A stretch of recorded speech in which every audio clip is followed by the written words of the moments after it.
supply in the Middle East region. Now, this comes from Prime Minister Anthony Albanese, and they call it a sensible measure in the face of a global uncertainty sparked by the war in the Middle East. But also he has said that Australia is well prepared.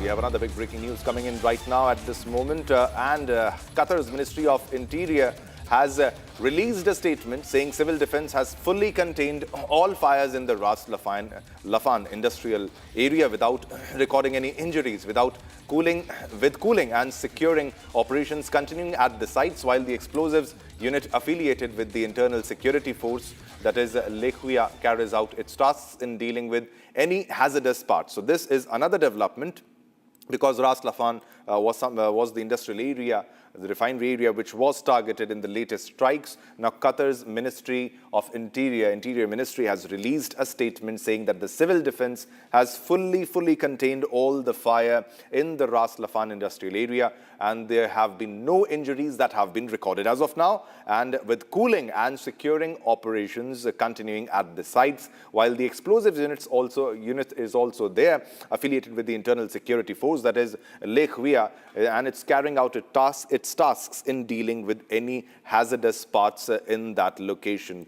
This comes as another big statement from Qatar.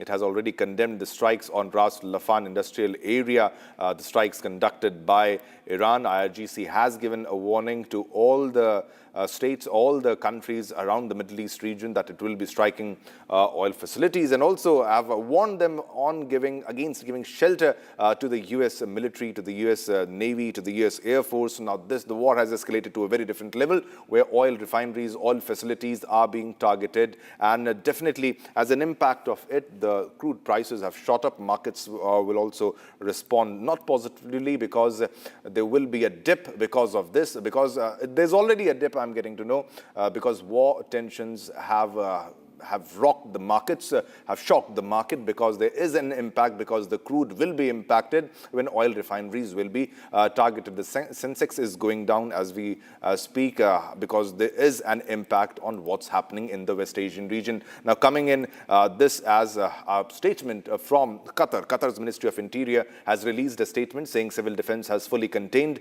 all fires in the Ras Laffan industrial area without recording any injuries in that location, and with cooling and securing operations continuing at the sites, while the explosives unit affiliated with the internal security force, that is Lekhwia, carries out its tasks in dealing with any hazardous part.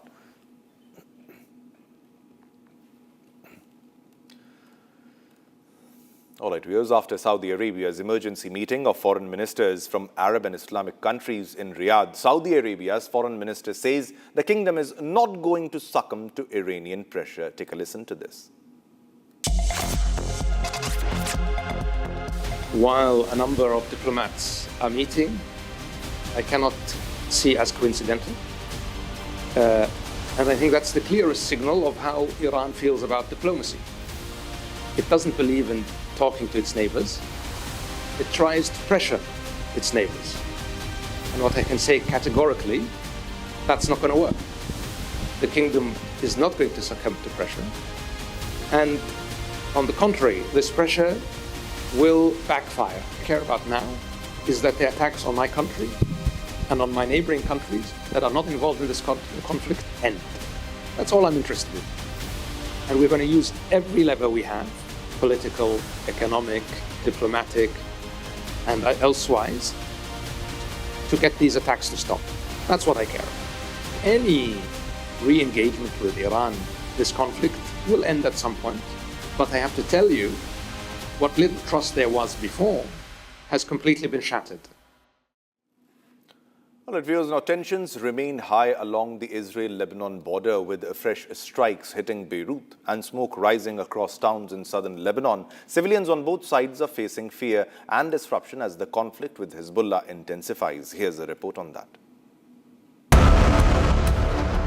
Smoke continues to rise from Lebanese towns, visible from across the border in northern Israel. The situation remains tense, with the ongoing shelling and strikes reported along the border. In Israeli border towns, residents have taken shelter as sirens and fear grip the region.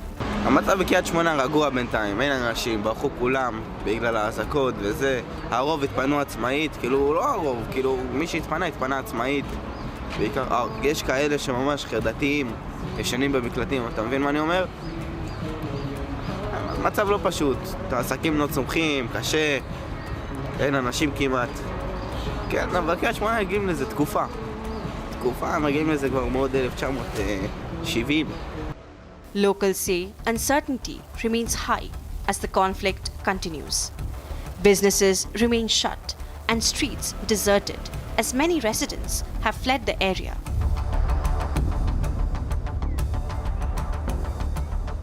אני מקווה שטראמפ לא יעצור אותנו באמצע ושיעשו את העבודה עד הסוף, ואז זה יהיה בסדר. אבל אם יעצרו ולא ימשיכו כמו שרוצים, הצבא, אז זה יחזור עוד פעם.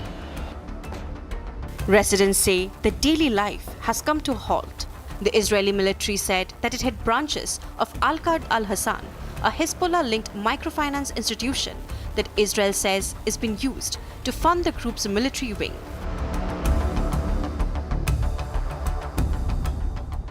Israeli forces remain deployed along the border, with military activity continuing. In Beirut, an airstrike hit a residential building in Zokak al-Blat, sending flames and smoke into the city. Emergency crew rushed in, battling the blaze and securing the area. The injured were evacuated in ambulances. The strikes left widespread damage across neighborhoods. Overnight strikes in Beirut have killed at least 10 people, according to Lebanese authorities. The conflict between Israel and Hezbollah group began on March 2nd and has so far left nearly 900 people dead in Lebanon. All right, viewers, let's move on to another top story. Now, United States Director of National Intelligence, Tulsi Gabbard, has flagged Pakistan as the biggest nuclear threat to America, raising serious concerns over Islamabad's long-range missile capabilities. Now, her warning comes even as US President Donald Trump had earlier called Iran a major threat at the start of the ongoing conflict. More in this report. The director of the National Intelligence of the United States, Tulsi Gabbard, came out and said that Pakistan is the biggest nuclear threat to US. The intelligence community assesses that Russia, China, North Korea, Iran, and Pakistan have been researching and developing an array of novel, advanced, or traditional missile delivery systems with nuclear and conventional payloads that put our homeland within range. She also claimed. All right, viewers, now let's move on to another big top story. Now, Taliban leaders have held funerals for 400 killed in the airstrikes by Pakistan at a drug rehabilitation center in Kabul. Now, take a look at this special report.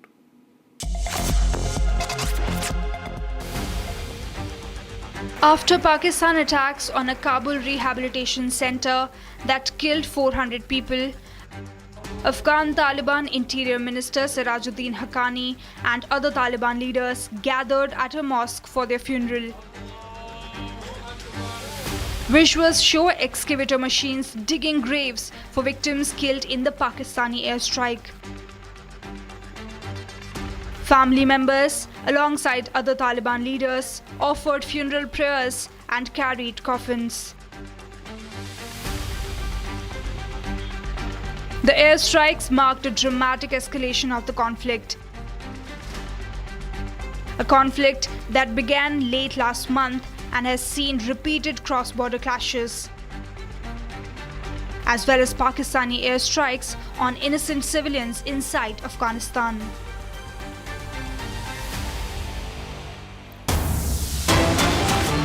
All right, viewers, we're getting another big breaking news coming in this at this moment. Now, HDFC Bank Chairman Atanu Chakraborty resigns, cites ethical reasons for stepping down. Okay, he Mistry appointed interim part-time chairman.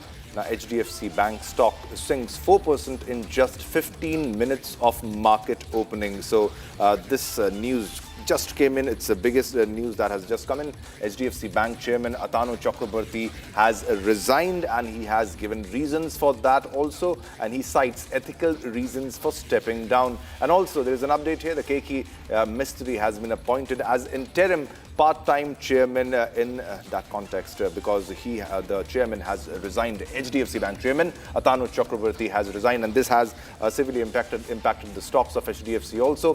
HDFC Bank stocks have sunk. They have gone down by 4% in just 15 minutes of market opening. So the markets have reacted sharply after the resignation also, and the HDFC Bank Chairman Atanu Chakraborty resigns, and also an interim chairman has been appointed. Interim chairman has been appointed in this case, who is KK Mistry, who has been appointed as interim part-time chairman. And also HDFC Bank stocks have gone down, and now he has given ethical grounds for resignation. We also have our colleague Pranav for more information on what's unfolding and what's exactly happening with HDFC Bank and the reason why he has tendered his resignation. Pranav, if you can share and put this into perspective, what exactly led to his resignation? And the stocks have also plummeted. The stocks are going down, 4% down, just 15 minutes of market opening. Well, absolutely. In fact, yesterday he shared his resignation with the HDFC Bank management, and one of the lines that has been, taken seems to have been taken extremely seriously or has been read carefully is that he has said that the certain happenings and practices within the bank that I have observed over the last 2 years are not in congruence with my personal values and ethics. Now, this is the basis of my aforementioned decision. That's what he has mentioned. He hasn't delved deeper into what those practices are that he that do not probably match with his values and ethics, as he has mentioned. But HDFC Bank has taken a corrective action and, in fact, appointed an old-time hand of the bank, KK Mistry, as a caretaker interim part-time chairman. So yes, some sort of damage control we are seeing by HDFC Bank, but the stocks have reacted violently. In fact, it opened 7% down, dragging the entire market down because it's an index heavyweight. So Nifty and Sensex have also been, pulled down by the HDFC Bank's fall. But it's recovered a little, and right now trading about 5% lower. This raises serious concerns for all those who are related to HDFC Bank, all those who are invested in HDFC Bank, their stocks, and have a bank account with HDFC Bank. And now he has cited differences and the reasons are values and ethics. Now he said that certain happenings and practices within the bank that I've observed over the last 2 years are not in congruence with my personal values and ethics. So is there something unethical that is happening as we speak in HDFC Bank? Because he has tendered his resignation on that account. There are some unethical reasons that is happening with the HDFC Bank in the HDFC Bank. If you can share that details also.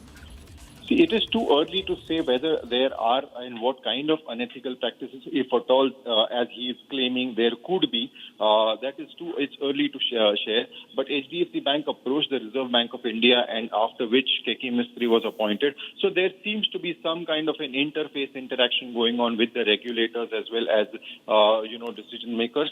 So we need to wait and see what the outcome of that is, whether HDFC Bank constitutes an internal, investigation or launches an internal investigation into the claims made by Mr. Chakraborty. We will have to wait and see. But investors definitely are valuing. In fact, one of the investors who has written for us today on the Republic website has said that trust is the most expensive and the most important asset of a bank's balance sheet, and that seems to have, somewhere been a point of concern among investors today morning after Mr. Chakraborty's resignation.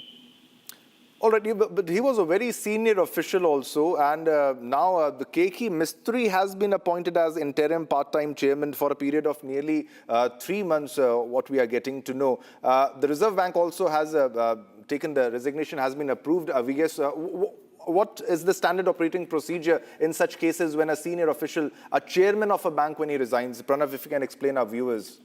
Well, necessarily, I mean, internally, the bank appoints either, somebody from within the management as a caretaker, in charge of the operational duties of the person who has resigned. Second, should ideally, or in most of the cases, is an internal, because it is not citing any personal reasons, but he cited certain practices that he claims to have gone against his values and ethics. So, an investigation or an internal, analysis, so to say, is expected. Cheki Mistry, of course, comes with tremendous amount of experience. He was one of the founding members of HDFC, so he understands the very ethos of the organization well. So that in fact come as the investors are looking at the appointment of Cheki Mistry as in fact a relief, because he's someone who understands HDFC Bank well. He's someone who's run the bank for a long time. So that is the relief that investors are looking at right now, though the stocks have reacted or the markets have reacted violently to the claims made by Mr. Chakraborty. Yeah, definitely, but Pranav, he was, first of all, he was appointed as part-time chairman in 21 for a 3-year term. He served that, and during that time, reappointed in 2024, further extending until May, but he has resigned in the midst. Thanks a lot. We are a bit short of time. Thanks a lot for the details on this development, but HDFC Bank chairman has resigned and an interim chairman have been approved.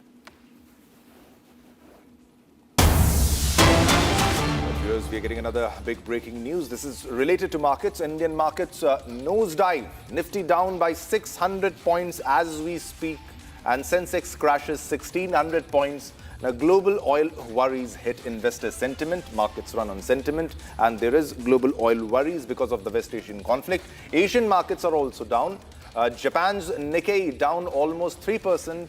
And US markets bleed. There is bloodbath in US market. Dow Jones hits a new low for the year. So Indian markets nosedive.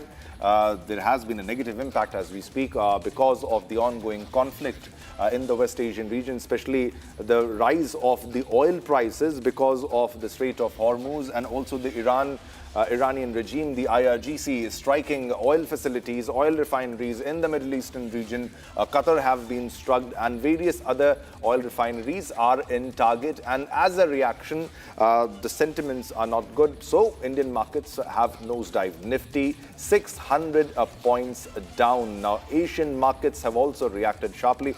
They are also down. Japan's Nikkei is down almost 3%, and there is a US market bloodbath, which is pretty much visible because of the ongoing conflict. Dow Jones hits a new low for the year. So Dow Jones have also fallen, reacted sharply.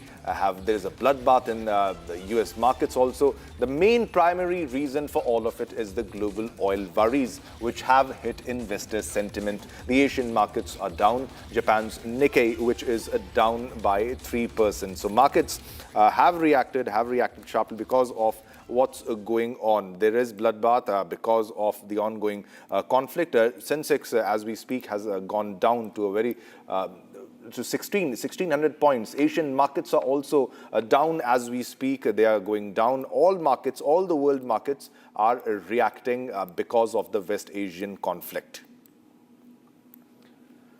All right, it's time to slip into a short commercial break now. Don't go anywhere. Israel strikes Iran's largest natural gas field near Bushehr province. Iran vows retaliation.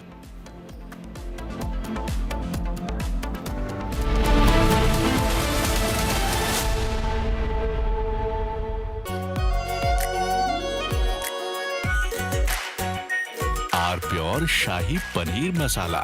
Delicious, healthy, every day. अरे tension किस बात की? Century प्रोवुड का premium plus है ना, low emission है, high density है, water resistant भी, टर्माइट एंड बोरो रेजिस्टेंट भी है।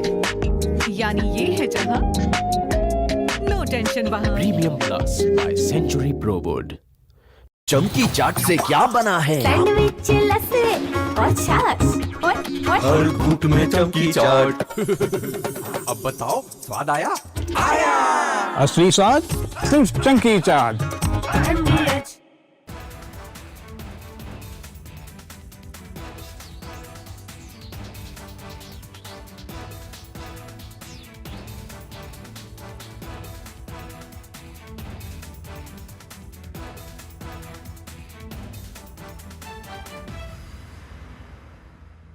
First we saw the people dying, the killings, and that's continuing, destruction of infrastructure, and now the economic impact. The economic impact will affect everybody across the world. You know, the price of LNG, cooking gas has already gone up. So it is a very serious problem. We're all going to suffer. So we all have to work to make sure it ends soon. And I hope that, led by our Prime Minister, etc., we will work on that.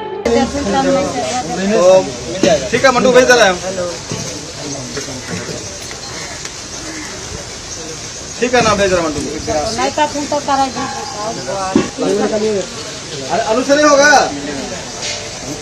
हो गया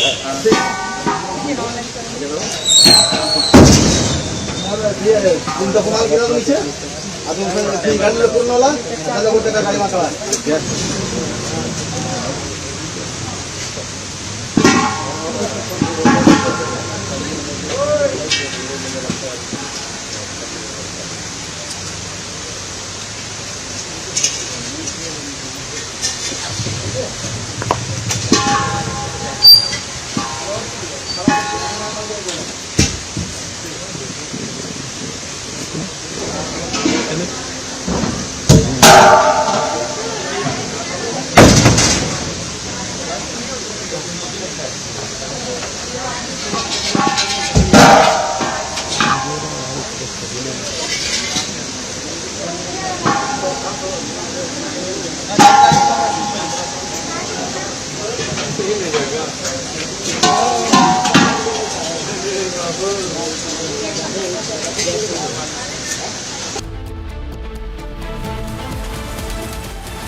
Powered by Century Ply Club Prime. रहो बेफिक्र. R pure सूजी pasta उबालो मिलाओ और खाओ 8 minute में तैयार. क्या टेस्ट है सबका राजा आर प्योर मसाला. अरे टेंशन किस बात की? सेंचुरी प्रोवुड का प्रीमियम प्लस है ना. लो एमिशन है, हाई डेंसिटी है, वाटर रेजिस्टेंट भी, टर्माइट एंड बोरो रेजिस्टेंट भी है. यानी ये है जहां नो टेंशन वहां. Premium plus by Century Prowud. प्यास बुझाए ठंडक लाए सबको भाई जीरा सिप. MDH का जल जीरा जीरा सिप. जीरा सिप असली रिफ्रेशिंग, असली स्वाद, असली मजा.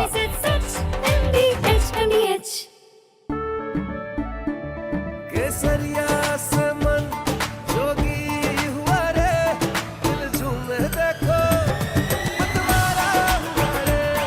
केसरिया से मन जोगी हुआ. हर पल मनाओ केसरी त्योहार. विमल बोलो जुबान केसरी. थोड़े में ज्यादा स्वाद यही तो है इसकी खास बात. वाओ मामा क्या स्वाद है. अरे मेरे राजा. First we saw the people dying, the killings, and that's continuing, destruction of infrastructure, and now the economic impact. The economic impact will affect everybody across the world. You know, the price of LNG, cooking gas has already gone up. So it is a very serious problem. We're all going to suffer. So we all have to work to make sure it ends soon. And I hope that, led by our Prime Minister, etc., we will work on that. ठीक है मंटू भेज रहा है. ठीक है ना भेज रहा मंटू नहीं था फोन तो करा जी आलू से नहीं होगा हो गया. From Asia's largest news headquarters, setting the agenda for Bharat.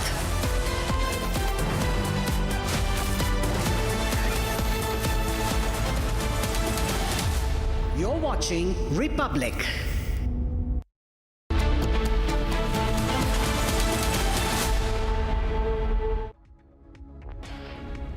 Good morning, viewers. You're watching Republic TV with me, Hina Sharma. The Northeast, India's own land of the rising sun, is going full stream on the path to innovation and progress. Now, to celebrate this promising leap, we bring to you the Northeast Rising Conclave in conversation with path-breaking individuals from the very land as we delve deep into the developments and potential in the region. Now, let's take a look at the headlines. The tit-for-tat attacks on gas facilities result in oil prices to surge. Brent crude at $112 per barrel.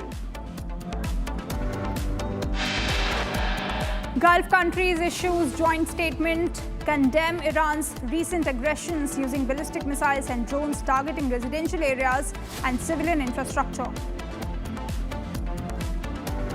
Israel strikes Iran's largest natural gas field near Bushehr province. Iran vows retaliation. As Israel hits gas field in South Pars, Iran retaliates with strikes on Qatar LNG facilities.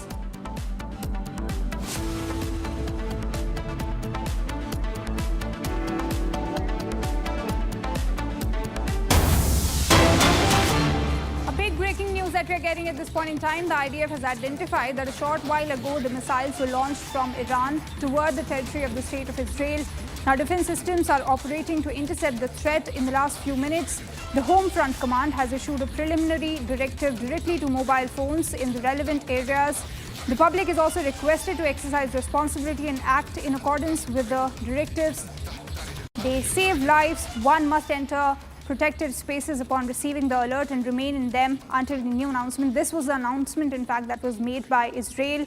They also said that exit only from the protected space will be permitted only after receiving an explicit directive. Continue to act in accordance with Home Front Command directives. So this is a detailed directive that was issued to all the Israeli citizens after these fresh Iran strikes that took place here in the central Israel. Now remember, this comes after Israel hit a key gas facility in Qatar, which is called South Pars. This is a facility which is in fact split between Qatar and Iran.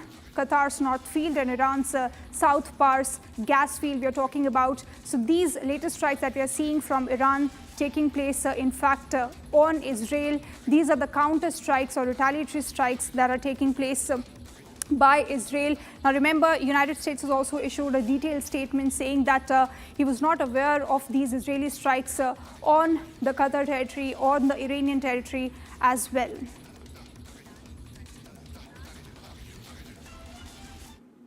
Now shifting our focus to more news from Israel, 2 elderly Israeli citizens have been killed in an overnight Iranian missile strike in central Israel as the conflict sharply escalates. The attack hit an apartment building in Ramat Gan, causing extensive damage, with Israel accusing Iran of targeting civilians using cluster munitions and missiles. Now meanwhile, Israel has also eliminated several top Iranian officials, including Ali Larzani and Ghulam Reza Soleimani, as Iran continues retaliatory strikes as casualties continue to mount across the region. Here is more on the story. Overnight strikes lit up the skies over central Israel, with a deadly missile attack hitting the city of Ramat Gan just east of Tel Aviv. An apartment building was left severely damaged, with Israeli emergency services confirming the deaths of 2 elderly civilians. Authorities say the strike involved cluster-type munitions, raising concerns about civilian safety. We're standing here near an apartment that was hit last night by an Iranian rocket. Those rockets were carried in a large ballistic missile, a cluster bomb. That cluster bomb separated to dozens of smaller rockets and spread out on kilometers in the center of Israel. The Iranians are strategically, purposely targeting Israeli civilians using weapons that are a war crime to be used against civilians, firing dozens of rockets in every single missile against Israeli civilians. This attack killed an elderly couple at the age of 70 in central Israel. Israel is intensifying its campaign deep inside Iran. Israeli Defense Minister Katz also announcing the killings of Ali Larijani and Ghulam Reza Soleimani, while also claiming to have killed Iranian Intelligence Minister Ismail Khatib. מדיניות ישראל ברורה וחד משמעית. אין לאף אחד באיראן חסינות וכולם על הכוונת. ראש הממשלה בנימין נתניהו ואני הסמכנו את צה"ל לסכל כל בכיר איראני שנסגר עליו מעגל מודיעיני ומבצעי ללא צורך בקבלת אישור נוסף. נמשיך לסכל ולצוד את כולם. גם במהלך היום הזה צפויות הפתעות משמעותיות בכלל הזירות שעלו מדרגה את המלחמה שאנחנו מנהלים מול איראן והחיזבאללה בלבנון. The conflict in West Asia has already killed over 1,000 people in Iran and more than a dozen in Israel, according to official figures. The US says it has also suffered casualties with troops killed and wounded in ever-widening conflict. As the chaos continues to escalate, fears are growing that the conflict could spiral into a full-blown war with no clear end in sight.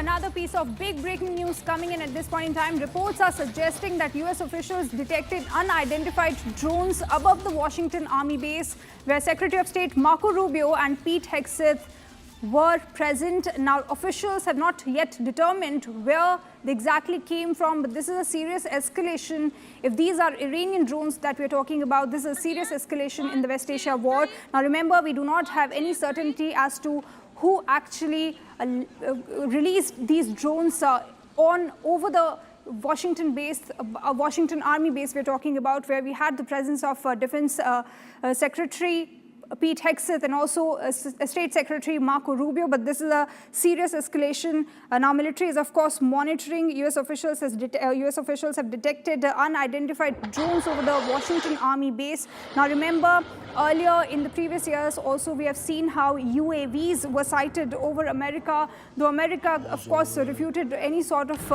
lapses in its security. But these are the fresh developments that we are getting to know, where drones were in fact seen over Washington Army base in US. This is a big breaking news that we are tracking at this point in time. Of course, military is monitoring if there were any sort of potential threats to United States. Now, remember, this comes on the back of the war in West Asia. So, of course, concerns are mounting related to this particular threat.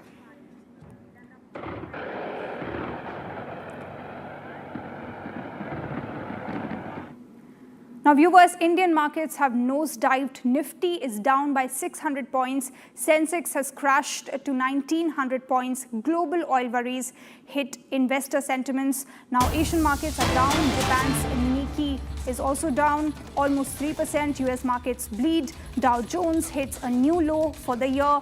Now, 7 lakh crore has been wiped out. So, markets are closing on the lower side. Of course, Indian markets reacting to the situation in West Asia war. Nifty is down by 600 points. So these are the latest figures that we are getting you this morning. Now, remember, this comes as the war in West Asia continues, of course, reflecting in the numbers every morning. I have my colleague Pranav on the phone line with us. Pranav, we are seeing the repercussions of the West Asia war, of course, on the market chart as well. What are the latest that you're picking up? Well, we are seeing the Indian markets reacting quite in line with the global peers. In fact, as we speak, Nifty and Sensex are both down close to about 2.23%. Nifty is down about 500 points and Sensex about 1,600 points. There's an interesting tracker that is the India VIX, which considers the fear index of the markets. And that's risen 14% just within the few minutes today morning. So what we're seeing is uncertainty playing out. What we're seeing is, global markets reacting to the energy supplies. And as oil climbs, as Brent climbs, we are looking at the markets reacting quite in line with that. And Asian markets are down about 2 to 3%. US markets, in fact, closed very, very low yesterday. DJI, that is the Dow Jones Industrial Average, hit its year's low this time yesterday. So we are seeing the global sentiment, and Indian markets are reacting in line with that. Pranav, we also saw latest strikes taking place on the gas fields located in Iran, the South Pars gas field I'm talking about. Of course, if the attacks create some sort of a panic in that particular area, of course, it's going to also reflect on the markets because, remember, this is also the world's largest gas field that we're talking about. Yes, precisely, and that is what we're seeing. In fact, if you remember, oil had climbed to about $120 per barrel immediately after war started. But then it was cooling down as we saw the Strait of Hormuz, the tensions in Strait of Hormuz closing, or at least Iran allowing partial passage of some of the country's tankers and saying that it is closed only for US and Israel-bound tankers. So we were seeing that kind of ease playing up and oil prices were cooling down. But again, after the recent attacks, oil prices have climbed. And as we speak, in fact, the Brent is close to about $112 per barrel. and WTI crude is at about $99. So that's hovering close to the higher side of oil baskets, and that's the reason the uncertainty is visible across global markets. One more factor which has kind of added is also the Fed chair meeting yesterday. US Fed Chair Jerome Powell said that Iran war has complicated decision-making for policymakers. So that's yet another angle that has gotten added to the whole uncertainty and turmoil on the markets. India specific, HDFC Bank's fall today has added to the downside. All right, thank you so much, Pranav, for getting us all of these latest details. So these are the latest developments that we're getting, viewers, where Sensex crashed 1,600 points. Asian markets also down. Investor sentiment is also affected because of the war in West Asia. Global supplies of oil continues to worry investor sentiment because of the war in West Asia. These are the latest figures that we have this morning from Indian markets.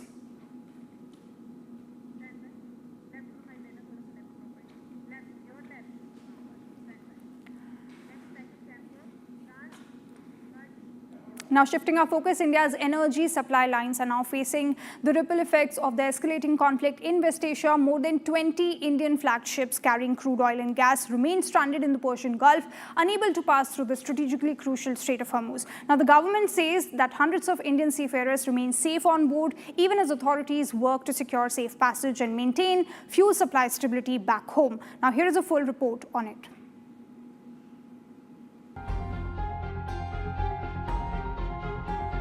India now has 22 Indian flagships stranded in the Persian Gulf, unable to transit through the Strait of Hormuz as tensions escalate in West Asia. According to the shipping ministry, the vessels together carry 1.67 million tons of crude oil, 3.2 lakh tons of LPG and nearly 2 lakh tons of LNG. Shipping Ministry Special Secretary Rajesh Kumar Sinha, in the past 24 hours, 25 Indian nationals have been repatriated from various ports and locations in that regional area. सभी भारतीय जहाज और भारतीय नाविक including क्षेत्र 11 जो कि west of straight of Hormuz में है 22 इंडियन फ्लैग वेसल्स से सभी सुरक्षित हैं और कोई घटना की सूचना नहीं है। पिछले 24 घंटों में 25 भारतीय नाविकों को रिपैट्रिएट किया गया है साइन ऑफ के बाद विभिन्न पोर्ट से या विभिन्न लोकेशन से India region area. Control room 24/7 operational है और पिछले 24 घंटों में करीब 125 टेलीफोनिक कॉल्स और करीब 450 ईमेल रिसीव हुई थी जिसका जवाब दिया गया।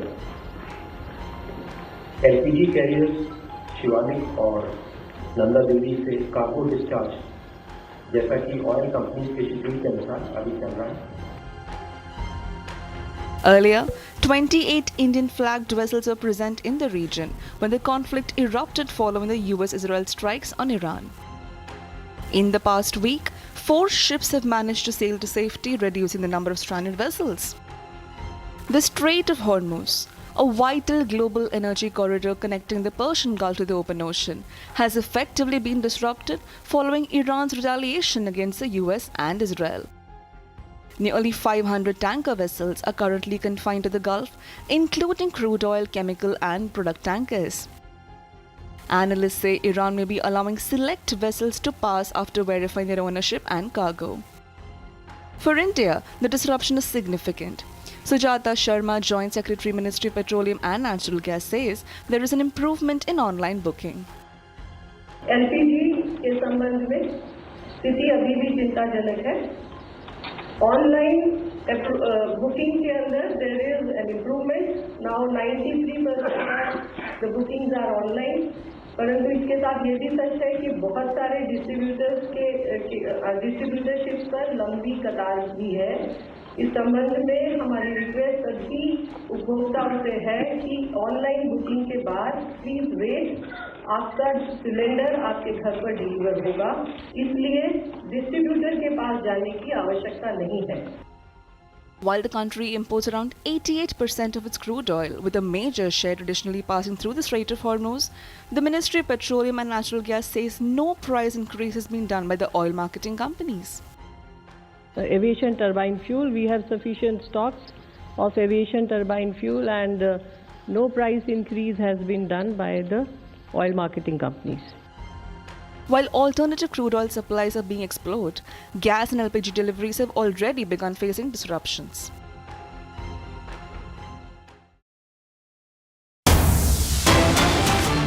All right, a big piece of breaking news coming in. United Kingdom maritime trade operations say a vessel was hit by an unknown projectile 4 nautical miles east of Ras Laffan in Qatar.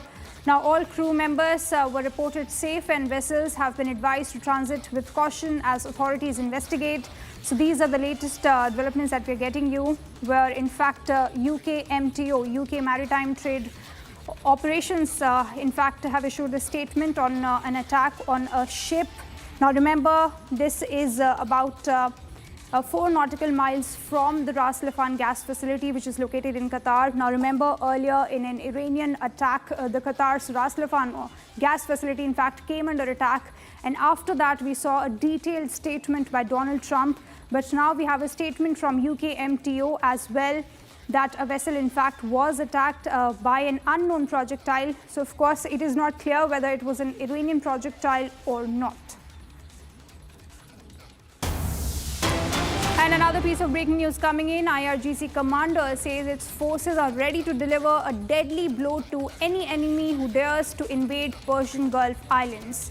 So this is a big warning by Iran, IRGC, in fact, to US and Israel. Now remember, they are specifically talking about the islands located in Persian Gulf.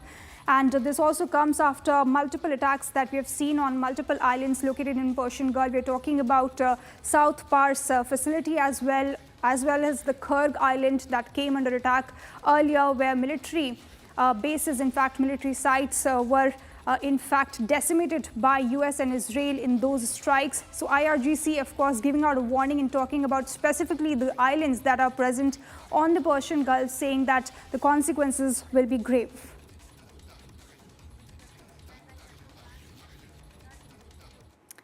And in more news from Persian Gulf, since hostilities began in the Persian Gulf on 28th of February, nearly 20 commercial ships have been struck, in fact, making the Strait of Hormuz the most dangerous site for international shipping. Now, what began as a US-Israeli onslaught on Iran has quickly developed into a global maritime and energy catastrophe with no resolution in sight as of now. Now, the Straits of Hormuz closure has had an immediate impact on global energy and food security, with significant economic ramifications. Now, the longer the Strait of Hormuz remains blocked, the higher the possibility of global repercussions, supply chain disruptions, inflation, and humanitarian crisis as well. Now, Colonel Rajiv Agrawal, a senior research consultant at the Center of Geopolitics and Strategic Studies, analyzes the impact of the closure and provides solutions for multiple beneficiaries of traffic through the Strait of Hormuz, including India, as to how they can now get their supplies of oil, natural gas, and LPG to their countries. Take a look at this report. So one of the solutions is that the Strait of Hormuz has to be bypassed. The other solution is to ensure redundancy, there should be pipelines. Iran is fighting a fight for its survival. Okay, so Strait of Hormuz, the blocking of Strait of Hormuz in this war has actually come as a surprise, which was always in the offing, but had never been actually put into practice. And this time, now that the Strait of Hormuz is blocked and the ships are not transiting, it is creating a huge global concern economically because of the oil, but not only because of the oil, but because of many other products which flow from the trade, which is from the oil and gas. Now, what is the solution to it? The most easiest solution is that the Strait of Hormuz should be unblocked, the war should end, and things should come to normalcy. There are two issues to it. One is that even if the Strait of Hormuz is unblocked today, the normal supply of oil and gas will take weeks, if not months, to resume, especially natural gas, because if you recall, Qatar Energy has suspended the production of natural gas, which is the largest producer and exporter of natural gas. And by all calculations, it takes minimum 2 and up to 4 weeks for the gas production to start again. So the easiest solution is that the Strait of Hormuz should get unblocked.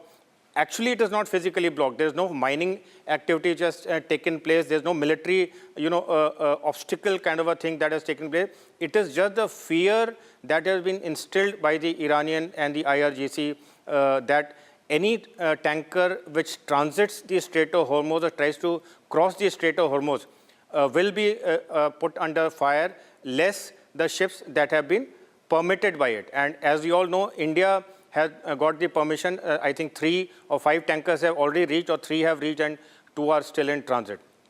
What is the solution? So one of the solutions is that the Strait of Hormuz has to be bypassed. How do you bypass it? It cannot be bypassed geographically a canal kind of a thing made as was done in the case of Panama Canal or Suez Canal, because of the rough and very tough hilly terrain which exists across the nose where the Strait of Hormuz comes about. So what is the other solution? The other solution is to ensure redundancy, there should be pipelines which come across from the Persian Gulf region which open up into the Arabian Sea. Today we have pipelines which have been laid by UAE as well as Saudi Arabia which go from the Persian Gulf, but they end up in the Red Sea. Now tomorrow, if the Houthis also start supporting Iran and they announce the blockage of Red Sea, Bab el-Mandab, as was done during the Gaza war, then the escape route for the pipelines automatically gets closed. So what we need is a solution, a possible solution, the technicalities of which will have to be worked out, where the pipelines do not open up in the Red Sea, but they open up in the Indian Ocean region or the Arabian Sea, probably along the coast of Oman. And that is where one very important and transformative project, the IMEC, India, Middle East, Europe Economic Corridor, that comes in because IMEC was announced during the G20 summit of Delhi in September 2023, which envisages an alternate route to the Suez Canal going across the Arabian desert and transporting containers, and all kinds of goods, including energy, including digital highways, as also green hydrogen. So if we have a system where pipelines open up into the Arabian Sea along the coast of Oman, the redundancy as far as the Strait of Hormuz can be achieved. It is a long-term thing, but now that the Strait of Hormuz has been physically closed for the first time, I think after 1973, this thing will have to be explored, because Strait of Hormuz cannot be opened currently sheerly by military means. It has to be more by political means, followed by some economic measures or alternate economic measures that I'm suggesting. See, Strait of Hormuz is a very, very vital lifeline, because 20% of the oil and almost 50% of the natural gas transits through it. And it is not that it transits by choice. It is by compulsion, because the entire production area, the oil fields and the gas fields, are located north and south of the Persian Gulf.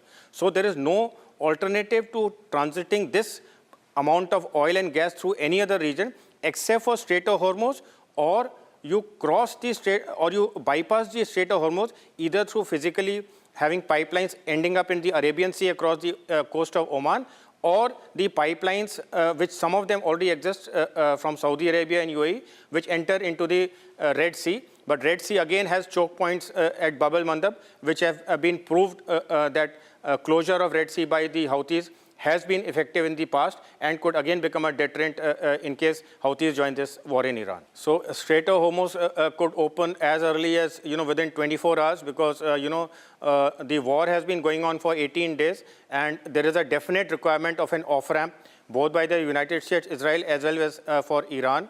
So, and Iran has clearly said that it had not initiated the war, and it is not interested in fighting a war beyond what is required to safeguard its sovereignty and national dignity. So like yesterday, the prominent Iranian leader Larijani was assassinated in a targeted strike by Israel and US. That could have been an off-ramp to say that, we have taken out the biggest name in the Iranian polity right now, and we have achieved our objectives and the war is over from our side. But it could drag on for weeks and months till the time both sides decide. Iran is not buckling under pressure, that is for sure, because Iran is fighting a fight for its survival. And when you're fighting a fight for your survival, you will fight till the end. And I don't think there are any signs of Iran giving up or buckling under pressure until something drastic happens. And, the trigger is if the people come out on the street and start opposing the regime, which is not happening. And let us say the war ends and the Strait of Hormuz is opened. It will still take, as I said, 4 to 6 weeks minimum for the normal supply of oil and natural gas and LPG to commence. And for the entire supply chain to be restored, it may take months, because there are so many byproducts of oil and gas which transit through and which are thereafter manufactured in respective countries. It may take months for normalcy to return, even if Strait of Hormuz is open tomorrow. All right, taking a short break. Coming up, 12 Gulf countries issues joint statement, condemn Iran's recent aggressions using ballistic missiles and drones targeting residential areas and civilian infrastructure.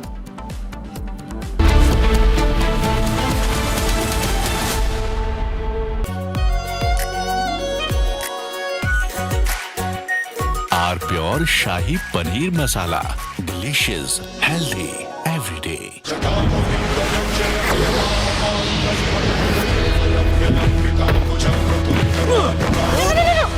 मेरी chimney टूट जाएगी। What are you doing? रानी, इस घर में कुछ है जो टूटता नहीं। ये पिलर कभी नहीं टूटेगा। रुंगटा स्टील TMT से बना। रुंगटा नहीं तो घर स्ट्रॉन्ग नहीं। रुंगटा स्टील TMT बार एकदम solid.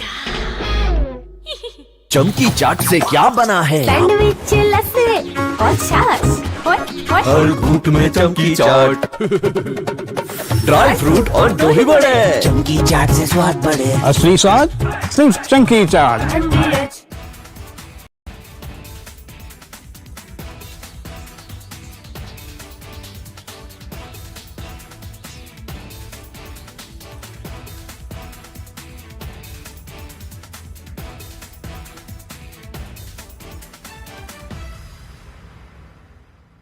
First we saw the people dying, the killings, and that's continuing, destruction of infrastructure, and now the economic impact. The economic impact will affect everybody across the world. The price of LNG, cooking gas has already gone up. So it is a very serious problem. We are all going to suffer. So we all have to work to make sure it ends soon. And I hope that, led by our Prime Minister, etc., we will work on that.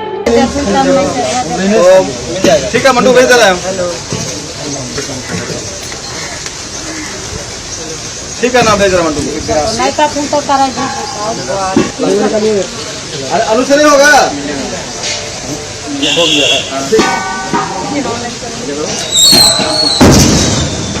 ये तुम तो कमाल करा दो नीचे अब तुम गाड़ी में पूर्ण वाला ना लोगों का गाड़ी में चला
क्या हुआ ठीक है ना वो बोलेगा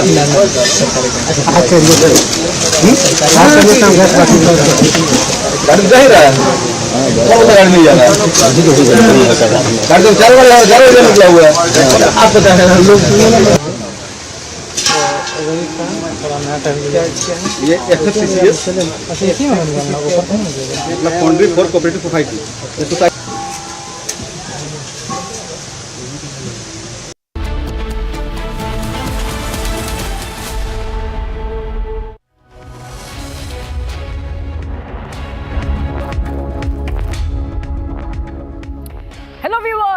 a very good morning. We are live and we are breaking. I'm Shivangi Shukla getting you the latest coming in. The Indian markets have opened red today after a bit of easing in the past few days. We'll get you all those details, expert analysis, what's happening. But the headlines first. Let's get started.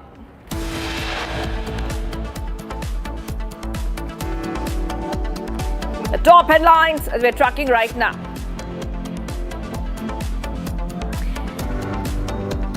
The tit-for-tat attacks on gas facilities result in oil prices to surge. Brent crude at $112 per barrel. Indian markets nosedive. Nifty is less below 23,300. Sensex crashes 1,900 points. 12 Gulf countries issues joint statement, condemns Iran's recent aggressions using ballistic missiles and drones targeting residential areas and civilian infrastructure.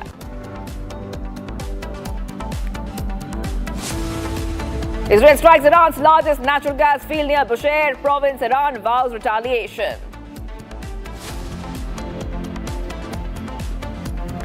As Israel hits the gas fields in south parts, Iran retaliates with strikes on Qatar LNG facilities.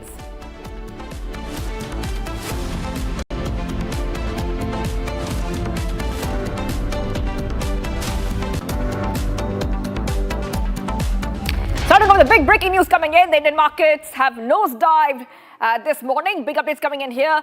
On Republic, we see that the Sensex has crashed further. Let's tell you what we are learning so far. Sensex has crashed 1,900 points. Global oil worries have hit investor sentiments. Asian markets down. Japan's Nikkei down almost 3%. And US markets bleed. Dow Jones hits a new low for the year. All around lows. And a lot of red can be seen when we talk about the markets.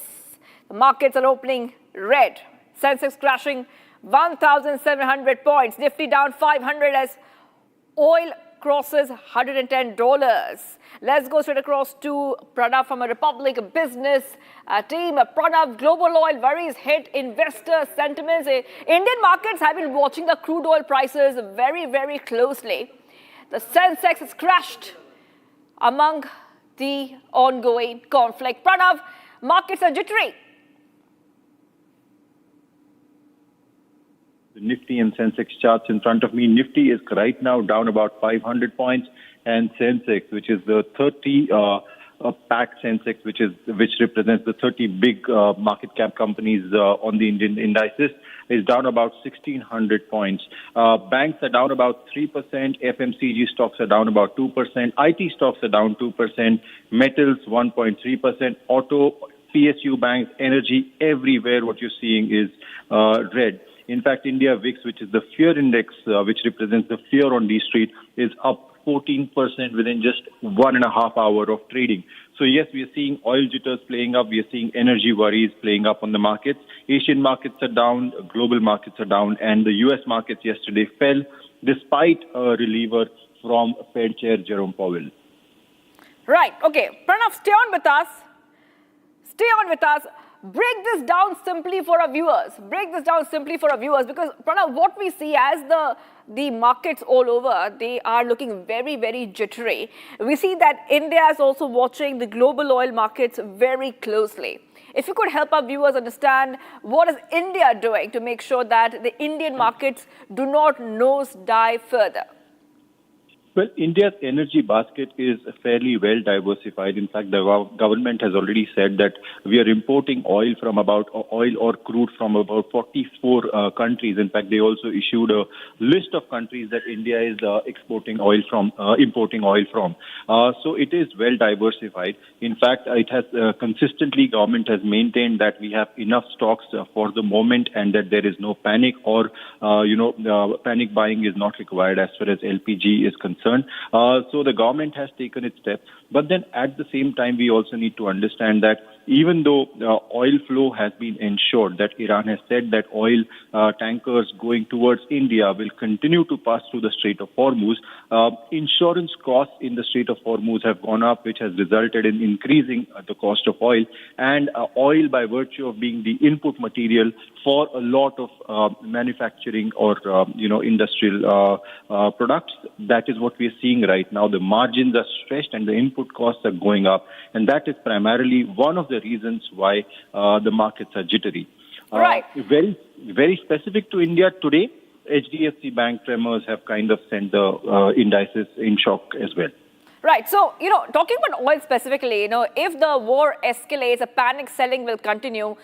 Talking about oil, if oil cools, then is there a sharp rebound possible? How much longer would it take for a rebound in the market, especially when it comes to the oil prices and crude oil? Well, yes. In fact, we have been talking to a lot of experts and analysts because if you remember initially when the war began, everybody or most of the analysts who closely observe the markets were saying that a V-shaped recovery is likely. And in case of wars, previously as well, global markets have staged V-shaped recovery. That's an immediate recovery. But what we are seeing right now is both the sides, Iran, Israel, as well as the US, nobody is talking about de-escalation. So what we are not seeing an end to the ongoing conflict, which has in turn stressed the energy supplies. So what we are seeing is a continued turmoil for the foreseeable future. Donald Trump had said that the war would get over in 4 weeks. It's already almost about 3 weeks over, and then we're still not seeing the war closing. So yes, if oil prices recover, we could see some relief as we saw over the past 2-3 days. But for now, we are not seeing any kind of relief in oil prices. All right, well, thank you, Pranav, for getting us all those details. Global oil prices are surging and the Indian markets have nose-dived today. Getting some more breaking news coming in. Qatar has asked the Iranian military and the security attaches to leave the country. Big updates coming in here on Republic TV. Qatar has ordered Iranian security and military attaches to leave the country after Iranian missiles caused extensive damage to its main gas facility at Ras Laffan. Qatar has declared its military and security attaches at the Iranian embassy along with their staff persona non grata and has requested that they leave the country within 24 hours, the Ministry of Foreign Affairs announced. So big updates coming in here. Qatar has ordered Iranian security and military attaches to leave the country after Iranian missiles caused extensive damage to its main gas facility at Ras Laffan. Qatar has declared the military and security attaches at the Iranian embassy along with their staff persona non grata and has requested that they leave the country within 24 hours.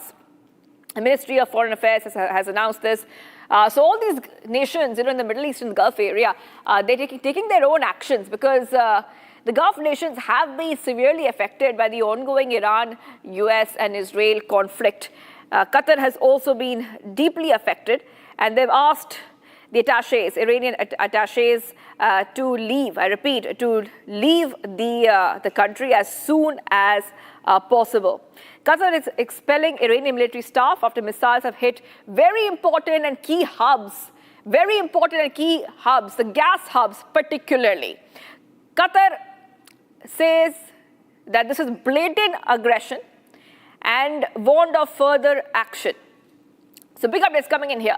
We see that there are recent missile strikes on critical energy infrastructure in Qatar, and Qatar is not too happy about that. Qatar's foreign ministry says it had declared the military and security attaches at the Iranian embassy along with their staff persona non grata and ordered them to leave the country within 24 hours. Ministry of Foreign Affairs delivered an official note to the embassy of the Islamic Republic of Iran. Okay, getting some more breaking news coming in. Reports are coming in. Russia sends oil and gas tankers to crisis-hit Cuba, defying the U.S. blockade. Russia dispatched 2 tankers carrying oil and gas to Cuba as the island grapples with a deepening energy crisis worsened by a U.S. oil blockade, as per reports. The ships would be providing the Caribbean island nation with its first energy shipments in 3 months. A Russian tanker, it's called Anatoly Kolokydin, is carrying between 7,25,000 and 7,28,000 barrels of oil. It is due to reach Cuba in early April. The fuel shortage have pushed Cuba into one of the most severe economic crises in decades, with widespread blackouts and disruptions to basic services. So big updates coming in here on Republic TV. And these are reports which say that Russia has defied US blockade and sending tankers to Cuba now. Okay, so these ships will be providing the Caribbean island nation with its first energy shipments in 3 months. This is a Russian tanker. The Russian tanker is called Anatoly Kolokydin, is carrying between 7,25,000 and 7,28,000 barrels of oil. Is due to reach Cuba in early April.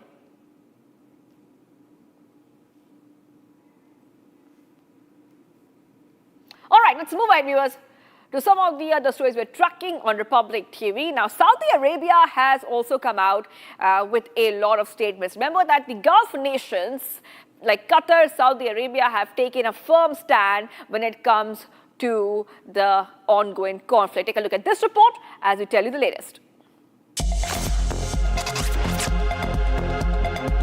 While a number of diplomats are meeting, I cannot see as coincidental. And I think that's the clearest signal of how Iran feels about diplomacy. It doesn't believe in talking to its neighbors. It tries to pressure its neighbors. And what I can say categorically, that's not going to work. The kingdom is not going to succumb to pressure. And on the contrary, this pressure will backfire. What I care about now is that the attacks on my country and on my neighboring countries that are not involved in this conflict end. That's all I'm interested in. And we're going to use every lever we have, political, economic, diplomatic, and elsewise, to get these attacks to stop. That's what I care about. Any re-engagement with Iran, this conflict, will end at some point. But I have to tell you, what little trust there was before has completely been shattered. Breaking news coming in. UAE shuts down the Hobart gas facilities in Abu Dhabi after an Iranian attack, while Saudi Arabia said 2 of its refineries were also attacked. Gas facilities shut down after an Iranian attack.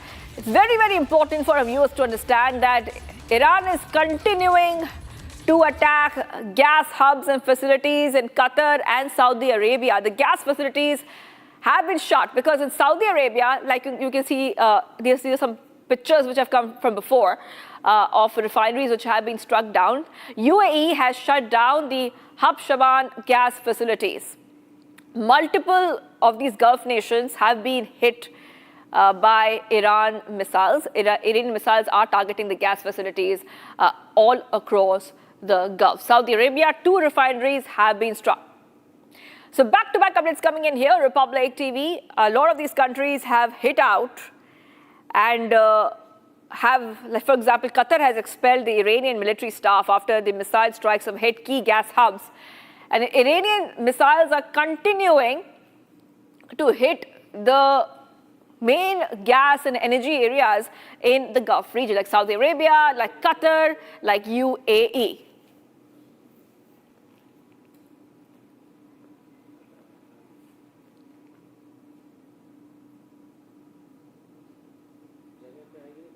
And viewers, let's move ahead. Arnab unravels the presence of foreign mercenaries in India, uncovers whether deep state is actually at work. Arnab exposes the shocking NIA arrest of American mercenary Matthew Van Dyke and 6 Ukrainians plotting terror through the Mizoram-Myanmar border. Linking Purulia arms drop to deep state regime change tactics in Bangladesh.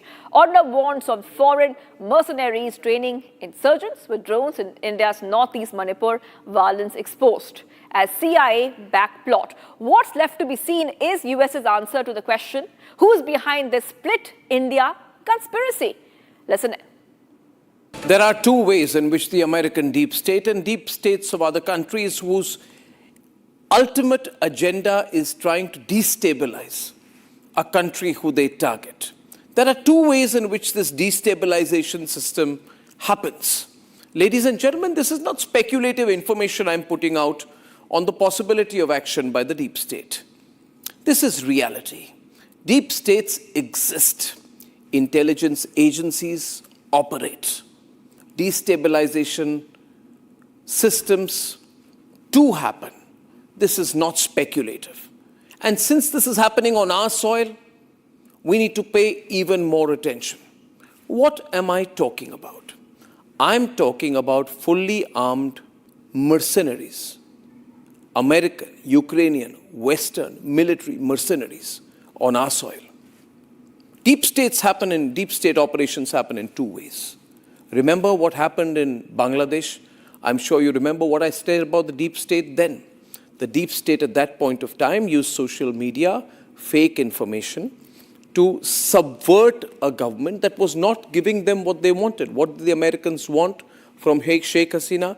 Let me remind you again of what top Awami League leaders had told me, sitting in a banquet at a lunch hosted by Prime Minister Narendra Modi for Sheikh Hasina, just when Sheikh Hasina came to India after Narendra Modi got elected the third time. And that Awami League leader said, because we are not giving them St. Martin Island, ladies and gentlemen. Because we are not giving them St. Martin Island, which they wanted as a strategic base for a military base of the Bangladesh coast, we are going to be overthrown. And exactly that happened. A paper tiger, a man without any popular background, Yunus was pushed in. There were riots on the streets. People died. A democratically elected government was subverted. That's one way in which deep states operate. Regime change operations, using dissatisfied and frustrated political characters who can never win an election to somehow subvert the existing regime that is not suiting their immediate strategic or military interest. There is a second way in which deep state operations happen. And no, I'm not talking about the fly-in to Caracas, take out Maduro, extricate Maduro, take him out, take over the government, look for a Delcy Rodriguez figure, put a puppet regime. That is the more immediate way. That's not even the natural deep state operation. That's an open military operation. The second deep state operation, besides the one which happened in Bangladesh, is the one which uses foreign mercenaries, is the one which uses pushing in, using foreign mercenaries, not officially wearing the uniform of the American army or Chinese army or any other army, but using private contractors, private military contractors.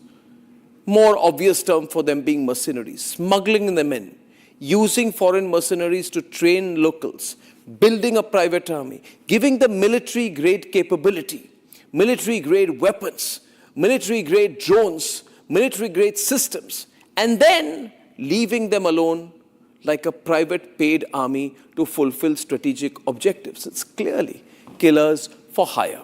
This is not some new strategy. Civilizationally over the years, over thousands of years, ladies and gentlemen, through the Middle Ages and even before that, people have used mercenaries to fight wars. The Romans did it, and the Americans are doing it. The Romans did it, and the Russians are doing it. Remember the Wagner Group. All this while, whenever we've talked about mercenaries, we've always imagined this is happening somewhere very far away. This doesn't happen in India. These are all foreign ideas. I've always believed that that is foolish. One must never have that thought. I had the privilege of investigating about a decade back what happened in the Purulia arms drop, a story which shook India during the 1990s. During the Purulia arms drop, foreign mercenaries, they threw from the air, parachuted down, lots of arms and ammunition. There was believed to be an Ananda Margi angle. Some people said this was an attempt to overthrow the leftist government in Bengal. Some people said worse. Some people said maybe our own then government was involved in this. I interviewed Kim Davy, I interviewed Peter Bleach. The truth never came out, but surprisingly, the foreign mercenaries Peter Bleach and Kim Davy, who were involved in the Purulia arms drop, went back and were giving interviews to me and to others from foreign soil where they had some level of prosecution and diplomatic immunity. Now, why am I giving this long introduction? The Purulia arms drop case was in the mid-1990s. 31 years later, the nation wants to know, what are foreign mercenaries doing on our soil? The nation wants to know, and the nation must know, who are the foreign powers behind 6 Ukrainians and 1 American? operating on our soil in Mizoram, flying down to Guwahati, going to Mizoram, potentially entering and returning back to Mizoram. And I believe, ladies and gentlemen, without any doubt, there has to be an American hand behind this. How can there not be? To the Americans, they need to answer. The Americans need to know this is the Republic of India. You cannot send your stupid and cheap mercenaries. Here, a man called Matthew Van Dyke, out of the 7 individuals who have been arrested by the National Investigating Agency, the most dangerous and interesting man is an American mercenary called Matthew Van Dyke. He is an American citizen. Rose to prominence during the 2011 civil war, travels across North Africa, Middle East, leads the uprising against Gaddafi. For some point of time, he joined something called the National Liberation Army as an active foreign fighter, supported the pro-American Syrian uprising, fought against the ISIS in Iraq, founder of the Sons of Liberty International, went to Russia, Ukraine 2022, joined the Ukrainian forces, and then from there now brings Ukrainians and comes to India, goes to Guwahati, and from Guwahati goes to Mizoram. Obviously, our intelligence agencies are tracking him. And at one point of time, this man gets caught. His name, ladies and gentlemen, is Matthew Van Dyke. Americans want to do business with India. They must stop sending their cheap and dirty foreign mercenaries to our soil. And Sergio Gore must answer. I'm sure the government of India would have taken it up with Sergio Gore. Well, I want to ask Sergio Gore, Trump's man in New Delhi. What is Trump's man in New Delhi got to say? What does Sergio Gore have to say about an American mercenary on our soil? Does he realize that America cannot do that? Does he realize that this is terrible, this is dangerous? And if this man was training to carry out terrorist activity through, in, or via our soil, we are going to have none of it. Ladies and gentlemen, my information is that this man was involved in training terrorist groups in drone warfare and weapons handling. He was working with armed organizations, ladies and gentlemen, and he was putting together a group. He was putting together a group which was in touch with terrorists. They had armed themselves. They were carrying huge consignments of drones from Europe. Ladies and gentlemen, now I ask this question to Sergio Gore and his boss Donald Trump. If this is not a proof, and the video that you are seeing here, ladies and gentlemen, is the training in Myanmar. Look at this video. I would like to explain the video you're seeing here today. This is training in Myanmar. Training in Myanmar by foreign mercenaries. Please take a look at this video very closely, ladies and gentlemen. These are foreign mercenaries working just on the other side of our border and wanting to attack and target India from the other side, from Myanmar bases. We've caught them right now.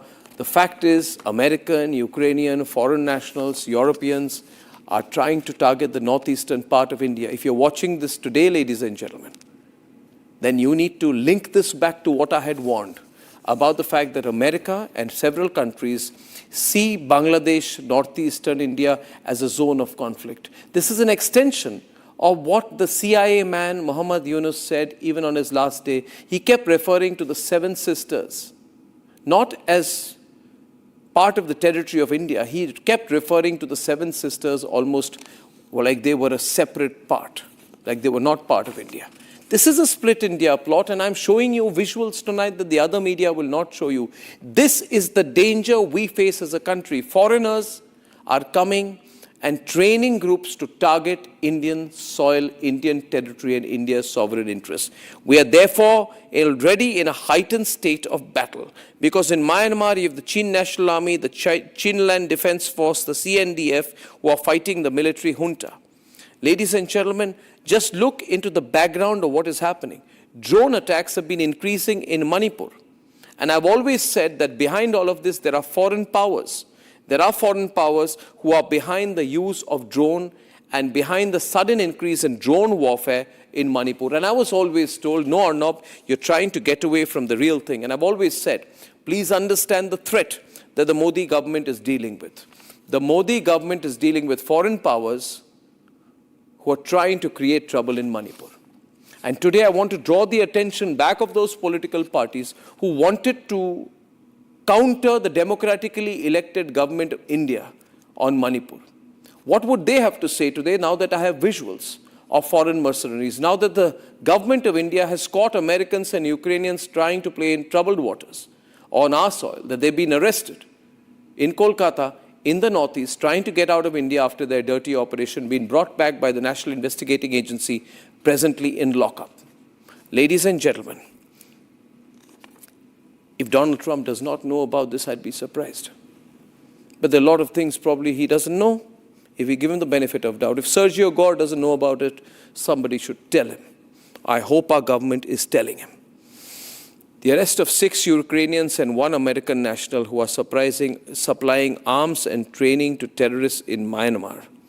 When you view these developments together, these American deep state-backed mercenaries cannot operate without the tacit, direct or indirect approval of the government of the United States of America. I'm not stretching the argument.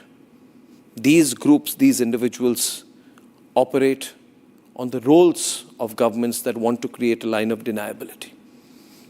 Ukraine is operating, and the Ukrainians are operating under an American mastermind. And the American mastermind seen there in the pictures, I'm so happy and proud of our government that we've arrested this particular scoundrel and that we are going to put maximum pressure, ladies and gentlemen, to find out the truth about Matthew Van Dyke. Matthew Van Dyke and whose operations, who did he take money from, who was he operating for, what kind of terrorist group was he behind?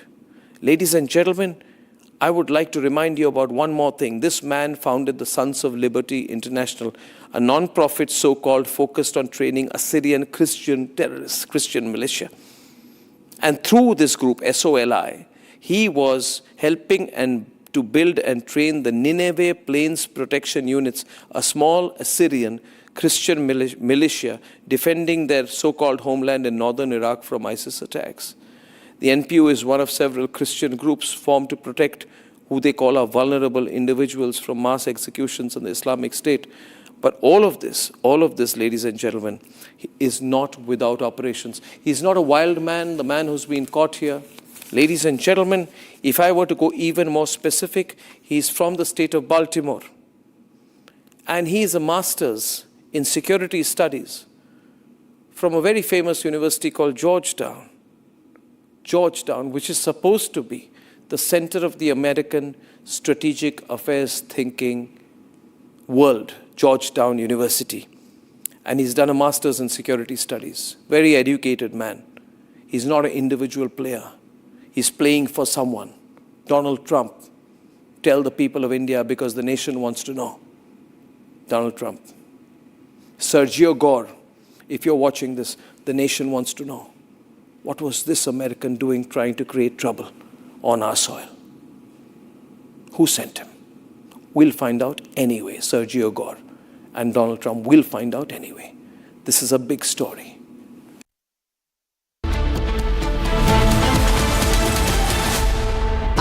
Pure सूजी pasta उबालो मिलाओ और खाओ 8 minute में तैयार क्या taste है सबका राजा आर प्योर मसाला केसरिया से मन जोगी हुआ रे दिल झूमे देखो मतवारा हुआ रे केसरिया से मन जोगी हुआ हर पल मनाओ केसरी त्योहार विमल बोलो जुबान केसरी थोड़े में ज्यादा स्वाद यही तो है इसकी खास बात। वाओ मामा क्या स्वाद है अरे मेरे राजा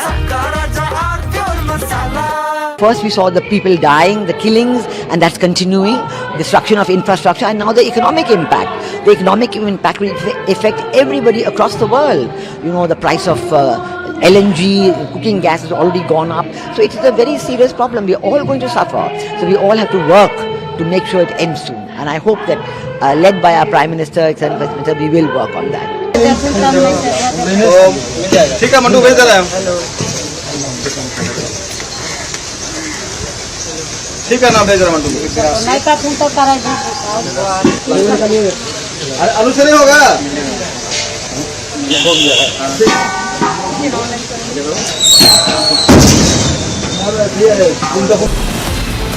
Asia's largest news headquarters, setting the agenda for Bharat.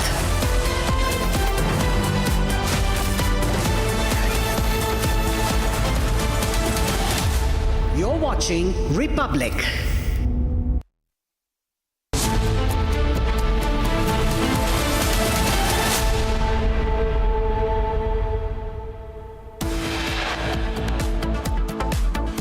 According to intelligence sources, a Russian intelligence input played a key role in the arrest of a US mercenary Van Dyke and 6 Ukrainian citizens by the NIA.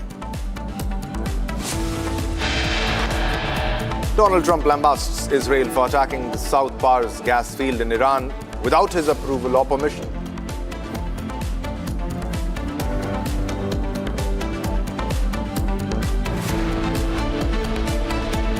The tit-for-tat attacks on gas facilities result in oil prices to surge, Brent crude at $112 per barrel.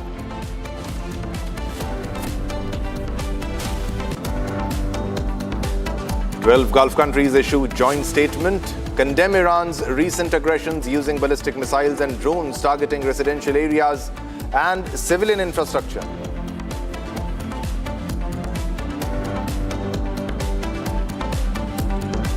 Israel strikes Iran's largest natural gas field near Bushehr province. Iran vows retaliation.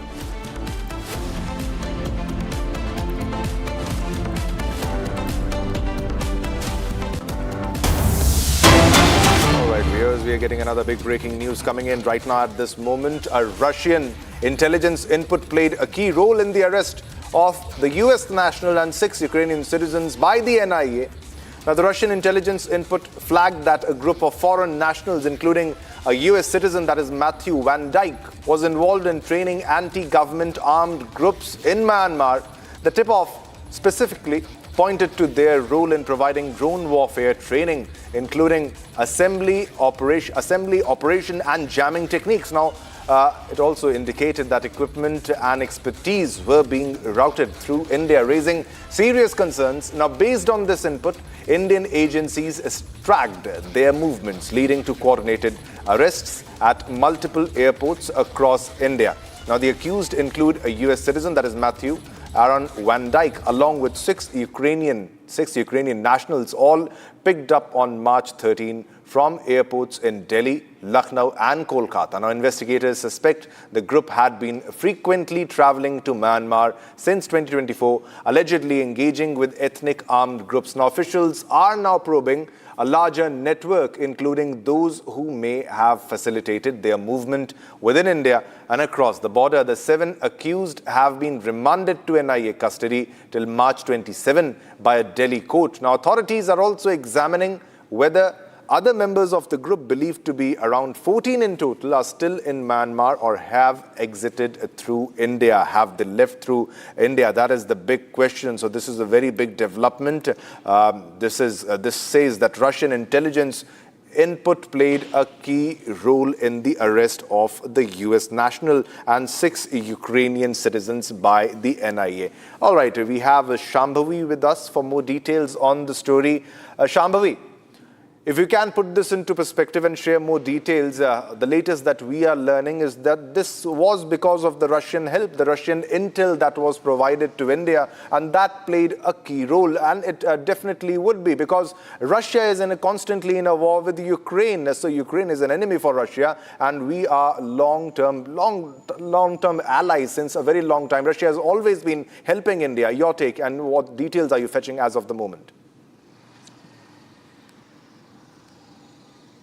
See, again, this has come as a huge update that this was a Russian key input. And there were 3 points in this input which actually led to Indian agencies and Indian authorities to those people. It helped them track their movements. It helped them actually arrest them, detain them from different locations. Mind you, let us remind our viewers, there were 7 foreign nationals, 6 Ukrainian, 1 US national, and these people were detained from the airport, Delhi airport, Kolkata airport and Lucknow airport. Now, there were main 3 things which was a part of the Russian input. One was that these foreign nationals, they were training anti-India or anti-government armed groups. One was the training related. Another one was that they were also giving warfare training related to drones, be it assembly, be it operations, and everything which is related to the operations of drone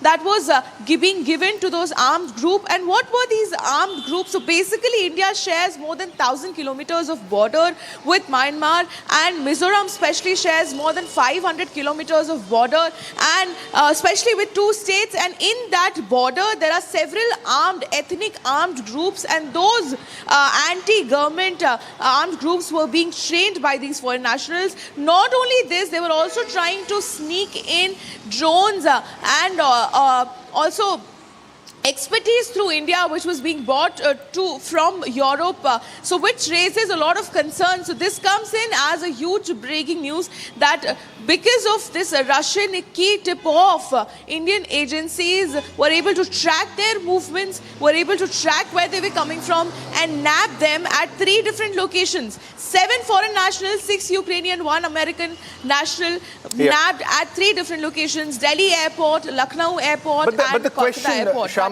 is also about the weapon that might have been transited through this route into Myanmar or from that route into India, and also the drone technology, the drone training that was being given by all these mercenaries. If you can share more details on that story. So that is the biggest angle that will be probed as of now, because there is a direct threat to India if we'll have foreign mercenaries training armed resistance groups from across the border.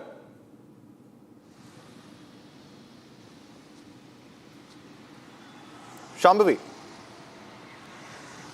Shambhavi, the other question is about the weapons, the consignment of weapons that must have been transited through the India route to Myanmar. Any details on that? How were they helping? And also about the drone technology.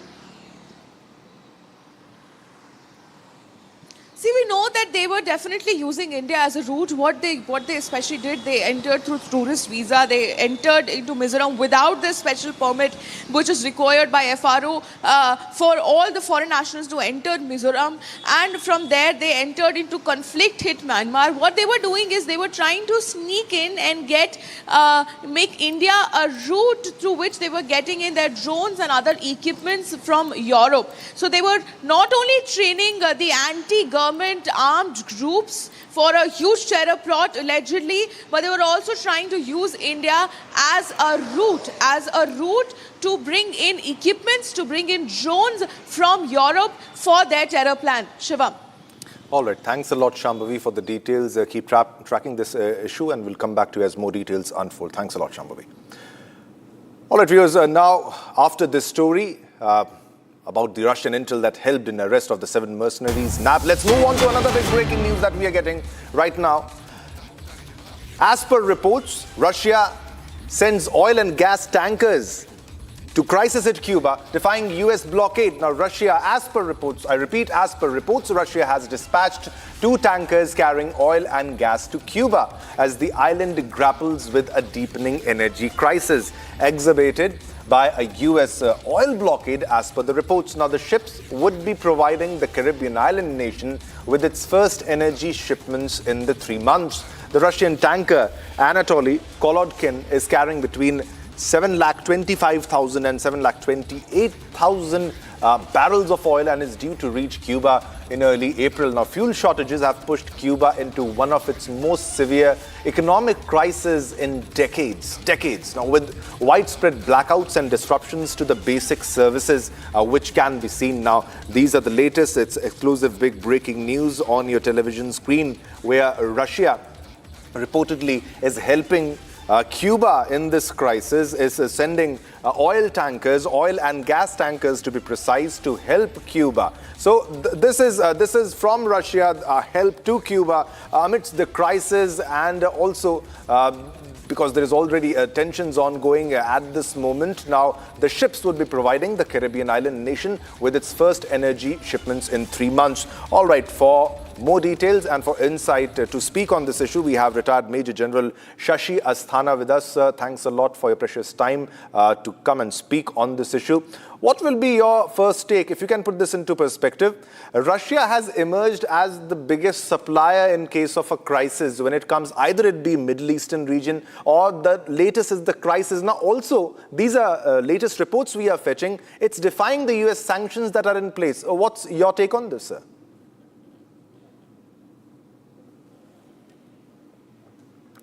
So I would request you to unmute your audio, sir. This is a scenario which reminds us of 1962 Cuban crisis. That time also, Americans were against the regime which was there in Cuba. They wanted to put them under pressure. And thereafter, Russians put their nuclear missiles in Cuba, and then Americans had to pull back. Now again, you find a similar situation where President Trump wants a regime change in Cuba. He has blockaded Cuba from the supply of oil from Venezuela, and because when they were getting almost 95% of their oil shipments from Venezuela. Now that has been blocked. And Cuba is actually facing a humanitarian crisis. This is illegal as per all UN norms and as per all human rights regulations. But notwithstanding that, America and President Trump, they think that they are above law, so that's what they have done it. Now, Russians are giving a message, very clear message, that this blockade will be broken, and hopefully, this is again is going to create a little bit of problems for United States because they will think 200 times before touching the shipment of Russians. And now, I think also there was some kind of rhetoric exhibited by President Trump to say that I will take Cuba after Iran and I will do whatever I want with it. Now that is, I think, arrogance beyond a point. So I think Russians have reacted as far as Cuba is concerned. Cuba is a small island near Russia, near America, and they do not follow the ideology of America, and traditionally they have not come under pressure of America. Although the current regime and has been reasonably matured and reasonably accommodative, but I think President Trump just doesn't want that, and he wants his puppet government to come there. So it's again a regime change exercise and a regime change pressure which United States was trying to put on Cuba. And this was by the way of economic blockade. I think now let's see, we will have to wait and see as to how Americans react to this shipment. So but do you think that Russia will be benefiting in the long run in this whole crisis that is happening right now in this moment? Because Russia has come as a big supplier in case also of the disruptions that are happening in West Asia region. You stay with us, sir. We have another big breaking news coming in. We'll break that and take your comment on that too. President Donald Trump's administration is considering deploying thousands of US troops to reinforce its operation in the Middle East as the US military prepares for possible next steps in its campaign against Iran. Now, said a US official and 3 people familiar with the matter, the deployments could help provide Trump with additional options as he weighs expanding US operations with the Iran war well into its 3rd week. So the war is expanding, it's escalating, there is no end to it. Iran is not backing down, and this comes as the latest, the considering of deploying of thousands of US troops to reinforce its operation in the Middle East as the US military prepares for possible next steps in its campaign against Iran. So this clearly, sir, Major General Shashi Asthana, sir, so this clearly All right. So we'll just break this news first. There's a big breaking coming in where US weighs military reinforcements amid the war in West Asian region. Now the deployments could help provide Trump with additional options as he weighs expanding US operations with the Iran war well into its third week. This is the latest. So there will there be boots on ground? So this suggests that there might be boots on grounds. Now President Donald Trump's administration is considering deploying thousands of US troops to reinforce its operation in the Middle East. Now this as the US military prepares for possible next steps in its campaign against Iran. Now will the boots on ground be deployed? Will there be soldiers on ground? Will there be ground operations in Iran? Iran has already warned of such an action that it will have serious consequences.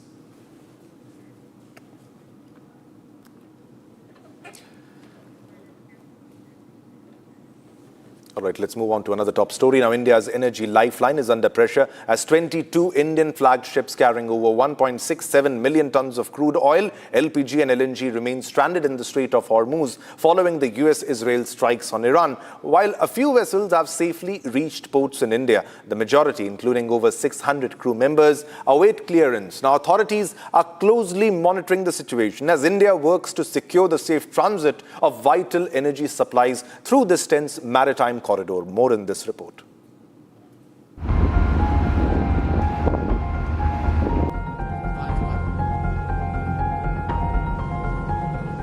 Stranded in a war zone, India's dozens of ships carrying crude, LPG and LNG remain trapped in the Strait of Hormuz as conflict escalates in the Gulf region. Over 1.67 million tons of crude oil, 3.2 lakh tons of LPG and 2 lakh tons of LNG are stuck on 22 Indian-flagged vessels stranded in the war-hit Strait of Hormuz. While a few vessels have made it to safety, the majority remain stranded on the west side, with over 600 crew members aboard waiting for clearance. But the government is assured that none of these vessels have come under attack so far. Earlier this week, 3 LPG carriers, Shivalik, Nanda Devi and Jagladki, completed their voyage to stations at Mundra Port and Kandla Port, respectively. The recent one, crude carrier Jagladki, was carrying approximately 81,000 metric tons of Murban crude oil from UAE. In fact, the vessel narrowly escaped when the Fujairah terminal was attacked while it was loading. As vital energy supplies are caught in a conflict zone, India waits for safe passage through the Strait of Hormuz. We have another big breaking news coming in. Another big breaking news. Now, a reaction has come from Riyadh amid the ongoing conflict and the Iranian strikes. Now, Riyadh has said that the little trust that remained in Iran has been completely shattered. So this means that the trust that remained in Iran has been completely shattered. This comes as a response of the attacks by Iran at various locations, various places, because this has escalated to a very different level. They have said that the little trust remains in Iran, remained in Iran, has completely been shattered. The statement has been made officially, followed intensive Iranian missile and drone strikes targeting energy infrastructure and civilian areas in various parts. Now, Riyadh has made this statement. Now, various Gulf nations are also engulfed in this war between Iran and US and Israel, and this is the latest statement that is coming from Riyadh. Riyadh had said that the little trust that was remaining in Iran has been completely shattered, and there is no trust that is left as we speak right now. So this little trust that was there is no more there because of the actions of Iran. Iran is striking key energy infrastructure, civilian infrastructure, well in the Middle Eastern region, in the West Asian region. Saudi energy sites were attacked. Now, Riyadh have also condemned these attacks, and also Riyadh has said that there is little trust that was remaining has been shattered now. All right, viewers, we are getting another big breaking news coming in at this moment, and Anil Ambani to appear before CBI today. It's a big development here. Anil Ambani in the fraud case is to appear before the CBI over the bank fraud case, a very big bank fraud case. So Anil Ambani will be appearing before the CBI. He was questioned earlier also, and this time again Anil Ambani to be appearing before the CBI today. Latest development, we'll get you more details on this. He has already been questioned before also on the bank fraud case, which amounts to a lot of money, and the CBI will be questioning again, and the Anil Ambani will be appearing before the CBI over the bank fraud case that has been committed by him. This is the latest that we are getting fresh. This is a bank loan fraud case that has been registered against Anil Ambani. He appeared earlier, and this time he will be appearing before the CBI today. This is the latest that we are getting. Anil Ambani, the bank fraud case that we are getting, the latest big breaking news development. He will be appearing before the CBI. All right, for more details, we have our Deputy Executive Editor, Shravan, joining us from the newsroom. What are the latest details, Shravan, you are fetching? He is set to appear before the CBI now. Well, in fact, this means more trouble for Anil Ambani because earlier it was the enforcement director before whom he had already made an appearance. Now, the Central Bureau of Investigation has registered a new case. In fact, in this particular case, his son, Jay Ambani, was also examined by the Central Bureau of Investigation. This is based on a complaint that was filed by the Bank of Baroda. In fact, there are multiple cases that Anil Ambani faces right now. Cases that have been registered by the Central Bureau of Investigation in the past, based on which the Enforcement Directorate had filed an ECIR and in fact had examined Anil Ambani not once, on multiple occasions. Now, the charges that have been leveled against Anil Ambani are the following.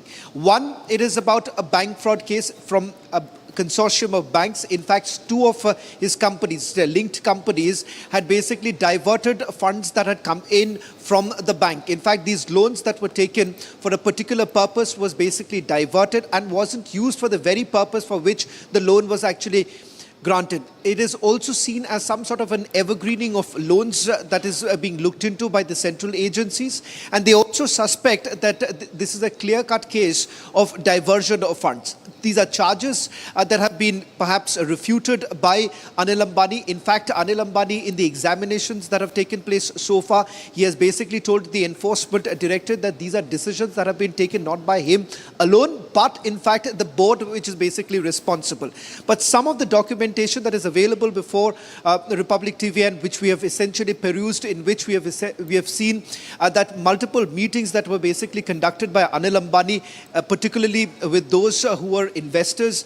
He has basically told them about the fact that loans were essentially coming in, and the fact that perhaps his company would be in the green from red, given the fact that there were massive loans that had been taken, and the charges have been of defrauding the banks. All right, Shravan, if you can also share the details, the amount of money that is involved in this entire case, because CBI also already questioned Jay Anmol Anil Ambani in this case. His son was also questioned. Is this in sequence to that, or it involves other cases also? Well, in fact, this is the latest case in which Anil Ambani would be making an appearance before the Central Bureau of Investigation. In fact, it is also being seen as some trusts that were floated by Anil Ambani and his family members, which includes his wife and son. His son has now been examined. His son has also been made an accused in the latest FIR that has been registered by the Central Bureau of Investigation. And the case is once again of bank fraud. If you're essentially asking me about the total amount that you're basically looking at, that certainly varies, because you're looking at multiple FIRs that have been registered, and these are complaints from multiple banks. The role of bank officials have also come under the scanner. In fact, the Enforcement Directorate had sent notices to over a dozen bank officials, and they had suspected that there was a possibility of some sort of a quid pro quo, given the fact that despite weak financials of companies linked to Anil Ambani, they were basically granted the loan. And that is the reason why the role of bank officials are also now being looked into by the Central Bureau of Investigation as well as the Enforcement Directorate. Yes. Thanks a lot, Sean, for the details and putting this into perspective. Thanks a lot. All right, viewers, so this is a very big development. Anil Ambani to appear before CBI today. Also, time to slip into a short commercial break. Don't go anywhere. Coming up next, 12 Gulf countries issue joint statement, condemn Iran's recent aggressions using ballistic missiles and drones targeting residential areas and civilian infrastructure. Coming up next. Don't go anywhere.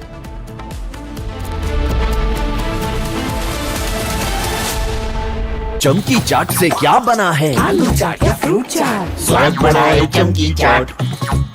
क्या बात है? स्वादिष्ट पकोड़े और फरसान, अरे चमकी चाट है इसकी जान। असली स्वाद सिर्फ चंकी चाट।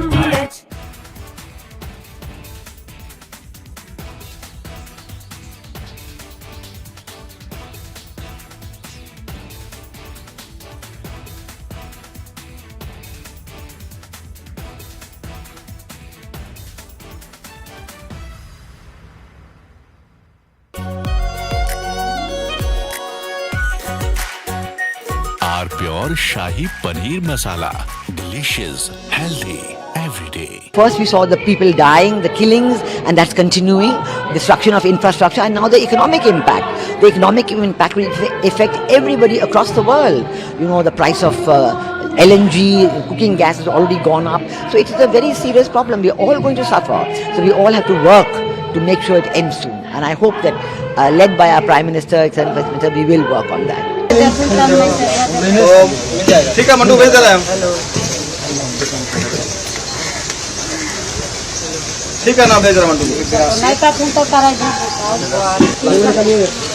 आलू से नहीं होगा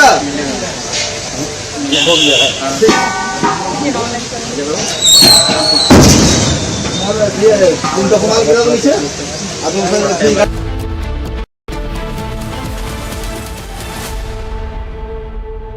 प्यास बुझाए ठंडक लाए सबको भाई जीरा से MTH का जलजीरा जीरा से जीरा सिप असली रिफ्रेशिंग, असली स्वाद, असली मजा। MTH केसरिया से मन जोगी हुआ रे दिल झूमे देखो मतवारा हुआ रे केसरिया से मन जोगी हर पल मनाओ केसरी त्योहार। विमल, बोलो जुबान केसरी। आर प्योर सूजी पास्ता उबालो मिलाओ और खाओ 8 मिनट में तैयार। क्या टेस्ट है सबका राजा R pure masala. First we saw the people dying, the killings, and that's continuing, destruction of infrastructure, and now the economic impact. The economic impact will affect everybody across the world. You know, the price of LNG, cooking gas has already gone up. So it is a very serious problem. We're all going to suffer. So we all have to work to make sure it ends soon. And I hope that, led by our Prime Minister, etc., we will work on that. ठीक है mandu भेज दे रहे हैं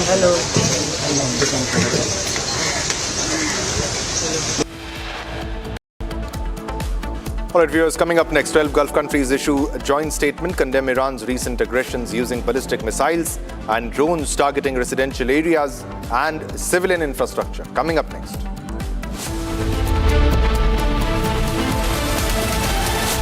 चमकी चाट से क्या बना है? सैंडविच लस्सी और छाछ हर घूंट में चमकी चाट। अब बताओ स्वाद आया? आया। असली स्वाद सिर्फ चंकी चाट।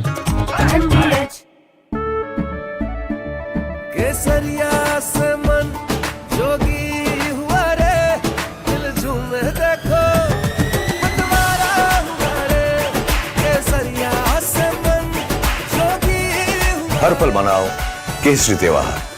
विमल, बोलो जुबान केसरी। थोड़े में ज्यादा स्वाद यही तो है इसकी खास बात। वाओ मामा क्या स्वाद है? अरे मेरे राजा सबका राजा R pure masala.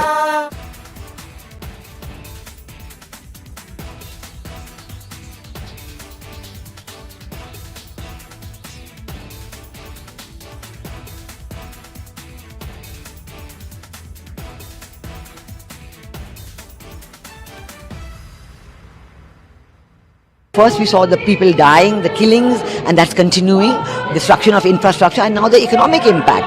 The economic impact will affect everybody across the world. You know, the price of LNG, cooking gas has already gone up. So it is a very serious problem. We're all going to suffer. So we all have to work to make sure it ends soon. And I hope that, led by our Prime Minister, we will work on that. ठीक है mandu भेज दे रहे हैं ठीक है ना भेज रहे मंडू अरे आलू से नहीं होगा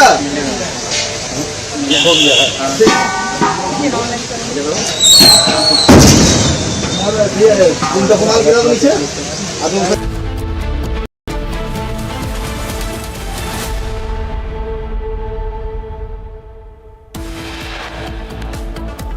Viewers, top headlines. A Russian intelligence input played a key role in the arrest of a US mercenary, Van Dyke, and 6 Ukrainian citizens by the NIA. Trump lambasts Israel for attacking a South Parts gas field in Iran without his approval or permission.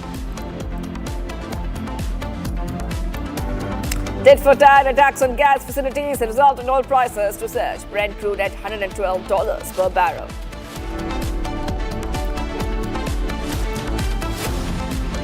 Twelve Gulf countries issues joint statement, condemns Iran's recent aggressions using ballistic missiles and drones targeting residential areas and civilian infrastructure.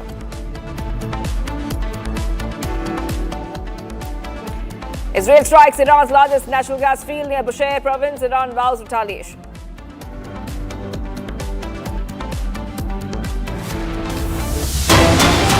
Getting big breaking news coming in, viewers. We have big breaking news right in. Countries all over the globe are welcoming the ceasefire between Afghanistan and Pakistan.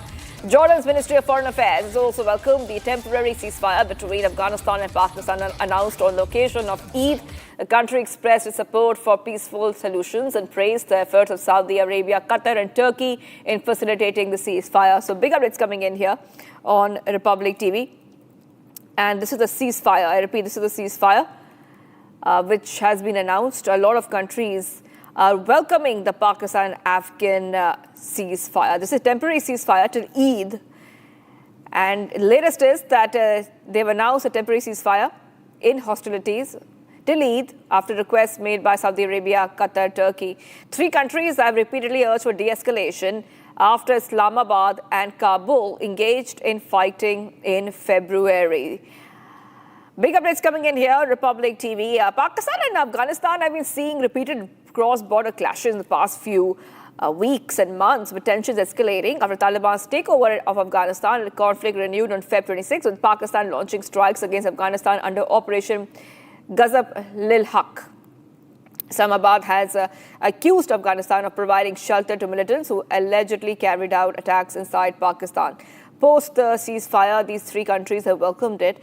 Pakistan-Afghanistan ceasefire has been welcomed by Saudi Arabia, Qatar and Turkey. Jordan has also welcomed the Pakistan-Afghanistan ceasefire.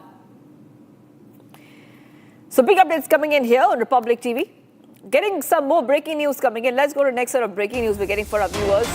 News flow continues.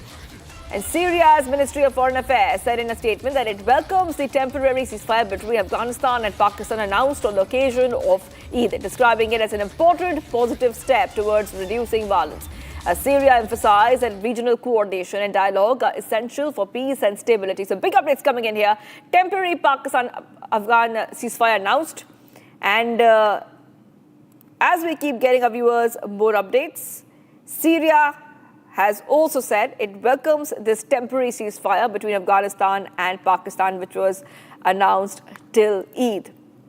So big updates coming in here on Republic TV. This is coming just after Pakistan and Afghanistan have been seeing a lot of hostilities between each other for the past few months. Both have been accusing each other. Both have been striking each other's territory. In fact, Pakistan has struck a hospital in Kabul a few days ago. And that led to 400 people dying, the Afghan officials saying. So now there's a temporary ceasefire on that front. Okay, let's move ahead. And we'll put our focus on the Iran-Israel-US war. With the Larijani has been killed. The question is, will Tehran topple with the killing of its leaders? In this analysis, Lieutenant General D.P. Pandey debunks myths about regime change in Iran. Now, unlike simple monarchies, Iran's multi-layered system, clerics, IRGC leadership, and provincial units keeps running even after key figures like Larijani are targeted. Drawing parallels to Bangladesh, he explains why the Hormuz Strait controls persist and leadership gaps create opportunities for moderates and external parachute leaders. And let's have a look at this analysis as we get you the latest.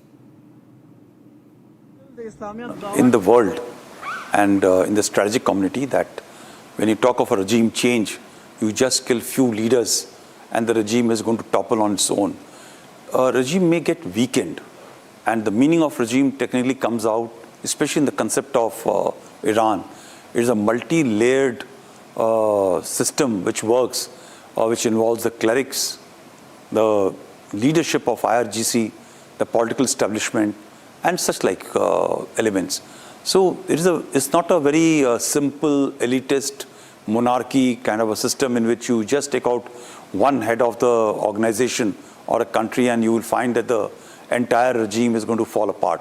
Iran has watched what has been done by the Americans across the world. If you look at the recent example of Bangladesh, so in case of Bangladesh, if you took out Sheikh Hasina, they were able to plant Yunus to take control of this thing, but that was still a democratic system. But in Iran, it is very, very hardened system.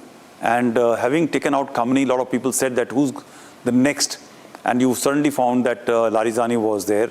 The naming of Mujtaba was one of the options which came about, but clearly as of now, he's not well. He's either injured, he's within the country, or he's been taken out to, as per some reports, that he's gone to Russia for his treatment and operations. Yet the country continues to run. Yet there are 31 provinces in which IRGC's units are operating independently and individually, but they are still under certain degree of control.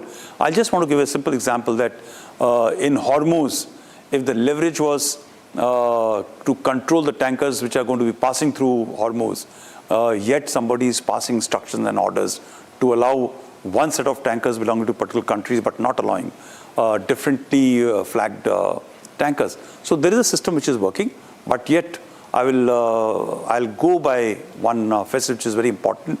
The regime, as the top leadership gets on knocked off, it will start weakening to a certain degree, because the fear of the population which was scared of those hardliners will diminish, and therefore there will be possibility of somebody emerging to take control, or else from the existing system of regime there will be somebody more hardline, more pragmatic, more practical may emerge and take control.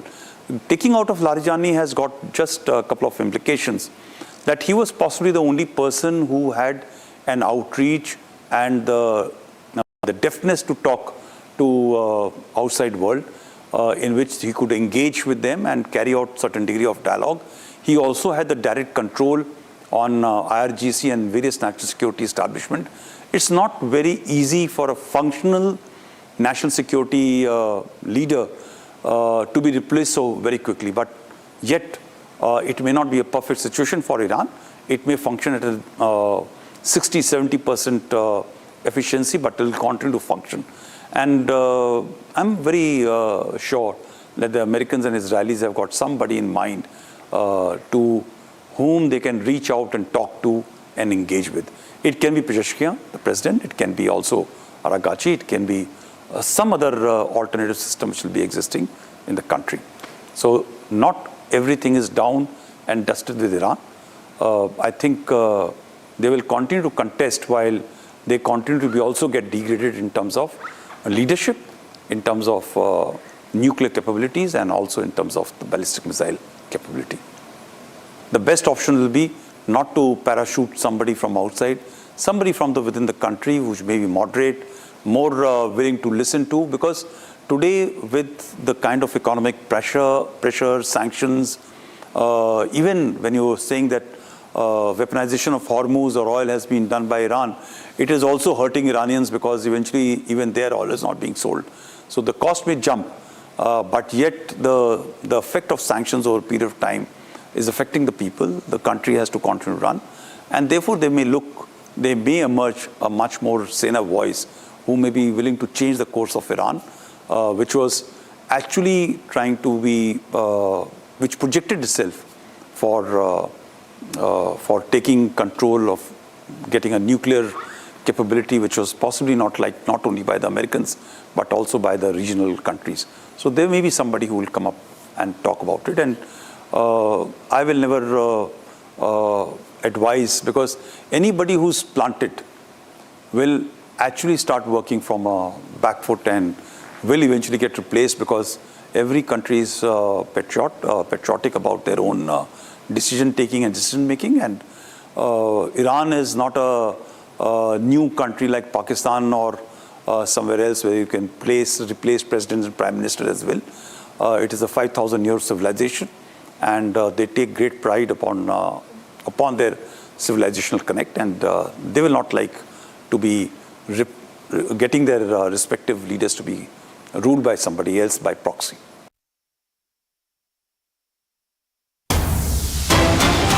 Getting to some big breaking news coming in. IRGC's new statement. The IRGC's naval forces successfully targeted significant locations at the Minhat and the Al Dhafra bases, the Al Adairi helicopter base used by American forces, and the Mina Salman base, which is the headquarters for the US 5th Fleet. Okay. Iran launches strikes on major US bases once again. And this is coming in as Iran has been targeting US sites all across the Gulf region. So latest update on your screen, Iran Defense Forces statement on the latest strikes has now come in. These are major US bases which have been targeted. Explosions are rocking US bases in multiple areas, including Kuwait and Jordan, as the attacks are escalating. This is one of the bases that are such as in the Minhad area, Al Dhafra area bases, Al Adairi bases. Getting some more breaking news coming in. Iranian Minister of Foreign Affairs responds to French President Macron. Since Macron has not uttered one word of condemnation of the Israel-US war in Iran, he did not condemn Israel when it blew up fuel storage in Tehran, exposing millions to toxins. His current concern did not follow Israel's attack on our gas facilities. It follows our retaliation. Macron not uttered a word on the US-Israel strikes, and Iran Minister of Foreign Affairs responds to Macron on this issue. Back-to-back updates coming in here on Republic TV. Macron not uttered a word on US-Israel strikes. This is a statement which has come in from Iran. This is a statement coming in from Iran. This is a foreign minister of Iran who has responded to Macron. A lot of countries have taken their stand. A lot of countries have also condemned the US strike. Some countries have asked for a resolution on the negotiating table. Some countries have taken the side of Iran, and some of US and Israel. Iran says that Macron has not uttered one word of condemnation of the Israel-US war on Iran. Let's move ahead, viewers. 2 elderly Israeli citizens have been killed in an overnight Iranian missile strike in central Israel. As the conflict sharply escalates, the attack hit an apartment building in Ramat Gan, causing extensive damage, with Israel accusing Iran of targeting civilians using cluster munitions and missiles. Now, meanwhile, Israel has eliminated several top Iranian officials, including Ali Larijani, Gholam Reza as well, Soleimani, as Iran continues their strikes. Now, the casualties are mounting in the region. Here's more as we keep getting you the latest in how Iran vows to take revenge. Overnight strikes lit up the skies over central Israel, with a deadly missile attack hitting the city of Ramat Gan just east of Tel Aviv. An apartment building was left severely damaged, with Israeli emergency services confirming the deaths of 2 elderly civilians. Authorities say the strike involved cluster-type munitions, raising concerns about civilian safety. We're standing here near an apartment that was hit last night by an Iranian rocket. Those rockets were carried in a large ballistic missile, a cluster bomb. That cluster bomb separated to dozens of smaller rockets and spread out on kilometers in the center of Israel. The Iranians are strategically, purposely targeting Israeli civilians using weapons that are a war crime to be used against civilians, firing dozens of rockets in every single missile against Israeli civilians. This attack killed an elderly couple at the age of 70 in central Israel. Israel is intensifying its campaign deep inside Iran. Israeli Defense Minister Katz also announcing the killings of Ali Larijani and Gholam Reza Soleimani, while also claiming to have killed Iranian Intelligence Minister Ismail Khatib. מדיניות ישראל ברורה וחד משמעית. אין לאף אחד באיראן חסינות וכולם על הכוונת. ראש הממשלה בנימין נתניהו ואני הסמכנו את צה"ל לסכל כל בכיר איראני שנסגר עליו מעגל מודיעיני ומבצעי ללא צורך בקבלת אישור נוסף. נמשיך לסכל ולצוד את כולם. גם במהלך היום הזה צפויות הפתעות משמעותיות בכלל הזירות שעלו מדרגה את המלחמה שאנחנו מנהלים מול איראן והחיזבאללה בלבנון. The conflict in West Asia has already killed over 1,000 people in Iran and more than a dozen in Israel, according to official figures. The US says it has also suffered casualties with troops killed and wounded in ever-widening conflict. As the chaos continues to escalate, fears are growing that the conflict could spiral into a full-blown war with no clear end in sight.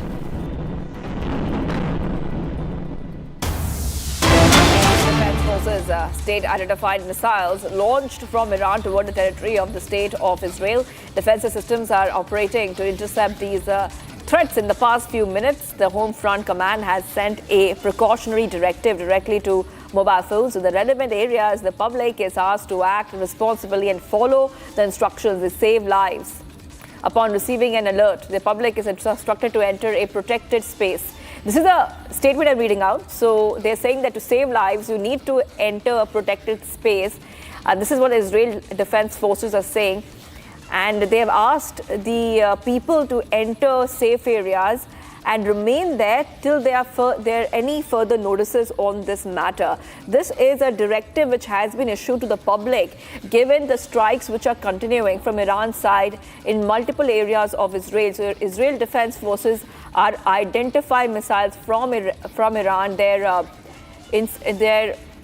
air defense interception system is also extremely alert, and they're trying to intercept the missiles. So the situation continues to be tense. Remember that Iran has vowed revenge, and they've said that after the security chief was killed, after top Iranian leaders were killed by Israeli strikes recently, they will be striking Israel. They will not stop strikes, and they have vowed to retaliate. This is what Iran has said. So the escalation is continuing.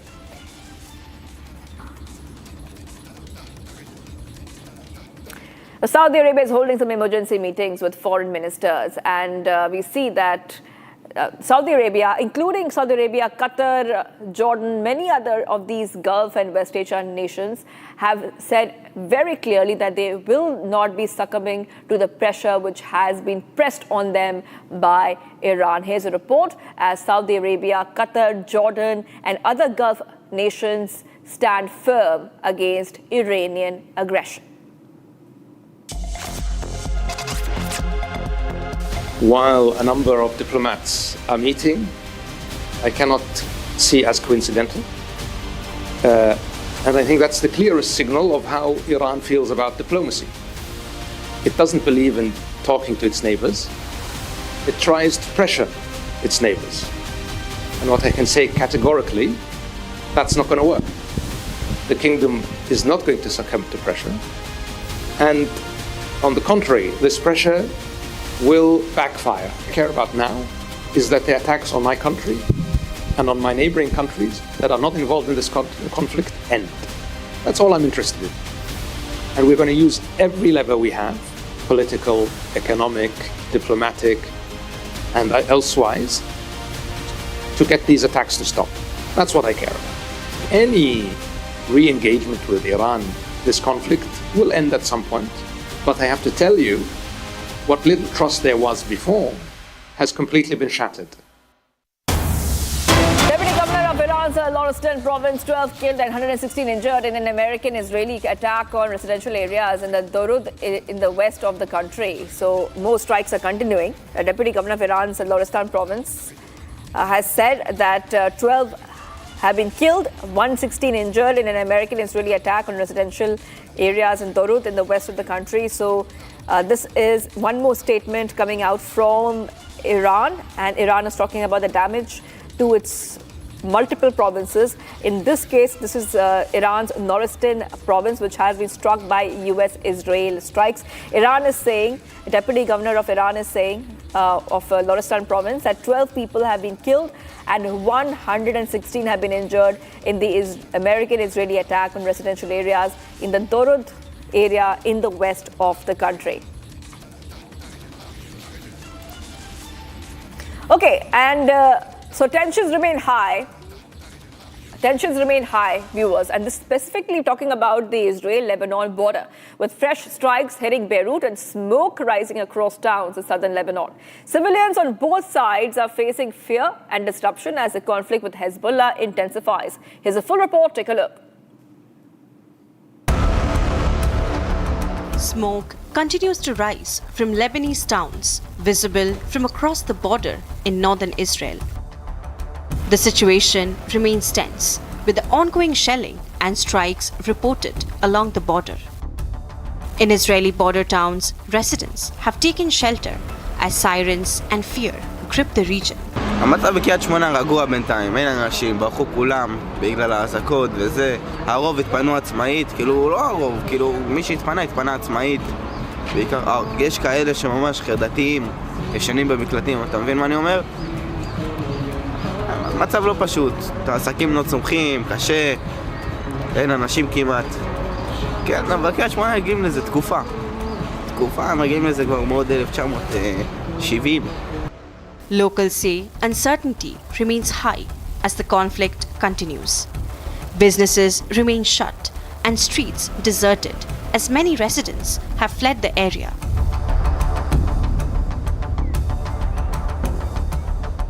אני מקווה שטראמפ לא יעצור אותנו באמצע ושיעשו את העבודה עד הסוף, ואז זה יהיה בסדר. אבל אם יעצרו ולא ימשיכו כמו שרוצים הצבא, אז זה יחזור עוד פעם.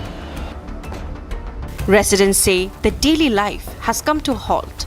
The Israeli military said that it hit branches of Al-Qad al-Hassan, a Hezbollah-linked microfinance institution that Israel says is being used to fund the group's military wing.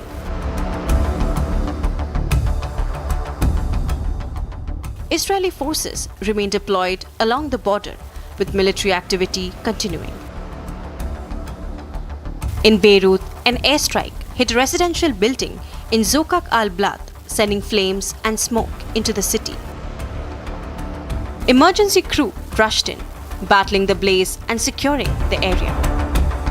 The injured were evacuated in ambulances. The strikes left widespread damage across neighborhoods.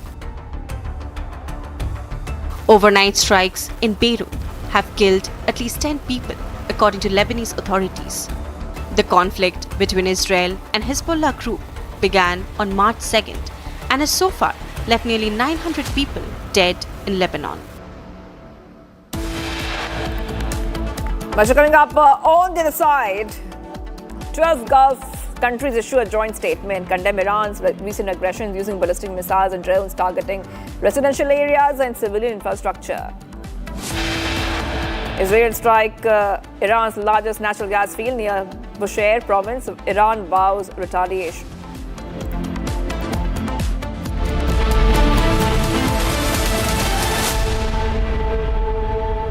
चमकी से क्या बना है? Sandwich लस्सी और छाछ। हर घूंट में चमकी चाट।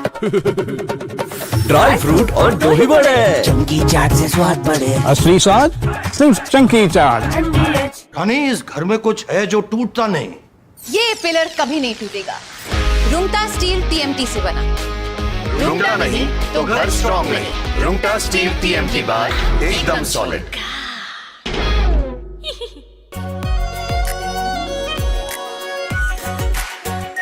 R pure shahi paneer masala, delicious, healthy every day. First we saw the people dying, the killings, and that's continuing, destruction of infrastructure, and now the economic impact. The economic impact will affect everybody across the world. You know, the price of LNG, cooking gas has already gone up. So it is a very serious problem. We are all going to suffer. So we all have to work to make sure it ends soon. And I hope that, led by our Prime Minister, we will work on that. ठीक है mandu, भेज दे रहे हैं। ठीक है ना, भेज रहे हैं मंडू। आलू से नहीं होगा।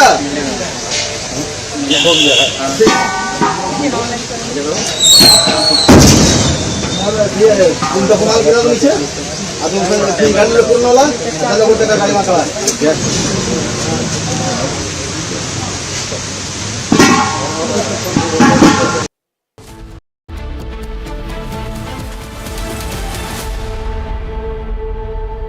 आर प्योर सूजी पास्ता उबालो, मिलाओ और खाओ। 8 मिनट में तैयार। क्या टेस्ट है सबका राजा आर प्योर मसाला।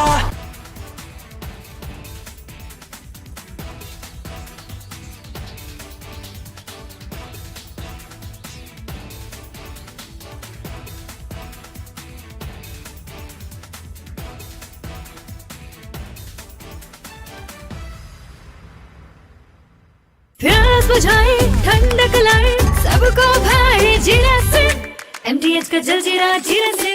जीरा सिप, असली रिफ्रेशिंग, असली स्वाद, असली मजा।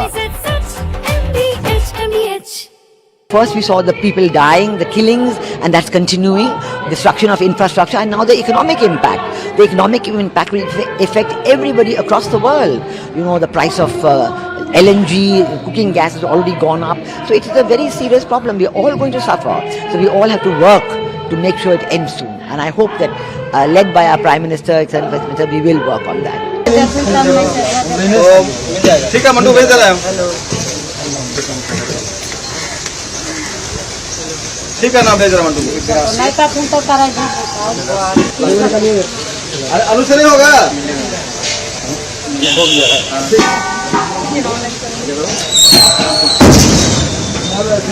तुमको कमाल करा दो नीचे। अब तुम गाड़ी में पूर्ण वाला चलो बोलते का गाड़ी मारवा।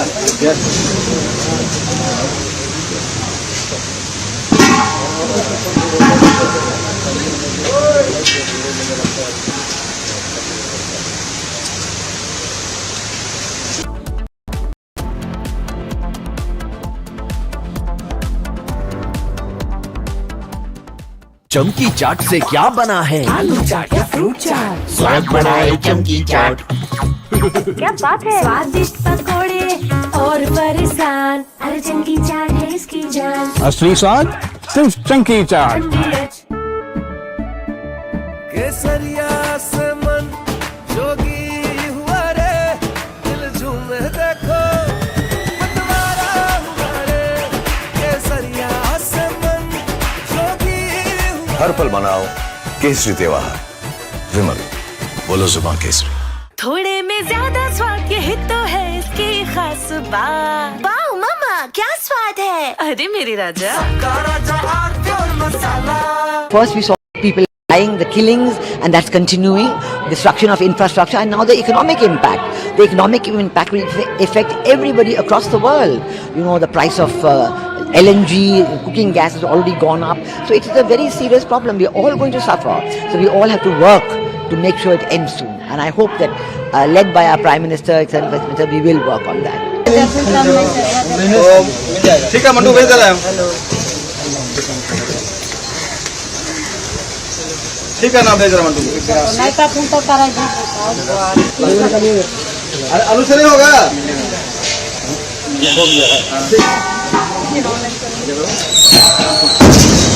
3 document kira niche adu free gaadi lo kurno la kada bolte ka gaadi makala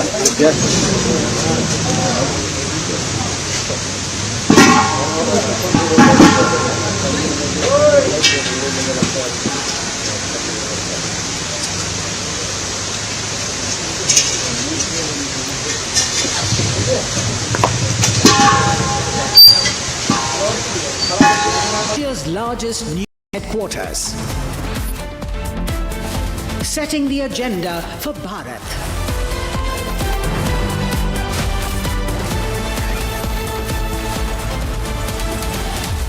You're watching Republic.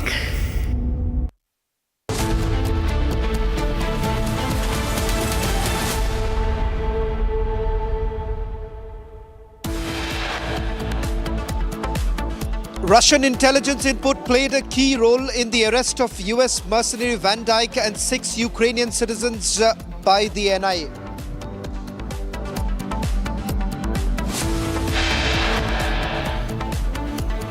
Trump takes on Israel for attacking the South Pars gas field in Iran without his approval or permission.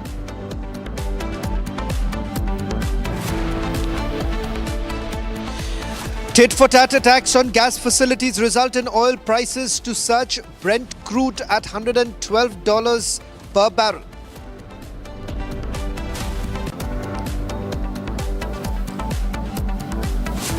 Twelve Gulf countries issues a joint statement, condemns Iran's recent aggressions using ballistic missiles and drones targeting residential areas and civilian infrastructure. Israel strikes Iran's largest natural gas field near Sher province. Iran vows retaliation.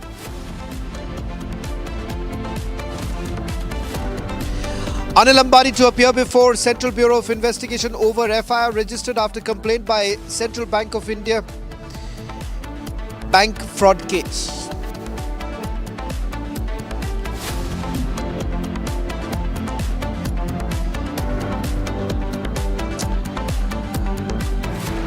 Starting this edition of Live Report with some breaking news now coming in from the battleground state of Assam, where the Bharatiya Janata Party has now released the list of candidates. In fact, in the list of candidates also happens to be Pradyut Bordoloi, former parliamentarian from the Congress party who joined the Bharatiya Janata Party just about yesterday. In fact, the first list is out. 88 candidates have been announced. As far as the seat sharing formula is concerned, that has also been, in fact, worked out between the Chief Minister and we were given to understand the other allies. BJP is contesting on 89 seats in Assam. 88 seats have already been announced. Bordoloi has been fielded from Dispur. And we're going to take you through more details coming in. Anirudh is joining us live from Guwahati. Anirudh, as far as the candidate lists are concerned, the big takeaways, the big names featuring in the list. Yes, Sawan, this is a very interesting list of candidates that the Bharatiya Janata Party has announced today. Out of 89 seats where the Bharatiya Janata Party will be contesting, they have announced the list for 88 seats today, and the candidate for CC Borgaon in Dhemaji district has not been announced. Meanwhile, the important key takes that has been witnessed in this list include the inclusion of Pradyut Bordoloi, who has been who joined the Bharatiya Janata Party yesterday, has been given party candidacy from the Dispur constituency. And on the other hand, many prominent candidates of the Bharatiya Janata Party or sitting MLS have been dropped. If we have a look at the list, then we see that even ministers are also dropped. Nandita Garlosa, who is a minister in the Himanta Biswa Sarma cabinet, she has been dropped from this list. He was a MLA from Haflong constituency. On the other hand, former state president Siddhartha Bhattacharya has also been dropped from New Guwahati. Diplu Ranjan Sharma is getting the ticket, who was the former BJYM president, who has been fresh, if not a very fresh face, but in fact a promising youth leader from the Bharatiya Janata Party. Similarly, Deputy Speaker of Assam Legislative Assembly, Dr. Numal Momin's candidature has also been dropped. He has not been given party candidature this time. Altogether, if we see at the list that has emerged now, at least more than 10 to 15 candidates of sitting MLAs, ministers have been dropped from this list. So yes, BJP has given preference to many fresh faces in this list, and if we also see the women representation, the youth representation has also been kept in mind while announcing the Bharatiya Janata Party's candidates for the upcoming general election in Assam. Sawan. Well, with regards to the new entrants in the party, Pradyut Bordoloi, and what we were told by the Assam Chief Minister here in the national capital, Anirudh, tomorrow, that there is more Congress leaders likely to be joining in. Any more details that you're picking up in terms of the turncoats?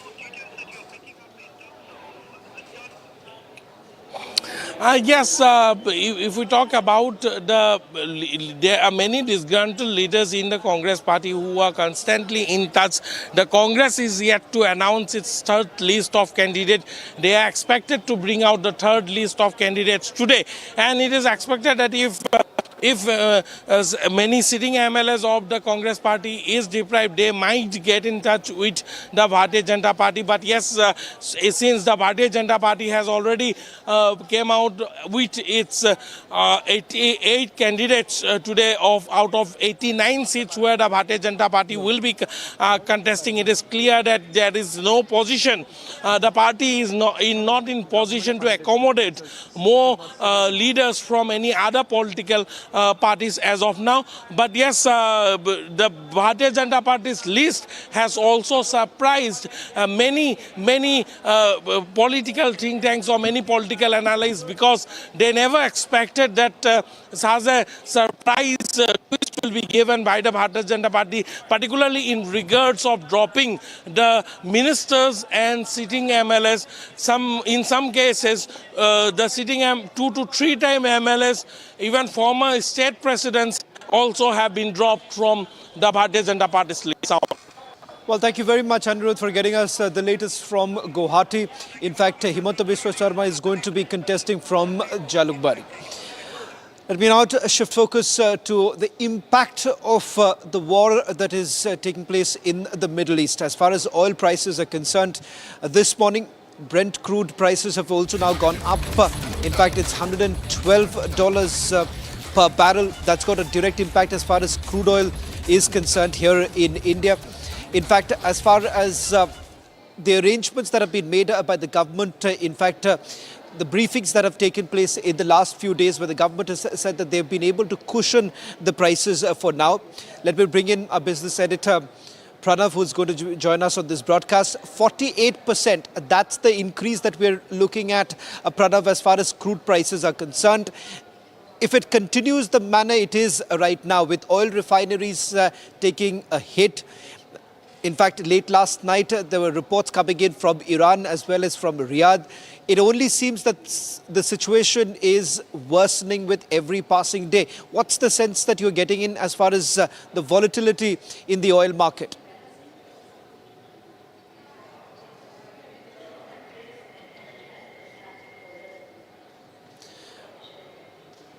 Pranav, I'm not too sure if you can hear me.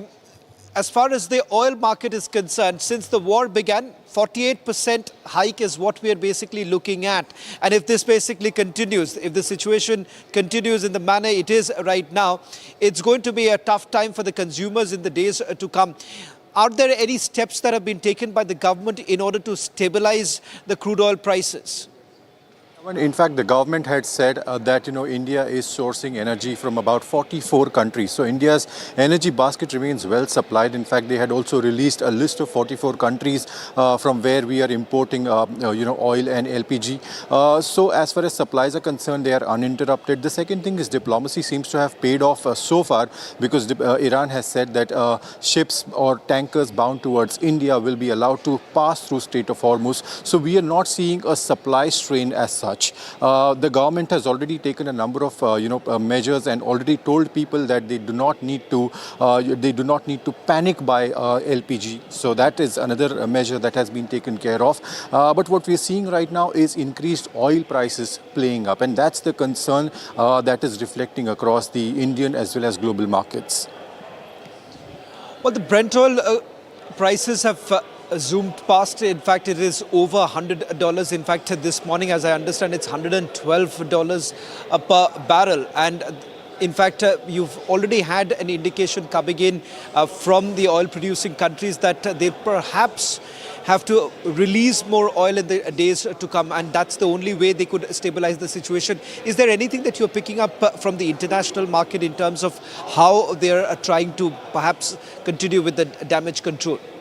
Well, Shawan, there seems to be little effort to, do damage control, because what we are seeing right now is both the sides. In fact, all the three warring nations nobody's talking about de-escalation. In fact, Donald Trump, as we wake up, is already saying that he is likely to hit the Pars oil field if Iran continues its attacks. So what we are seeing is escalation, and that is what is reflecting in oil prices. So no relief as of now. Crude continues to climb, and in fact, one of the Iranian officials, if you remember, had last week said that we could be looking at a scenario where oil could touch a $200 per barrel mark, and many analysts and experts are saying that may not look like a distant reality if oil prices continue to climb the way they have been.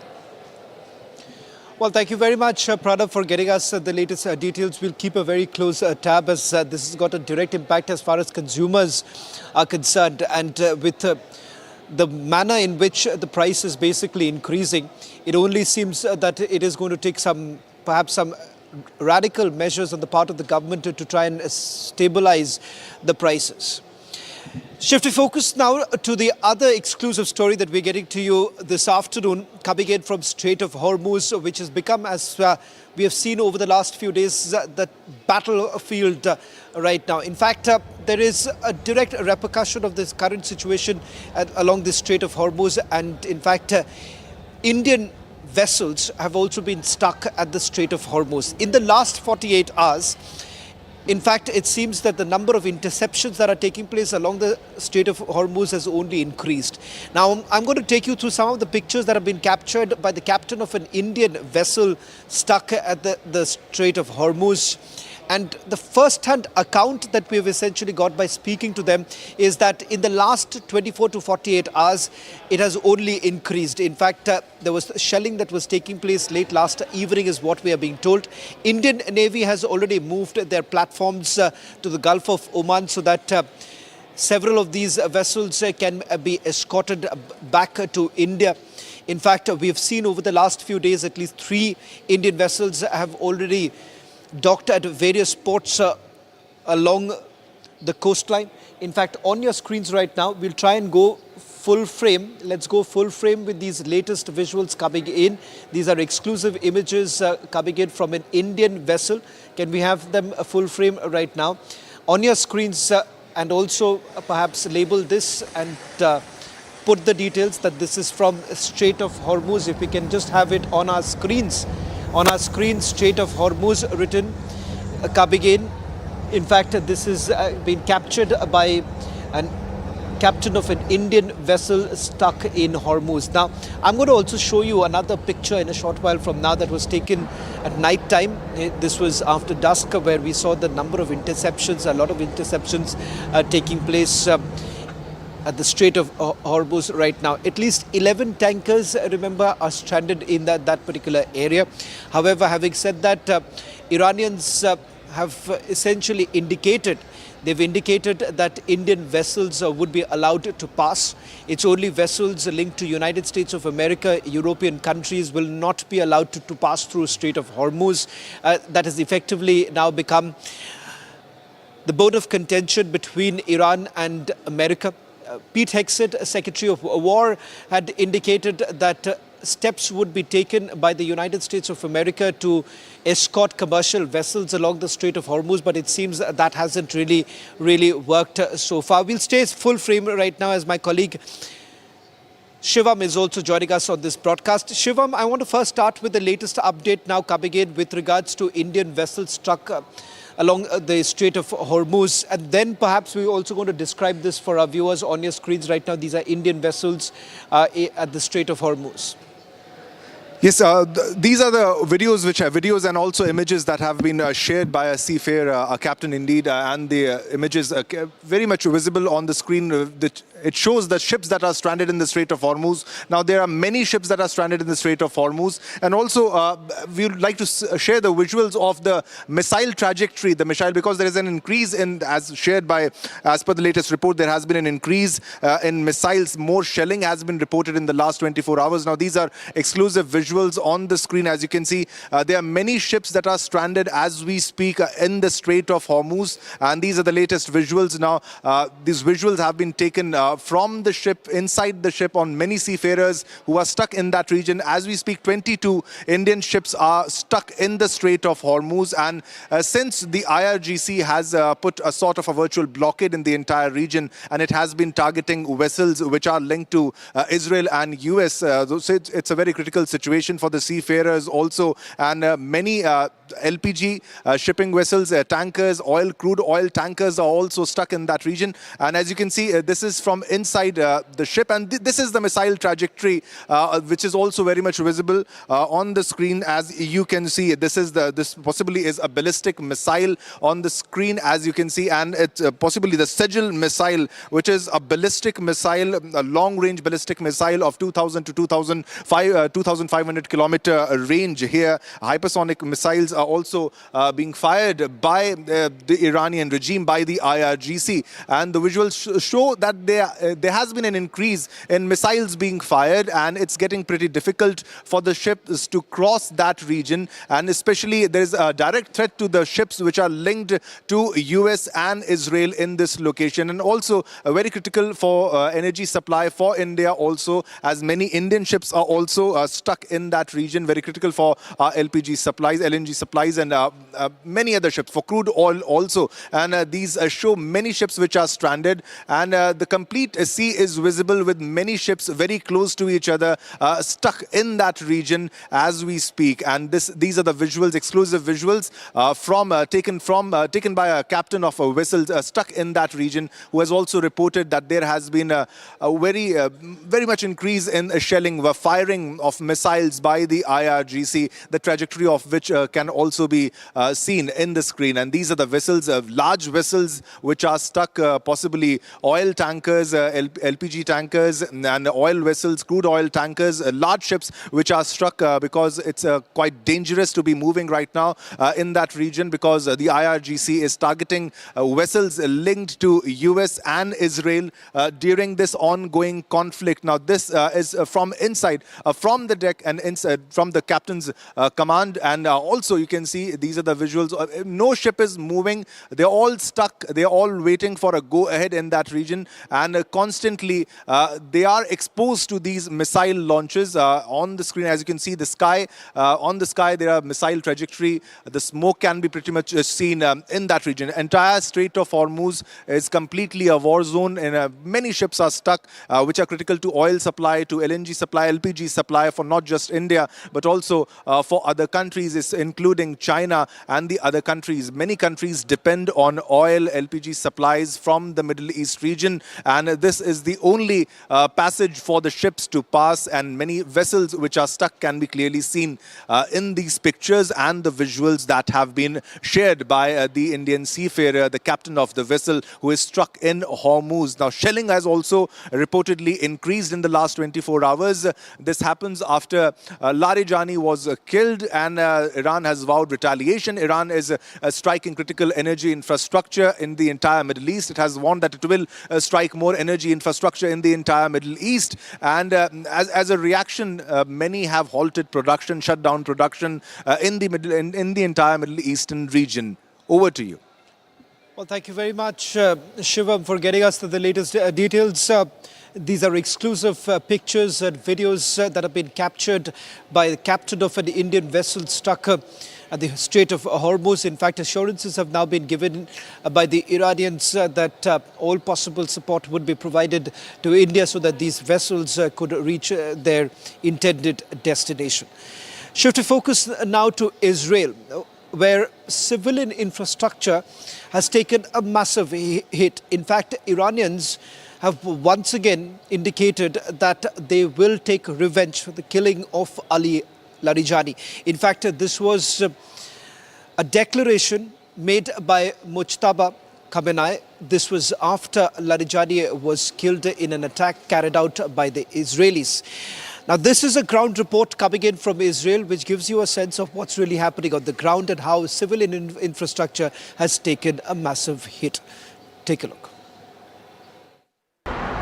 Here is the most popular train station of Israel, Tel Aviv Center Savidor Arlozorov, and it was hit by ballistic rocket of Iran with illegal cluster munition.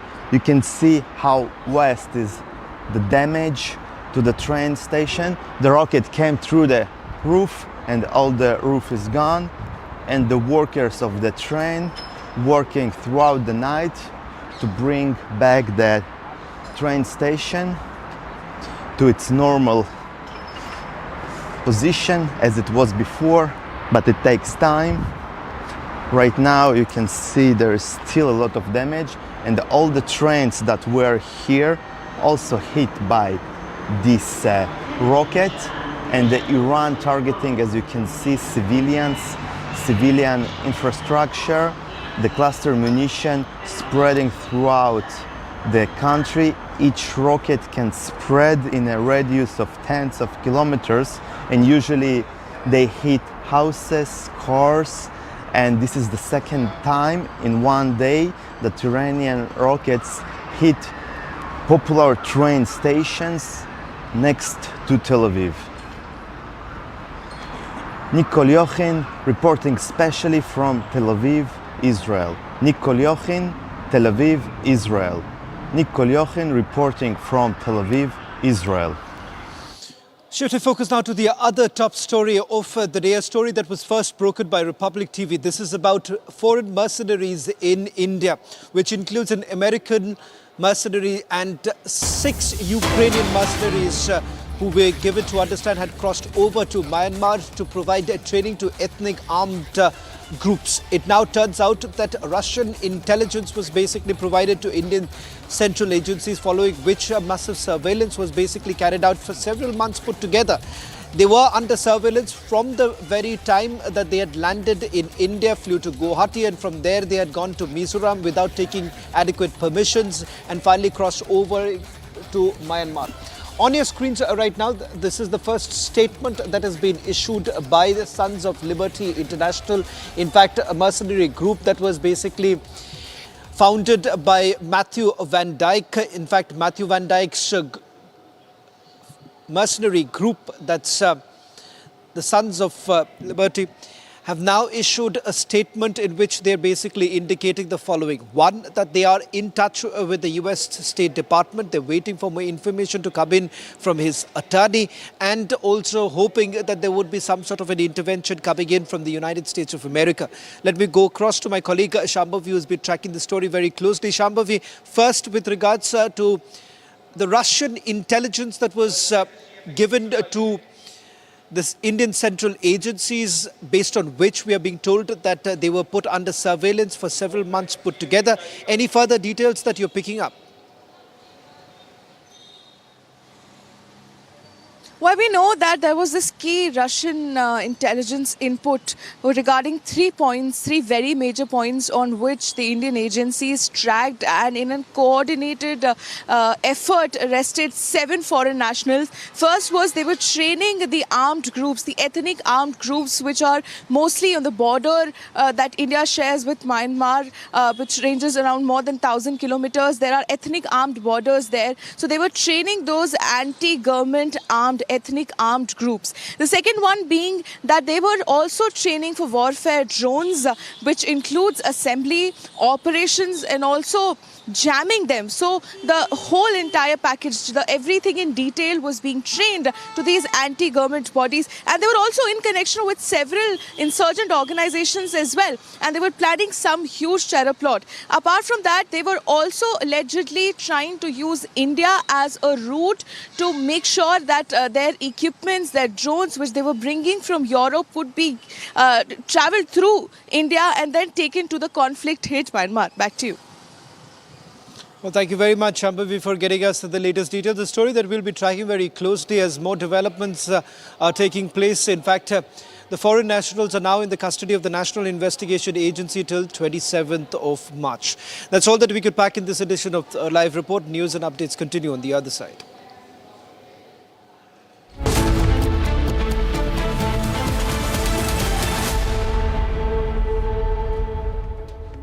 चमकी चाट से क्या बना है? आलू चाट या fruit चाट? स्वाद बढ़ाए चमकी चाट। क्या बात है? स्वादिष्ट पकोड़े और परेशान, अरे चमकी चाट है इसकी जान। असली स्वाद सिर्फ चमकी चाट। In the global employability rankings by Times Higher Education UK, only the following 6 institutions from India are ranked amongst the top 230 in the world for having the most employable graduates. IIT Delhi, IISc Bangalore, IIT Bombay, IIM Ahmedabad, IIT Kharagpur and Amity University. थोड़े में ज्यादा स्वाद ये तो है इसकी खास बात। वाओ मामा, क्या स्वाद है? अरे मेरे राजा, सबका राजा आरती और मसाला।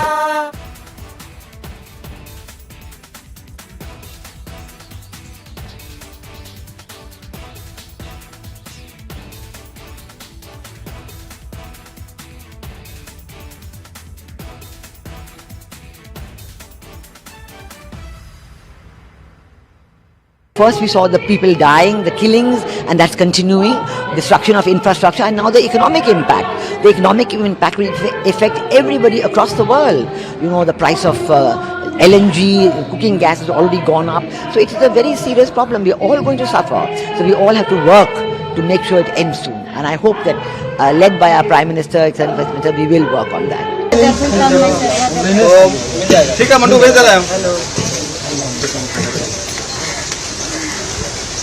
ठीक है ना भेज रहा हूँ नहीं तो फिर तो करेगा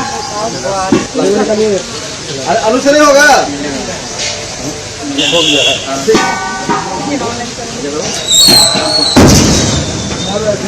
तुमको कुमार गिरा नीचे अब फिर गाड़ी में पूर्ण वाला दादा बोलते का गाड़ी मारता है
क्या हुआ ठीक है ना भूल भूलेंगे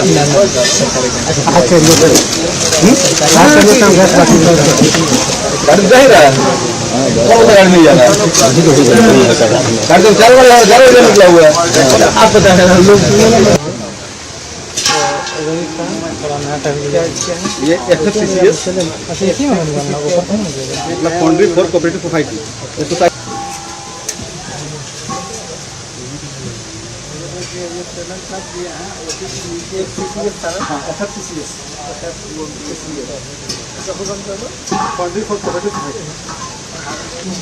वहाँ लिखा हुआ है भैया ना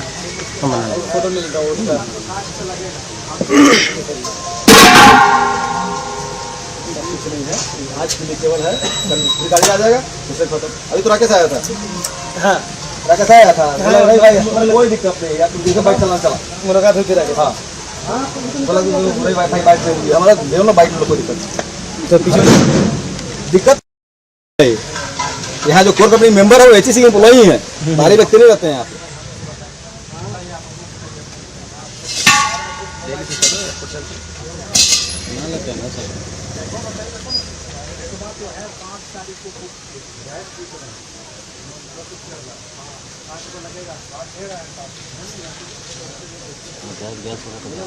बोलो 60 रुपये लाएगा 50 रुपये लाएगा करेगा बोलो समझो ना फिर कोई बात नहीं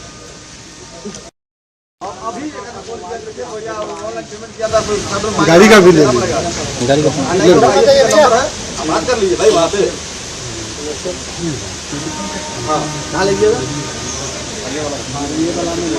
कब ला के दीजिएगा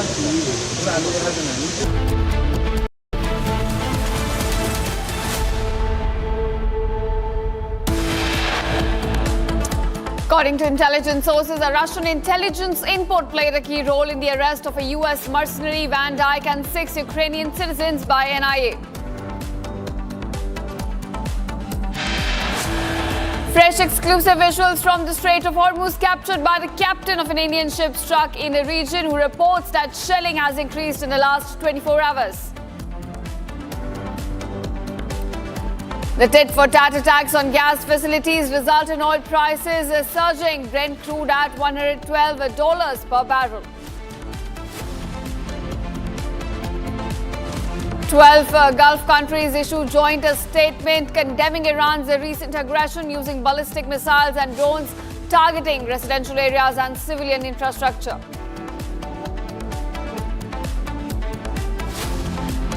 Donald Trump slams Israel for attacking the South Pars gas field in Iran without his approval or permission.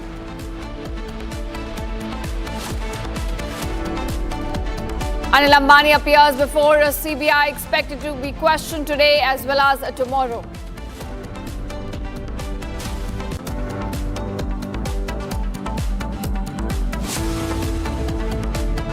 Welcome viewers, you're watching Live and Breaking with me, Ishita Mitra. Our top focus at this hour. Now we have new visuals coming, showing you the damage to energy facilities in the Persian Gulf countries in recent days. We're looking at some fresh visuals which have in fact now emerged from the Gulf countries, showing you the latest attacks that have taken place on energy infrastructure all across the Gulf nations. Now, it started with Israel attacking the South Pars gas field in Iran, and now Iran retaliating for that attack by hitting energy facilities all across the Gulf nations. Qatar, UAE, Saudi, all of their gas facilities as well as oil infrastructure have come under recent attacks. This has led to the impact on oil economy as well. Brent crude has now topped the mark of $112 per barrel. And these are fresh visuals on your screen showing you the latest attacks which have been carried out by Iran in retaliation for the attack on a South Pars gas field. We're looking at oil infrastructure being hit all across the Gulf nations. In fact, they have also issued a joint statement condemning the latest attacks that have taken place, not just on their oil facilities, but also on their residential areas.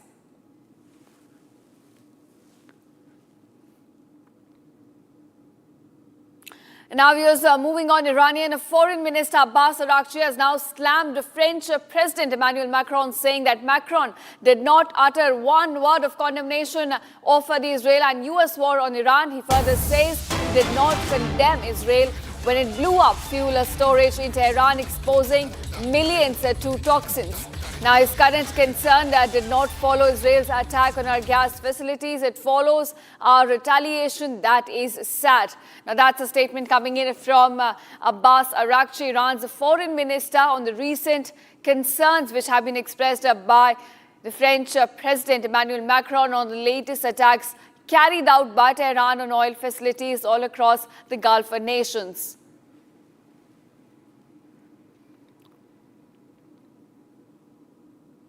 And now we are shifting focus. The DGCA has now issued urgent notice to all the airlines, airline operators, as well as stakeholders and flight operations department. Now, this is regarding the risk to airlines in the Middle East region and Gulf countries which have been affected. Now, airspace including Oman, Muscat, Iran, Iraq, as well as Israel, Jordan, Lebanon, Kuwait, Saudi Arabia, UAE, Emirates, as well as Bahrain and Qatar. So these are the following countries whose airspace have been impacted by the ongoing war in West Asia. And now DGCA has issued fresh guidelines to several airlines, telling them or highlighting the risk which still remains in these countries. Now this comes, viewers, as the war in West Asia has entered its day 20th. We're looking at escalations coming in from both the sides. More attacks on energy infrastructure are now taking place. And in the light of all those escalations, DGCA has now issued a notice to several airlines highlighting the risk that still remains in these Gulf countries. All right, my colleague Harsha now joins me with more details on this. Harsha, do tell us the details about the guidelines that DGCA has now issued to several airlines, highlighting the risk that still remains in the Middle East. Yes, you rightly pointed out, DGCA has now issued a fresh advisory to all the airlines and the stakeholders who are included in the flight operation department, because day by day the conflict and the war situation is rising in the Middle East. And that's how the civil aviation should also stay alert. And that's the reason why DGCA has stated that there are almost 11 countries which are affected, and the airspace of the Oman, Beirut, Tel Aviv, Iraq, Iran, Saudi, UAE, these all are majorly affected. And therefore, airlines need to ensure that all the airlines to this particular route stay cancelled. They are not operating right now. In fact, Oman and Saudi Arabia, if the flights are operating in this route, then at least the flight doesn't have to be below flight level 320. It has to be above flight level 320, so that to escape any sort of untoward situation. But right now, DGCA has advised all the airlines to not start any operations to the Middle East and the Gulf countries. And in fact, if the operations are there, the long routes should be taken.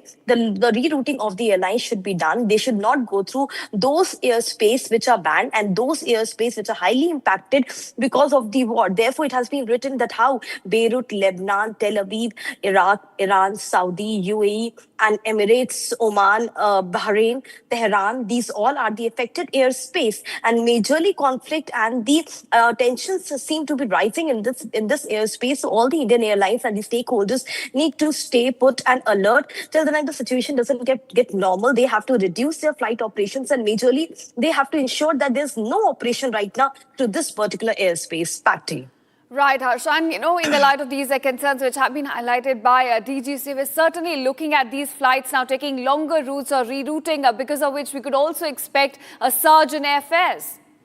Yes, you rightly pointed out. And back to back, the Indigo, SpiceJet, Air India, they all have been demanding to the ministry that there should be relief of the tax in the fuel surcharge, because there's a high price which the airlines have to bear right now because of the long overhaul and the long routes and diversion because of this war situation. Already there is Pakistan space which is closed for the airlines. And apart from that, if the Middle East and the Gulf country airspace will also not be used, the airlines will go in massive depreciation. And that's the reason they don't want to bear such immense loss. They're already into heavy loss and debts that they have been stating to Aviation Minister, and that's what the reason they have been seeking the tax relief in the fuel surcharge. And because of the growing tension, we see how the issue of the crude and the oil has also been impacted majorly by the war. And the airline industry is no industry which is left behind. It's also suffering because of the same war situation, and therefore they are seeking tax relief. And they're also stating we could also give the passengers the same amount of ticket in the same price if we are not going to bear the high price of fuel. If the airlines are going to bear the high fuel price, and the passengers will also have to bear the high charges of the tickets to ensure that they are seeking tax relief in the ATF pacting. Right, so that's the impact we're looking at on the aviation sector. Thank you, Arsha, for joining us and giving us those details. And now we are moving on to another flashpoint that has emerged in the war in West Asia, Strait of Hormuz. We've got some exclusive visuals coming in from the Strait of Hormuz. Now, these videos have been captured by an Indian seafarer. In fact, the captain of a vessel now says that there has been increased shelling in the last 24 hours. Now, pictures captured by the captain of an Indian vessel stuck in Hormuz show you the latest and the situation as it currently stands regarding the Strait of Hormuz. You can see how several ships, in fact, have been stranded in the region as a result of Strait of Hormuz becoming a war zone and Iran claiming complete control over the maritime corridor. And we're also looking at increased shelling. In fact, that has come in from the last 24 hours. Shivam now joins me from Newsroom on this. Shivam, we've taken a look at these visuals. They tell us about the current situation as it stands in the Strait of Hormuz. Now, ships are stranded. There's increased shelling. What are you decoding from these visuals? Yeah, these are the exclusive visuals. First on Republic, as we broke these visuals earlier, and we are re-breaking this story because the visuals are very important. As you can see, this were being shared. This was shared by a captain who was on a ship that was in Strait of Hormuz. Now, that ship is stuck in the Strait of Hormuz. Now, that's not the only ship. There are many ships that are stuck in the Strait of Hormuz, and as you can see from the visuals, this is inside the ship, and this is from the captain's command. From center, the place from where the ship is steered, and as you can see, the entire sea is visible from that location. Now, this comes as many visuals coming from that location, from Strait of Hormuz, which have been shared by the captain of the ship and many seafarers who are stranded in that location. This visual is from the deck, and this is the exclusive visual. Very important to note because there has been an increase in missiles being fired by the IRGC, by Iran, and they have the captain has mentioned this clearly. The seafarer has mentioned this clearly. There has been a increase in the missiles being fired or the shelling in the last 24 hours. Now, Ishita, as you know, that there were many strikes being conducted by the IRGC aimed towards Israel, and also after the killing of Ali Larijani, they have vowed to take revenge, and they have launched many waves of strikes. The 61st wave of strikes were also launched, and this is very close to the Strait of Hormuz, and all the action that is happening in the West Asian region, in the Middle East region, is pretty much visible from the Strait of Hormuz. Now, you can see there are many ships which are stranded. They are very big ships, large ships, possibly oil tankers and cargo ships, and also LNG vessels that must be stuck right now as we speak. And you can see this is the trajectory of the missiles that are being fired now. Iran is now firing ballistic missiles targeting various oil facilities also around that Middle Eastern region, because it has warned that it will be striking energy infrastructure also.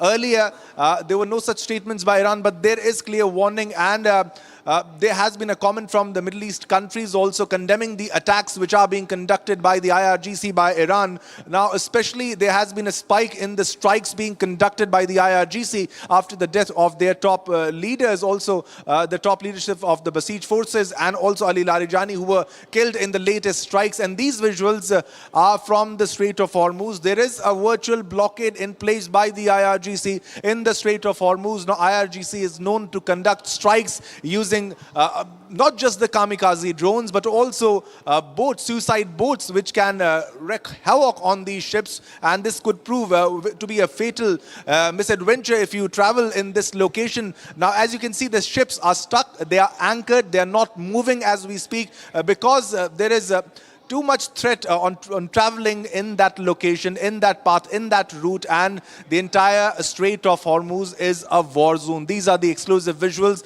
on your screen. This was first broken on Republic. This is Republic exclusive visuals on the screen. Ladies and gentlemen, as you see, these are the pictures coming from Strait of Hormuz, which is a declared war zone. IRGC has warned that it will strike any ship that passes through this location if it is Israel or US flagged ship. ship, and other ships are being allowed, but not all of them have been allowed. Many Indian ships are also stranded in that location. More than 22 Indian ships are stranded in that location as we speak, and many are LPG ships and also crude oil Shivam, ships. on that point, I want to ask you, because we have been looking at the situation where oil economy is now getting impacted more. Brent crude already has crossed the mark of $112 per barrel. So as far as India is concerned, we've already seen 3 vessels coming and docking at several ports. We have seen Nanda Devi, Shivalik and Jag Latki. Could we also expect other Indian vessels to dock and come, in fact, carrying LPG in the coming few days? What do we know about that? Yes, definitely there, because this time the oil infrastructure have been struck and there was a clear strike by the IRGC. But coming to the visuals from the ship, these are the exclusive visuals which we are sharing. This is from inside the ship. If I'm describing what's happening right now in the Strait of Hormuz. Now these ships are stuck in that region. These are very large vessels, possibly cargo vessels and oil tankers and other tankers, LPG tankers. Now, many countries around the globe depend on the Strait of Hormuz as it should be a safe passage for all the ships. Now, this has been affected since the war began from 28th February. No ship it's not easy for any ship to pass from that location. There can possibly, a missile strike can possibly happen in that location. Now, these all visuals, I'll explain the visuals also. This is the trajectory of the missiles. Now, the ballistic missiles which are being launched by Iran, by the IRGC, and these ballistic missiles are very difficult to intercept, to target, and they are wreaking havoc across the Middle Eastern region. Now, their specific targets are the US military naval bases in the Middle East region, but now there has been a further escalation. Visual 4 on your screen, as you can see. These are very scary visuals, Ishita, on the screen of the trajectory. Right, Shivam, thanks so much for joining us and decoding these exclusive visuals that public has accessed from the Strait of Hormuz for our viewers. All right, viewers, we're getting these exclusive visuals from the Strait of Hormuz, which has now become a flashpoint in the war in West Asia. These are exclusive visuals that show you how the situation currently stands in the Strait. Now, Major Samarpal Toor is now joining me on the broadcast. Major Toor, I want to ask you, Republic has now accessed these exclusive visuals from the Strait of Hormuz, showing the situation as it currently stands. How do you decode the situation regarding this economic corridor, which Iran completely maintains its chokehold over? I certainly feel that the Americans are going to up the tempo, because with every passing day, the Iranians are facing more attrition, and their arsenal is limited to a certain extent when it comes to the launching pads, the launching spaces, the areas where the missile launchers are going, that those routes are being monitored and being destroyed and pounded by the Americans and the Israelis. So you see the frequency, the intensity from the Iranian side is definitely falling by the day. And I think it's a matter of a few weeks where Americans and the Israelis will have an upper hand and will be in a very dominating position, even in the Strait of Hormuz. But you see, this is a war. They have calculated the odds. Nobody is going to put in their important military assets into harm's way. They will be out of range and away from the Strait of Hormuz. But you see, they have the UAV waterborne boats which are mounted with missiles and guns. So Americans also would be using such equipment against the Iranians to counter the menace and the bullying tactics that Iran has taken in the Strait of Hormuz. So these visuals that we're seeing are only going to intensify in the coming few days. And as and when Iranians are going to get more overwhelmed is when they will try to hit back or give a reply constantly. And once the Iranians start targeting the civilian boats in the Strait of Hormuz, that will announce the desperation and the decimation of their missiles. And that will lure the Americans to go in for a ground invasion with the troops. So I think till April, this is going to be the frequent scenario as we're going to witness it right now. Right. Major Tur, I want to ask you, you say that the situation could change in the Strait of Hormuz. Iran is desperate, but so is the US and Israel. We're looking at their patience also growing thin because they are struggling to maintain a coalition, to build a coalition to secure the Strait, and Iran does not seem in any mood to lose its leverage. So how do you think the change could come in the coming few days? You see, this is war. There will be times where Iran will have the upper edge, which it has been having. It has come out with the new missile arsenal, which is now dodging the interceptors in the most advanced manner as much as possible. We've seen the visuals. They're going in a zigzag manner, again picking up speed and hitting their targets. So definitely they have advanced in terms of technology, but with due assistance from the North Koreans, Chinese and the Russians. Whereas the Americans are concerned, they will overwhelm Iran, but it will be just a matter of time. As far as the damage is concerned, both sides are actually mentally prepared to take the hits as well as, create and put attrition onto the enemy. That is the Iranians. So you see, Iran has already been supporting so many, almost 13 proxies in the Middle East. It's been a major reason and cause of disorder and chaos in the Middle East. So I think this is a just and fair war, and Israel and USA must close and shut shop of the Iranians in terms of their terror funding and their terror tactics. Right. Interestingly, you mentioned China, Russia. There are reports saying that China, Russia both are now supplying advanced drone technology to Iran. They're helping Tehran with satellite imagery to try and locate the U.S. forces and targets. I want to ask you, sir, could we also expect the Gulf nations finally also switch into offensive mode as we're looking at more attacks on their soil? As and when the Iranians are going to lose momentum and intensity in terms of their missile attacks, and the capacity of drone attacks is also getting minimized. So I certainly feel that the GCC has already had a meeting yesterday in the evening, and they are making their due calculations.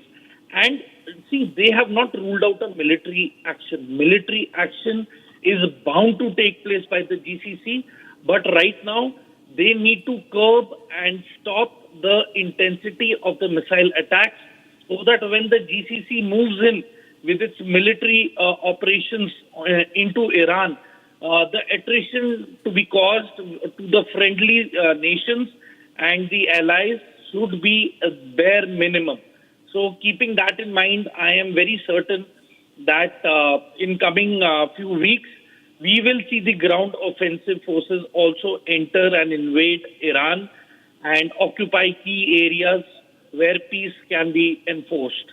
All right, so you say it's a matter of when and not if as far as the GCC attacks are concerned. Sir, I want to ask you, when you say that we could also be staring at a ground invasion taking place in Iran, what's the timeline that you anticipate for this war? It's already been 20 days, way more than the last 12-day war. What could we expect as far as the timeline of this conflict goes, sir? I certainly feel the timelines would be somewhere around April/May. Okay. That is the time when probably most of the tactical locations for dispersing the missiles and rockets would diminish. And the IRGC is already in disarray because of the loss of the major leadership. And let us not rule out that there will be defections as well. If IRGC is embedded everywhere, let me tell everybody that, the IRGC operatives also live within the society. So the Mossad is very active. Their intelligence network is at its all-time high and effective and efficient. So definitely there will be defections also which will be taking place. Defections will be also a key factor to deciding the momentum of the war on ground. So keeping all these factors in mind, it is definitely not going to be a perfect war for the IRGC. They will not have it as per their whims and fancies and requirements. And same is the case where Israel, the GCC, Gulf countries, and maybe that, day before Estonia has volunteered to come into this war. So eventually, I certainly feel that other nations will be calculative and will join this war with the US against the Iranians. All right, Major Samarpal Tur, thank you so much for joining us and sharing your inputs on these latest developments coming to light from the war in West Asia. Now, viewers, we're slipping into a very short commercial break, but don't go anywhere. Coming up on the other side, Israel strikes Iran's largest natural gas field near Bushehr province. Iran vows retaliation.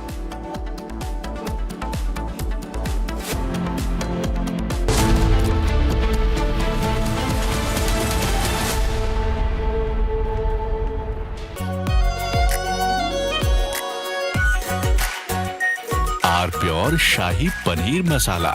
Delicious, healthy, every day.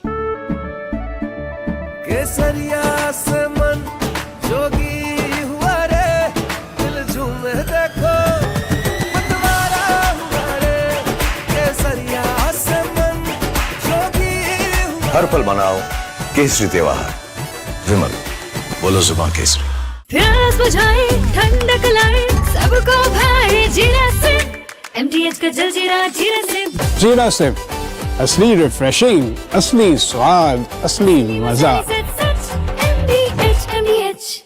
First we saw the people dying, the killings, and that's continuing, destruction of infrastructure, and now the economic impact.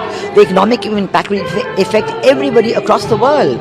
You know, the price of LNG, cooking gas has already gone up. So it is a very serious problem. We are all going to suffer. So we all have to work to make sure it ends soon. And I hope that led by our Prime Minister, we will work on that. ठीक है mandu भेज दे रहे हैं ठीक है ना भेज रहे हैं मंडू आलू से नहीं होगा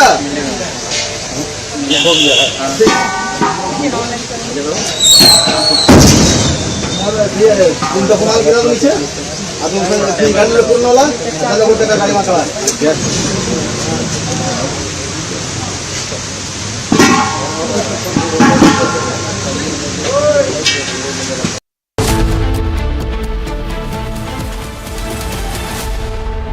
चमकी चाट से क्या बना है सैंडविच लस्सी और छाछ हर घूंट में चमकी चाट ड्राई फ्रूट और दही बड़े चमकी चाट से स्वाद बढ़े. असली स्वाद सिर्फ चमकी चाट.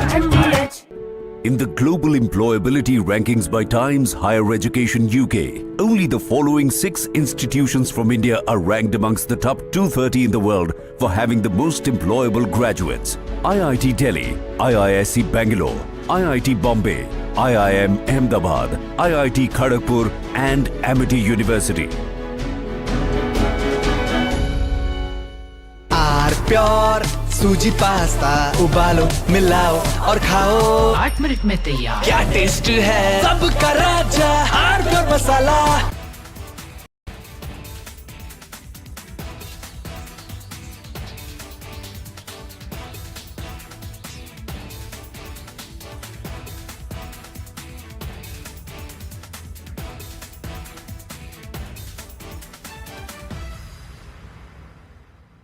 First we saw the people dying, the killings, and that's continuing, destruction of infrastructure, and now the economic impact. The economic impact will affect everybody across the world. You know, the price of LNG, cooking gas has already gone up. So it is a very serious problem. We are all going to suffer. So we all have to work to make sure it ends soon. And I hope that led by our Prime Minister, we will work on that. ठीक है mandu भेज दे रहे हैं ठीक है ना भेज रहे हैं मंडू आलू से नहीं होगा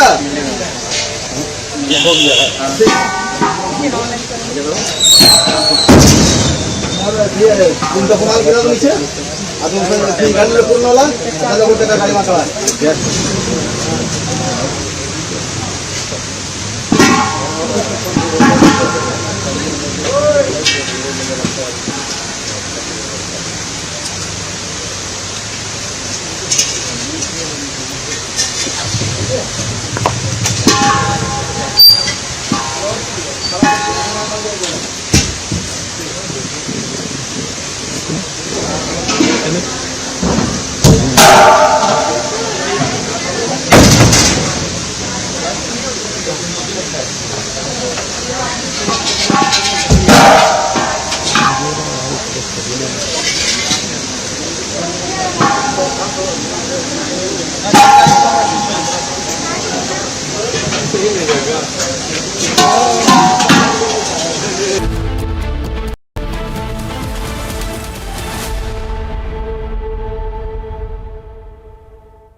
Some exclusive visuals which are coming in from the Strait of Hormuz. Videos captured by India seafarer, captain of vessel says increased shelling in the last 24 hours. Pictures captured by the captain of an Indian vessel stuck in Hormuz. Exclusive pictures from the Strait of Hormuz. This is the chokehold area, a very important passageway.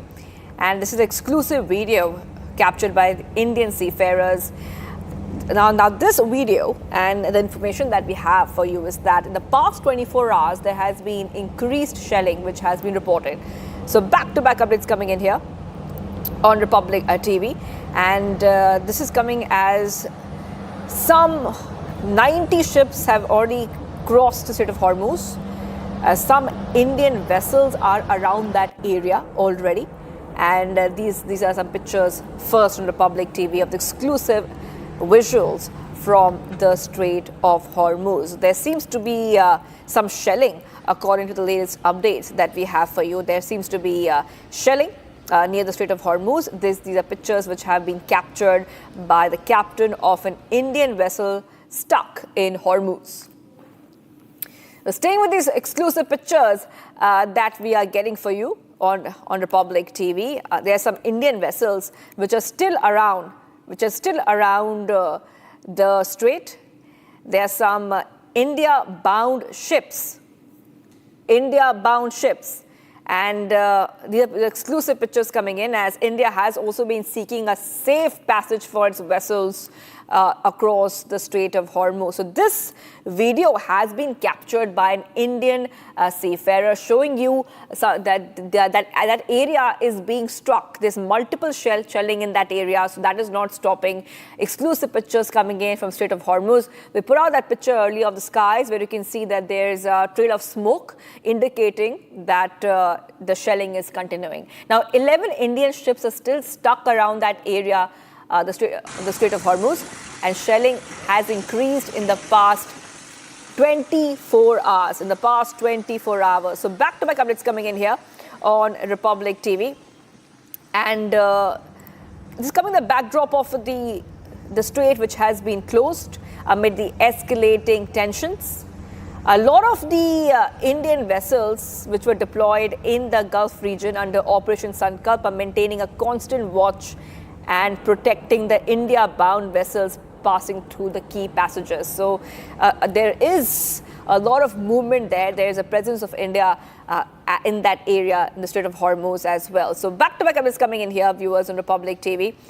And we have seen that the Strait of Hormuz being a very, very important key area. Iran making it very clear that if any warship or vessel comes close to the Strait of Hormuz, especially a US or Israeli one, that warship or vessel would be attacked. So getting on these pictures coming in here for you, this is the Strait of Hormuz, and this video that you're seeing on your screen has been captured by an captain, by an Indian seafarer who's also around that area, giving us a very clear sense of what is happening on the ground.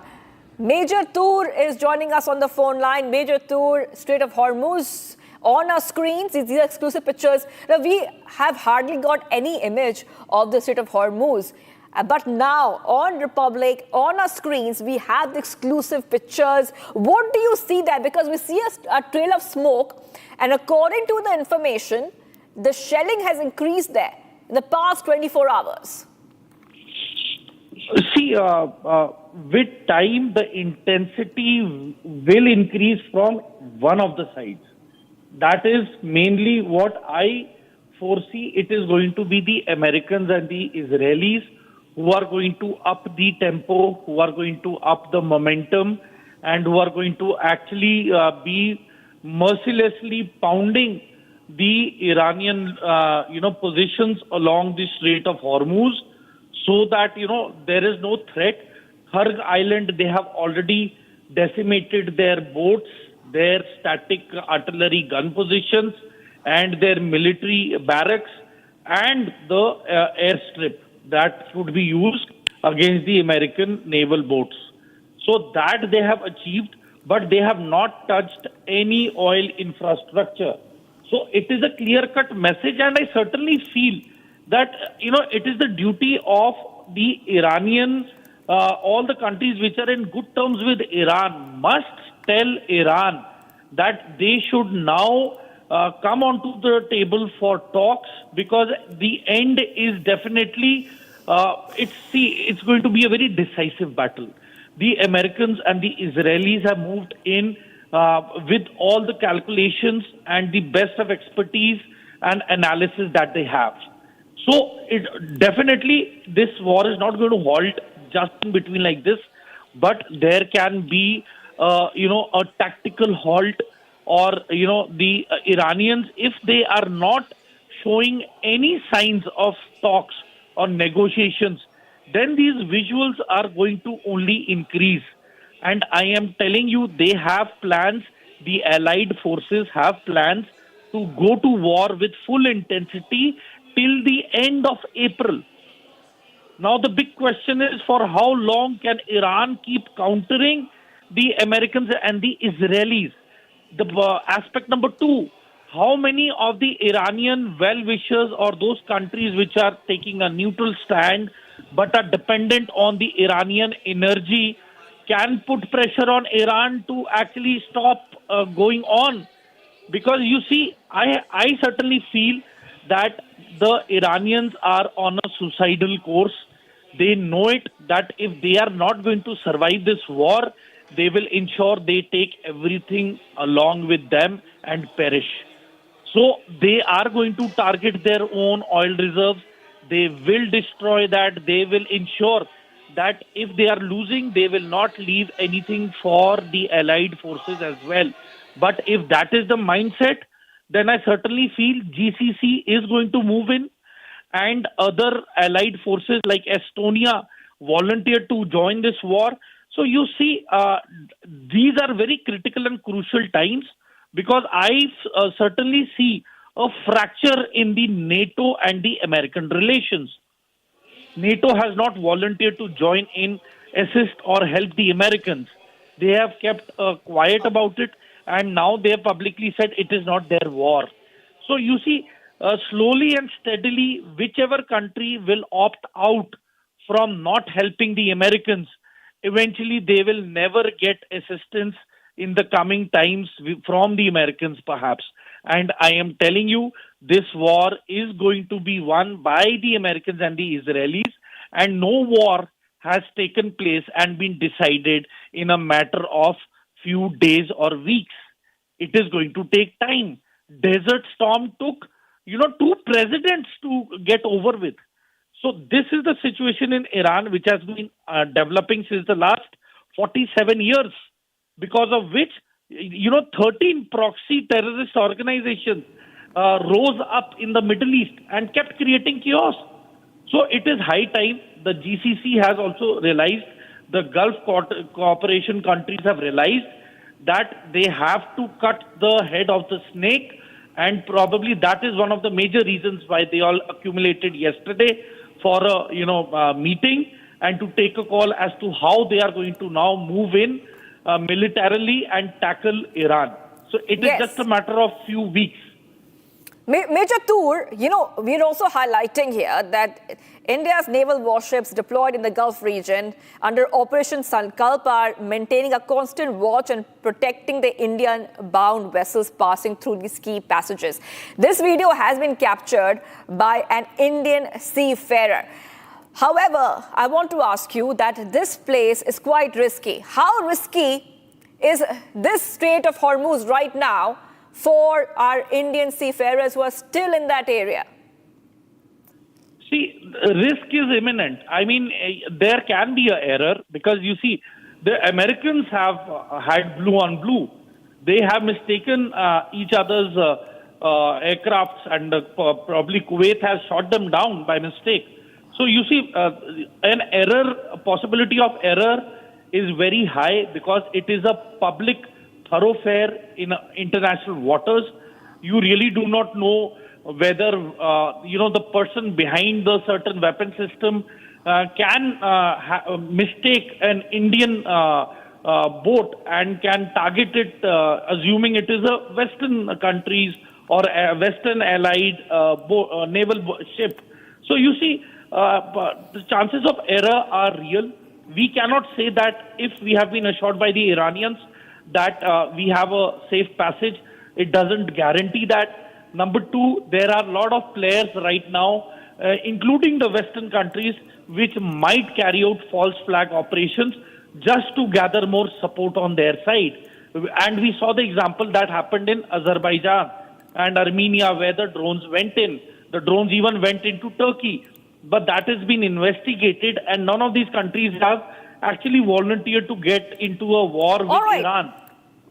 Absolutely. Well, thank you, Major Tur, for joining us with those details, exclusive pictures that we have for you on Republic of the Strait of Hormuz. I'm getting some more updates coming in, so I really want to move ahead to that. The Sons of Liberty International has released a statement regarding the Matthew Van Dyke's arrest, saying that we are awaiting more details from appointed attorney and the NIA in Delhi, adding that we are in communication with the US State Department, which is aware of Matthew's detention and is in contact with local authorities in India. Viewers, Sons of Liberty International is a non-profit security consulting firm founded by Matthew Van Dyke. That is right, the same Matthew Van Dyke, who so-called calls himself a security analyst.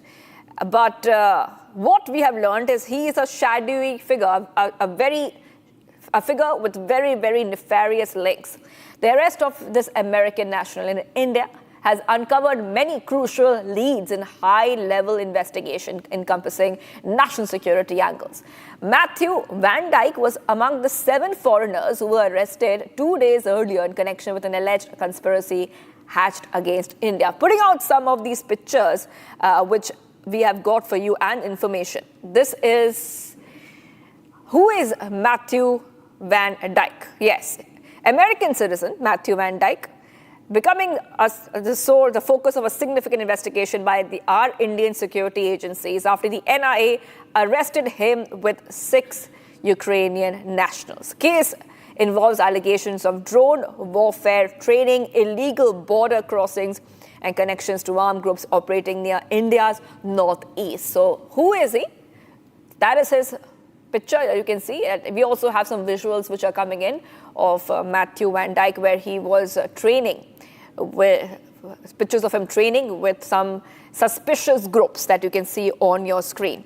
American national, calling himself a security analyst, war correspondent, and documentary filmmaker. But the links which have emerged are extremely concerning. Set up Sons of Liberty and travel across multiple conflict zones.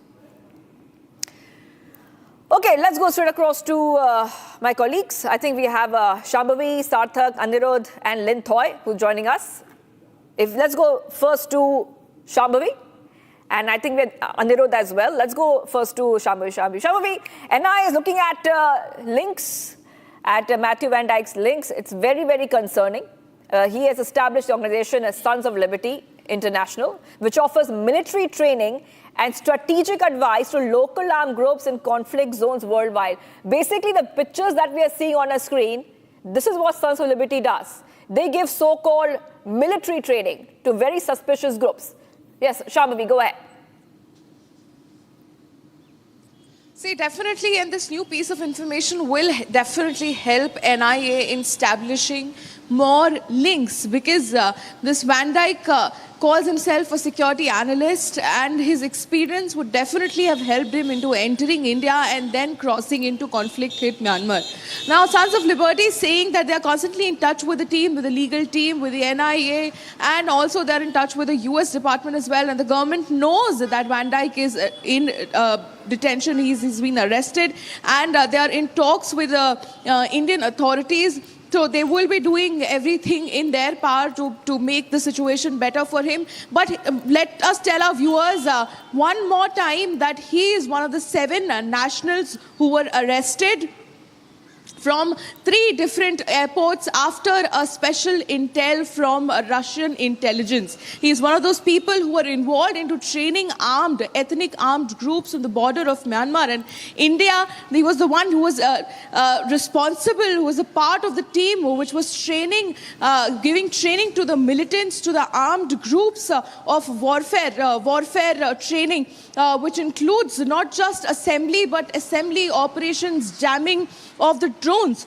Now, he was also responsible. He is one of this allegedly, he's also responsible for using India as a route to bring in their equipments, expertise, drones from Europe, and using India as a route. So this person and his experience that he calls himself as a security analyst would have definitely helped him planning this entire charade. Back to you, Shivangi. I think we have Aniruddha with us. Aniruddha, let's get you. So investigation is trying to ascertain.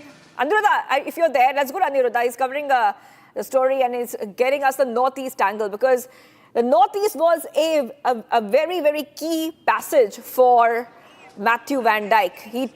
How did he reach the northeast and what was his aim? Now, this is the investigation, and this is the next zone where the investigators will be looking at what exactly was the intent of Matthew Van Dijk, because this is very, very serious.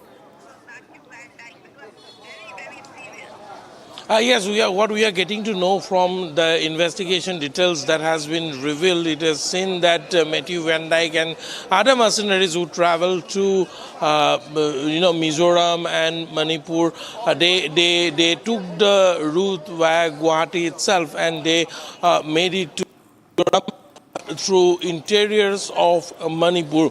Mizoram, in order to enter Mizoram, if you go by air or through the checkpoints which are closer to Assam, then you need to produce the protected area permit. Without the protected area permit, which is not same as the inner line permit, permit is for Indian nationals, and for foreign nationals the protected area permit is required, and he didn't obtain the protected area permit which is issued by the Ministry of Home Affairs, and instead he went through Manipur via the jungle route to Mizoram and also made it to Myanmar, and that is the way how they had been indulging in anti-India activities from Myanmar, and has also used the soil of India in order to indulge in anti-India activities.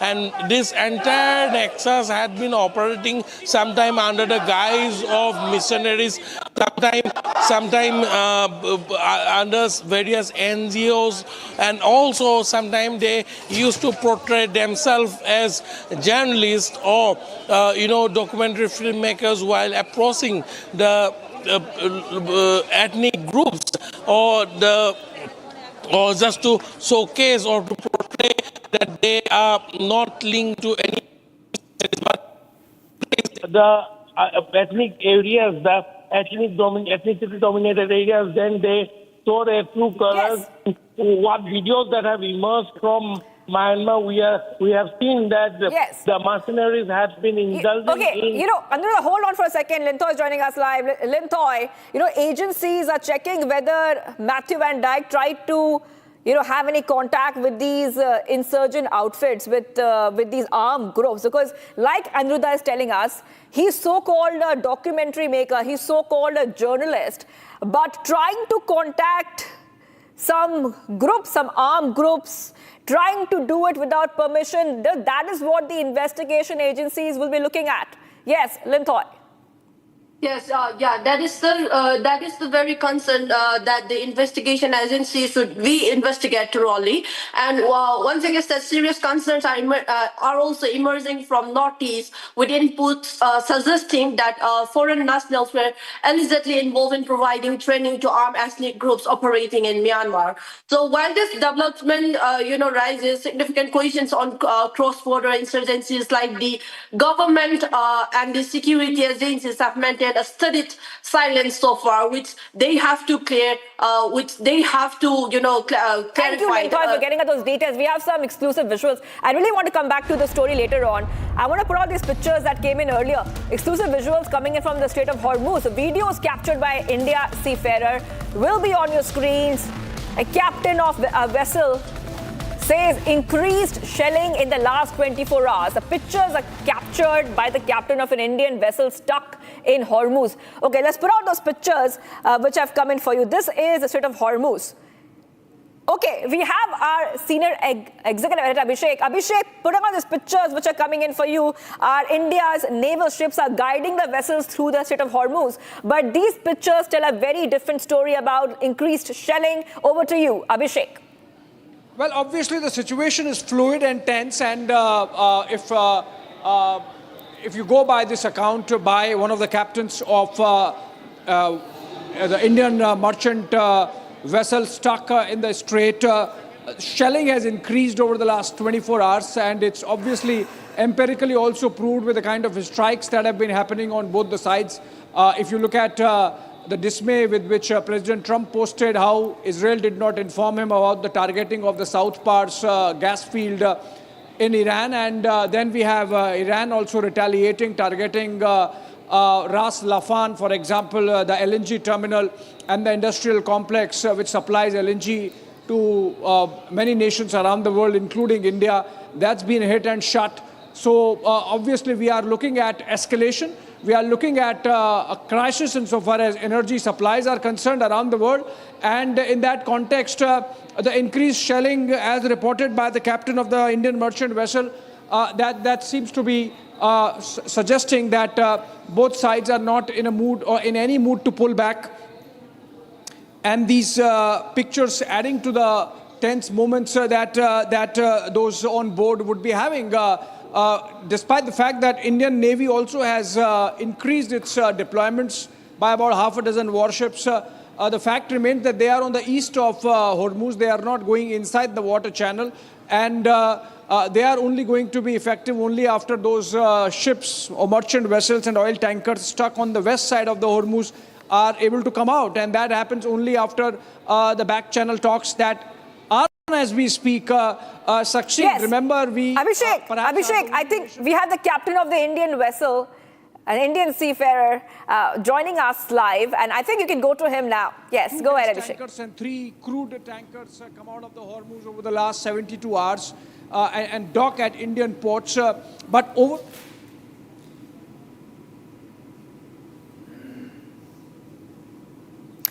All right.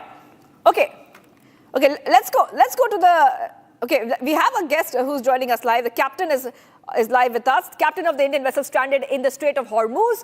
Thank you for joining us here on Republic TV. And my first question to you is, and this is something we are very concerned about, are Indian seafarers safe? We know this is a very, very risky area, and some of our crews are stranded, but are you safe? My first question. Hello, hi. Yes. Thank you for having me here. Yes. Are you safe? Yes, definitely. We are safe. We are safe as long as we don't become hero and we don't show our unnecessary guts to pass through the Strait of Hormuz. As long as we stay on our ship and no further movement through Strait of Hormuz. So as long as we stay inside Persian Gulf, yes, of course, we are stuck here in the Persian Gulf because vessels are not moving out. That is another scenario, but there is a fear factor. But since the attack on our last merchant vessel has been quite a few days back, but we are feeling safe now. Now there is no much panic as long as, the naval ships are patrolling around us and our all government is helping us, our company is helping us, whatever our requirements are. So that is totally fine. Apart from that, yes, there we have been witnessing the attacks, missile attacks in and out of Iran and other countries, especially the last night, today early morning, there were around hundreds of missiles were fired to the Iran. That was a bit scary and very unfortunate. Sheikh, I'm handing it over to you. Thankfully, our Indian seafarers are safe. That's what the captain is saying. All right. Well, Captain, the question is, given the situation that you have narrated, which is not very comforting, do you have assurances? Are you in communication with your family, with the officials, with your company, and specifically the government, or perhaps the Indian Navy, which has its warships deployed east of the waterway? What are you hearing from authorities insofar as taking care of your safety and your evacuation is concerned? Yes, we are in constant touch with our family and our company and our government as well. They have provided all the help so far what we are needing for. And yes, all military vessels are there patrolling around the vessels, and they are trying to, keep our ships safe and secured. So right now we don't find any immediate threat to the vessel as the situation has normalized on ship. I'm saying. We don't know about the land, but yes, the necessary help is being provided by our company and the governance. Regarding the evacuation part, right now, the situation is such that the sea routes are blocked and the airports are shut. So there is nothing much anybody can do right now. As long as they keep us safe on ship and they provide sufficient security measures to the vessel, we feel safe that way. And yes, we have to show a little courage as well, because it's not about me or a few other seafarers. There are around 20,000 seafarers stuck in the Persian Gulf, so we have to show some courage. Oh, that's a big number, 20,000. Are you sort of allowed sometimes to go to the coast and come back? Are there arrangements to that effect available? Or you have to wait till whatever time this goes on and you are taken out of the Hormuz? No, we are not going to the coast as we are on high alert. Actually, we are at security level 3, which is the highest security level on board ship. So once we maintain this security level 3, we are supposed to, restrict many operations. We are restricted inside the ship. Nobody can board the vessel. We are not allowed to board the vessel and stay alert and vigilant all the time. Do not allow any other boat coming close to the vessel. So yes, we are at security level, highest security level 3. Right. There are two concerns, Captain, if you can throw some light on them. One is personally for you. Are you taken care of? Food supplies are in place for whatever time that you are going to be on board. All the crew along with you are well supplied, well stocked. And two, what's the number of vessels of Indian origin, Indian flagged or Indian with Indian destination that are stuck there, and how long you think that they're going to be there before they come out? Yes, regarding the food supply or the other essentials, yes, we are stocked up. Thankful to our company that we have been given sufficient provision, sufficient food supplies or essentials to the vessel. We are good to go for another more than a month. And I would say that's really appreciable. And my crew is, my crew is happy about that and very thankful to the company. And the time is really uncertain. The situation is very, very volatile at present. No one has a clear picture how long it will take and how long we are going to stay on board ship inside the Persian Gulf. So it's very, very, very uncertain. And the number of Indian Indians stuck on board ship. What we hear from the various sources that could be around 2,000 seafarers maybe, and ships maybe Indian flag vessels maybe around 25 to 30 Indian flag vessels are still there. So yes. Sorry, come again. How many vessels you said, Indian flagged vessels that are stuck there? See, I don't have the exact number. What we get the information from the various sources, it's around between 25 to 30 Indian flag vessels. Oh, that's a big number. Taken together, crude and gas, this would be about a week or 10 days of supplies or India's consumption requirements, I believe. So sooner they come out, the better. You would be talking to your counterparts, the crew on other ships and the vessels around you. Are you getting the picture that they are also as reassured as you are sounding, and that they are also taken care of the way you are? I hope all of them are taken good care by their companies. Since we are not establishing any contact with other vessels, since it's being as I said, due to security matters, no one is supposed to disclose their information to each other. And in fact, right now I am appearing for this interview, and this is totally personal, my personal views, not to affect my company or any other, my government, my country. Absolutely. So it's my just personal thoughts, whatever I'm sharing with you. And presently, we are on ship, and yes, we are safe. Captain, we fully appreciate you coming in and joining this broadcast, because that's reassuring at multiple levels. Since you are able to speak to us, your family could be watching, people with their family members, 20,000 you said are stuck there on various vessels. They would be watching. A majority of them happen to be Indian nationals. So this broadcast is really reassuring to thousands of people and families across the country, Abhishek, and that's why we are having this conversation. I have one more question to ask the captain. Yes, I have one more question to ask the captain of the Indian vessel before we let him go.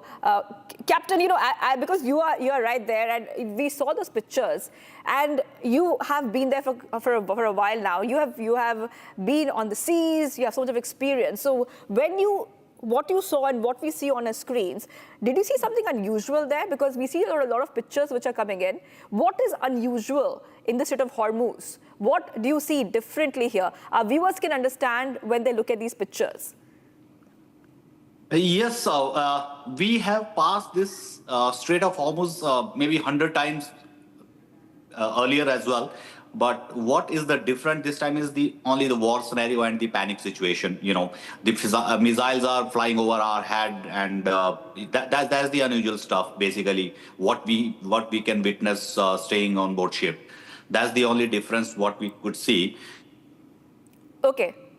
Okay, so the only difference you see is that you see missiles flying over the head. We saw that trail of missiles. There were some pictures we put out. And Abhishek, perhaps you can come in here. There were smoke trails. So those are the trails of missiles, you're saying, Captain? Yeah, that's true, yes. All right. And those missiles are targeted towards which area? Because we have put those pictures out on our screens. What is the target of that missile? Where is it going towards? These missiles were the retaliation act of the Iran. Retaliation act of the Iran. These are the dancing missiles, what we witness in the sky. This is retaliation act of the Iran. Exactly to which country it is going to, that we are not sure of. But we cannot comment on that, But yes, these missiles were coming out of the Iran. Okay, so they're coming towards Iran, you're saying. They're coming towards Iran. In the Strait of Hormuz, do you see any kind of defense systems which are active to intercept any kind of missiles which could be fired towards Strait of Hormuz? Any kind of interception active? No, thankfully, I have not witnessed such scenarios, such interceptions, since we are quite far from the land. So we cannot witness all those things. All right. All right, Abhishek sir, would you like to come in? So we're getting a clear idea about the terrain there because the captain, like he said, he has so much of experience. He's been in these waters so many times, and he's giving a good idea about what's really happening in the Strait of Hormuz. We have not seen these pictures, Abhishek, from the strait. We were speculating for so long, but now they are on our screens. Yeah, absolutely. So let's continue this conversation, Shivangi, that we are having with the captain on the Indian merchant vessel there stuck in the Strait of Hormuz. And Captain, coming back to you, I was asking you earlier about the communication between the stuck vessels, which you were saying that does not happen for safety and security reasons. But then how do you spend time on board? You have been stuck for about 15 days now, I believe, and no indication whether you are going to be out of it in another 5 days, 10 days. It could be anything between 5 days at the least to possibly 15 days unless the war fatigue builds up and both sides pull back. As of now, it seems escalatory. How do you spend time, 24 hours, 7 days on board in this tense situation? Yes, as I mentioned earlier, that we do not need to be panic. We have to stay focused, alert, and calm. So while we are staying focused and calm, so we have to carry out our routine jobs, everyday routine jobs, whatever jobs are assigned to each and everyone on ship. And of course, we are carrying out our jobs with extra cautions, with extra safety, and frequent security drills are being conducted on ship. Everyone is being told their actions, what to do in case of any emergency, if any attack, or if they see any suspicious craft coming close to the vessel, what action to take, where to muster everyone, So all these things are happening, and the regular job is going on. So we are 24/7. We are alert. Right, and do you hear sirens going off? Do you hear, as Shivangi was asking you earlier, those missiles flying over or the drones flying over? Yes, as I said, we are on ship and we are in water, quite far from the land. So we don't really hear the sirens. We don't really hear the sirens, except what we see in air, the launching of the missiles only. That's what we have been witnessing, launching of the missiles, and sometimes the explosion happening on the other side of the land. I believe the coastline must not be very far from where you are in the sea, like you're Yes, in the high yes. seas. Yes, we are quite far from the coast. Sometimes you think that it's so near yet so far you can't go there and come back maybe. No, we cannot go. We are not allowed to move out from our position. We have to follow the rules and regulation and guidelines provided by the government or the military forces, and of course from our company. So yes, we have to follow the guidelines. And when was the last time you spoke to someone there in the government, and what was the nature of communication, if not the exact communication? All right. Okay. So so far we did not feel any need to talk to any government, since we are in constant touch with our company. Our company is providing us all the necessary information, necessary security measures, and the necessary steps to take to avoid the risks. So we are in constant touch with our company, and we have been provided each contact details of the DG shipping or the embassies. So yes, company is helping us a lot in this present scenario. We are very thankful to the company. That's a very reassuring note to end this conversation with, Captain. We of course hope and pray that you come out of this situation very soon, and so long as you are there, you stay safe. And the government, of course, would be watching. The families who have watched would feel reassured that you are well taken care of. And in the framework of the fact that you are in a war zone, you are safe and being looked after. Thank you so much, Captain, there joining us from the Strait of Hormuz on board his merchant vessel. And with that, I hand it over back to the studio, Shivam there. Yeah, definitely. That was, yeah. Okay. Ola, you want to say something? Yes, please go ahead. Yeah, please say. I need to add 2 lines. As the president of some other country was forcing seafarers to show the guts, show the courage to pass through Strait of Hormuz. I would like to tell him that we are not warriors, we are just seafarers. We work safely on ships and we trade through ships. We show our guts to, being seafarer, being away from our family and follow the rules and regulation. And, we spend months and months away from our family. That's what we are here for. We are here for to work, not to show our guts and put our life at risk by passing the Strait of Hormuz without, without any security threats to come down. That's not, very clear. That's a fantastic point to make. Captain, would you want to send across a direct message to President Trump and the warring sides to pull back and stop this war? Yes. My direct message would be, please, sorry, I received a call in between, so sorry for the interruption. No, my question was, would you want to send a direct message to President Trump and both the warring sides to pull back, stop this war soon? Yes, my request would be to the Captain Trump or someone else, even though I don't want to involve myself in the geopolitics, but my humble request as a innocent seafarer, please end this soon, end the war soon, and I hope good sense will prevail and this war ends soon. Please have mercy on everyone. All right, so that was the captain from the stranded vessel in the Strait of Hormuz. Thanks a lot, sir. Thanks a lot for your time. And for us, you really are a warrior in that critical situation. You are in the Strait of Hormuz. We hope to see you very much soon back to India, back with your family. Thanks a lot, sir. Thanks a lot.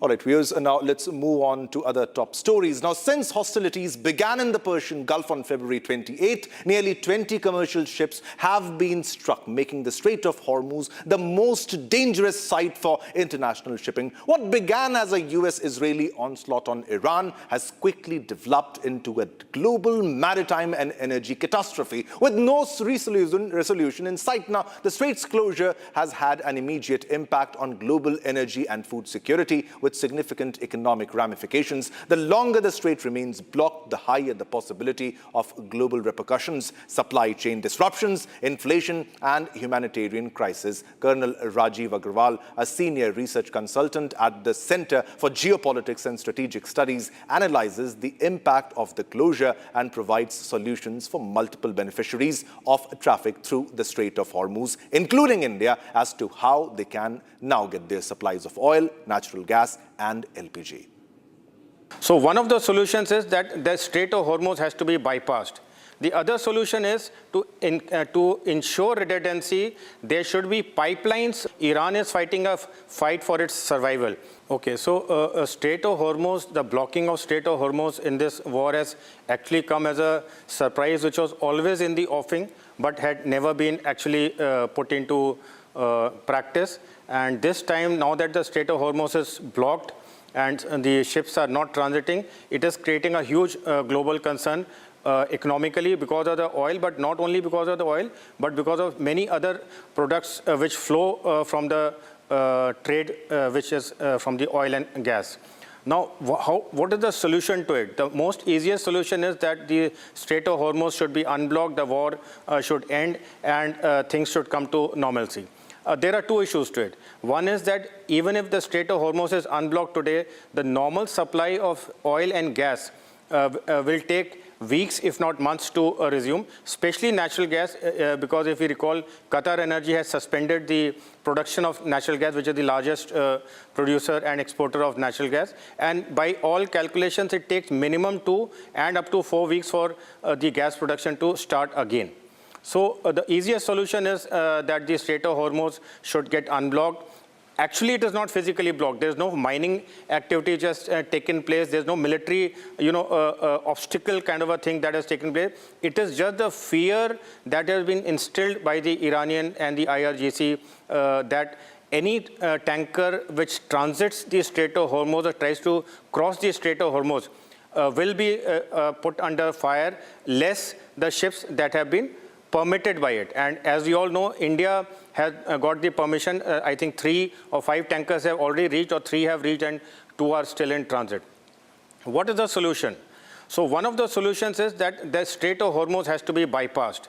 How do you bypass it? It cannot be bypassed geographically a canal kind of a thing made as was done in the case of Panama Canal or Suez Canal, because of the rough and very tough hilly terrain which exists across the nose where the Strait of Hormuz comes about. So what is the other solution? The other solution is to ensure redundancy. There should be pipelines which come across from the Persian Gulf region, which open up into the Arabian Sea. Today we have pipelines which have been laid by UAE as well as Saudi Arabia, which go from the Persian Gulf, but they end up in the Red Sea. Now tomorrow, if the Houthis also start supporting Iran, and they announce the blockage of Red Sea, Bab al-Mandab, as was done during the Gaza war, then the escape route for the pipelines automatically gets closed. So what we need is a solution, a possible solution, the technicalities of which will have to be worked out, where the pipelines do not open up in the Red Sea, but they open up in the Indian Ocean region or the Arabian Sea, probably along the coast of Oman. And that is where one very important and transformative project, the IMEC, India, Middle East, Europe Economic Corridor, that comes in, because IMEC was announced during the G20 summit of Delhi in September 2023, which envisages an alternate route to the Suez Canal going across the Arabian desert and transporting containers, and all kinds of goods, including energy, including digital highways, as also green hydrogen. So if we have a system where pipelines open up into the Arabian Sea along the coast of Oman, the redundancy as far as the Strait of Hormuz can be achieved. It is a long-term thing, but now that the Strait of Hormuz has been physically closed for the first time, I think after 1973, this thing will have to be explored, because Strait of Hormuz cannot be opened currently sheerly by military means. It has to be more by political means, followed by some economic measures or alternate economic measures that I'm suggesting. See, Strait of Hormuz is a very, very vital lifeline, because 20% of the oil and almost 50% of the natural gas transits through it. And it is not that it transits by choice. It is by compulsion, because the entire production area, the oil fields and the gas fields, are located north and south of the Persian Gulf. So there is no alternative to transiting this amount of oil and gas through any other region except for Strait of Hormuz, or you cross the strait, or you bypass the Strait of Hormuz either through physically having pipelines ending up in the Arabian Sea across the coast of Oman, or the pipelines, which some of them already exist from Saudi Arabia and UAE, which enter into the Red Sea. But Red Sea again has choke points at Bab al-Mandab, which have been proved that closure of Red Sea by the Houthis has been effective in the past and could again become a deterrent in case Houthis join this war in Iran. So Strait of Hormuz could open as early as within 24 hours, because the war has been going on for 18 days, and there is a definite requirement of an off-ramp both by the United States, Israel, as well as for Iran. So, and Iran has clearly said that it had not initiated the war, and it is not interested in fighting a war beyond what is required to safeguard its sovereignty and national dignity. So, like yesterday, the prominent Iranian leader Larijani was assassinated in a targeted strike by Israel and US. That could have been an off-ramp to say that, we have taken out the biggest name in the Iranian polity right now, and we have achieved our objectives, and the war is over from our side. But it could drag on for weeks and months till the time both sides decide. Iran is not buckling under pressure, that is for sure, because Iran is fighting a fight for its survival. And when you're fighting a fight for your survival, you will fight till the end. And I don't think there are any signs of Iran giving up or buckling under pressure until something drastic happens. And the trigger is if the people come out on the street and start opposing the regime, which is not happening. And let us say the war ends and the Strait of Hormuz is opened. It will still take, as I said, expected 4 to 6 weeks minimum for the normal supply of oil and natural gas and LPG to commence, and for the entire supply chain to be restored, it may take months, because there are so many byproducts of oil and gas which transit through and which are thereafter manufactured in respective countries. It may take months for normalcy to return, even if Strait of Hormuz is open tomorrow. All right, here's this time to slip into a short commercial break, but don't go anywhere. Coming up next, fresh exclusive visuals from the Strait of Hormuz captured by the captain of an Indian ship stuck in the region, who reports that shelling has increased in the last 24 hours.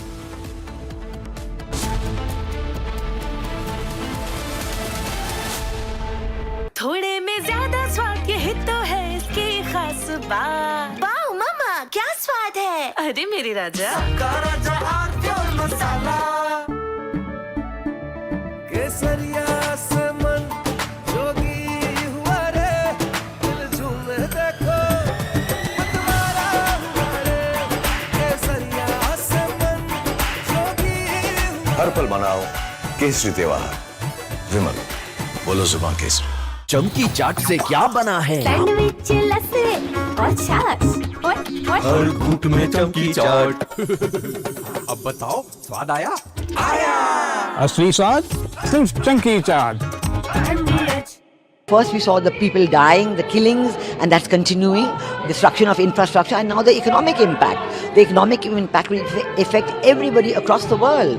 You know, the price of LNG, cooking gas has already gone up. So it is a very serious problem. We're all going to suffer.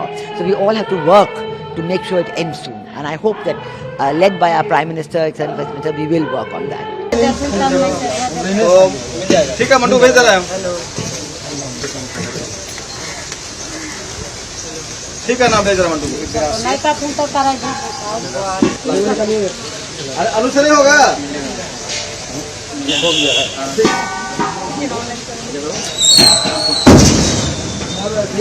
तुम तो कमाल गिरा दो नीचे।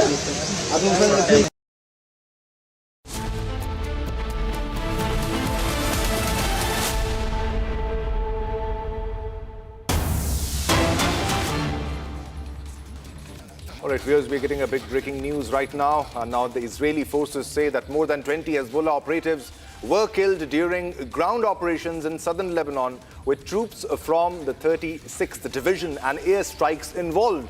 In one incident, Golani Brigade soldiers reportedly eliminated 5 operatives attempting an anti-tank attack. The military says weapons, including RPGs and missiles, were also found as Israel considers expanding operations along the border over 20 Hezbollah. Now, IDF says troops found anti-tank weapons in southern Lebanon. Now, with troops from the 36th Division and airstrikes involved. In one incident, the Golani Brigade soldiers reportedly eliminated 5 operatives attempting an anti-tank attack.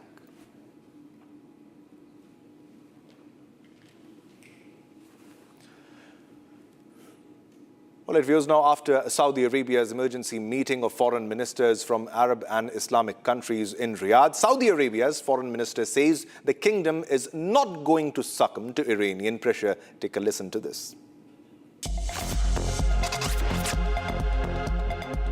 While a number of diplomats are meeting, I cannot see as coincidental. And I think that's the clearest signal of how Iran feels about diplomacy. It doesn't believe in talking to its neighbors. It tries to pressure its neighbors. And what I can say categorically, that's not going to work. The kingdom is not going to succumb to pressure. And on the contrary, this pressure will backfire. What I care about now is that the attacks on my country and on my neighboring countries that are not involved in this conflict end. That's all I'm interested in. And we're going to use every lever we have, political, economic, diplomatic, and elsewise, to get these attacks to stop. That's what I care about. Any re-engagement with Iran, this conflict, will end at some point. But I have to tell you, what little trust there was before has completely been shattered. Well, it, viewers. Time to slip into a short commercial break. Coming up next, fresh exclusive visuals from the Strait of Hormuz captured by the captain of an Indian ship stuck in the region, who reports that missiles shelling has increased in the last 24 hours.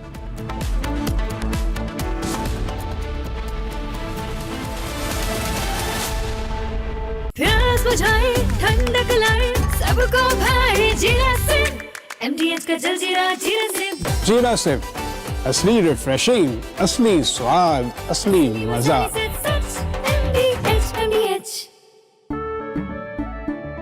केसरिया से मन जोगी हुआ रे, दिल झूमे देखो मतवारा हुआ रे। केसरिया से मन जोगी हर पल मनाओ केसरी त्योहार। विमल, बोलो जुबान Kesari.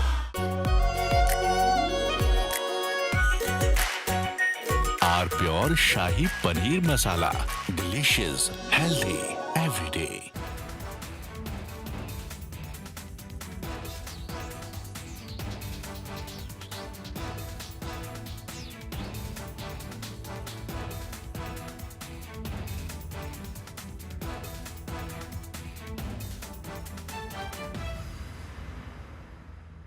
First, we saw the people dying, the killings, and that's continuing, destruction of infrastructure, and now the economic impact. The economic impact will affect everybody across the world. You know, the price of LNG, cooking gas has already gone up. So it is a very serious problem. We're all going to suffer. So we all have to work to make sure it ends soon. And I hope that, led by our Prime Minister, we will work on that. ठीक है mandu भेज दे रहे हैं। ठीक है ना भेज रहा मंडू। आलू से नहीं होगा। हो गया।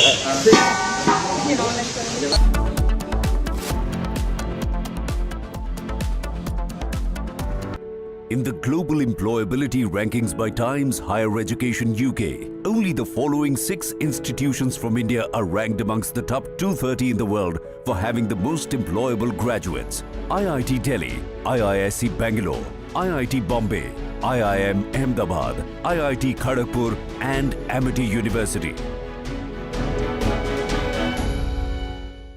आर प्योर सूजी पास्ता, उबालो मिलाओ और खाओ 8 मिनट में तैयार। क्या टेस्ट है सबका राजा R pure masala. First, we saw the people dying, the killings, and that's continuing, destruction of infrastructure, and now the economic impact. The economic impact will affect everybody across the world. You know, the price of LNG, cooking gas has already gone up. So it is a very serious problem. We're all going to suffer. So we all have to work to make sure it ends soon. And I hope that, led by our Prime Minister, we will work on that. ठीक है mandu भेज दे रहे हैं। ठीक है ना भेज रहा मंडू। आलू से नहीं होगा। हो गया।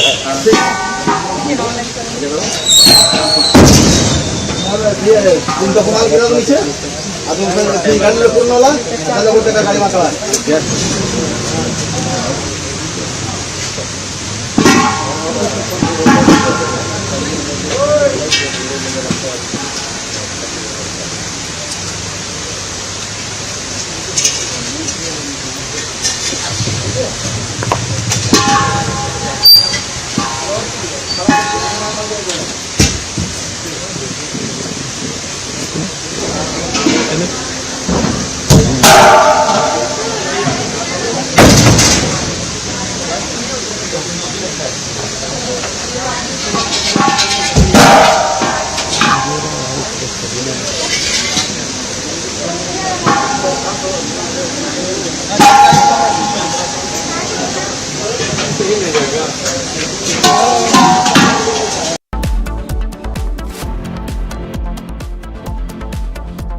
चमकी चाट से क्या बना है? आलू चाट या फ्रूट चाट, स्वाद बढ़ाए चमकी चाट।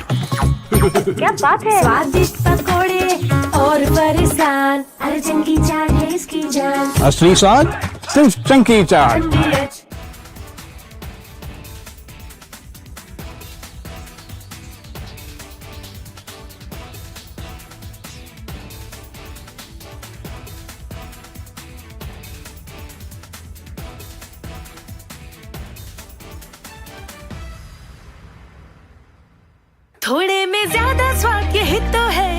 खास बात वाओ मामा क्या स्वाद है अरे मेरे राजा First, we saw the people dying, the killings, and that's continuing. Destruction of infrastructure, and now the economic impact. The economic impact will affect everybody across the world. You know, the price of LNG, cooking gas has already gone up. So it is a very serious problem. We're all going to suffer. So we all have to work to make sure it ends soon. And I hope that, led by our Prime Minister, we will work on that. ठीक है mandu भेज रहा है ठीक है ना भेज रहा मंडू अरे आलू से नहीं होगा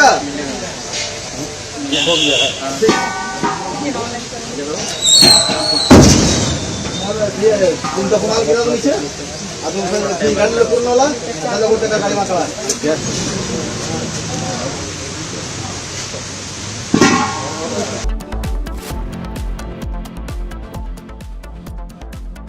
चमकी चाट से क्या बना है? सैंडविच लस्सी और छाछ हर घूंट में चमकी चाट ड्राई फ्रूट और दही बड़े चमकी चाट से स्वाद बढ़े असली स्वाद सिर्फ चमकी चाट केसरिया से मन जोगी हुआ रे दिल झूमे देखो मतवारा हुआ रे केसरिया से मन जोगी हर पल मनाओ केसरी त्योहार विमल बोलो जुबान केसरी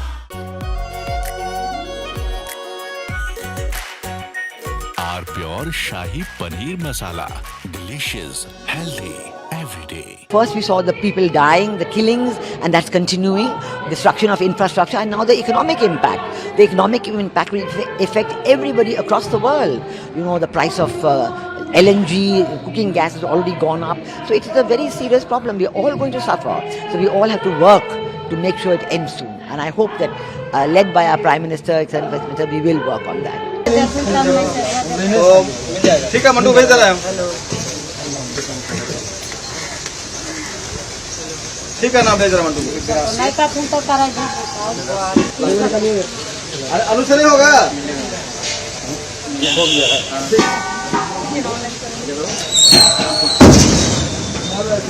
तुम तो कमाल किया तो नीचे अब तुम गाड़ी में पूर्ण वाला ना लोगों का गाड़ी में चला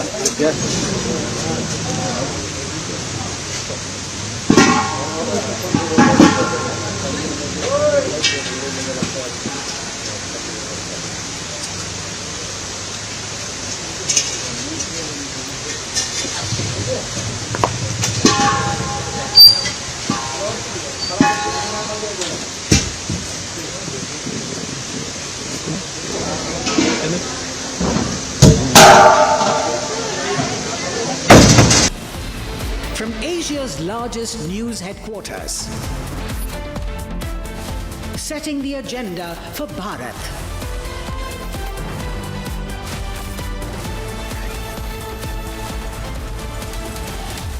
You're watching Republic.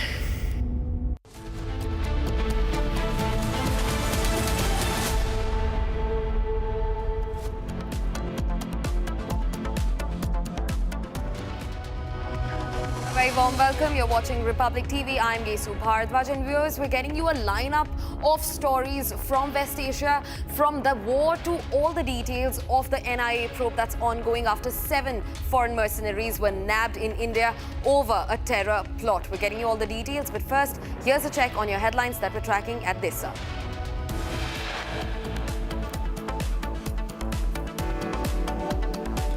According to sources, a Russian intelligence input played a key role in the arrest of a US mercenary, Van Dyke, and 6 Ukrainian citizens by the NIA. Fresh exclusive visuals from the Strait of Hormuz captured by the captain of an Indian ship stuck in the waters, who reports that shelling has increased in the last 24 hours. The tit-for-tat attacks on gas facilities amid the war in West Asia result in oil prices to surge. Brent crude now at $112 per barrel.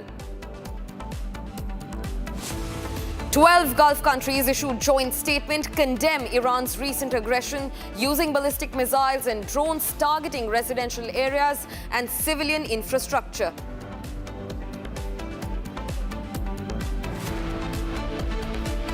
Trump lambasts Israel for attacking the South Pars gas field in Iran without his approval or permission. Anil Ambani appears before the CBI, expected to be questioned today and tomorrow.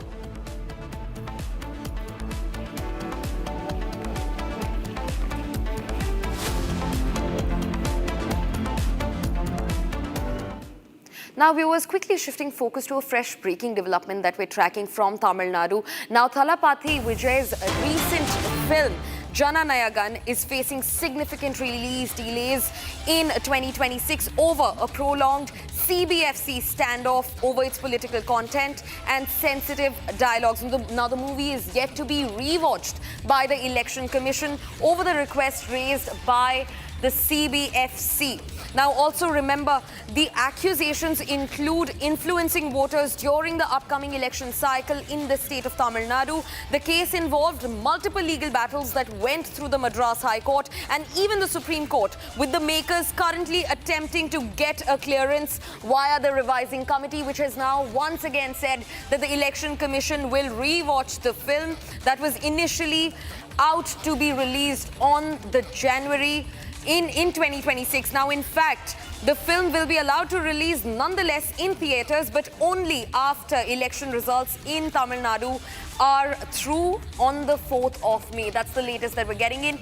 In fact, joining me live on my broadcast is Sharda to get us more details on the matter. Sharda, speak to us about CBFC's new demand. You know, EC has once again been requested to rewatch the film. The stall over the release, now we're eyeing May 4th as the final date. Sharda. Well, Vijay's film was supposed to release for Pongal in January. The film Jana Nayagan, directed by director H. Vinod. The film, though, is a remake of the Telugu film. There is a lot of political content in it, and right before the elections, we know Vijay is also a party president now, the TVK president now, and there was multiple questions raised as to whether the movie is promoting the party TVK and promoting Vijay as a political leader, and that's the main question that the CBFC initially had first, and a case was later registered in the Madras High Court, and after three hearings, the petitions came to hear that the CBFC will re-review the film again when it was initially first stopped from releasing the film, and there were multiple cuts requested by the CBFC to be taken. Later, the commission rejected multiple pleas from the movie makers and have made the CBFC to recommission the new commission to rewatch the film and re-review it. However, after yesterday's review that was done by the CBFC commission, it has been noted that the film has multiple political content that shows Vijay as an emerging political leader. As we know, the elections are just a month away in the state of Tamil Nadu. On 23rd, the film will be released only after May 4th, considering the current political situation in the state of Tamil Nadu. CBFC has requested the Election Commission to rewatch the film and give their final answer on whether the film can be released after May 4th or not, as it has a lot of political content into it, and that's the reason the CBFC has approached EC.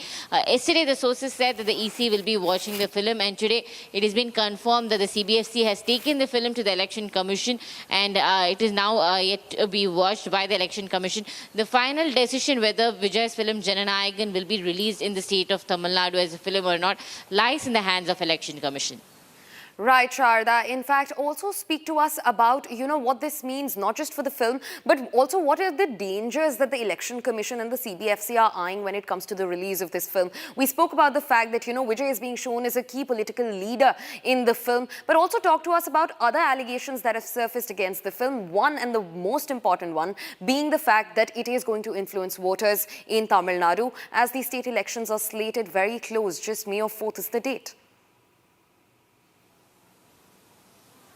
The main allegation kept by the CBSC is the elections in the state of Tamil Nadu, and the movie showing Vijay as the emerging political leader to be the main part, whereas there is also allegations against actor Vijay for using his film for the promotional office, political party TVK, and that is the reason the CBFC initially stopped it. And after multiple probes that was submitted in the Madras High Court, it is now to be rewashed and recommissioned and also recensored by the CBFC after multiple cuts are done. Right, Sharda. In fact, continue being with us. We're actually also we're getting another breaking development that comes to us from West Bengal. Now, viewers, Mamata Banerjee is once again in a war with the Election Commission. She has called Election Commission's rehaul of bureaucrats inside Bengal a singled-out incident. In fact, she has said that this is political interference of the highest order. Now, this comes as even before the formal notifications of the elections. She says over 50 senior officials, including the Chief Secretary, Home Secretary, DGP, ADGs, IGs and DIGs, including the district magistrates and even superintendents of police have been rehauled. Their postings have been changed right before the elections are slated in the state. Now remember, she's called it a singled out incident that's taken place in Bengal. But how true is that statement? In fact, to completely analyze that factor, I'm also being joined by my colleague Harsha, who joins us live on the broadcast. Harsha, speak to us about this bizarre statement that has been issued, by Mamata Banerjee. She has called it a singled out incident against Bengal, but from what we know, this was also done in Bihar before the elections, and the EC has made it clear that the only idea behind doing this is to make sure that, people who've been posted in particular areas for long enough have zero diplomatic control so as to give the elections a certain sort of course. Harsha, speak to us about that also.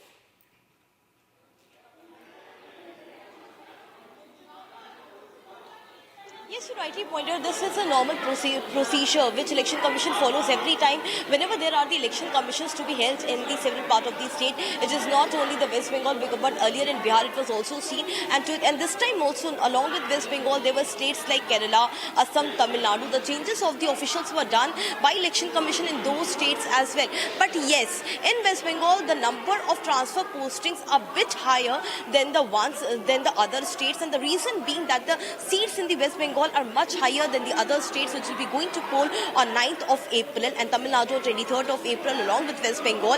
But this here, if you talk about West Bengal precisely, the areas like North Bengal, South Bengal, in fact North 24 Pargana, South 24 Pargana, the central Kolkata, where the major developments, the major transfer posting has been done, it is because of the violence which was seen in the year 2021 during the election, the post-poll violence and pre-poll violence, where several people lost their lives. In fact, they were injured also during the clashes and the violence, and because of the massive intimidation. And this time Election Commission have clearly stated there has to be no intimidation, no inducement. The election has to be peaceful and violence-free. Therefore, the massive changes, transfer and postings has been done so that there could be no officer in the state who could try to rig the elections or in whose presence the booth capturing could take place. The officials should not align with the BLOs or BLAs of the state government to rig the elections. That's the reason major developments, major transfer and posting has been done in the state of West Bengal.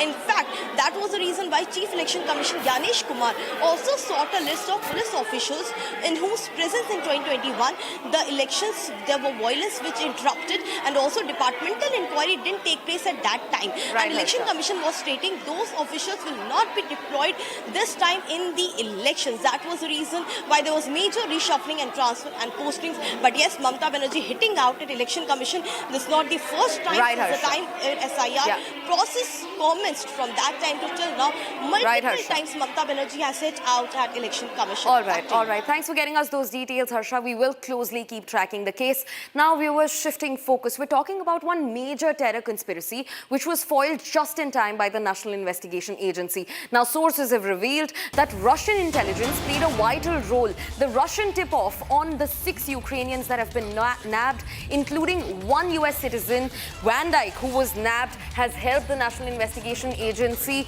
to get the course of this entire case going. Now, also remember, the Russian input flagged that a group of foreign nationals, including the US citizen Van Dyke, were involved in not just training anti-government armed groups in Myanmar, but their tip-off specifically pointed out to their role in providing drone warfare training, including assembly, operation, and jamming techniques. This is huge. It's also indicated that equipment and expertise were being routed through India through illegal routes. Now, remember, the accusations against these mercenaries, whose photographs you can see on the screen, is that they entered the state of Mizoram in northeast via illegal routes. Not just that, they also crossed through India's porous northeastern borders and entered Myanmar, where they were held responsible for training anti-India ethnic armed groups in Myanmar. Now, the Russian intelligence, along with the NIA, have been working on this case for a long while. In fact, the Russian intelligence also pointed out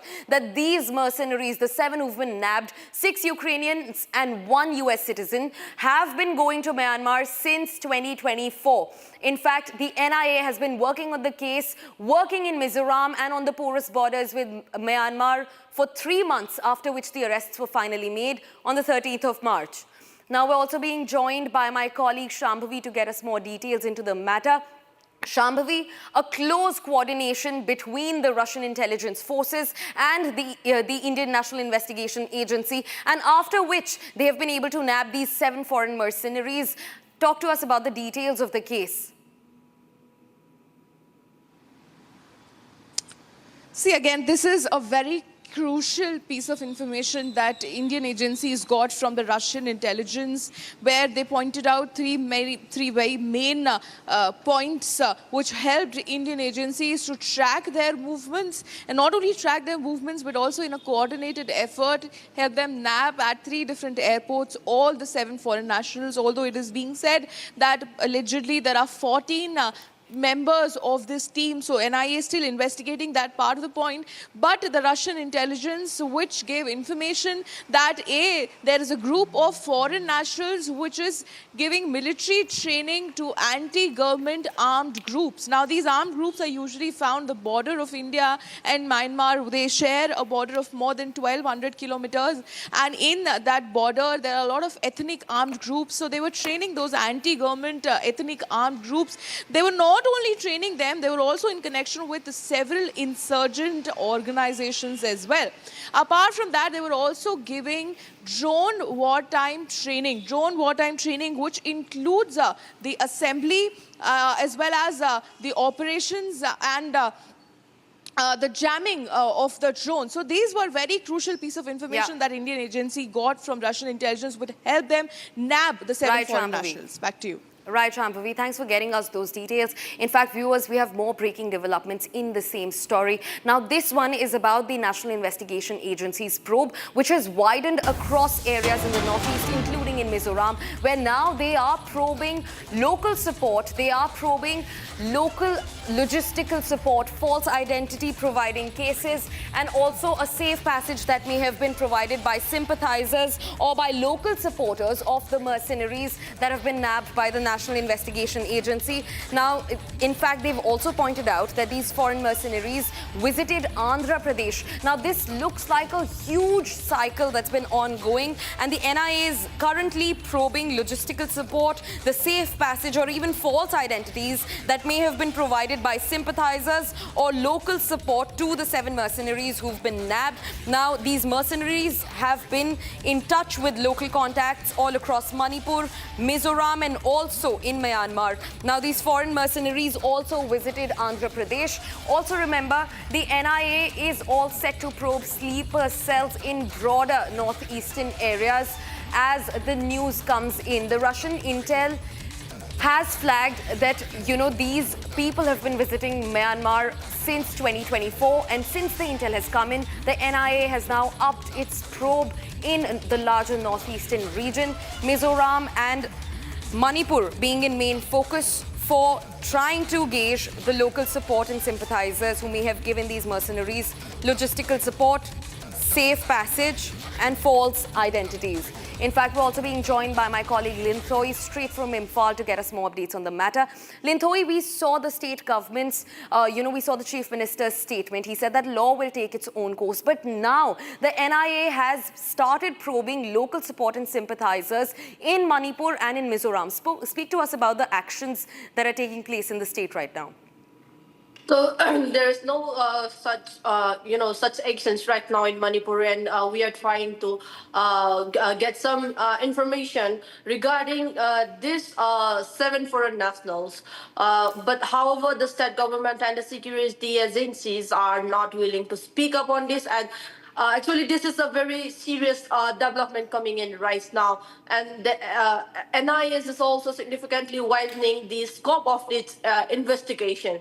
So one part is that the NIA also, has revealed that some of these foreign nationals had also traveled to Andhra Pradesh, including that their movement was not restricted to just the northeast, but possibly part of a larger pan-India network. At this point, the focus of NIS is clear: uncover the full extent of this network, identify any sleeper cells, and establish whether this was part of larger conspiracy posing a threat to the national security. Right, Linthoi. Back to you. Yeah, right. Thanks for getting us those details. In fact, we are awaiting state actions. In fact, I also want to understand if there is any local police support or involvement in the case. But before that, viewers, moving on to the next breaking development that we're tracking. The Sons of Liberty International, a so-called non-profit run by Matthew Aaron at Van Dyke, one of the US citizens who's been nabbed by the NIA, has now issued a statement over his arrest and detention. They have said that they are in close contact with the US State Department. They've also said that the US has taken full cognizance of Van Dyke's arrest. However, US has not made any more statements. In fact, this also comes at the heels of US's ambassador meeting National Security Advisor Ajit Doval just yesterday. In fact, I'm being joined by Sarthak from New Delhi. Linthoi and all the others continue being with us on the broadcast. Sarthak, coming to you first. Speak to us about the details of the statement that has been released, and very important to point out that it comes at a time when US's ambassador just met with Ajit Doval yesterday, calling the meeting fruitful. Sarthak.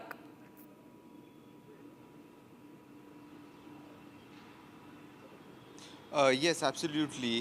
This is a huge development in this case. At this point, what we know of is certain statements have come from this organization which goes by the name Sons of Liberty International, which was founded by the main accused who is at the center of this entire investigation, who goes by the name Matthew Van Dyke. He's a US national. This organization was founded by him, and he claims it to be a non-profit security consulting firm. We are not sure of what exactly this organization does, and they say that they are awaiting response from the lawyers and from the investigating agencies. They are also in touch with the US State Department. The US State Department has also confirmed the detention that has been done by India of all these accused, and they are aware of it. The investigation is ongoing. Republic has been at the forefront of extracting extensive details of this particular case. We also got the visuals, the two visuals of some people who were providing these training on these modern warfare technique and these drones. The NIA has suggested that the 7 accused who have been taken into custody, including this individual Matthew Van Dyke, they were directly in connection with some insurgent groups in Myanmar. They were not only smuggling these drones and modern warfare equipments to Myanmar through Mizoram, they were traveling through India to Myanmar. They are likely to be in touch with some insurgent groups here in India as well. They were also in touch with some terrorist groups and some terrorist organizations who had access to some modern warfare equipments and weapons like AK-47. This is a huge development. NIA is still investigating the entire issue. They suspect that there are total 14 people who entered India illegally on tourist visas, and how were they able to gain access to those tourist visas? What was their exact route? They landed in Guwahati. From Guwahati, they went to Mizoram, and through Mizoram, they were traveling to Myanmar. So there is a connection, a link that NIA is trying to build. They're trying to connect the dots and try to find out more details on this case. And they have been taken into custody for 11 days. And we'll get to know what more details NIA is able to extract regarding this. What we know of this particular organization, Sons of Liberty International, has given a statement, and we are just waiting for more details. Back to you. Right, Sarthak. 11 days of custody. That's a big breaking development. For now, viewers, we'll be shifting focus and tracking what's happening with the HDFC Bank. Now, the RBI, the Reserve Bank of India, the central bank, has issued a statement against the HDFC Bank fiasco. They have said that they have no material concerns over what's going on in the bank, its governance and its operations. Now, this comes as on the 18th of March, there was a sudden resignation of their part-time chairperson, Atanu Chakrabarti. And after this, the RBI has confirmed that there are no material concerns regarding HDFC Bank's governance, noting that it remains well capitalized with sound liquidity. Now, removing all clouds of fog from over HDFC's head, the RBI confirms that there are no material concerns. Now, this comes after the sudden resignation of HDFC's part-time chairperson, Atanu Chakrabarti, that took place on the 18th of March. Now, just today, the RBI says that there are no material concerns. In fact, they have given a huge relief to the consumers by saying that the bank remains well capitalized with sound liquidity. In fact, the central bank reiterated that as a domestic, systematically important bank, HDFC continues to have a competent management team. In fact, joining us live is Pranav from the digital news floor to get us more details into the matter. Pranav, speak to us about, RBI's recent statement on HDFC. They have not just shown confidence in HDFC's liquidity and their capital, but they've also said that their management is competent. Well, absolutely. In fact, the RBI stepped in after HDFC's top chairman, in fact, resigned yesterday, citing some ethical issues, after which the HDFC stock, in fact, today opened with a gap down of about 7%. So that was around 770 rupees per share. That's what the stock opened after the shocks. But then after the RBI statement, the stock has kind of recovered and is right now trading above about 800 rupees per share. The RBI has necessarily said that there is no systemic issue with bank, which is, HDFC is one of the biggest private banks in the country with a market cap of about 12.5 lakh crore. So the RBI has stepped in and said all is okay, and that's what is reflecting in the market sentiments. Right, Pranav, thanks for getting us those details. In fact, this is a great news for HDFC customers as well, saying that their capital is intact and that their management is competent. Now, shifting focus, viewers, we're talking about the AIADMK's General Secretary Palaniswamy, who has now landed in New Delhi for close talks over the elections that are slated in the state. In fact, we have the latest breaking development that these talks are going to be over critical seat-sharing negotiations with the Home Minister Amit Shah ahead of the upcoming Tamil Nadu Assembly elections. Now remember, this meeting will finalize the seat-sharing arrangement between the AIADMK and the BJP. Now, two critical leaders, AIADMK's General Secretary Edappadi K. Palaniswamy is all set to meet Home Minister Amit Shah to finalize the seat-sharing arrangement between the AIADMK and the BJP over the upcoming polls in Tamil Nadu. Now, 35 to 56 seats are sought approximately as per reports. In fact, also being joined by my colleague Sharda to get us more updates on the matter. Sharda, speak to us about this crucial meeting, seat sharing to be discussed between AIADMK's General Secretary and the Home Minister. Well, initially, Piyush Goyal, the election in charge of the state, was supposed to come to Tamil Nadu today and have talks with the AIADMK leader Edappadi Palaniswamy on the seat sharing process.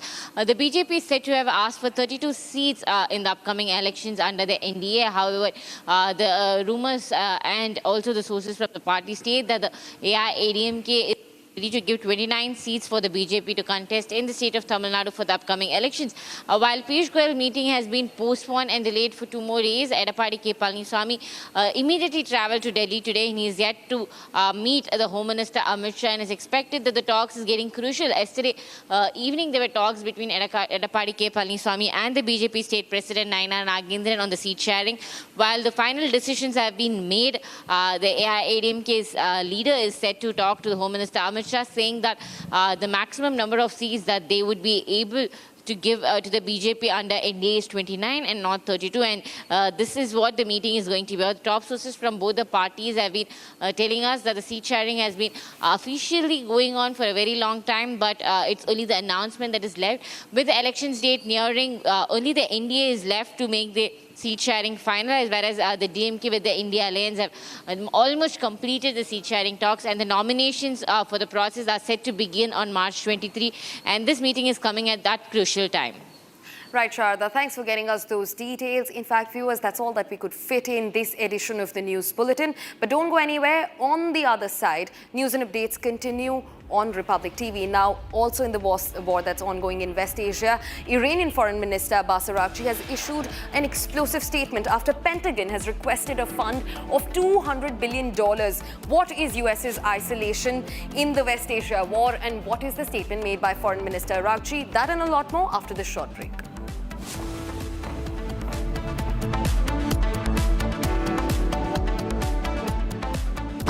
Pure सूजी pasta उबालो मिलाओ और खाओ 8 minute में तैयार क्या taste है सबका राजा R masala. In the global employability rankings by Times Higher Education UK, only the following 6 institutions from India are ranked amongst the top 230 in the world for having the most employable graduates: IIT Delhi, IISc Bangalore, IIT Bombay, IIM Ahmedabad, IIT Kharagpur and Amity University.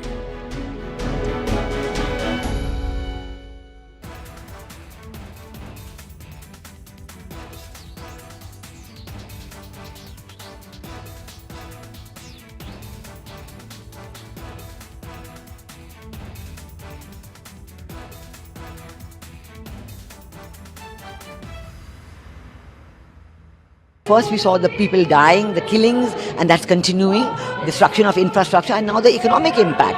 The economic impact will affect everybody across the world. You know, the price of LNG, cooking gas has already gone up. So it is a very serious problem. We're all going to suffer. So we all have to work to make sure it ends soon. And I hope that, led by our Prime Minister, we will work on that. ठीक है mandu भेज रहा है ठीक है ना भेज रहा मंडू नहीं तो फोन तो कर अरे आलू से नहीं होगा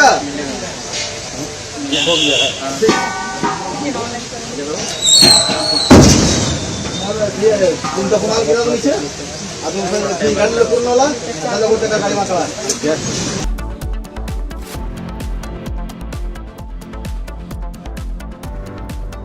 प्यास बुझाए ठंडक लाए सबको भाई जीरा से MDH का जलजीरा जीरा से जीरा से असली रिफ्रेशिंग, असली स्वाद, असली मजा.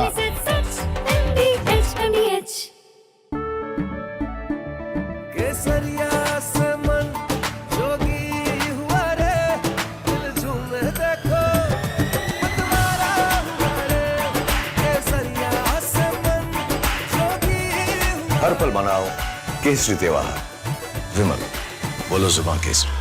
थोड़े में ज्यादा स्वाद ये तो है इसकी खास बात. वाओ मामा क्या स्वाद है. अरे मेरे राजा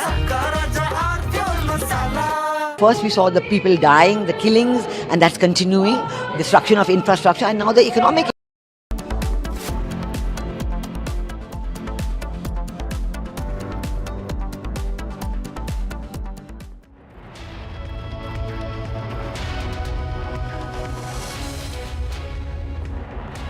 Hello and welcome viewers. You're watching live and breaking on Republic TV with me, Ishita Mitra. Now viewers, the war in West Asia has entered a new phase with crude prices now surging to $112 per barrel. We'll get you all the details on that. But first up, let's track the headlines at this hour. According to sources, a Russian intelligence input played a key role in the arrest of a US mercenary Van Dyke and 6 Ukrainian citizens by the NIA. Fresh exclusive visuals are from the Strait of Hormuz captured by the captain of an Indian ship stuck in the region, who reports that shelling has now increased in the last 24 hours.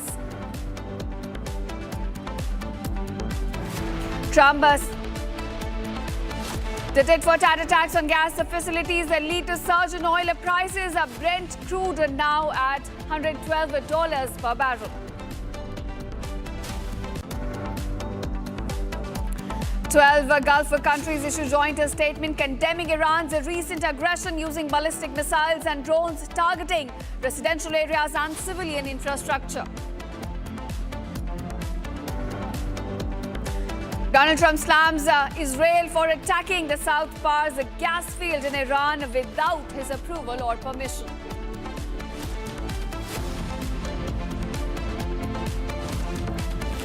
Anil Ambani appears before a CBI, expected to be questioned today as well as tomorrow.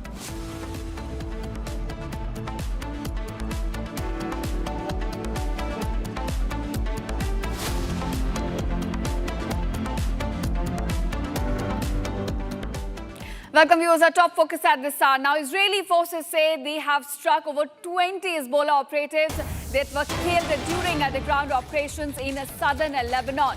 Now, these were troops involved from the 36th Division and airstrikes in this operation.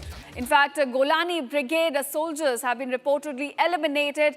5 operatives attempting an anti-tank attack were also killed. The military now says weapons including RPGs and missiles were also found as Israel considers expanding operations along the border. So we're looking at an escalation now between Israel and Lebanon, with the latest attack coming, in fact, in the southern part of the country from the IDF. We're looking at over 20 Hezbollah operatives being killed in these latest attacks, and those are the visuals on your screen showing you the latest assault carried out by the IDF forces on several targets across southern Lebanon. 20 Hezbollah operatives have now been killed in these attacks. In fact, Golani Brigade soldiers were the ones who were targeted by IDF in this. All right, viewers, we're looking at more escalations. Remember, there have been ground incursions also taking place in the north of Israel. This is where Lebanon is situated. So essentially in southern Lebanon, we have seen strikes taking place, as well as IDF troops are now making some ground incursions. And in the latest, over 20 Hezbollah operatives have been killed in the southern part of the country as the conflict between Israel and Hezbollah now expands. Now, Hezbollah has pledged support to Iran as its proxy, and we're looking at more attacks coming in from the Hezbollah side, and Israel also retaliating to those strikes. And in the latest, 20 Hezbollah operatives have been killed in southern Lebanon.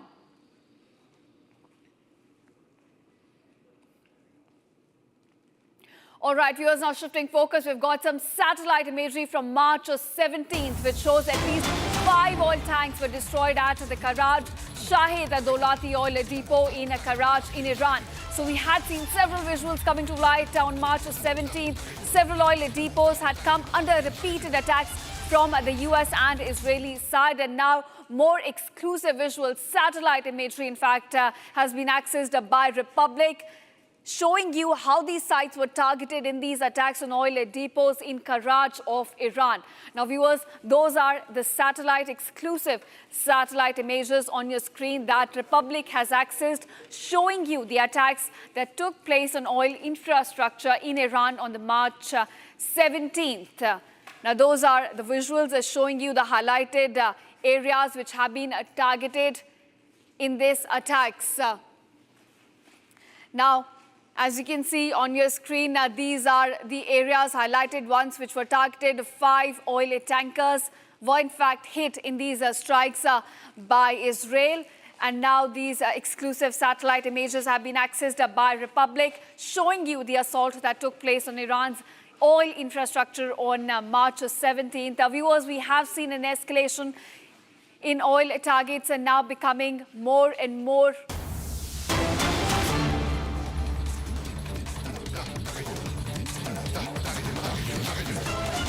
the member states do not have an appetite to go to this war.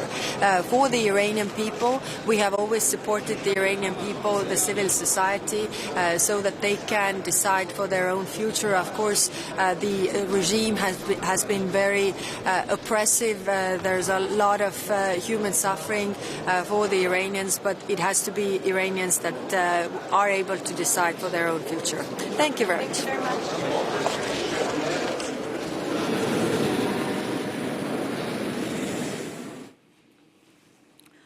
All right, that was in fact a statement coming in from the EU side regarding the war in West Asia. We have seen that European allies have not in fact backed Donald Trump's plan to attack Iran, and more isolation is what we're looking at for the United States. And now viewers, shifting focus after Saudi Arabia's emergency meeting of foreign ministers from the Arab and Islamic countries in Riyadh. Now Saudi's foreign minister says that the kingdom is not going to succumb to Iranian pressure. Take a listen. While a number of diplomats are meeting, I cannot see as coincidental. And I think that's the clearest signal of how Iran feels about diplomacy. It doesn't believe in talking to its neighbors. It tries to pressure its neighbors. And what I can say categorically, that's not going to work. The kingdom is not going to succumb to pressure. And on the contrary, this pressure will backfire. What I care about now is that the attacks on my country and on my neighboring countries that are not involved in this conflict end. That's all I'm interested in. And we're going to use every lever we have, political, economic, diplomatic, and elsewise, to get these attacks to stop. That's what I care about. Any re-engagement with Iran, this conflict will end at some point. But I have to tell you, what little trust there was before has completely been shattered. All right, viewers, now we're looking at the impact on the aviation industry. Air India CEO Campbell Wilson, P. Balaji, SpiceJet Chairman Ajay Singh, all of them met Civil Aviation Minister Ram Mohan Naidu and Secretary Samir Sinha as well. Now, there are several points which were discussed in the meeting, and this comes as airlines are now seeking relief and compensation from government. Now, they raised the points about the losses they have incurred due to Pakistan airspace being closed, Middle East war, as well as the support sought from the government in terms of ATF fuel prices being cut down, else all airlines will in fact have to start cancelling flights 1 week from now. Essentially, we are staring at more disruptions in 1 week from now is what airlines are saying. They're seeking relief from the government, and this comes as we're looking at more and more impact on the aviation sector from the war in West Asia. Now, they've also given us a figure saying rupees 4,500 crore impact from Pakistan airspace closure. Air India here has highlighted a massive financial burden due to longer rerouting, higher fuel burn and operational inefficiencies, making ultra long haul and international routes significantly costlier and less viable. And now, viewers, the impact on oil economy. Now, European gas prices jumped more than 30% after Iranian strikes were targeted. Ras Laffan, Qatar's largest liquefied natural gas plant, reaching their highest level since the war began. Now, viewers, Qatar ranks as one of the world's top LNG producers alongside the US, Australia and Russia. And this is not the first time that disruption has come in terms of the impact on its oil facilities. In the first week of March, also Iran had launched a missile attack on Qatar's gas fields. It had compelled Qatar Energy, the world's largest natural gas exporter, to in fact suspend its production for temporary basis. And again, we're looking at Qatar's LNG plants now coming under attack. Now, this comes after Israel attacked Iran's gas field, the South Pars gas field. And in retaliation to that, we're looking at more and more oil facilities coming under attack. This is Qatar's LNG plant, in fact, that has come under the attack, and now the impact of it is that European gas prices, they have jumped more than 30% since the war started. So certainly, we're looking at an impact on oil economy. My colleague Pranav now joins me on this. Pranav, European gas prices have now surged by more than 30%, a direct impact of the attacks we're now looking at all across the Gulf countries. Right after South Pass was targeted by Israel, Iran is now retaliating with more and more attacks on energy infrastructure, and oil economy essentially bearing that brunt. Well, yes, absolutely. In fact, as we talk, the benchmark futures, that is the futures contracts of the commodity, have risen about 35% as we speak. It just shows that the demand stress, it's spreading now, not just from the Gulf, across the region. And it primarily comes after Iran, in fact, was hit by Israel yesterday on the South Pars gas fields. So that's in fact one of the largest gas fields in the region, and it also in fact supplies 80% of gas to Iran. So what we're seeing now is an impact on energy prices, a strain on the fact that the supplies are hit because of the closure of Strait of Hormuz, and the world is now looking at other sources of gas, and that's primarily what has resulted in the hike in gas prices. Right. Pranav, we are certainly looking at a major spike that is now taking place. In fact, if we talk about crude prices, they've also jumped over 48% since the war started. Brent crude currently at $112 per barrel, even going up beyond that. So do we expect the oil prices to, be in this momentum for a long time as the war continues? We were talking to a few analysts, one of whom has actually written for us today, explaining the entire impact of the ongoing conflict in the region. And he said that what we're looking at is a prolonged war. In fact, if you remember, oil had jumped to about $119 per barrel immediately after the war started. And today, again, after a relief of about a week, oil is once again touching about 116.52 dollars per barrel. That's about 8.39% up and about 48% up ever since the war began. So yes, we are seeing pressure on oil prices, and according to experts and those who are closely monitoring the markets as well as the war in the region and geopolitics, say that we could be in for a longer war, which may put stress on oil prices.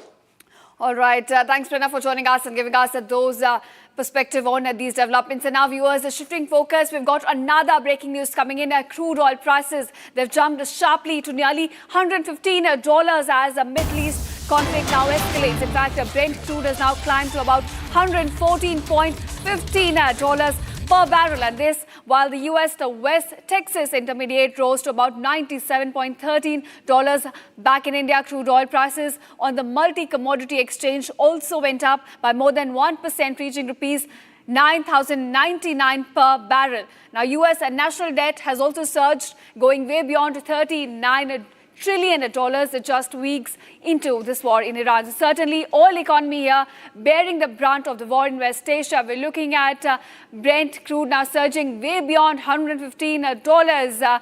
Now, my colleague Pranav, who's been closely tracking all of these developments, joins me again. Pranav, we were discussing the impact on the oil economy, and now we're looking at Brent even going beyond $115 per barrel. Now, there were reports earlier from Iranian side that if the war continues, the Brent could also go to $120 per barrel. So are we staring at that situation in the coming few days?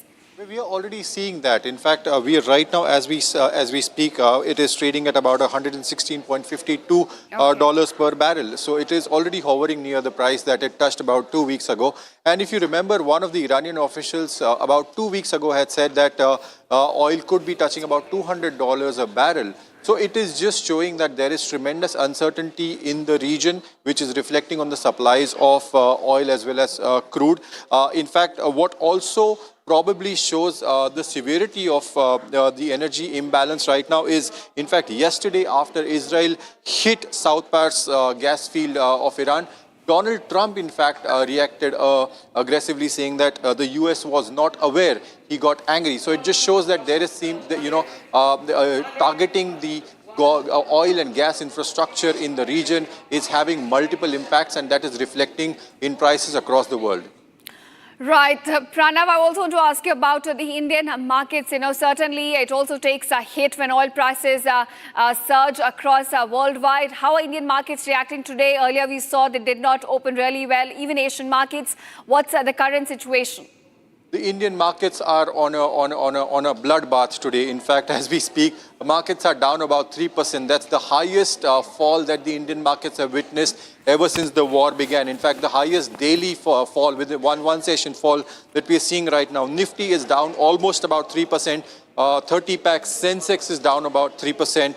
2,100 points lower.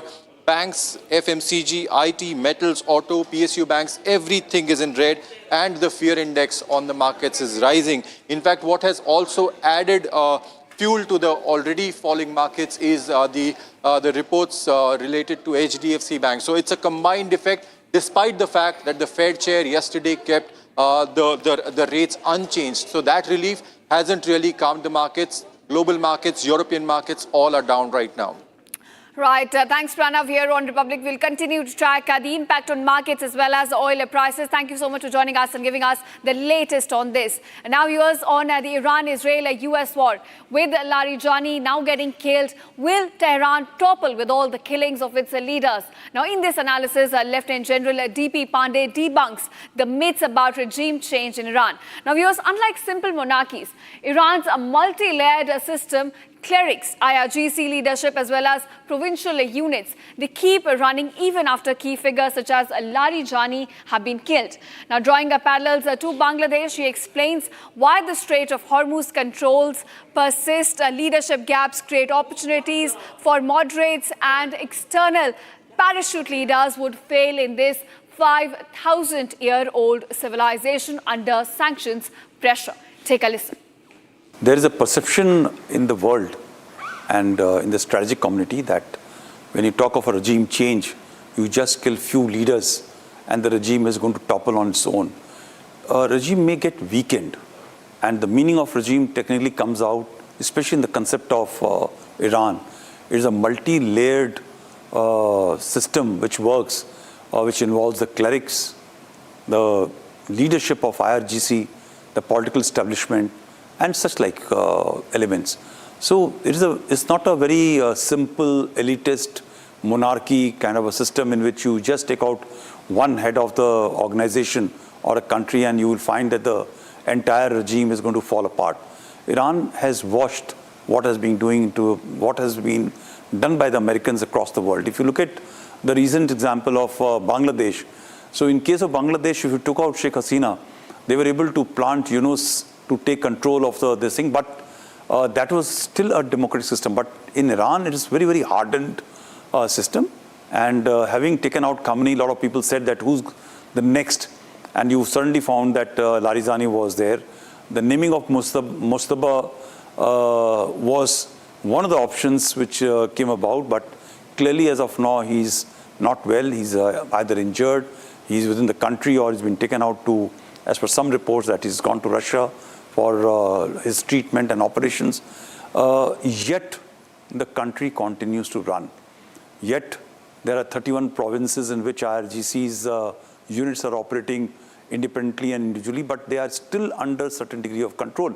I just want to give a simple example that in Hormuz, if the leverage was to control the tankers which are going to be passing through Hormuz, yet somebody is passing instructions and orders to allow one set of tankers belonging to particular countries, but not allowing differently flagged tankers. So there is a system which is working, but yet I'll go by one facet which is very important. The regime, as the top leadership gets on knocked off, it will start weakening to a certain degree, because the fear of the population which was scared of those hardliners will diminish, and therefore there will be possibility of somebody emerging to take control, or else from the existing system of regime, there will be somebody more hardline, more pragmatic, more practical, may emerge and take control. Taking out of Larijani has got just a couple of implications, that he was possibly the only person who had an outreach and the deftness to talk to outside world in which he could engage with them and carry out certain degree of dialogue. He also had the direct control on IRGC and various national security establishment.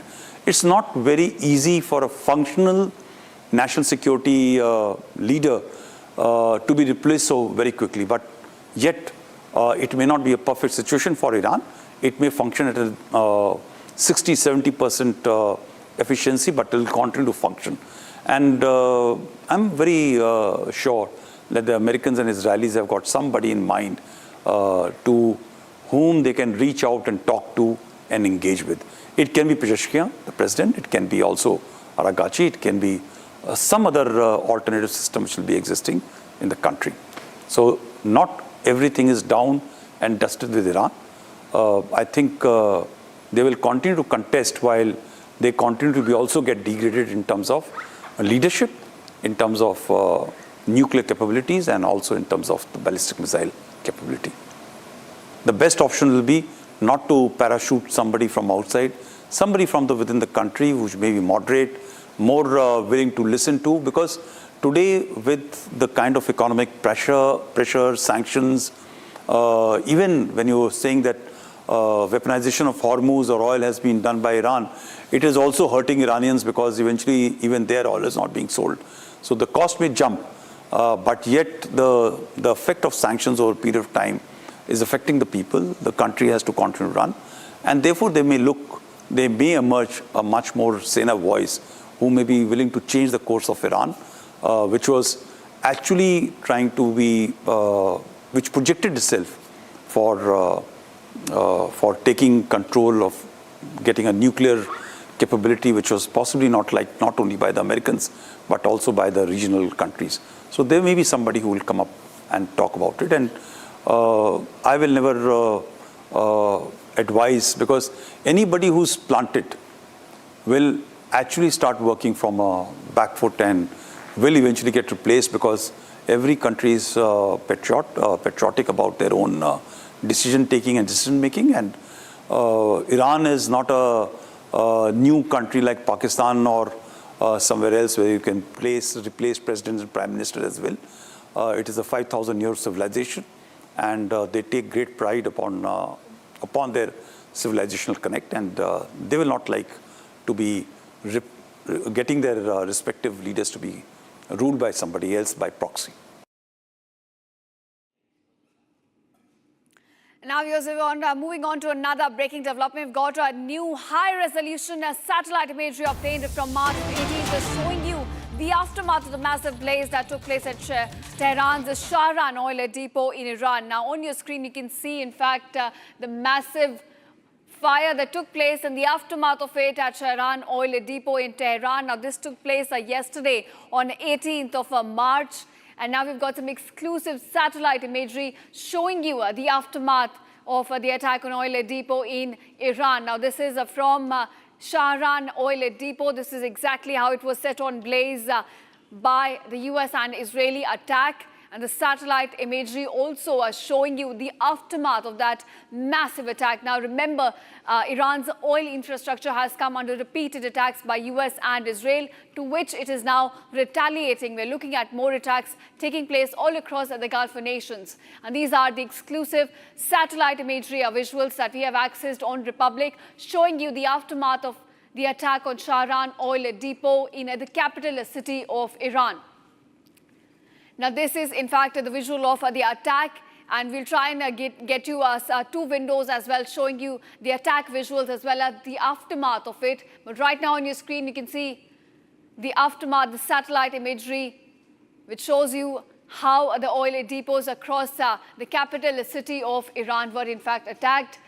These are visuals from Shahran oil depot. It came under repeated bombardment just yesterday. And these are satellite imagery that we have, in fact, accessed from 18th of March, showing you the aftermath of the attack on oil depots.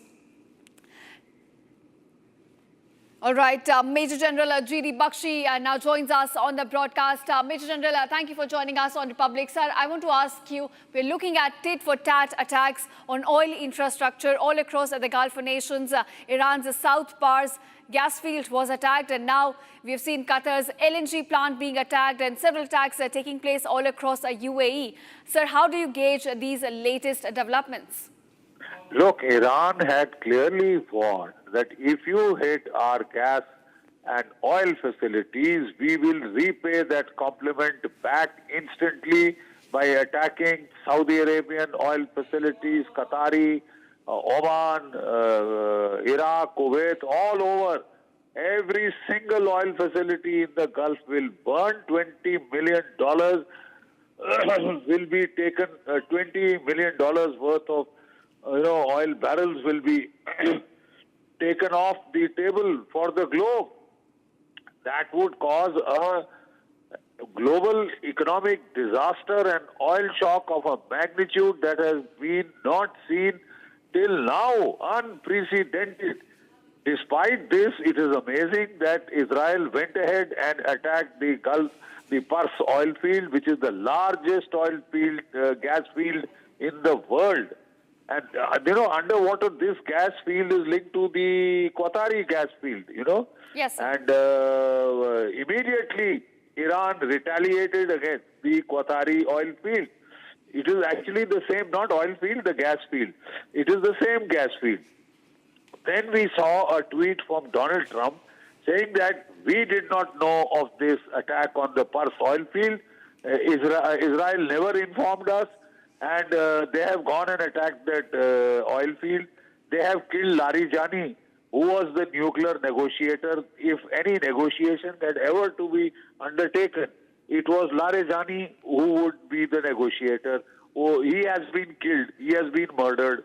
I can't understand what is Israel's overall game plan design. They want to ensure that there are no negotiations, no off-ramps. They want this war to continue. Excellent, you've got some security agenda to finish with Iran.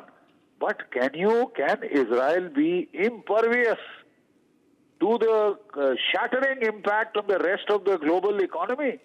Europe's economy, Asia's economy, India's economy, American economy. 30% of fertilizer comes from the Gulf, not just oil and gas. And sowing season is starting in America. Soya beans will be sowed now. They are in an alarm. Next year there's going to be a food crisis in the United States, in Asia, in Africa, in Europe. Right, sir. I'm really sorry to interrupt you there, sir, but we are, as you said, rightly looking on the impact on oil economy, and we're really short of time. So thank you so much, sir, for joining us on this broadcast. And now, viewers, we're slipping into a short break, but coming up on the other side, 12 Gulf countries issued joint statements condemning Iran's recent aggression using ballistic missiles and drones targeting civilian areas. चमकी चाट से क्या बना है? Sandwich लस्सी और छाछ हर घूंट में चमकी चाट। अब बताओ स्वाद आया? आया। असली स्वाद सिर्फ चमकी चाट। रानी, इस घर में कुछ है जो टूटता नहीं। ये पिलर कभी नहीं टूटेगा। रुंगटा स्टील TMT से बना। रुंगटा नहीं तो घर स्ट्रॉन्ग नहीं। रुंगटा स्टील TMT बार एकदम solid.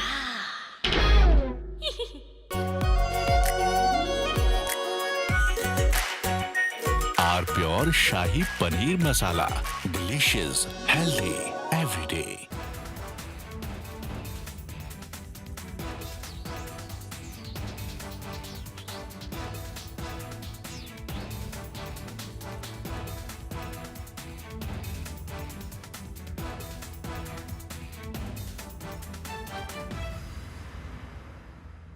First we saw the people dying, the killings, and that's continuing, destruction of infrastructure, and now the economic impact.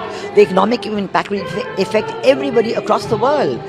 The price of LNG, cooking gas has already gone up. So it is a very serious problem. We're all going to suffer. So we all have to work to make sure it ends soon. And I hope that, led by our Prime Minister, we will work on that. ठीक है mandu भेज दे रहे हैं हम। ठीक है, नाम भेज रहा हूँ अरे आलू से नहीं होगा। हो गया।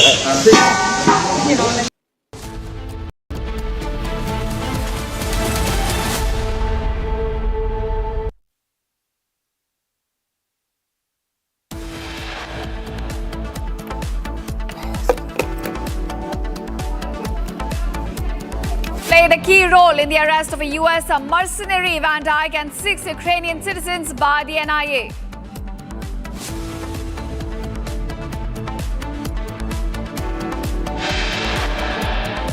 Fresh visuals show from the Strait of Hormuz, which was captured by the captain of an Indian ship, how it's stuck in the region. He reports the shelling has now increased in the last 24 hours.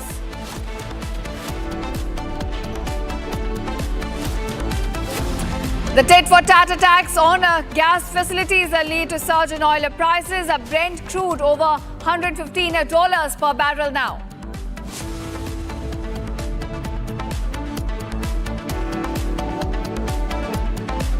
Gulf countries issue a joint statement condemning Iran's recent aggression using ballistic missiles and drones targeting residential areas and civilian infrastructure. Trump slams Israel for attacking a South Pars gas field in Iran without his approval or permission.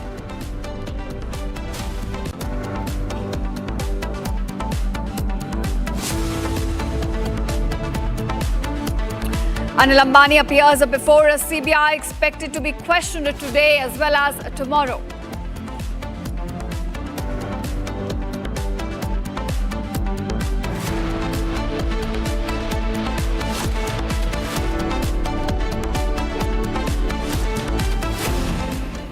A very warm welcome, viewers. You're watching Republican. I'm Raksh Tamisha with you. We have some breaking news at the start of this bulletin. U.S. intelligence report claims that Pakistan is developing missiles with nuclear payloads, and that Pakistan advanced missiles are threatening U.S. Intel report, in fact, brings this claim that Pakistan missiles with the capability of striking beyond South Asia are being developed. Pakistan UAVs with the missile capability can threaten the United States of America. Pak developing missiles with nuclear payload, and that's the update. While everybody is talking about Iran, you have now the news, the Intel-based report, and it's a US-based report, by the way, that Pakistan is developing missiles with nuclear payload. And in fact, viewers, we had the Intel chief, Tulsi Gabbard, also just 2 days back speaking about Pakistan, telling the lawmakers that Pakistan's long-range ballistic missile could include ICBMs with striking capability as far as US. And now there is a US report that says Pakistan's advanced missiles threaten United States. All right, so let me just take some excerpts from there. US's secure nuclear deterrent capability continues to ensure safety at home. I'm just quoting it. However, China, Russia, North Korea, Iran, Pakistan have been researching and developing an array of novel, advanced, traditional missile delivery systems with nuclear and conventional payloads that can strike the homeland. That's the Intel report, United States Intel report. These are the operative parts of that report that I just read out. And while we have the Intel chief of the United States, Tulsi Gabbard, also flagging concerns, we have now this report that we are showing you excerpts from. In fact, Shivam is joining us live in the broadcast from the newsroom. Shivam, tell us more details about this rising concerns as far as Pakistan. And there have been reports earlier as well that Pakistan and China together have collaborated for an ICBM. And now a US Intel report is only solidifying those speculations.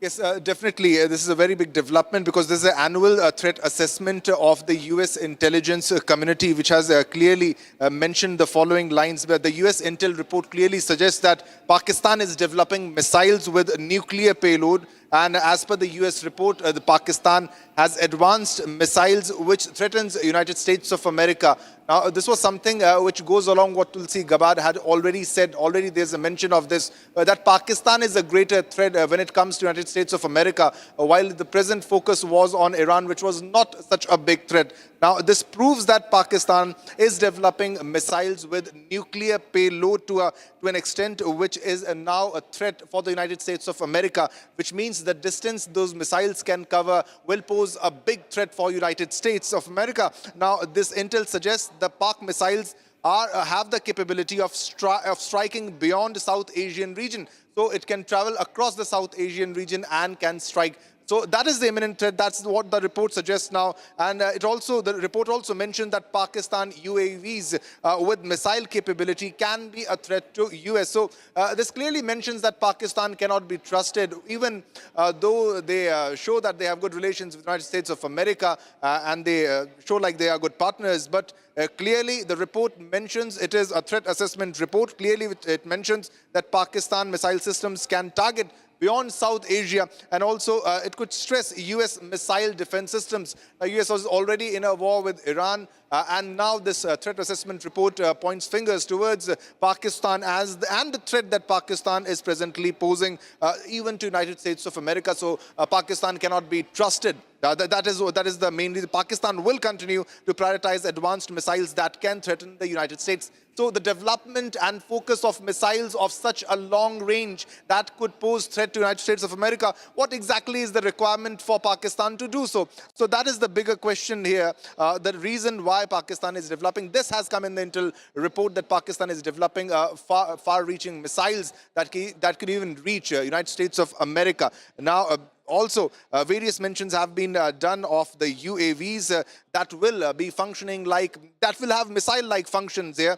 And China, Iran, North Korea, and Pakistan is only on rental nukes. It has no capabilities of its own. We know that who has been supplying drones to them. We know who has been working and funding their weapon systems. It's been China for the longest time, what we've seen and have been developing. But the timing of this report is also something that should be noted here. While, America goes to war and talks about the Iranian nuclear weapons, how much of a threat Iran could be, here you have Pakistan. Like, what will Trump do for his favorite field marshal? Why is he mum on the Pakistanis, these clandestine, operations that are going on? Yeah, definitely. This is a question we have asked to all the experts who have joined in our broadcast on various occasions, that why don't you question and ask Pakistan, who is also a nuclear capable country having nuclear missiles, and nobody can trust Pakistan, and you cannot trust Pakistan with nuclear weaponry. And also Pakistan developing something that poses a threat to the United States of America should be checked. And timing, definitely, it's very important because the war between Iran and America as of now, it has come to light that Iran was not to the extent, it did not reach to the extent of clearly enriching uranium to a level of making a weapon. The initial threat was of the ICBM, that is the intercontinental ballistic missiles being developed by Iran that might have posed a threat to the United States of America. But clearly, there are many questions that have arisen because of that, because Iran did not actually pose a threat, but Pakistan truly,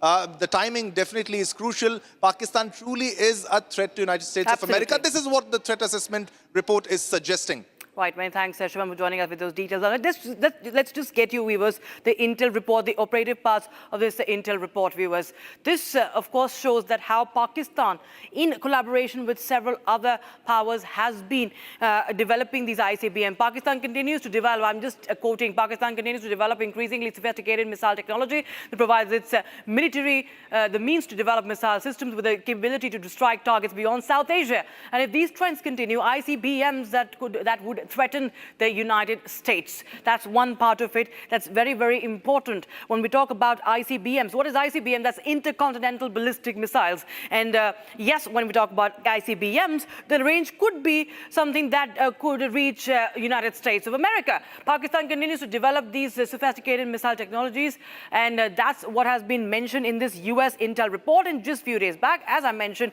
it was Tulsi Gabbard who had raised concerns over what Pakistan is doing as far as the missile systems are concerned, developing that long-range ballistic missiles could potentially target the United States. And we've seen Tulsi Gabbard has not been on the forefront, not been really in the core team of Donald Trump. But when she makes that statement, it's a big message being sent out over there. In the White House also, not to forget. But yes, it's of great concern what's being talked about as far as Pakistan and its nefarious designs are concerned.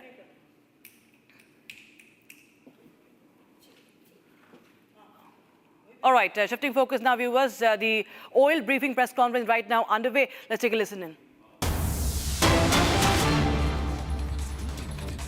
Or the rumors can be controlled. बहुत कई सारे states में Reds जारी हैं. कल लगभग 6000 Reds हुई हैं. उसमें से अगर मैं कुछ का नाम आपको बताऊं तो उत्तर प्रदेश में लगभग 1100 रेड हुई हैं और लगभग 1000 के आसपास सिलेंडर सीज हुए हैं. 17 FIR भी हुई हैं और एक अरेस्ट भी हुआ है. इसी तरह मध्य प्रदेश में 1632 रेड हुई हैं और लगभग 2500 सिलेंडर सीज हुए हैं. तेलंगाना में भी लगभग 1000 रेड हुई हैं और 2300 सिलेंडर सीज हुए हैं. इसके अलावा ऑयल मार्केटिंग कंपनीज की अपनी टीम्स भी एक्टिव हैं और कल लगभग 2000 रिटेल आउटलेट्स और LPG डिस्ट्रीब्यूटरशिप्स पर सरप्राइज इंस्पेक्शन हुए हैं. मैं आप सभी के द्वारा ये बताना चाहूँगी कि भारत सरकार ने हाईएस्ट प्रायोरिटी डोमेस्टिक LPG और PNG उपभोक्ताओं को दी है. इसके अलावा ऑल्टरनेट फ्यूल ऑप्शंस जैसे कैरोसिन और कोल भी दिया है और MOEFCC has already advised state governments, state pollution control boards for permitting the use of kerosene and coal as an alternate fuel. Ministry of Coal has already issued order to Coal India and Singareni Collieries to allot higher quantities to state for distributing coal to small, medium and other consumers. States have also been advised to facilitate the new PNG connections for both domestic and commercial consumers. इसके अलावा कल under Section 3 of Essential Commodities Act, Government has issued a Gazette notification whereby PPAC has been designated as a nodal agency for collection, compilation, maintenance and analysis of information. All the concerned entities engaged in production, processing, refining, storage, transportation, import, export, marketing, distribution or consumption of petroleum products or natural gas have been directed to furnish information to PPAC. मैं ये बात दोबारा दोहराना चाहूँगी कि भारत सरकार हर level पर domestic उपभोक्ताओं को LPG कंज्यूमर अवेलेबल कराने के लिए हर संभव प्रयत्न कर रही है. इसलिए अफवाहों पर ध्यान न दें और ऑफिशियल इंफॉर्मेशन पर रिलाई करें. पैनिक बुकिंग में कमी आई है परंतु डिस्ट्रीब्यूटर्स के यहाँ अभी भी लाइन देखी जा रही है. इसलिए मेरी सभी उपभोक्ताओं से रिक्वेस्ट है कि ऑनलाइन रिफिल बुक करने के बाद होम डिलीवरी का इंतज़ार करें. डिस्ट्रीब्यूटर्स के यहाँ जाकर लाइन में ना लगें और जहाँ जहाँ पर ऑल्टरनेट फ्यूल की पॉसिबिलिटी है please switch on to the alternate fuel और एनर्जी कंजर्वेशन LPG कंजर्वेशन पर हर संभव प्रयत्न करें. धन्यवाद. Thank you Sujata. अब मैं ministry of ports, shipping and waterways के स्पेशल सेक्रेटरी श्री राजेश कुमार सिन्हा जी से अनुरोध करूंगी कि वे मैरीटाइम ऑपरेशन से जुड़े मुद्दों पर जानकारी दें. धन्यवाद महोदय. आप सभी को नमस्कार.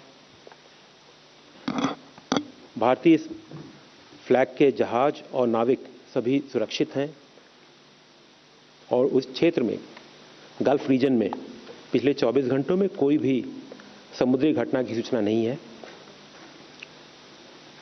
वर्तमान में जहाज़ों की स्थिति जो 22 की थी west of straight of Hormuz Persian Gulf में, उसमें कोई बदलाव नहीं है. उसमें 611 भारतीय नाविक सवार हैं और सुरक्षित हैं. डीजी शिपिंग जहाज के मालिकों के साथ, जो उनकी एम्प्लॉयमेंट एजेंसी है उनके साथ, और रिस्पेक्टिव भारतीय मिशन के साथ समन्वय की स्थिति में लगातार निगरानी कर रहा है। कंट्रोल रूम जो डीजी शिपिंग में ऑपरेट कर रहा है, उसमें पिछले 24 घंटों में 150 कॉल और करीब 225 ईमेल प्राप्त हुए, जिनका रिस्पांस किया गया। और पिछले 24 घंटों में 16 भारतीय नाविक अपनी साइन ऑफ के बाद वापस भारत आए, और ये कार्य भी विभिन्न एयरपोर्टों पे भारतीय मिशन के साथ कोऑर्डिनेट करके संपन्न किया गया।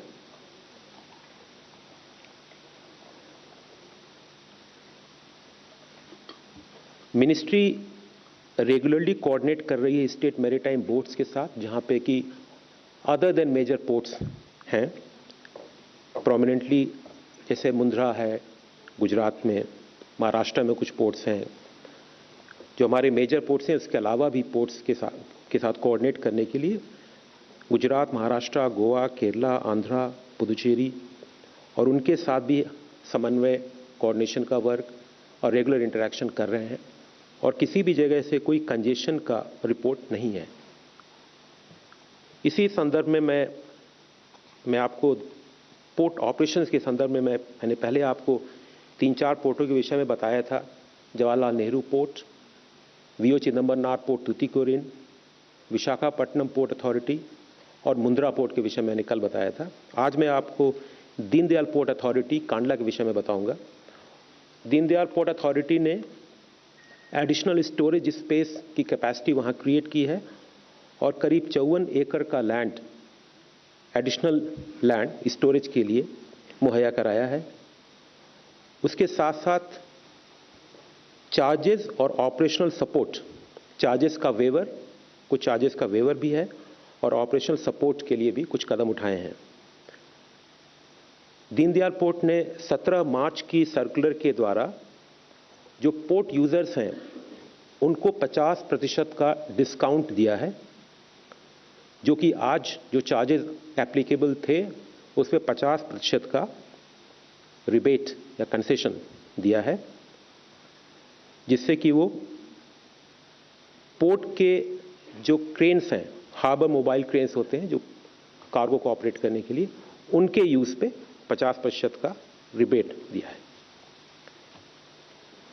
मिनिस्ट्री कंटिन्यूसली और बहुत क्लोजली शिपिंग के मूवमेंट को, पोर्ट के ऑपरेशंस को स्टेट मैरीटाइम बोर्ड के साथ, इंडियन सीफेयरर्स की वेलबींग्स, उनके वेलफेयर और कंटिन्यूटी ऑफ मैरीटाइम ट्रेड पे लगातार, और सिचुएशन जैसा इवॉल्व हो रही है वेस्ट एशिया में, उसको ध्यान में रखते हुए लगातार नज़र बनाए हुए हैं। धन्यवाद। Thank you sir. मैं मिनिस्ट्री ऑफ एक्सटर्नल अफेयर्स के एडिशनल सेक्रेटरी श्री रणधीर जायसवाल जी से अनुरोध करूंगी कि एक्सटर्नल अफेयर्स से के पर्सपेक्टिव में जानकारी दें। Good afternoon, ladies and gentlemen. As you are aware, we have been in touch at the level of leadership with various countries since the onset of this conflict. In that regard, I would like to update you with some of the latest developments. Yesterday, our Prime Minister spoke with the Crown Prince of Kuwait. The two leaders exchanged views on the evolving situation in West Asia and shared their concerns over recent developments. Prime Minister reiterated India's condemnation of attacks on Kuwait's sovereignty and territorial integrity. He also underlined ensuring safe and free navigation through the Strait of Hormuz as a priority for us, as a foremost priority for us. The two leaders agreed that sustained diplomatic engagement remains essential for regional peace and stability. Prime Minister also thanked the Crown Prince for his continued support for the safety and well-being of our community in Kuwait. As you know, we have a large Indian diaspora in that country. He also conveyed his greetings for the upcoming festival of Eid to the Crown Prince. This is all that I have for the time being. Thank you. अब मैं ministry of external affairs के additional secretary gulf Shri Asim R Mahajan से request करूंगी कि gulf reason से संबंधित update पर जानकारी दें। Thank you. Good afternoon. We have kept you updated regularly regarding our efforts. Ministry of External Affairs continues to closely monitor the developments in the Gulf and the West Asia region. The safety, security and welfare of the large Indian community in the region remains our utmost priority. The ministry's dedicated special control room remains operational to assist and support Indian nationals and their families. We are in regular touch with the state governments and the union territories to share information and coordinate our efforts. As I have been briefing, our missions and posts across the region are functioning round the clock to support our community. Updated advisories are being issued regularly to keep our citizens informed. Our missions remain in close contact with the local governments. Let me assure you that the 24/7 helplines of our missions continue to proactively assist seafarers, students, stranded Indian nationals, and short-term visitors for visas, consular services, and logistical support where required. An update on the status of flights. While there have been operational closures in some countries, overall the flight situation continues to improve with additional flights operating. Since February 28th, around 280,000 passengers have returned from the region to India. Airlines continue to operate limited non-scheduled flights based on operational and safety considerations between UAE and India. On March 18th, around 75 flights operated, and today the upward trend continues with 90 flights expected to operate from various airports in UAE to India. Flights continue to operate from Oman and Saudi Arabia to India. Qatar airspace remains partially open, with Qatar Airways operating non-scheduled commercial flights to India. Qatar Airways is operating 9 flights to various destinations in India today. Kuwait airspace has been closed since 28th February 2026. Jazeera Airways of Kuwait has announced special non-scheduled commercial flights to various destinations in India from the Al Qaisuma International Airport in Saudi Arabia, with the first flight scheduled tomorrow to Kochi. Bahrain airspace remains closed. Gulf Air of Bahrain has been operating special flights from Dammam Airport of Saudi Arabia to India. Special non-scheduled commercial flights are expected to operate from Dammam Airport to various destinations in coming days. In view of the flight restrictions from Kuwait, Bahrain and Iraq, we continue to facilitate transit of stranded Indian nationals and for emergency cases via Saudi Arabia. An update on Safe Sea Vishnu. 15 Indian crew members of MT Safe Sea Vishnu who were safely rescued have left Iraq and are expected to return to India soon. Our mission is also in touch with them and with the concerned Iraqi authorities to expedite repatriation of the mortal remains of the Indian national who unfortunately lost his life in the incident. Thank you. Thank you. अंत में मैं ministry of information and broadcasting के joint secretary Shri Senthil राजन से request करूंगी कि वो public information से संबंधित पहलुओं पर जानकारी दें। Good afternoon, everyone. Thank you, ma'am. Just to make two important information to pass on to you. One, just before this press conference, a short while ago, the Ministry of Commerce and Industry held a press conference where they have announced a new relief package for exporters. The government has approved a relief package which is called Relief, meaning Resilience and Logistic Intervention of Export Facilitation.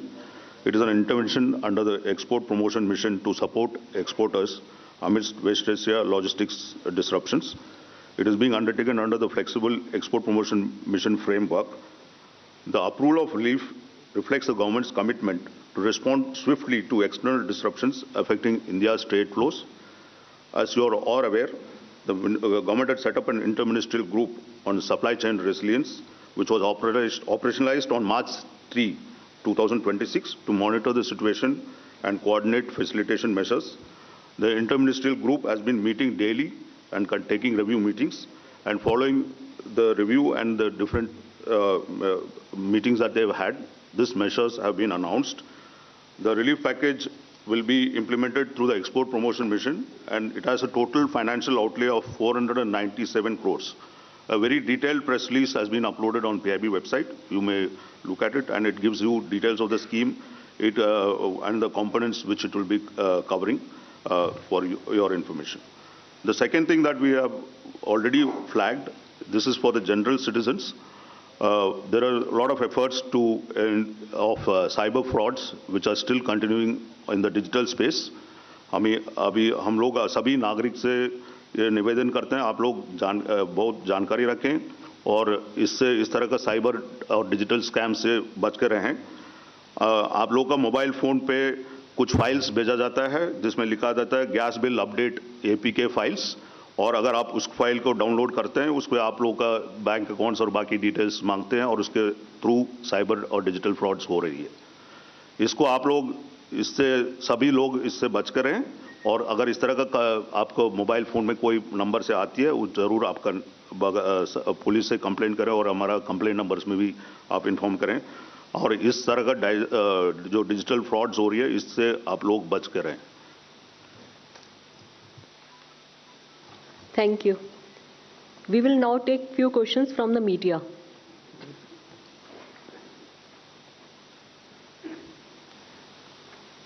We'll start with first row, 234.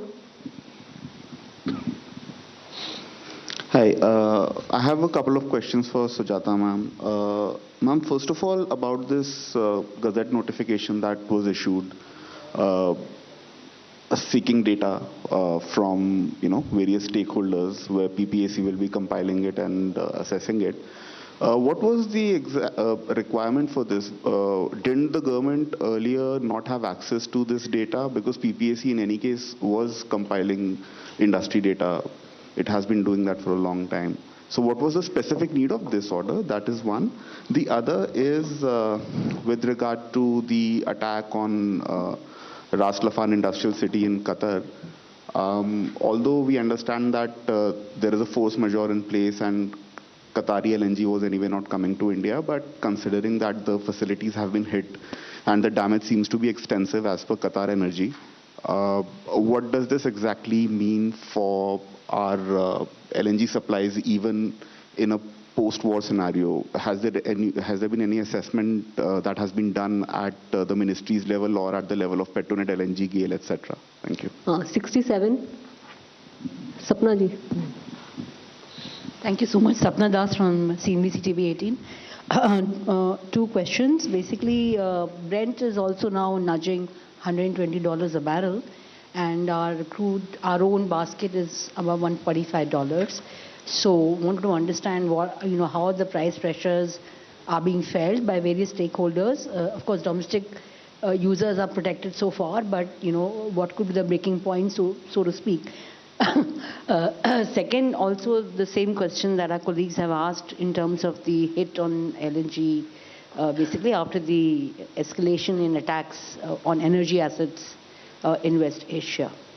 And third was on insurance. Is some plan underway to offer insurance to our exporters, given the West Asia disruptions? Thank you. I'm Pallavi from CNN News 18. Just adding on to Sapna's question, one, we know that the Brent crude prices have crossed $115.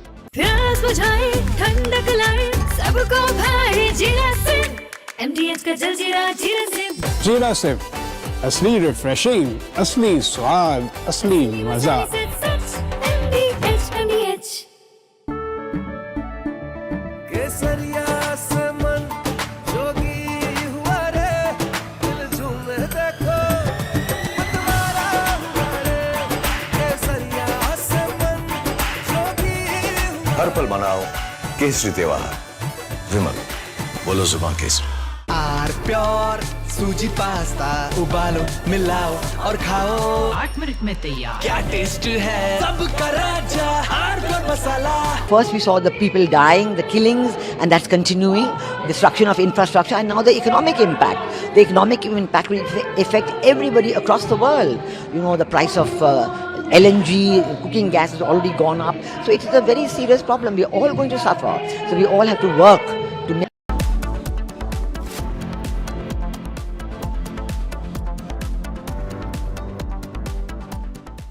थोड़े में ज्यादा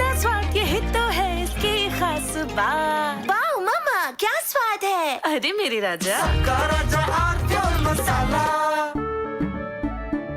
केसरिया से मन जोगी हुआ रे दिल झूमे देखो मतवारा हुआ रे केसरिया से मन जोगी हर पल मनाओ केसरी त्योहार विमल बोलो जुबान केसरी चमकी चाट से क्या बना है आलू चाट या फ्रूट चाट स्वाद बनाए चमकी चाट क्या बात है स्वादिष्ट पकोड़े और बरसान अरे चंकी चाट है इसकी जान असली स्वाद सिर्फ chunky chaat.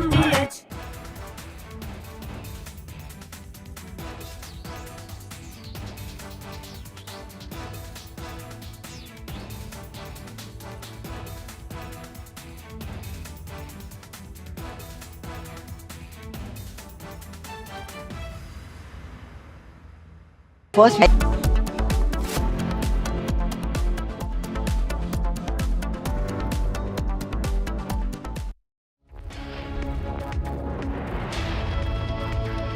Good afternoon, viewers. You're watching Live and Breaking, and I am Rakhta Mishra with you. Let's get started with all the top stories of the day that we are tracking for you.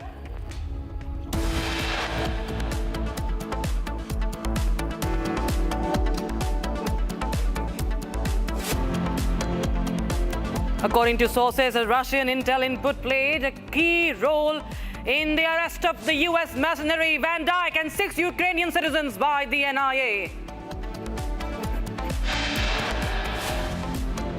Fresh exclusive visuals from the Strait of Hormuz, captured by the captain of an Indian ship stuck in the region on Republic TV, who reports that shelling has increased in the last 24 hours. The tit-for-tat attacks on gas facilities lead to surge in oil prices. Brent crude over $112 per barrel.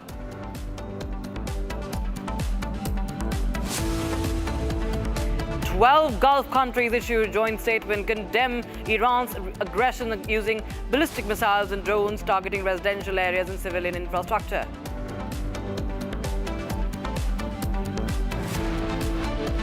Trump slams Israel for attacking the South Pars gas field in Iran without his approval or permission.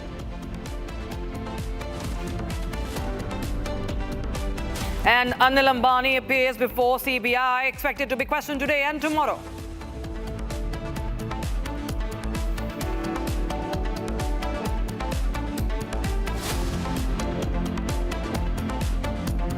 All right, viewers, we start with breaking news coming in right now. What we're understanding is that India has announced a relief scheme, and this is a 497 crore rupee relief scheme under the Export Promotion Mission to support exporters affected by the West Asia conflict. In fact, this is amid the rising logistic costs and the insurance premiums creating pressure on trade. The package, implemented through the Export Credit Guarantee Corporation of India, is designed to provide targeted support across different segments of exporters and help maintain export momentum amid ongoing global disruptions. So this is a relief scheme that has been announced by the government of India. It's a 497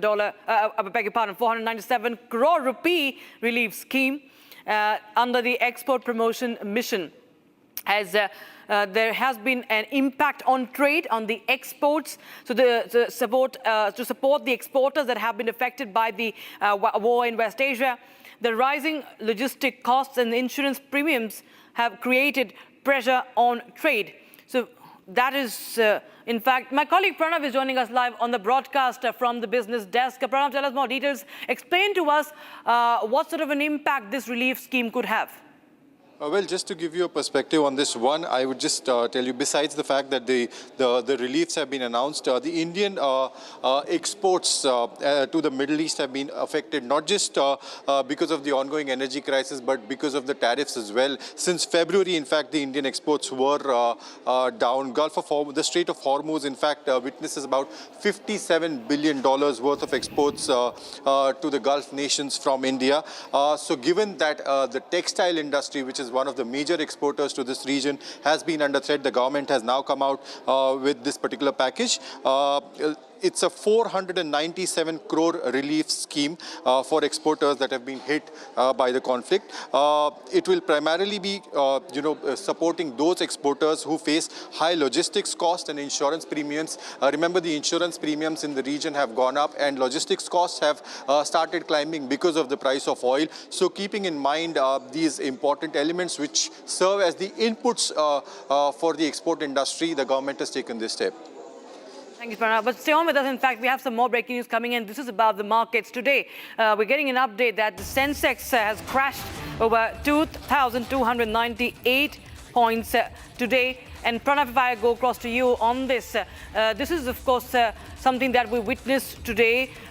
Is it the rise in the crude oil price behind the crash? Is one of the major reasons behind the crash today. In fact, what we're seeing right now is some of the largest gas fields in the region being hit by Israel and then by Iran in retaliatory attacks as well. What we're seeing is the worst day for Indian markets ever since this war began. Today, in fact, Sensex and Nifty have crashed over 3%. As we see, the market has closed 3.26% lower. That's the worst one-day fall that the market has witnessed ever since the West Asia conflict actually began. We're seeing the ripples of oil prices rising seen across the markets. Just to give you a perspective, the European as well as Asian markets have also been trading in the low, in the red zone. As we speak, all the European markets are currently trading in the red zone. Right. Many thanks, Pranav, for joining us with those details coming in from the markets today. Shifting focus to other story viewers now. India's energy lifeline is under pressure as 22 Indian-flagged ships carrying 1.67 million tons of crude oil, LPG and LNG remain stranded. Going to get you more updates on that. As concerns loom large over Indian energy supplies stranded in the Strait of Hormuz, dozens of Indian ships carrying crude, LPG and LNG continue to remain trapped in the Strait of Hormuz as conflict escalates in the Gulf region.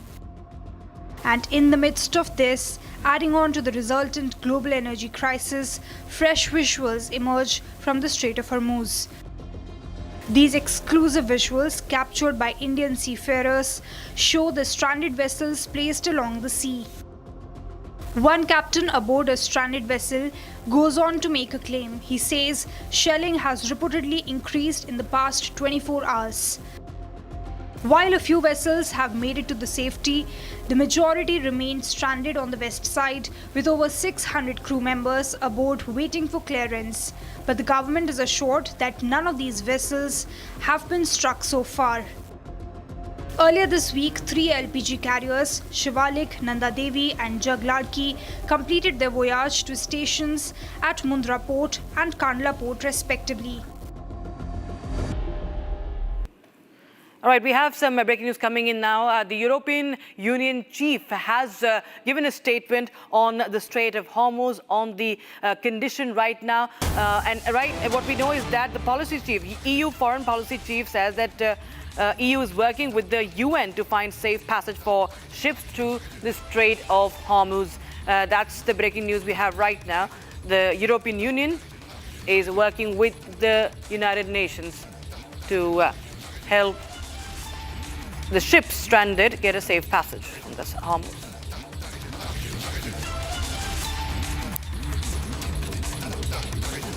We have a long agenda today, of course, very important topics like energy and single market, but from my competencies, it is, of course, what is happening in the Middle East and Ukraine.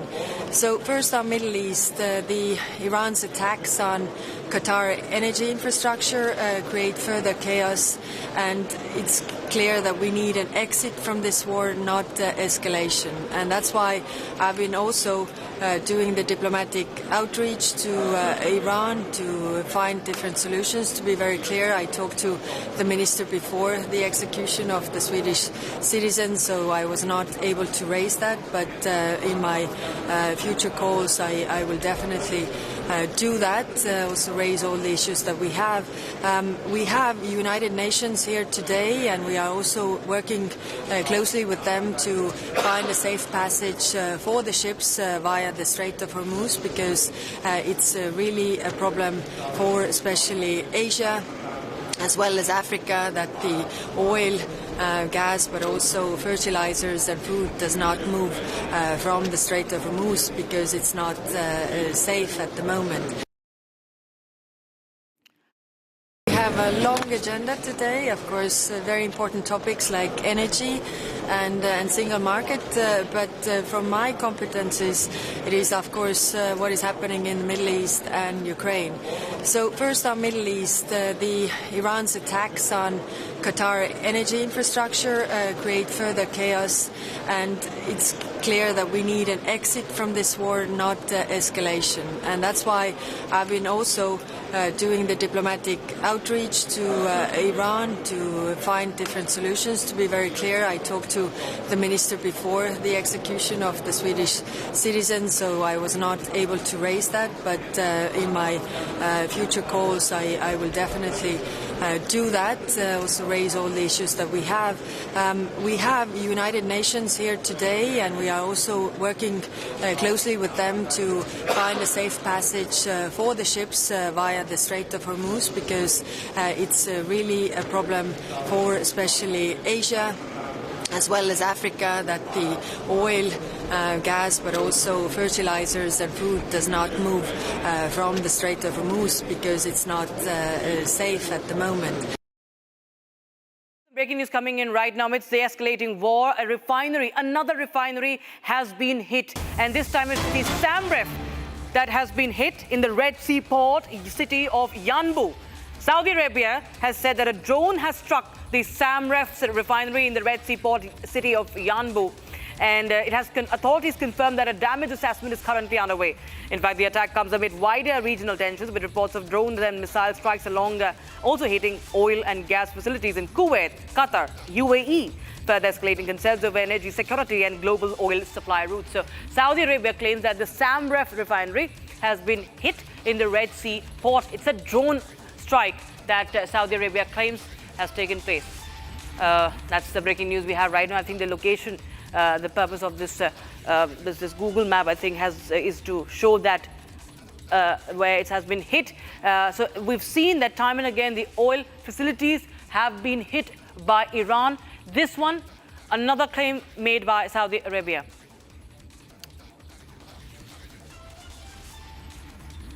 All right, we will now shift our focus to the other big story that we are tracking for you. This is the case, the global conspiracy on Indian soil. Now, Ukraine has reacted, and in fact, it says that it's a politically motivated case. Ukraine calls the mercenary case a politically motivated case. It denies involvement in such activities, says it is not involved in any terrorist activities. So this is the reaction coming in from the embassy of Ukraine in India, expressing concerns regarding the presence of circumstances that point to a possible orchestrated and politically motivated nature. I'm just quoting from the embassy statement, ladies and gentlemen. It goes on to say, right, and I quote, Ukraine firmly rejects any insinuations regarding the possible involvement of the Ukrainian state in supporting terrorist activities. Ukraine is a state that faces the consequences of Russian terror on a daily basis, and for this very reason takes a principled and uncompromising stance in combating terrorism in all its forms. Ukraine and India have already confirmed at the highest level their shared principled position on combating terrorism, and this is the update we have right now. So Ukraine has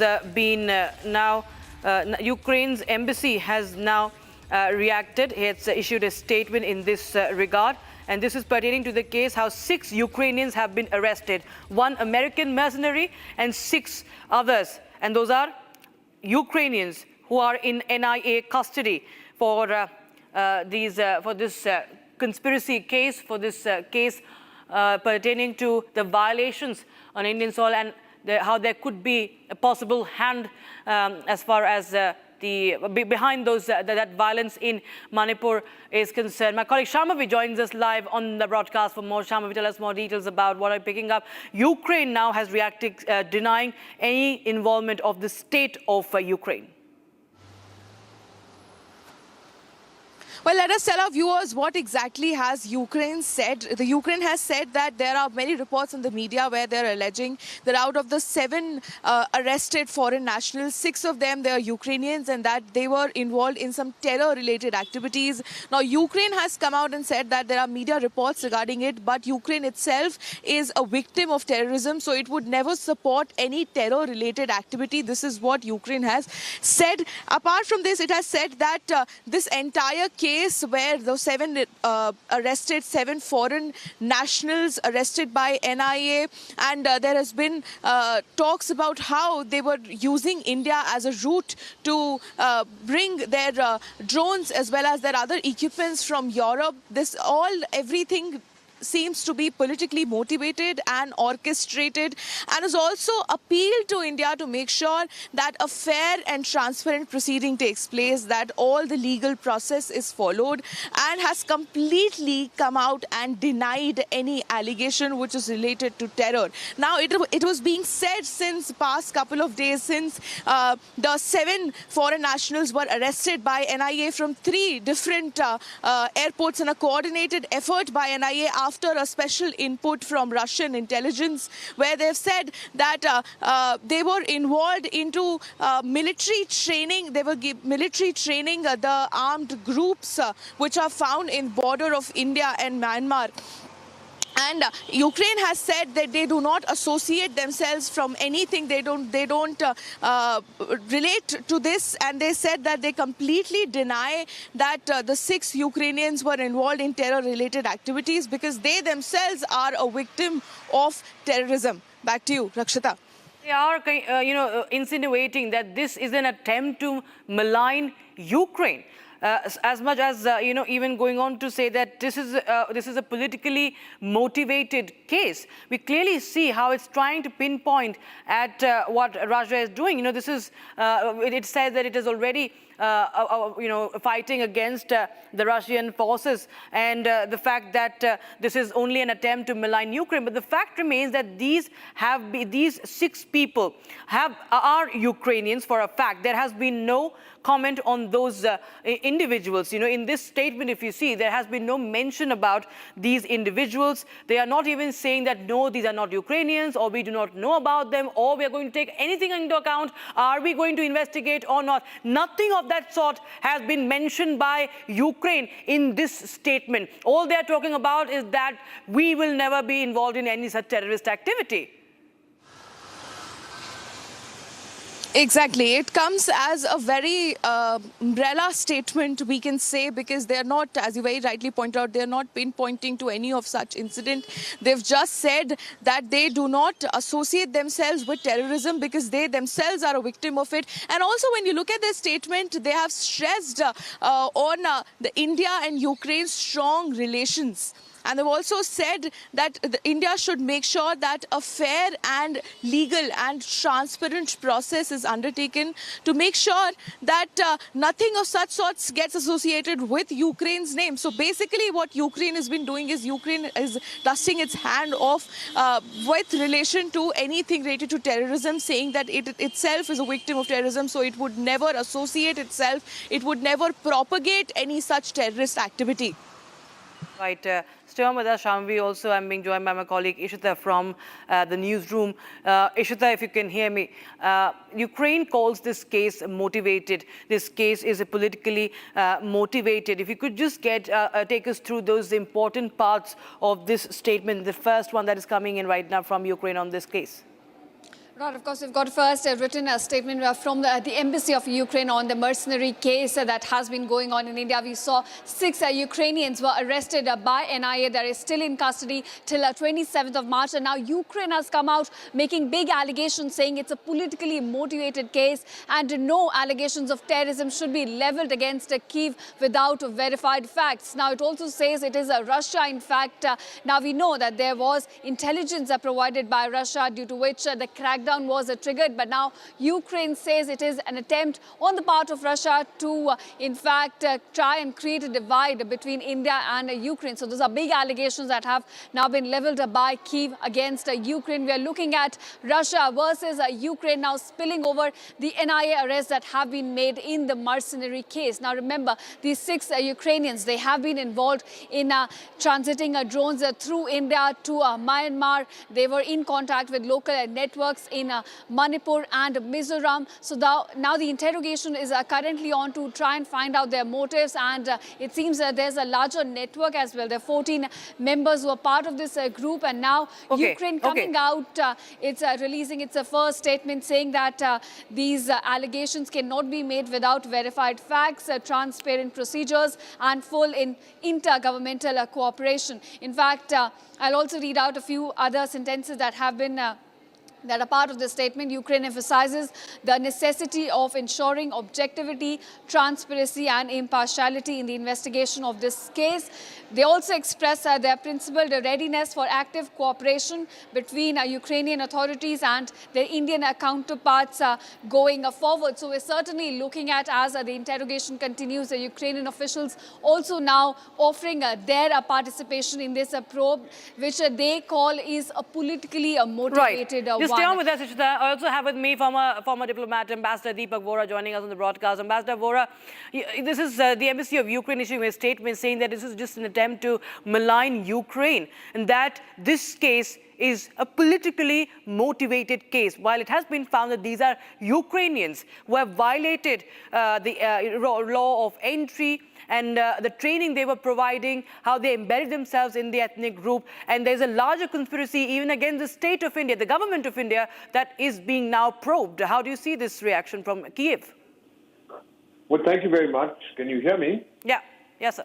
It's always a pleasure to be with you on your amazing channel. May I begin by saying the Ukrainians are idiots. If you are the ambassador of Ukraine here, you have an embassy, you don't say things like this. You're making allegations against the government of India. You're asking for free and fair trial. Who do you think you are? Little pipsqueak of a nation? That you think that the trial in India would be not free and fair? Most unworthy of any civilized, decent ambassador. The fellow should be booted out, recalled by his government. We know all about corruption in Ukraine. We know all about how they are getting clobbered. We also know that India will never do anything that is not in its national interest. The suggestion that we are acting on behalf of the Russians, this is ridiculous. On the other hand, we have people saying we're acting on behalf of the Americans as far as the Israel-Iran war is concerned. Who do these people think they are?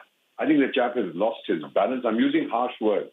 I think the fellow, whoever issued this press release, has lost his balance, should either be sent to an asylum or sent back to his country. I'm afraid an Indian diplomat would never, ever, an Indian mission would never, ever cast aspersions on the impartiality of the legal system of the host country. Absolutely. Many thanks, Ambassador Vora, joining us with your first reaction on that story. We continue to give our viewers more detail, but right now, shifting focus to politics back home in India. Right now, what we are getting to know is that the Congress has issued a show-cause notice to its Rajya Sabha members for skipping the Rajya Sabha. 3 MLAs have been given a show-cause notice for skipping the Rajya Sabha voting in Bihar, allegedly contributing to the defeat of the Mahagathbandhan that we're talking about here. Just recently, the Rajya Sabha polls were held, and now Congress has issued a show-cause notices to 3 of its MLAs for skipping the Rajya Sabha voting in Bihar, which ultimately we saw that how the Mahagathbandhan candidate Amarendra Dhari Singh was defeated, and this show-cause notice seeks explanation on their absence within 2 days.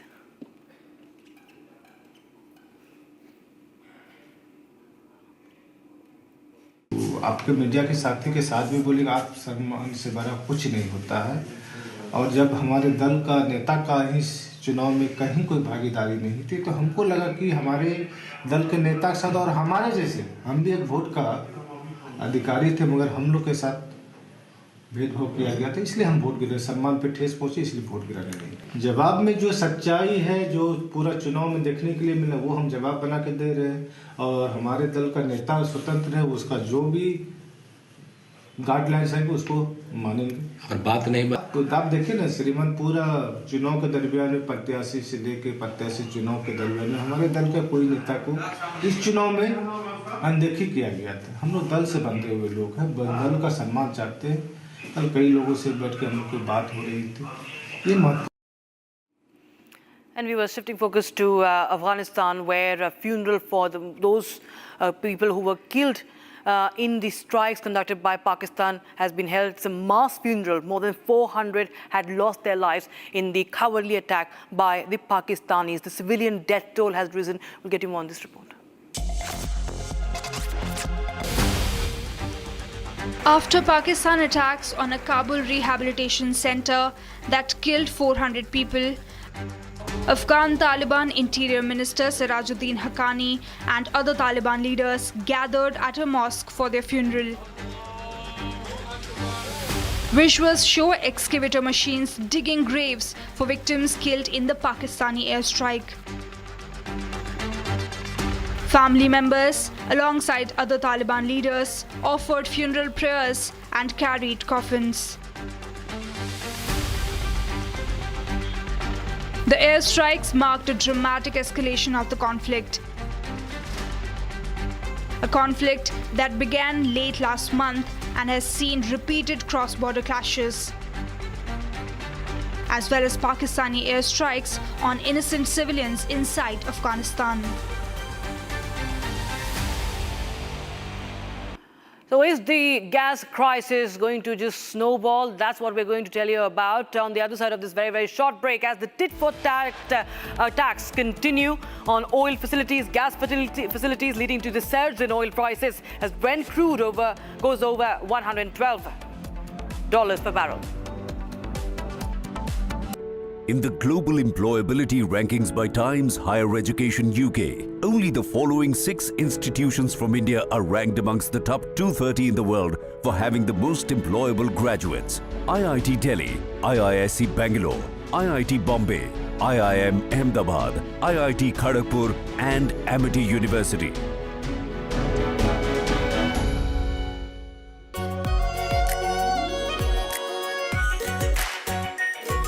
Pure Shahi Paneer Masala. Delicious, healthy, every day. First we saw the people dying, the killings, and that's continuing, destruction of infrastructure, and now the economic impact. The economic impact will affect everybody across the world. You know, the price of LNG, cooking gas has already gone up. So it is a very serious problem.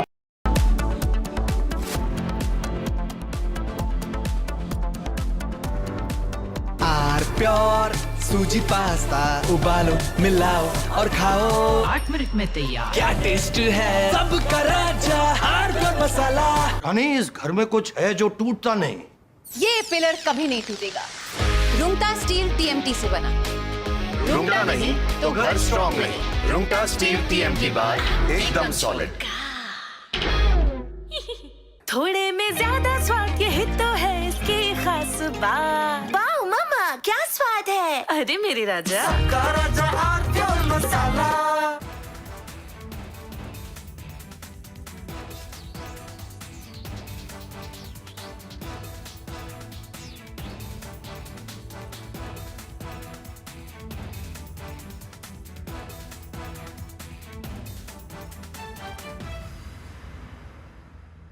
First we saw the people dying, the killings, and that's continuing, destruction of infrastructure, and now the economic.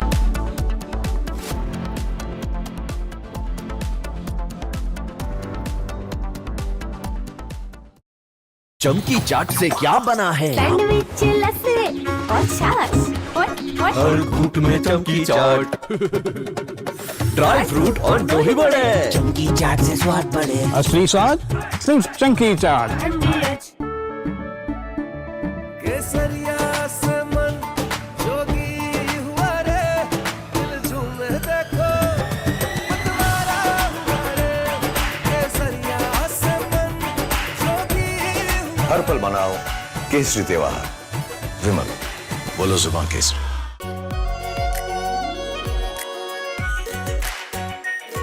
Pure Shahi Paneer Masala. Delicious, healthy, every day. First we saw the people dying, the killings, and that's continuing, destruction of infrastructure, and now the economic impact. The economic impact will affect everybody across the world. You know, the price of LNG, cooking gas has already gone up. So it is a very serious problem. We're all going to suffer. So we all have to work to make sure it ends soon. And I hope that, led by our Prime Minister, Executive Minister, we will work on that. ठीक है मंटू भेज दे रहे हैं ठीक है ना भेज रहे मंटू आलू से नहीं होगा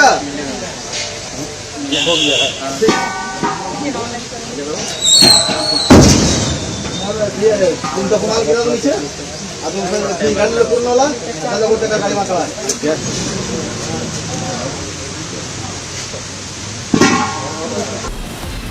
From Asia's largest news headquarters, setting the agenda for Bharat.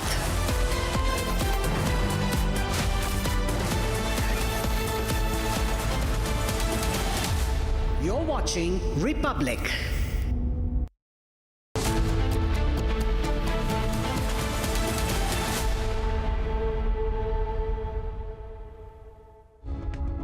Hello and welcome viewers, you're watching live and breaking on Republic TV with me, Ishita Mitra. Now viewers, a big escalation has come in the mercenary case. Ukraine releases first statement calling it an attempt to malign Kyiv and create a wedge between New Delhi and Kyiv by Russia. We'll get you all the details on that, but first up, let's take a look at the headlines we're tracking for you at this hour.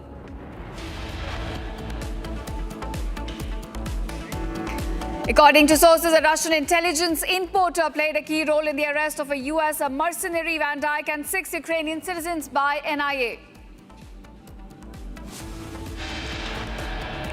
Fresh exclusive visuals from the Strait of Hormuz captured by the captain of an Indian ship stuck in the region who reports that shellings have now increased in the last 24 hours.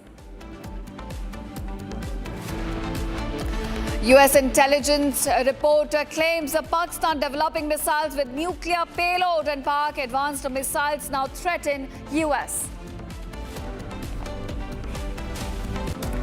The tit-for-tat attacks on gas facilities lead to surge in oil prices. Brent crude over $115 per barrel. Anil Ambani appears before a CBI, expected to be questioned today as well as tomorrow.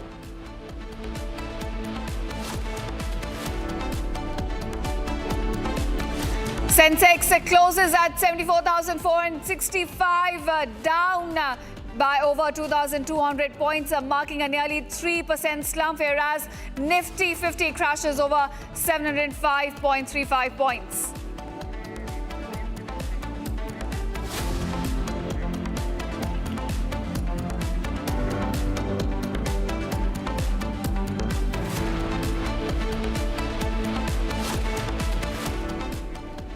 All right, viewers, a top focus at this hour, the tensions escalating between Taiwan as well as China. Now we've seen a cruise missile test taken by Taiwan in response to the incursions that were in fact followed up by a Chinese PLA. Now this was a low-altitude Seung Feng cruise missile flyover during routine Taiwanese defense test. It took place on March 18th.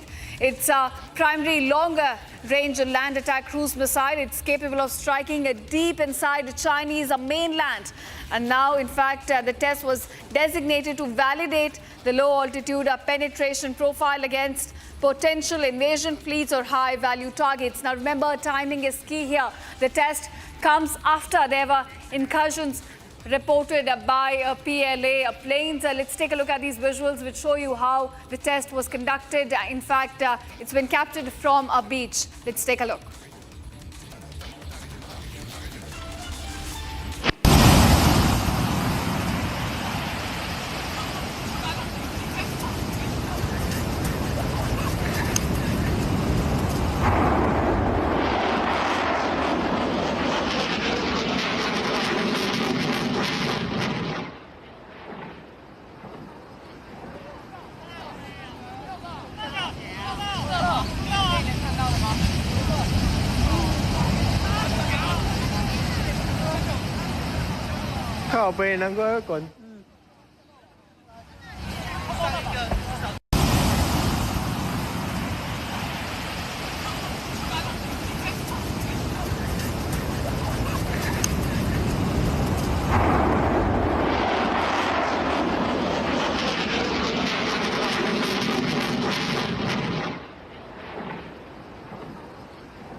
Kaupain ko kon.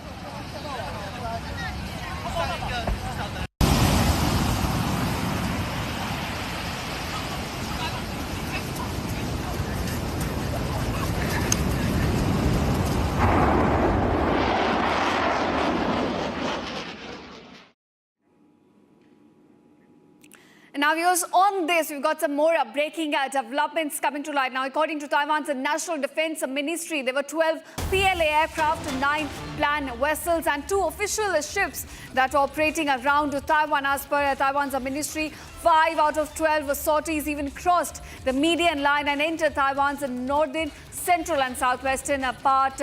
That's Aries. In fact, that's the zone regarding its airspace, and this was where there were incursions reported by Chinese planes and vessels as well.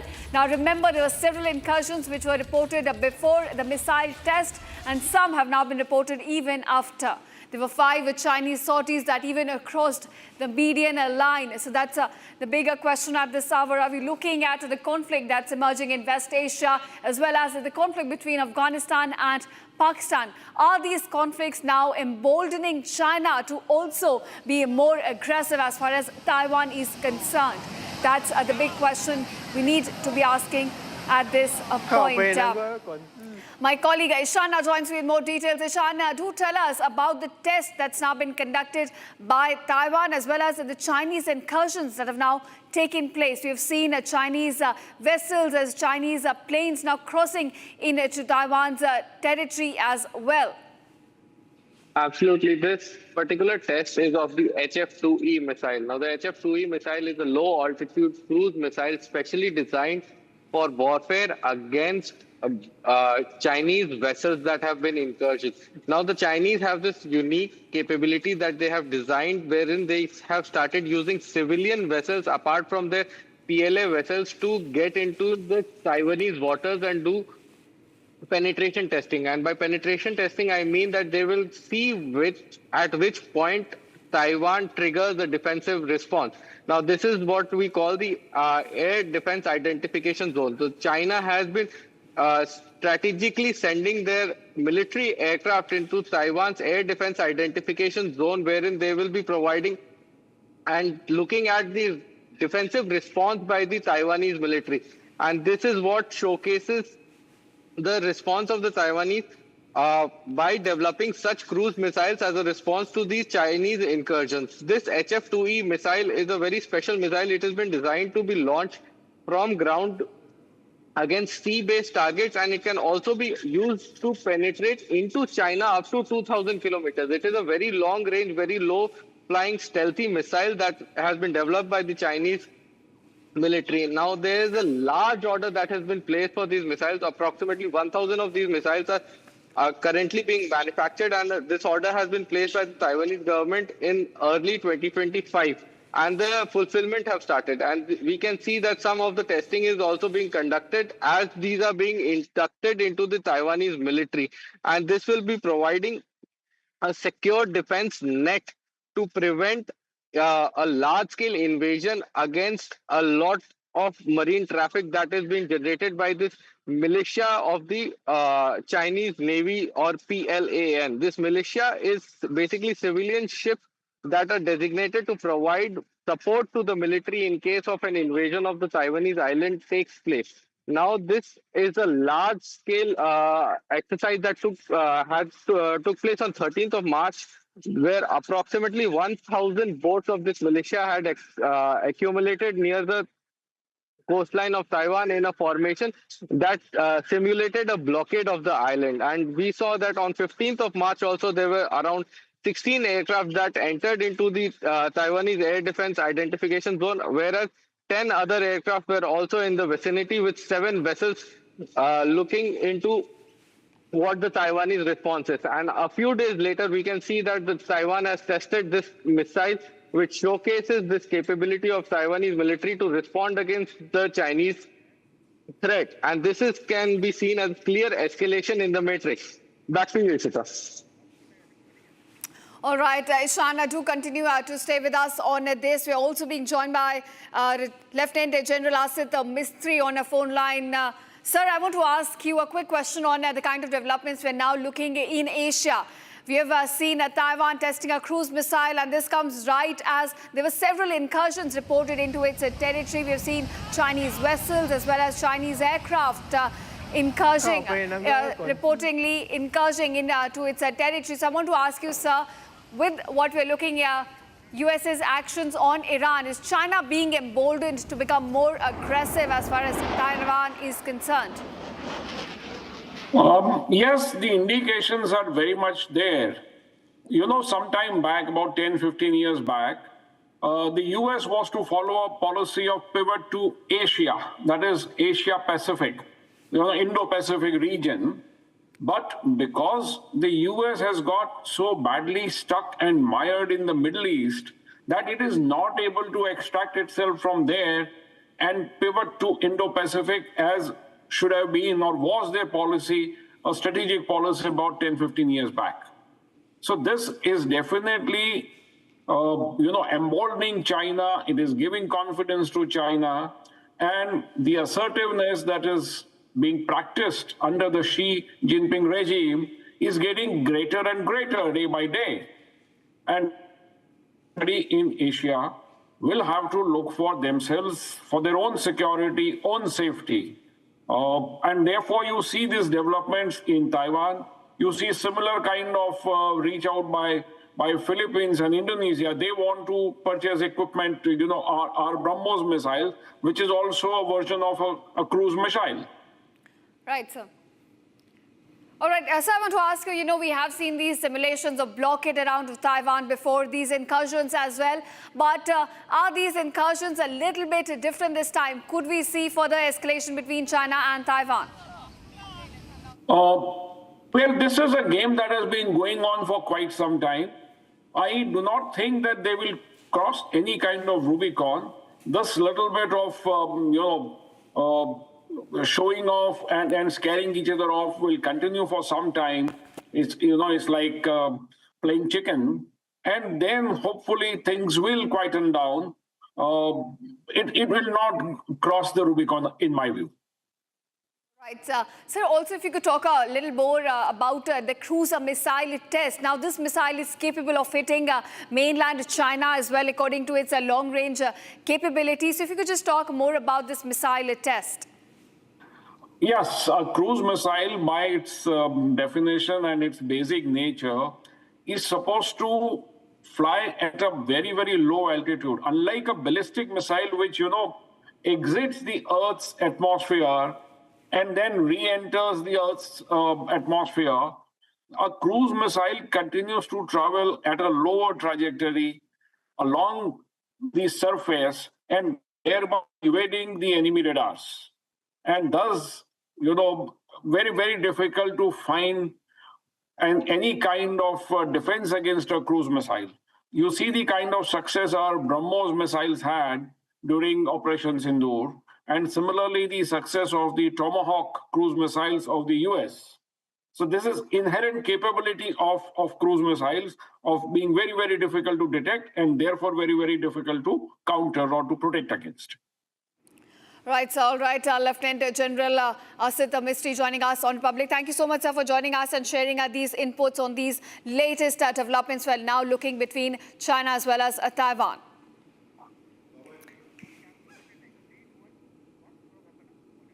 And now, viewers, moving on to another breaking development we're getting at this hour. Russian oil tanker is now expected to reach India on March 21st. Aqua Titan vessel has now been chartered by MRPL. The arrival date is, in fact, 21st of March at Mangalore port. It's carrying crude oil, and it's a crude oil tanker. Aqua Titan is currently located in near the Laccadive Sea, and it's a current location that we're getting you just about 19 minutes ago, and it's carrying crude oil. It's a crude oil tanker. It's sailing under the flag of Cameroon is what we are given to understand. Now, viewers, that's the breaking news we're getting at this far. India is now diversifying its sources of crude as well as gas, and we're looking at a Russian oil tanker now on its way to India. It's flying sailing under the flag of Cameroon, and it is now expected to be docking at Mangalore port on 21st of March. So certainly a relief as far as the energy situation is concerned in India. It's a Russian ship titled Aqua Titan. It is now set to dock at Mangalore port. The arrival date is in fact March 21st. The ship here is sailing under the flag of Cameroon. Now, we have seen efforts on the part of New Delhi to diversify its sources of energy, to diversify its energy basket. In fact, Russia had also offered to supply more gas and crude to India. As the world over, we're looking at an energy crisis, and now the latest information Republic is picking up is about a Russian crude oil tanker that's now expected to be docking at an Indian port in Mangalore on 21st of March. So certainly big relief in terms of the energy situation in India. Now that's the latest we're picking up regarding the situation in India. There's another Russian vessel that's now headed towards the Indian coast. It's sailing under the flag of Cameroon. It is expected to be docking at Mangalore port, in fact, on 21st of March. It's Aqua Titan. It's a crude oil tanker. It's sailing under the flag of Cameroon, and the arrival date for the ship is 21st of March. Now, this Aqua Titan vessel, it's chartered by MRPL, and it is expected to reach India on March 21st. So a big relief in terms of energy situation. Now, my colleague Harsha has been closely tracking this, joins me. Harsh, in fact, joins me on this. Harsh, we understand a Russian oil tanker is now on its way to India, expected to be docking at Mangalore port on 21st. Give us more details about this. Well, right. In fact, these are the latest inputs we have received in the interministerial briefing that was held in New Delhi a few minutes back. It has expected to reach in the Indian port 21st. This is a Russian tanker that is carrying crude oil. Earlier this week, another crude oil tanker has in fact arrived in another Indian port, and this is the big breaking we are fetching from the interministerial briefing, that this Russian oil tanker is expected to reach at the port of Mangalore on March 21st. This, in fact, is a big relief, as we are in a situation of war and crude oil supplies remain disrupted as Strait of Hormuz, as the operations at Strait of Hormuz remains affected. Right, Ash, certainly a big relief as far as the energy situation is concerned in India. Thank you so much for joining us and giving us those details. And now we are moving on to another story. Now, Strait of Hormuz has become a war zone. Iran has been claiming complete control over the economic corridor. And now the breaking development is that Iranian lawmaker says that Iran parliament is now considering passing a bill that would impose a toll and tax on the ships which are seeking safe passage through Hormuz. Now, it's a big development as far as Strait of Hormuz is concerned. It has been blocked ever since the war started. IRGC has claimed complete control over the economic corridor, and now we're looking at Iran mulling over the plans to impose tax, to impose a toll on the ships that seek a safe passage through the Strait of Hormuz. Now, remember, 1/5 of the global oil passes through this strait. It is a gateway for all the exports that come from the Gulf countries, which are primary sources of crude and gas.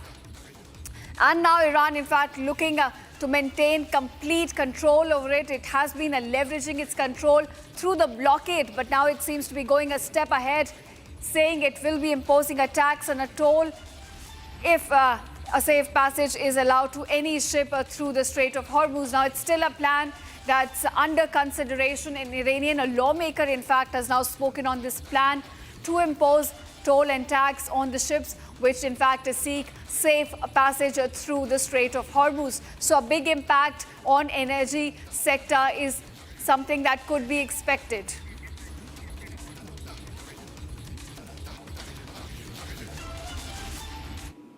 All right, viewers, now India's energy lifeline is under pressure as about 22 Indian-flagged ships carrying over 1.67 million tons of crude oil, LPG as well as LNG remain stranded in the Strait of Hormuz. Now, this comes following the US-Israel strikes on Iran. So while a few vessels have safely reached ports in India, we have seen Nanda Devi, Shivalik as well as the Jagladki, including over 600 crew members. They are still awaiting clearance. Officials now say they're closely monitoring the situation as India still works to secure the safe transit of vital energy supplies through this tense maritime corridor. Now, fresh visuals have also emerged, courtesy a captain on board a stranded vessel, in fact, showing us what's the situation currently at the Strait of Hormuz. Take a look at this detailed report.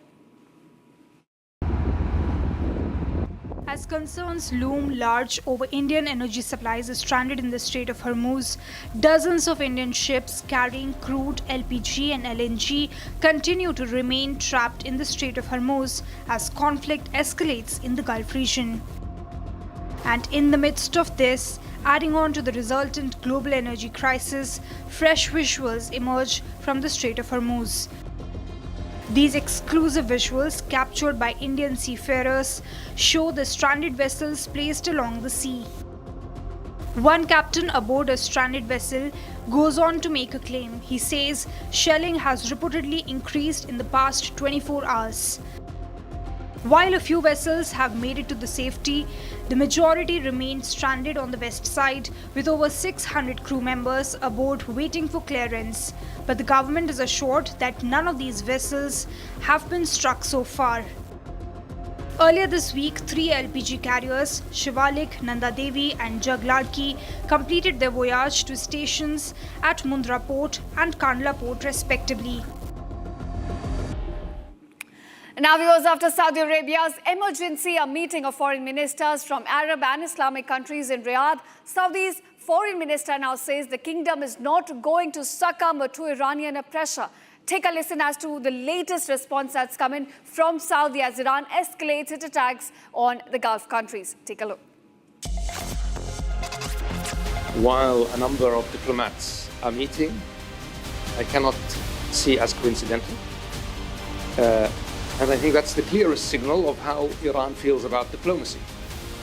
It doesn't believe in talking to its neighbors. It tries to pressure its neighbors. And what I can say categorically, that's not going to work. The kingdom is not going to succumb to pressure. And on the contrary, this pressure will backfire. What I care about now is that the attacks on my country and on my neighboring countries that are not involved in this conflict end. That's all I'm interested in. And we're going to use every lever we have, political, economic, diplomatic, and elsewise, to get these attacks to stop. That's what I care about. Any re-engagement with Iran, this conflict, will end at some point. But I have to tell you, what little trust there was before has completely been shattered. All right, viewers, we've got another breaking news coming in. This one comes from Indian Prime Minister Narendra Modi. He's now said that he spoke with his dear friend, President Emmanuel Macron, on the situation in West Asia and the urgent need for de-escalation as well as a return to dialogue and diplomacy. He also says that both the countries now look forward to continuing their close coordination to advance peace and stability in the region and beyond. So we're looking at a call now taking place between Prime Minister Modi and his French counterpart, wherein both of them have now batted for diplomacy and dialogue to take place between the warring parties in West Asia. They've called for a return from both the sides to the negotiating table. In fact, Prime Minister Modi also stressed on the need for dialogue at this very moment. He stressed on the need to return to dialogue and diplomacy. This is as per the latest conversation that's taken place between Indian Prime Minister Narendra Modi and his French counterpart Emmanuel Macron. Now, both the leaders took stock of the situation in West Asia. They discussed the latest war developments and stressed on the need for the warring parties to return to the negotiating table and let diplomacy and dialogue lead the way forward.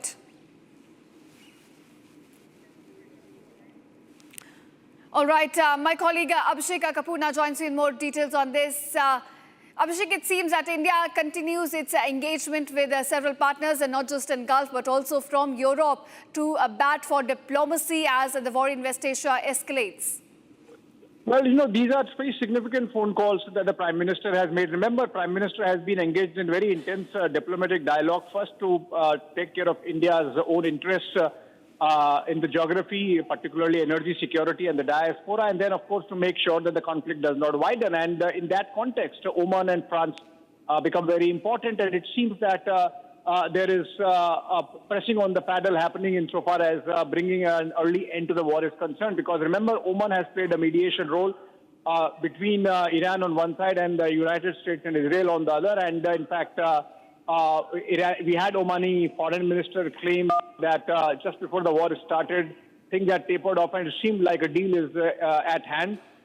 So Prime Minister talking to the Oman Sultan is clear indication that we are contributing in our own way to bring the situation back to the negotiation table. Also significant that Prime Minister has spoken to French President Emmanuel Macron, apart from the fact that that's our strongest strategic partnership in Europe. The fact that in the last 24 hours, strongest statement yet has come in from President Macron himself, asking for the war to end, not just negotiations, but President Macron has said that the kind of energy crisis that's panning out in the world, it's an imperative now that the war is called off sooner than later. So I think in that sense, this dialogue between Prime Minister Modi and Omani Sultan, and then, of course, between him and President Macron should be indicative enough of the fact that the world really wants diplomacy to be given a chance, and all the world powers talking to each other to make sure that both the sides, Iran and Israel, United States, they really pull back now from the brink, because the world is facing an impending energy shock if this war prolongs any further. Right, so India continues to engage with its Gulf partners as well as European allies and bat for diplomacy as the war escalates. So thank you, Abhishek, for joining us and giving us those crucial inputs.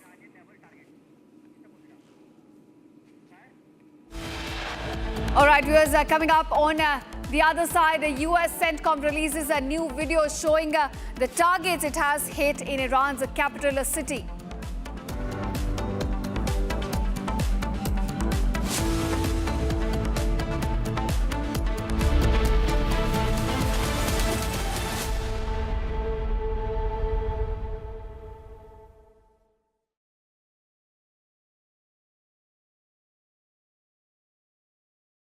Pure सूजी pasta उबालो मिलाओ और खाओ 8 minute में तैयार। क्या taste है सबका राजा आर मसाला।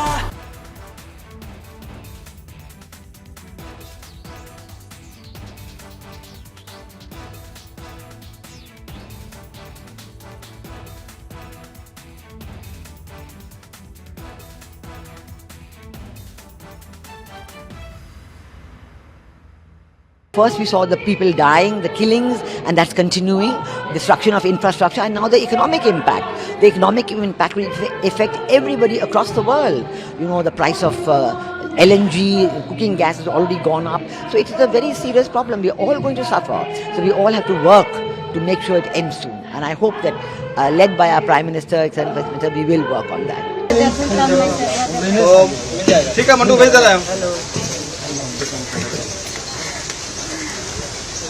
ठीक है ना भेज रहा मंटू नहीं तो फोन तो कर आलू से नहीं होगा हो गया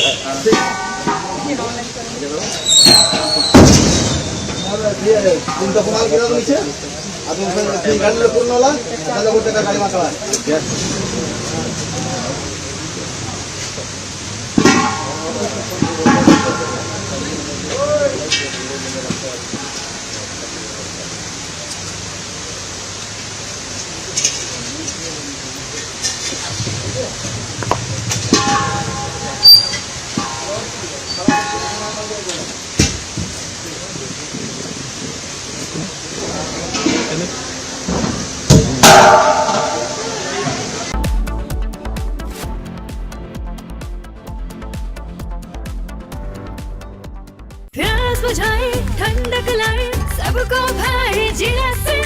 MDH का जलजीरा जीरा से जीरा से असली रिफ्रेशिंग, असली स्वाद, असली मजा।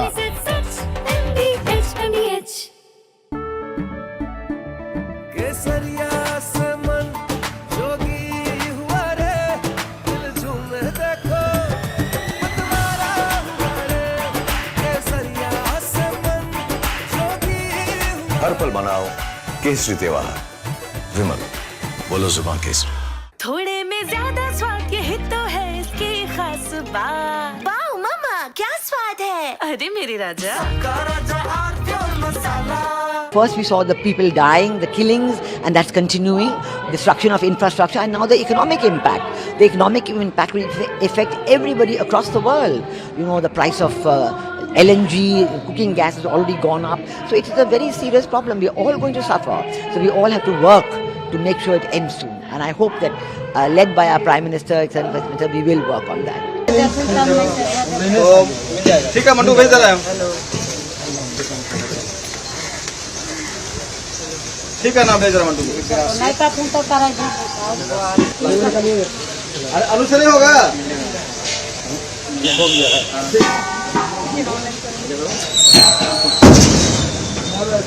तुम तो कमाल किया नीचे। अब तुम गाड़ी ले पूर्ण वाला, दादा को टेका गाड़ी मारता है।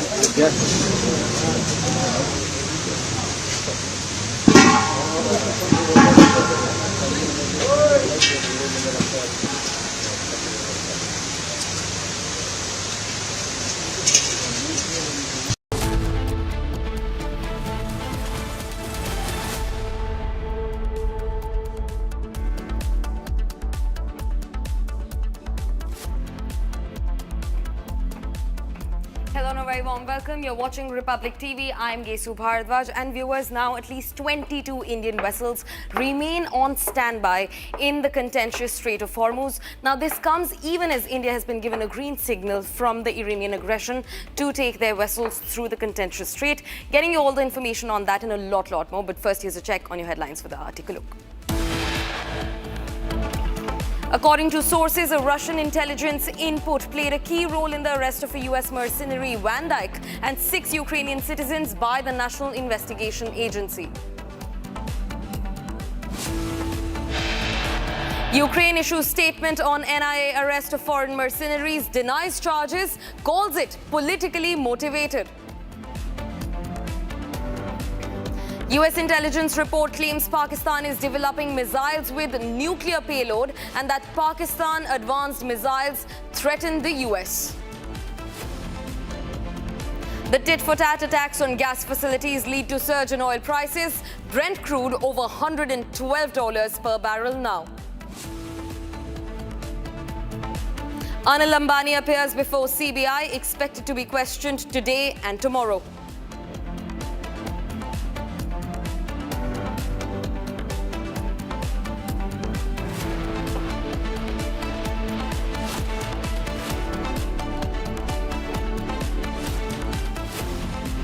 Viewers, now quickly starting this hour with the freshest breaking that we have on the tensions in West Asia. Now, the US has started striking the Iranian Navy assets in the Strait of Hormuz. Now, remember, this comes as part of the efforts of the US trying to secure the Strait of Hormuz amid the ongoing developments in West Asia. And in the latest that we're learning, these are the footages that have been released by the United States, where their forces are now destroying Iranian naval targets that threaten international shipping in and even near the Strait of Hormuz. Now remember, as global oil gets a gatekeeper, the US is now living up to its resolve of securing the Strait of Hormuz. Their forces have started striking naval targets belonging to the Iranian regime and their military that threaten the international shipping in and near the Strait of Hormuz.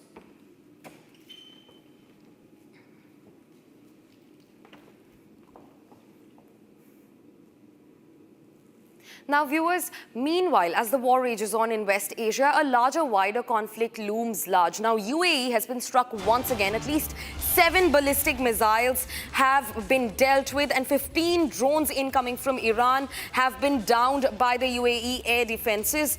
That is the latest statement that we're getting in from UAE's Ministry of Defense that says that their defense systems have downed 7 ballistic missiles and at least 15 drones just today as the air defense continues to intercept and deal with incoming Iranian projectiles. Now remember, 7 ballistic missiles, that's huge. The crisis in West Asia is still on the brink of becoming wider. UAE under attack once again. 7 ballistic missiles that have been thwarted by UAE's defense systems, and also over 15 drones and projectiles that were sent across from Iran. Now, following this attack, the drone attack, the Yanbu port in Red Sea has halted all oil loading operations. That's the latest that we're getting in from UAE. And now, viewers, shifting focus. As energy and oil remain at the center of the ongoing escalations in West Asia, another oil port has been struck. The Yanbu port in the Red Sea has now halted all loading operations. In fact, it is Saudi Arabia's only port for exporting oil outside the Persian Gulf. And this is the only route which alternates the Strait of Hormuz. This is a big breaking development that we're getting in. Now, Saudi Arabia's Yanbu port has been struck and has now halted all operations of loading and operations in the Red Sea. Now, Yanbu port is Saudi Arabia's only port for exporting oil. In fact, this is one of the ports which is outside the Persian Gulf and also outside the Strait of Hormuz, the contentious strait which remains blocked by Iranian aggression. Now remember, multiple attacks across oil depots, oil ports, which are standing as alternate factors to the Strait of Hormuz from Iranian projectiles. Another one struck in Saudi Arabia.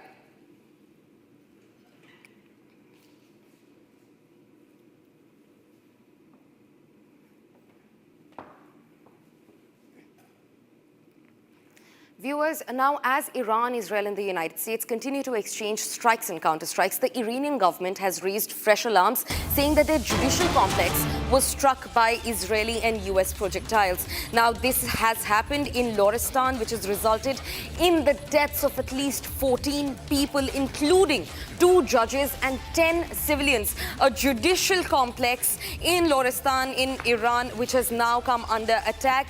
14 people have been confirmed dead, and this includes 2 judges and 10 civilians.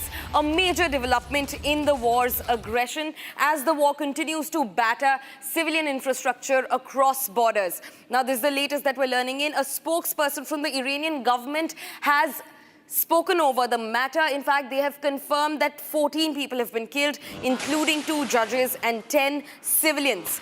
Now, civilians being caught in the middle of the war, which is now going across a wider region in the West Asian region. That's the latest that we're getting in from Iran.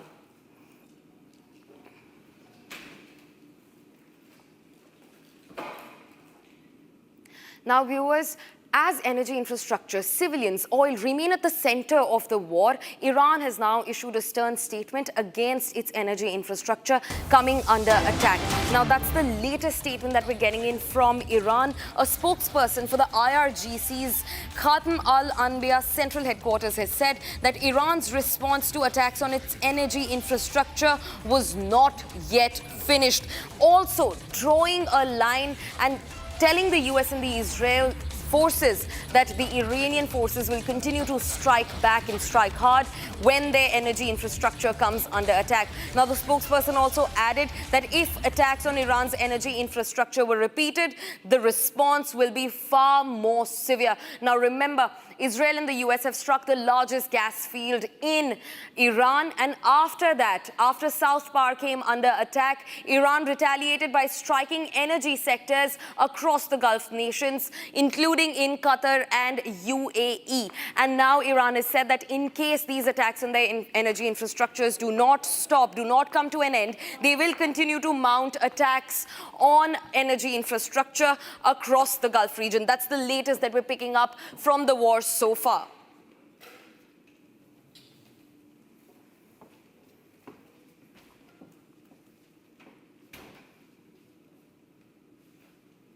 Viewers, now shifting focus and talking about the mercenaries who've been arrested in India. 7 of them, 6 Ukrainians and 1 US citizen, Matthew Aaron Van Dyke. Now remember, the Russian intelligence came to India's help. Russian intelligence and the National Investigation Agency back at home coordinated their intelligences and worked on this operation of nabbing these 7 mercenaries. In fact, the Russian intelligence also suggests that Van Dyke has been in and out of Myanmar since 2024. Based on those intelligence reports, in fact, the NIA began their raid, began sifting out the 7 mercenaries who've been arrested inside India's northeast in the last 3 months. And on the 13th of March, finally, the NIA caught them red-handed. Take a look at this. 7 foreign nationals, 6 Ukrainians and 1 American, Matthew Van Dyke, now in NIA custody till March 27th. Investigation now becoming murkier regarding mercenaries' role in destabilization India plot. Sources reveal it was a Russian intelligence input that triggered the crackdown. The input flagged a foreign network training anti-government armed groups in Myanmar. The input pointed to drone warfare training including assembly, operation and even jamming techniques, equipment routed through India, raising serious national security concerns. A key input from Russian intelligence helped in the arrest of 7 foreign nationals. 7 foreign nationals, including 6 Ukrainians and 1 US citizen. The Russian intelligence flagged off that a group of foreign nationals were giving military training to the armed group, which are usually ethnic armed group, which are usually found in the border of India and Myanmar. Apart from this, they were also giving drone warfare training from assembly to operations to also jamming them, so the whole entire package. And now the spotlight is back on Manipur, a region that has seen years of ethnic violence, hundreds dead, thousands displaced. The probe has now expanded. NIA is looking at sleeper cells in border areas and the role of local contacts in Manipur and Mizoram. Sources say the foreign mercenaries were in touch with local networks and had even travelled to Andhra Pradesh. The foreign mercenaries who went to Myanmar via Northeast didn't just travel through the Northeast, like cities like Guwahati, Imphal or Mizoram, but they also built a local network. Now, as they have been arrested and the investigation is on, investigating agencies are also looking into deeper sleeper modules that could have existed. The local networks that they have used to cross over the border to Myanmar are also under scanner. Investigators believe this may not be just 7 individuals, but part of a larger group of 14, some of whom may still be in Myanmar. Meanwhile, Sons of Liberty International has responded saying it is in touch with the US State Department and awaiting more details from Indian officials. Sons of Liberty International, the organization founded by Matthew Van Dyke, has reacted to his arrest, saying it is awaiting more details from lawyers and the NIA. The group also says it is in touch with the US State Department, which is aware of the situation and in contact with Indian authorities. Van Dyke, an American national, is among 7 foreign nationals arrested in the NIA's drone terror probe. His arrest has now added both an international and national security dimension to the entire investigation. As agencies now try to unravel the full conspiracy, the pattern here is hard to ignore.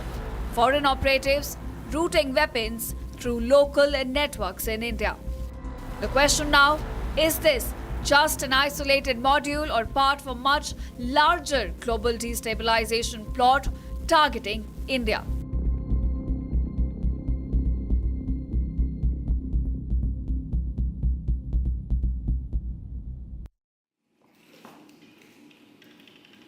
Viewers, now shifting focus. The European Union Foreign Policy Chief Kaja Kallas has spoken over the West Asian tensions. In fact, she said that she's in constant touch with the United Nations to secure the Strait of Hormuz and secure safe transfer of energy through the contentious strait. In fact, listen in to what EU's Foreign Policy Chief Kaja Kallas had to say on the matter.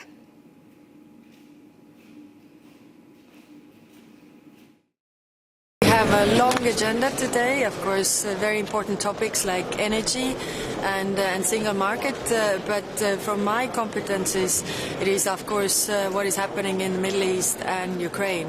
So first on Middle East, the Iran's attacks on Qatar energy infrastructure create further chaos, and it's clear that we need an exit from this war, not escalation. And that's why I've been also doing the diplomatic outreach to Iran to find different solutions. To be very clear, I talked to the minister before the execution of the Swedish citizen, so I was not able to raise that, but in my future calls I will definitely do that, also raise all the issues that we have. We have United Nations here today, and we are also working closely with them to find a safe passage for the ships via the Strait of Hormuz, because it's really a problem for especially Asia as well as Africa, that the oil, gas, but also fertilizers and food does not move from the Strait of Hormuz because it's not safe at the moment. Viewers, as the Strait of Hormuz continues to remain a red no-go zone, at least 611 Indian seafarers atop 22 Indian vessels remain on standby in the contentious strait. Now, Republic exclusively accessed the ordeal of one person, an Indian seafarer, Ajit, who is stuck in one of these vessels. Now, while they are important for India's energy demands amid the ongoing war, it's very important to take a look at what is happening to these 611 Indian seafarers who remain in the middle of the sea as the war rages on in West Asia. Take a look at this.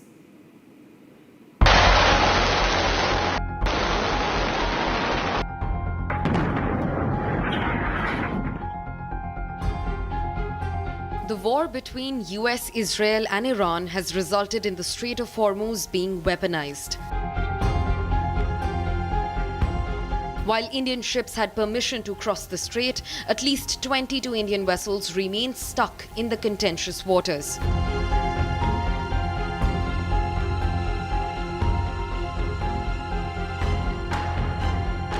Now, Republic has obtained exclusive visuals from the region sent by an Indian ship's captain. The captain reports that shelling has increased in the past 24 hours. We are feeling safe now. Now there is no much panic, as long as the naval ships are patrolling around us, and our all government is helping us, our company is helping us, whatever our requirements are. So that is totally fine.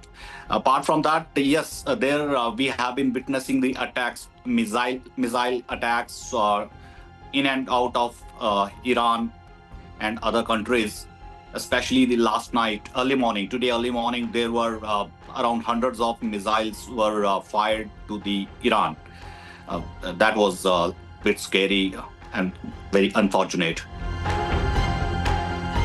The Indian ministries have taken cognizance of all Indians aboard, briefing that the crew is safe and sound. सभी भारतीय जहाज और भारतीय नाविक, including 611 जो कि west of straight of Hormuz में हैं, 22 इंडियन फ्लैग वेसल्स पे सभी सुरक्षित हैं और कोई घटना की सूचना नहीं है. Iran, meanwhile, has stated that no ship will pass through the Hormuz for the next 24 hours.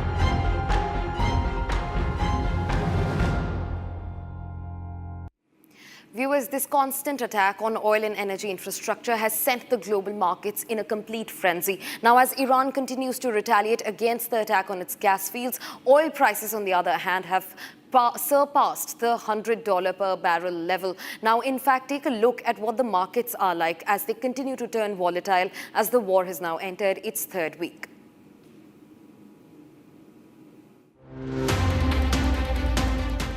While Iran and Israel target oil facilities, the common man is caught in the crossfire.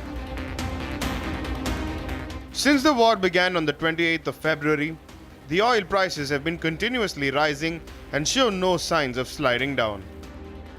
While the US claims that the oil prices will come down after the war ends. If we have a little high oil prices for a little while, but as soon as this ends, those prices are going to drop, I believe, lower than even before.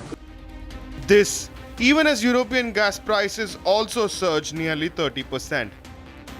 Meanwhile, Iran issued a warning that oil facilities will be struck across the Middle East. The warning comes after Israel struck the world's largest natural gas field in Iran. Following the attack inside Iran, Tehran targeted the Mina al-Ahmadi oil refinery in Kuwait. A fire broke out after a drone hit the operational unit of the refinery. A meeting of foreign ministers from Arab and Islamic countries took place in Riyadh on Thursday to discuss regional security amid Iranian attacks on Gulf states.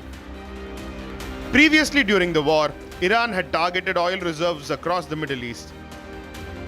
From striking Aramco, which is managing the world's largest hydrocarbon reserves, to Bapco in Bahrain, which produces 400,000 barrels a day. Not only this, many tankers were also targeted in the Strait of Hormuz, creating a stressful environment for sailors. The war isn't only targeting civilians and top leaders, but also the pockets of the common man.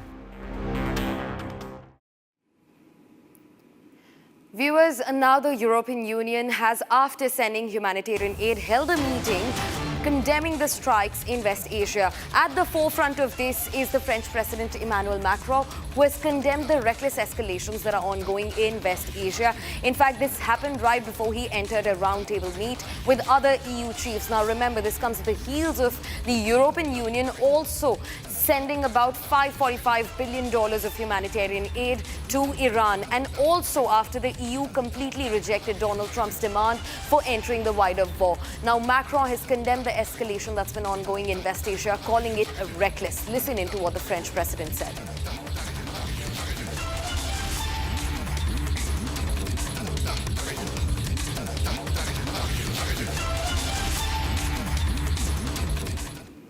Viewers, now shifting focus as the war rages on, various condemnations are coming in from across the globe. Now, Arab League chief has also condemned Iranian attacks on the gas facility in Qatar. The Arab League Secretary General Ahmad Abul-Ghait has condemned what he described as a flagrant Iranian attack on a major gas facility in Ras Laffan industrial city of Qatar. He in fact also condemned Iranian strikes that happened on Wednesday on Saudi Arabia and the UAE, and in fact also warned in a statement against the dangerous escalation caused by targeting of oil and gas facilities in the Gulf region. That's the latest that we are picking in, and this comes as Arab League chief has condemned Iranian strikes on gas facilities in Qatar.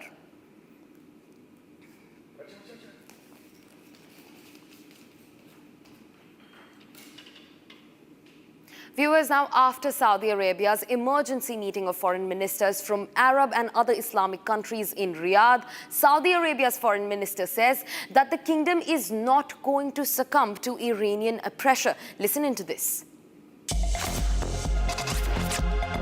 While a number of diplomats are meeting, I cannot see as coincidental. And I think that's the clearest signal of how Iran feels about diplomacy. It doesn't believe in talking to its neighbors. It tries to pressure its neighbors. And what I can say categorically, that's not going to work. The kingdom is not going to succumb to pressure.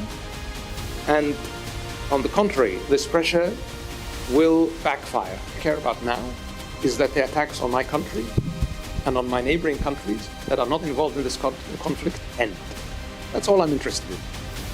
And we're going to use every lever we have, political, economic, diplomatic, and elsewise, to get these attacks to stop. That's what I care about. Any re-engagement with Iran, this conflict, will end at some point. But I have to tell you, what little trust there was before has completely been shattered. Viewers, that's all that we could wrap in this edition of the News Bulletin. But don't go anywhere. On the other side, we decode how the US forces have now started striking Iranian naval targets in and around the Strait of Hormuz, with their larger resolve of now taking full control of the shipping route. Getting you all the details on that and a lot more after this short break. Stay tuned to Republic TV.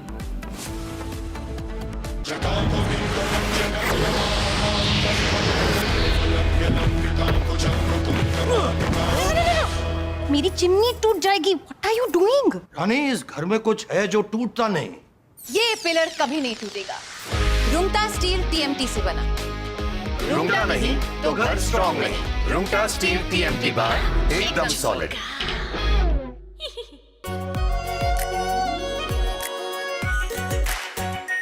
Are pure shahi paneer masala, delicious, healthy everyday.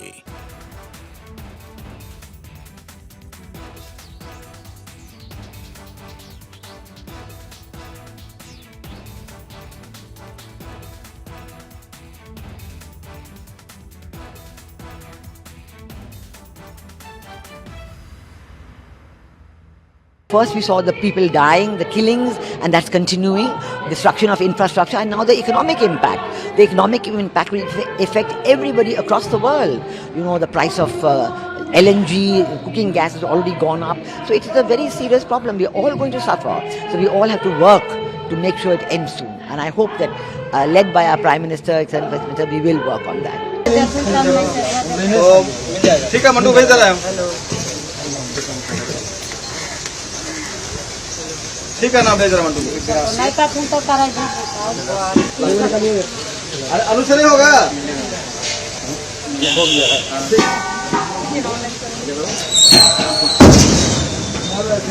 तुम तो कमाल किया नीचे। अब तुम गाड़ी ले पूर्ण वाला, दादा को टेका गाड़ी मारता है।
चला हो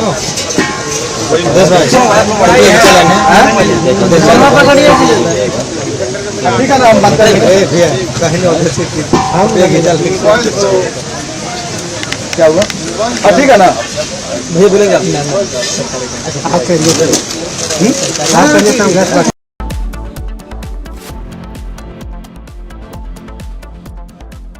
चमकी चाट से क्या बना है? सैंडविच, लस्सी और छाछ और हर घूंट में चमकी चाट।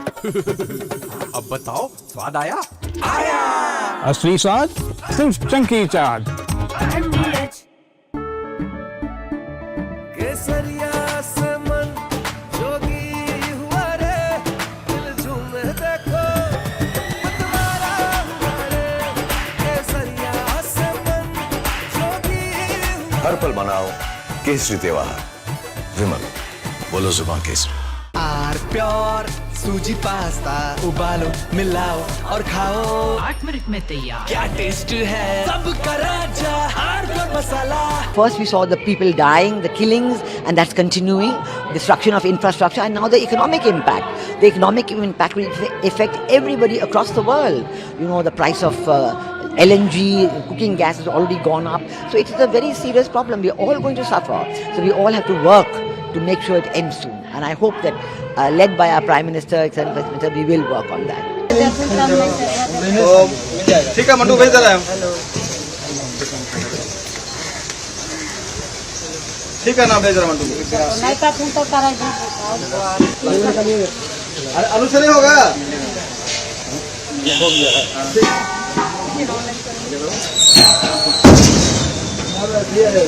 माल गिरा दो नीचे गाड़ी लो पूर्ण वाला गाड़ी माता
चला हो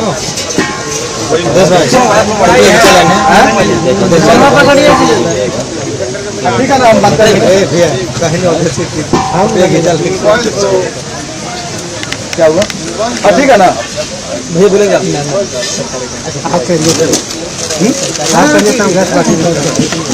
गाड़ी जा ही रहा है कौन सा गाड़ी नहीं जा रहा है गाड़ी तो 4 बजे निकला हुआ है आप बता रहे हैं लोग ये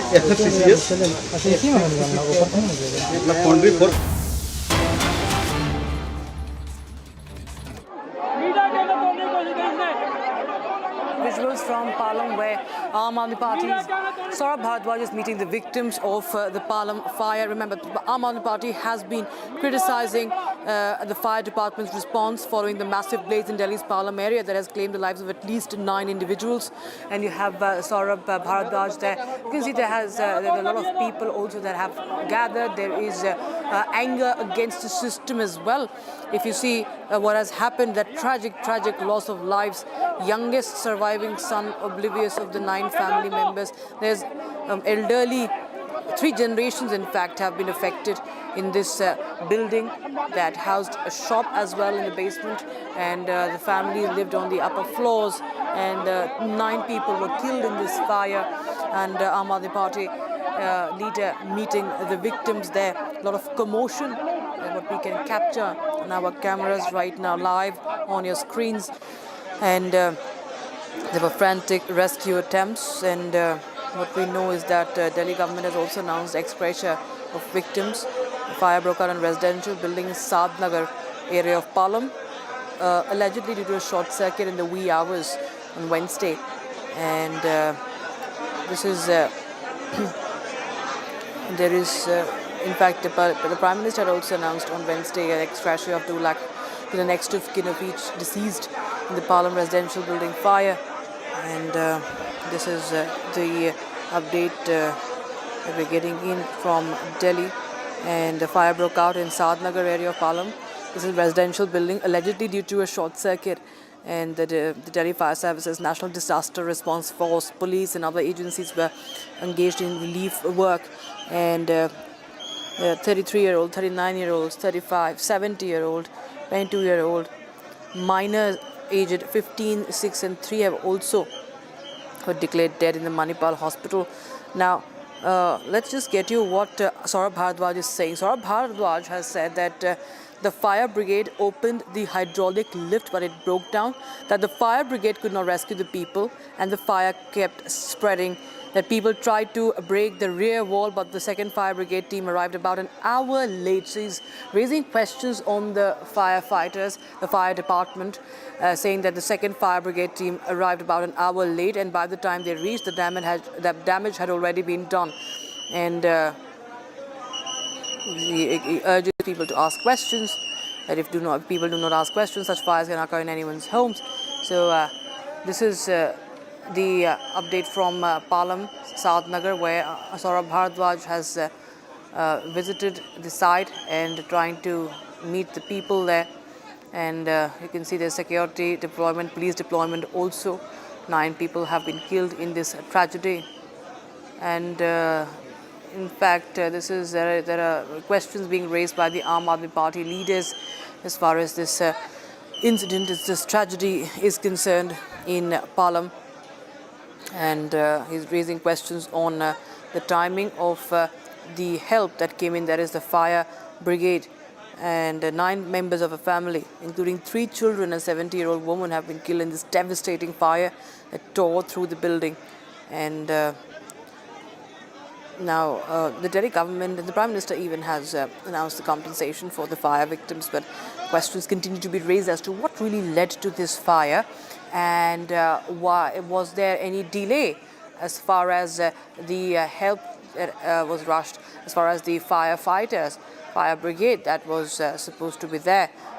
What was the reason? Was there any delay as being alleged by the Aam Aadmi Party? It was a massive fire that gripped the residential building, and what we know is that building has been completely damaged from inside, and the rescue operation became a big challenge. In fact, NDRF Deputy Inspector had earlier said that since the building was damaged from inside, it was doing a rescue operation in such a building.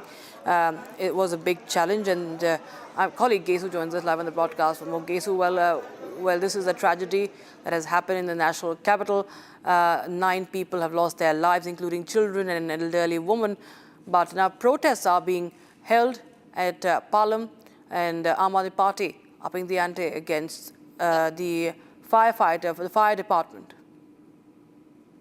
Rightly pointed out, Rakshita. In fact, these are the visuals that we're getting in, fresh visuals. This is what is ongoing live right now in the national capital. In fact, this comes after the Palam fire that engulfed an entire building. Not just that, at least 9 people, among 3 children also, killed by the fire that raged on in Palam. And also, Rakshita, very important to remember, the Chief Minister has ordered a magisterial probe in the matter, but this protest is over the scrutiny of the fire department themselves. Now remember, they are dealing with 2 charges. One, that they came late, even though multiple calls were made, and the fire was raging on in this residential building, this area in Palam in the national capital. The second accusation that they are dealing with and have not given any answer for is related to the hydraulic lift getting stuck even as the rescue operations remained underway in Palam. Look at the visuals of the people completely angry, out and about on the streets protesting. 9 people that have been killed because of the fire, including 3 young children who were killed in the fire that broke out in Palam in New Delhi. Now remember, even as Chief Minister Rekha Gupta has ordered a magisterial probe, nothing has come out as of now. In fact, while the agency says that they're working round the clock to get to the bottom of the incident and to give relief to the families of those who've been killed by the dangerous fires, people are out here protesting not just against the fire but also the department for their delay over the rescue operations. Not just that, their hydraulic lift also getting stuck at the moment, where they say that had it been working, a lot many lives could have been saved in the fire that engulfed 9 people, including 3 children that were killed in the bloody fires that took place in Palam in the national capital. Back to you, Rakshita. Right. Of course, this is very one of the deadliest fires that we see, deadliest fire that national capital has witnessed, as 9 members of the family die in this massive blaze. But you can see Saurabh Bharadwaj right at the center over there. He's holding a sit-in, what we understand, and he's holding a protest there along with other Aam Aadmi Party members. And there's a security deployment also. The presence of the media and the people of the residential, the residents of the area of Saad Nagar in Palam. We will continue to get you more details on that, but right now, MEA is holding a press conference right now. Spokesperson Ranveer Jaiswal is speaking. तो भारत का क्या reaction?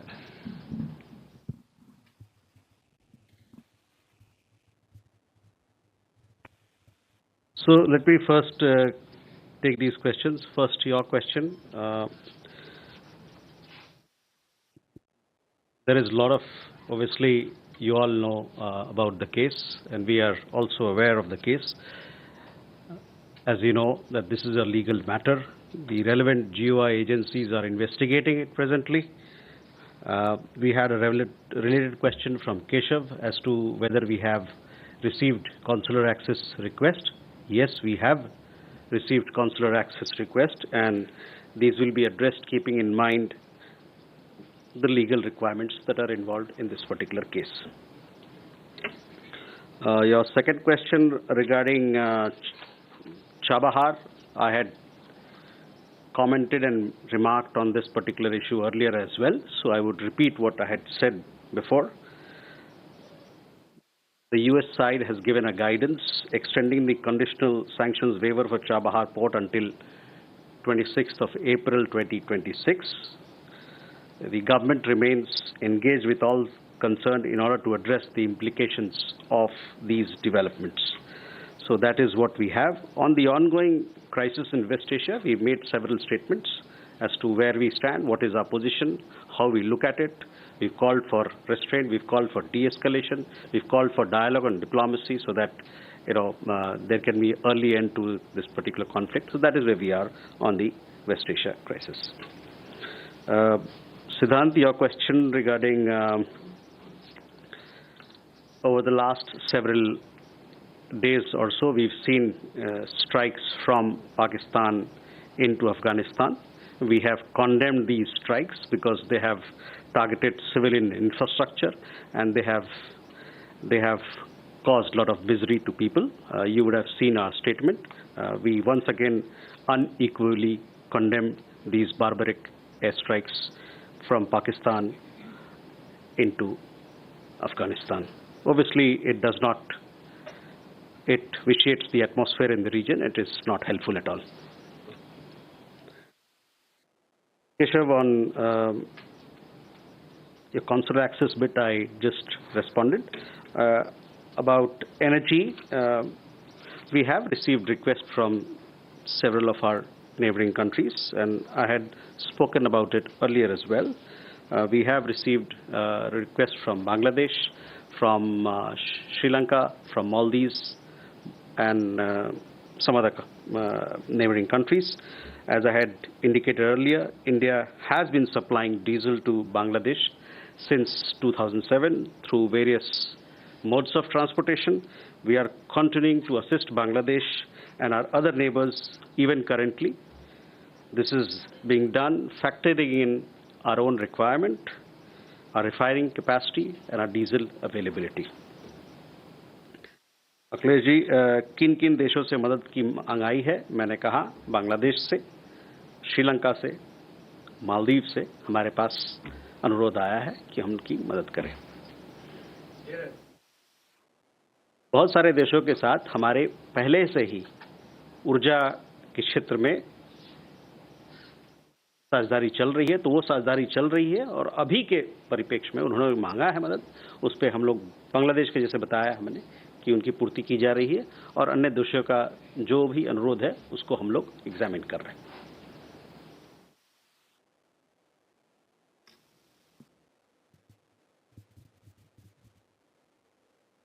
So we go further. We have Krishna Mohan ji, आपका सवाल कुछ बयान जो आया America उसकी तरफ से, देखिए जहां तक पाकिस्तान का सवाल है, उनका एक इतिहास रहा है, क्लैंडस्टाइन न्यूक्लियर नॉन प्रोलिफरेशन का इतिहास रहा है और इस प्रकार के बयान से वो फिर जग जाहिर हो जाता है कि किस प्रकार का खतरा ये दुनिया को के सामने इनके कारण, इनके क्लैंडस्टाइन न्यूक्लियर ऑपरेशंस के कारण किस प्रकार का खतरा दुनिया के सामने आता है।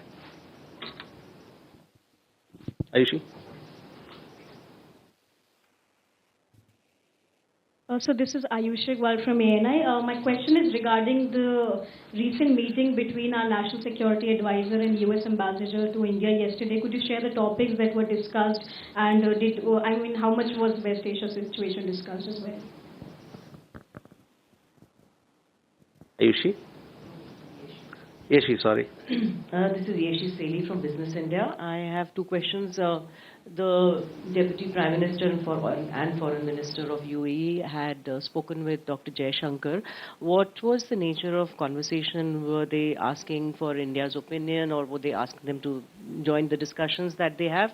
And secondly, the Finnish president also in an interview said that India could get involved and arrive at a ceasefire. So is India, has India been trying to reach that situation where they can talk to both parties.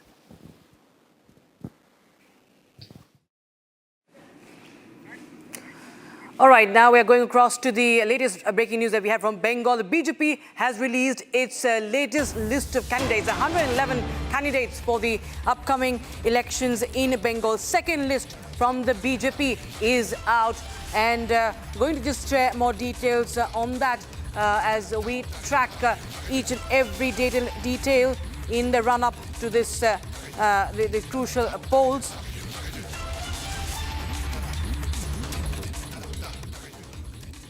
Nishit Pramanik to contest from Matabhanga. Shankar Adhikari from Chopra.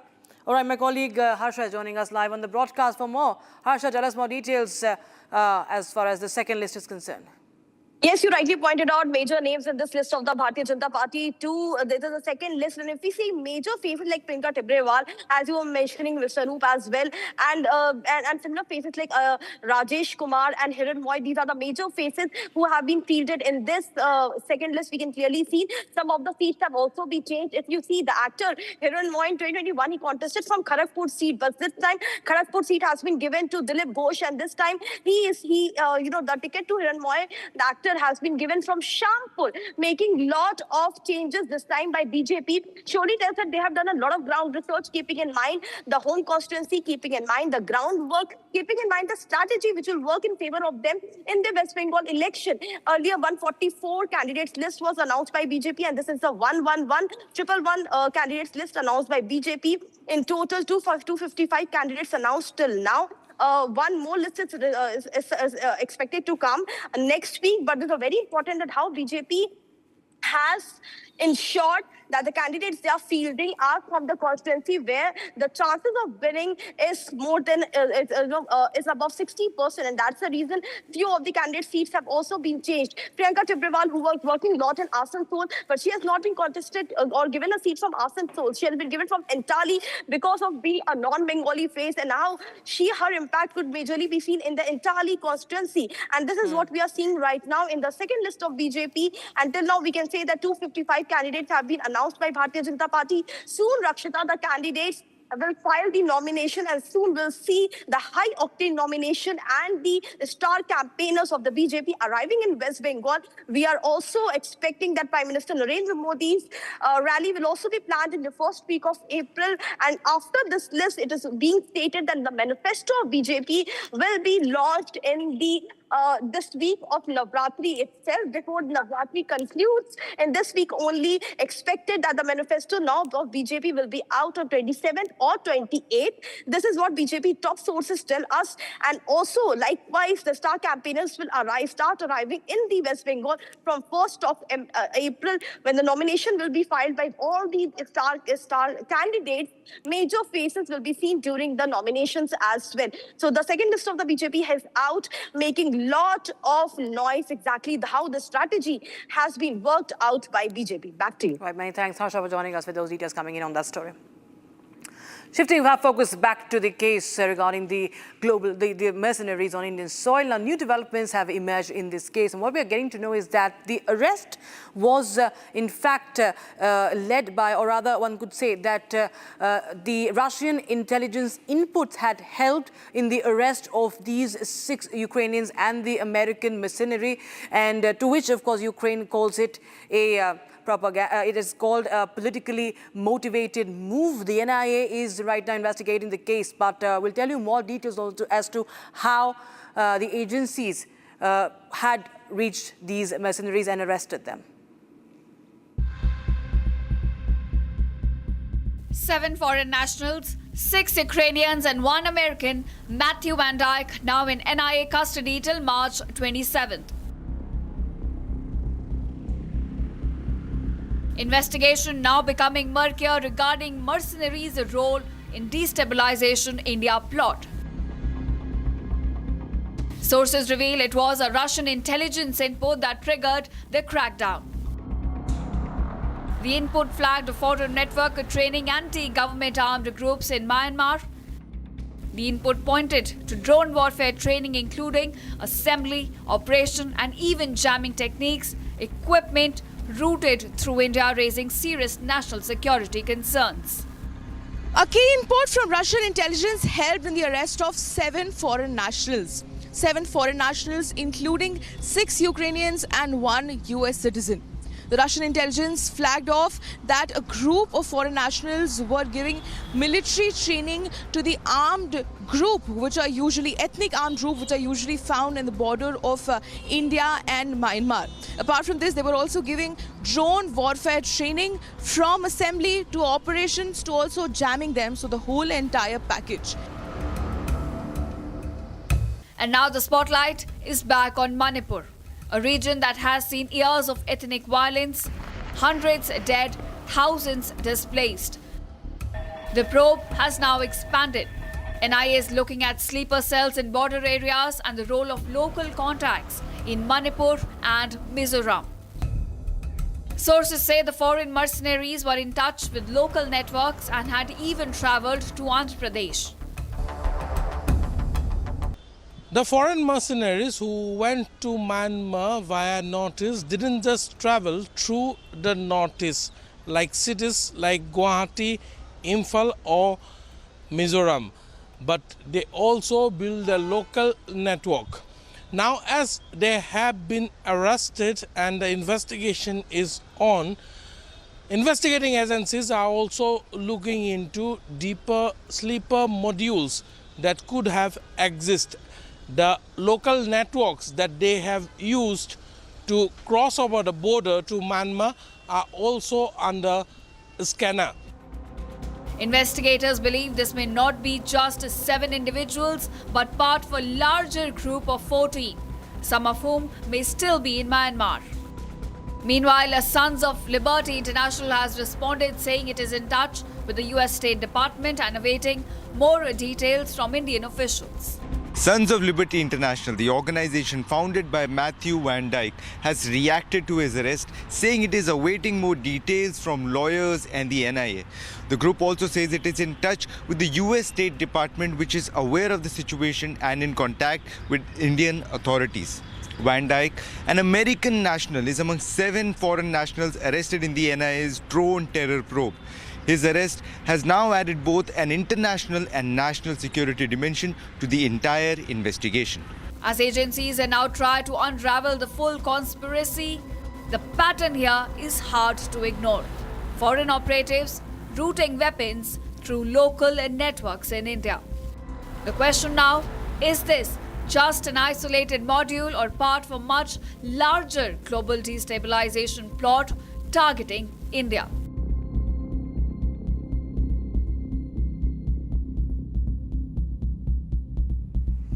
And Israel has released a fresh video now. It is showing how a strike is being conducted on the besieged forces.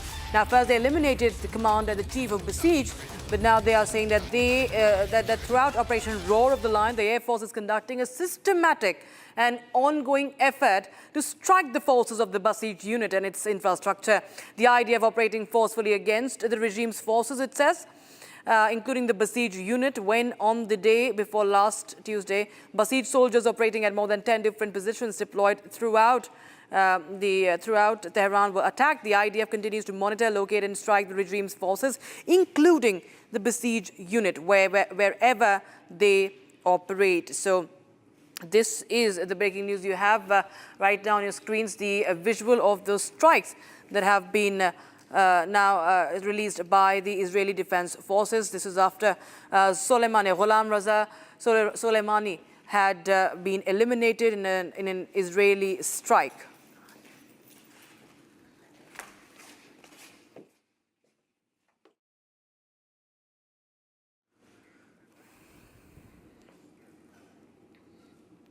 All right, viewers. Now, reports claim that 2 people have been killed in Israeli airstrikes on Adlun. This is the update we're getting in from the war zone. This is in southern Lebanon that we're talking about. 2 people have been killed in an Israeli airstrike. And this is the visual that has been once again now released by the Israelis. It's on a house on the outskirts of Adlun, about 17 kilometers south of the southern Lebanese city of Sidon. And 2 people have been killed, 8 others wounded in separate Israeli airstrikes on southern Lebanon's Tyre district. Move kar dena isko. Please move kar. And on to the energy crisis across the globe. In fact, Russia has now reacted, saying that this West Asian conflict is rattling the global energy markets. Spokesperson Dmitry Peskov said the escalating war in West Asia has led to extreme destabilization across the region, and asking to comment. And in fact, he also commented on the soaring oil prices, noting that the entire world has felt the impact of the widening conflict and unsettled energy markets. Russia's economy, says, relies on energy earnings and already had earned billions of dollars from the surge in global oil prices. That's Dmitry Peskov, the spokesperson there, speaking on this issue of energy crisis. Russia says that West Asia conflict rattling the energy markets. Please move it. Please move it. The energy lifeline of the country is under pressure as 22 Indian-flagged ships have carrying over 1.6 million tons of crude oil, LPG and LNG remain stranded in the Strait of Hormuz following the US-Israel strikes on Iran. While a few vessels have reached ports in India, the majority, including a 600 crew that includes 600 crew members in total, await clearance, and authorities are closely monitoring the situation, they say, as India works to secure the safe transit of vital energy supplies through this tense maritime corridor, that is the Hormuz Strait. And fresh visuals have now emerged, courtesy a captain on board a stranded vessel, sharing these visuals exclusively to Republic TV. Take a look. As concerns loom large over Indian energy supplies stranded in the Strait of Hormuz, dozens of Indian ships carrying crude, LPG and LNG continue to remain trapped in the Strait of Hormuz as conflict escalates in the Gulf region. And in the midst of this, adding on to the resultant global energy crisis, fresh visuals emerge from the Strait of Hormuz. These exclusive visuals, captured by Indian seafarers, show the stranded vessels placed along the sea. One captain aboard a stranded vessel goes on to make a claim. He says shelling has reportedly increased in the past 24 hours. While a few vessels have made it to the safety, the majority remain stranded on the west side with over 600 crew members aboard waiting for clearance. But the government is assured that none of these vessels have been struck so far. Earlier this week, 3 LPG carriers, Shivalik, Nanda Devi and Jagladki, completed their voyage to stations at Mundra Port and Kandla Port respectively. All right, viewers, we sipped a very, very short break, but don't go anywhere. We get you how the Brent crude oil prices have gone up. Tit-for-tat attacks on gas facilities have led to the surge. Brent crude now over $112 per barrel.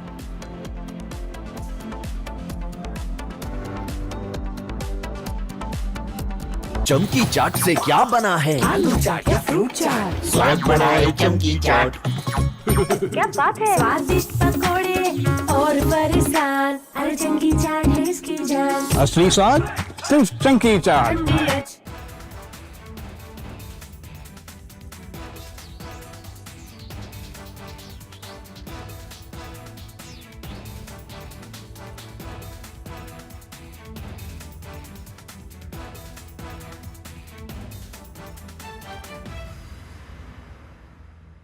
थोड़े में ज्यादा स्वाद, यही तो है इसकी खास बात। वाओ मामा, क्या स्वाद है? अरे मेरे राजा। First we saw the people dying, the killings, and that's continuing, destruction of infrastructure, and now the economic impact. The economic impact will affect everybody across the world.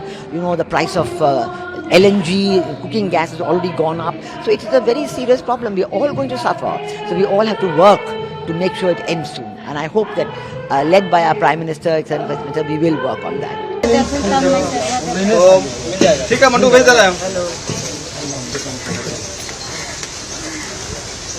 ठीक है ना भेज रहा मंटू नहीं का तुम तो करा जी अनुसरण होगा हो गया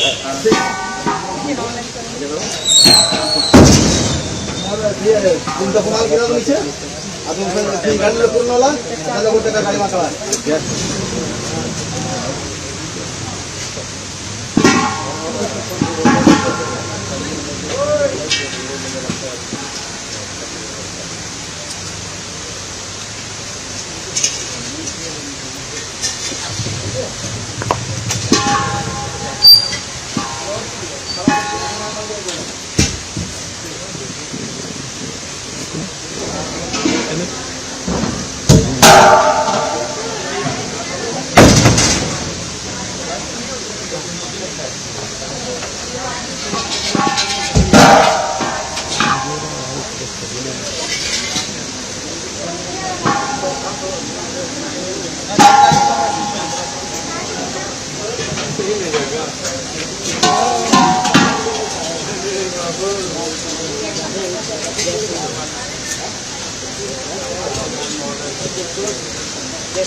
दे दो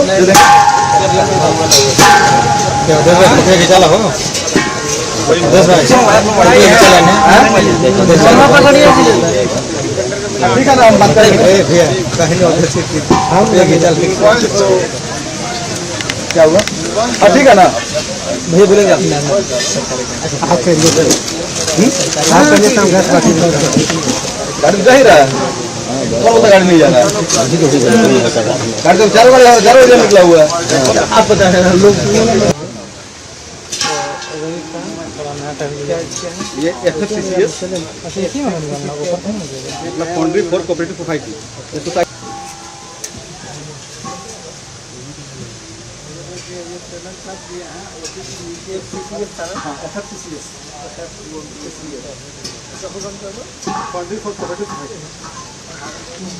वहाँ लिखा हुआ है भैया ना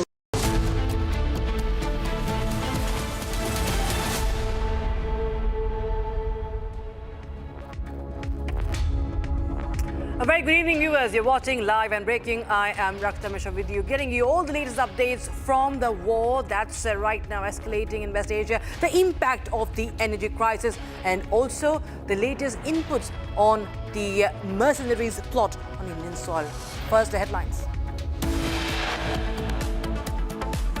According to sources, Russian intelligence input played a key role in the arrest of the US mercenary Van Dyke and the 6 Ukrainian citizens by the NIA.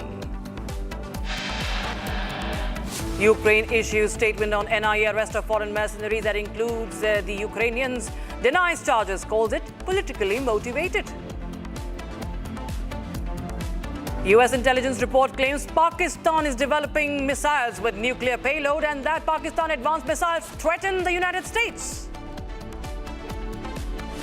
The tit-for-tat attacks on gas facilities lead to a surge in oil prices. Brent crude over $112 per barrel.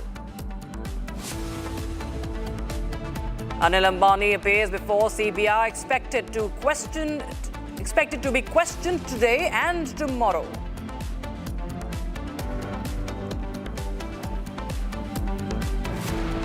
Now, in the latest, Iran has launched the 64th wave of the Operation True Promise 4. It has also released a video and shows its military operations.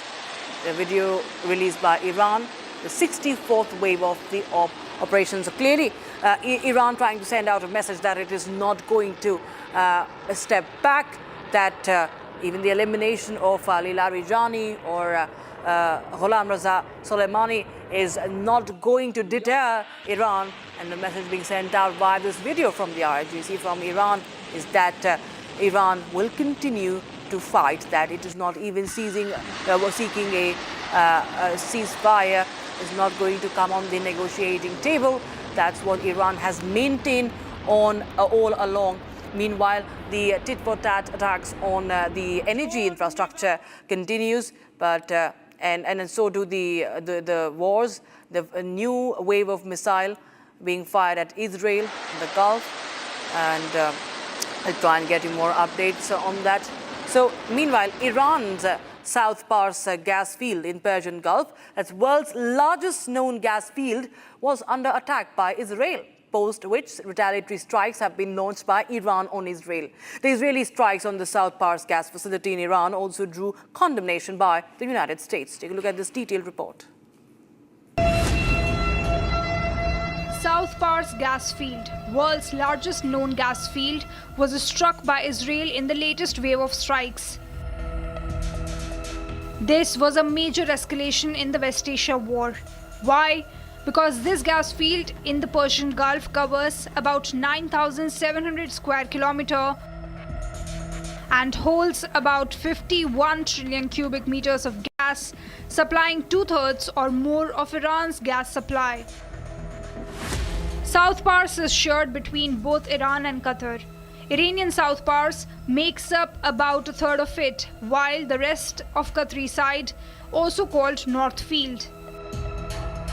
If the attacks on South Pars escalate, it will cause massive gas and electricity shortage in Iran. After the attacks on South Pars, Iran launched retaliatory attacks, used ballistic missiles to struck Qatar's gas production facility of Ras Laffan. After the strikes, Donald Trump has put out a detailed statement. Trump claims he knew nothing about South Pars attack by Israel. He claims even Qatar had no idea that South Pars attack was going to happen. Trump gives assurances. He says no more attacks will be made by Israel. Trump also issued a stern warning to Iran, saying if Iran continues with unfair attacks on Qatar's LNG gas facility, Trump will blow up South Pars gas field. This warning by Trump comes as already oil facilities are being struck across the Gulf region, facilities that feed the economy of these Gulf countries. Now, 611 Indian crew members remain aboard the 22 vessels that are stranded as we speak in the Strait of Hormuz. And one of the sailors aboard an Indian vessel shared his journey with a video. He has posted this on social media. Indian seafarer described his anxiety-filled days as the conflict between US and Israel and Iran have escalated. As he narrates the ordeal, the man says that the crew found out about the war while the ship was loading in Qatar. Here's the experience of how it's been so far for the seafarer.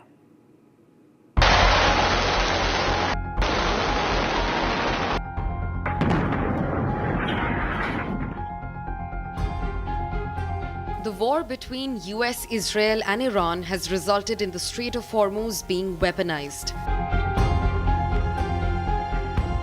While Indian ships had permission to cross the strait, at least 22 Indian vessels remained stuck in the contentious waters.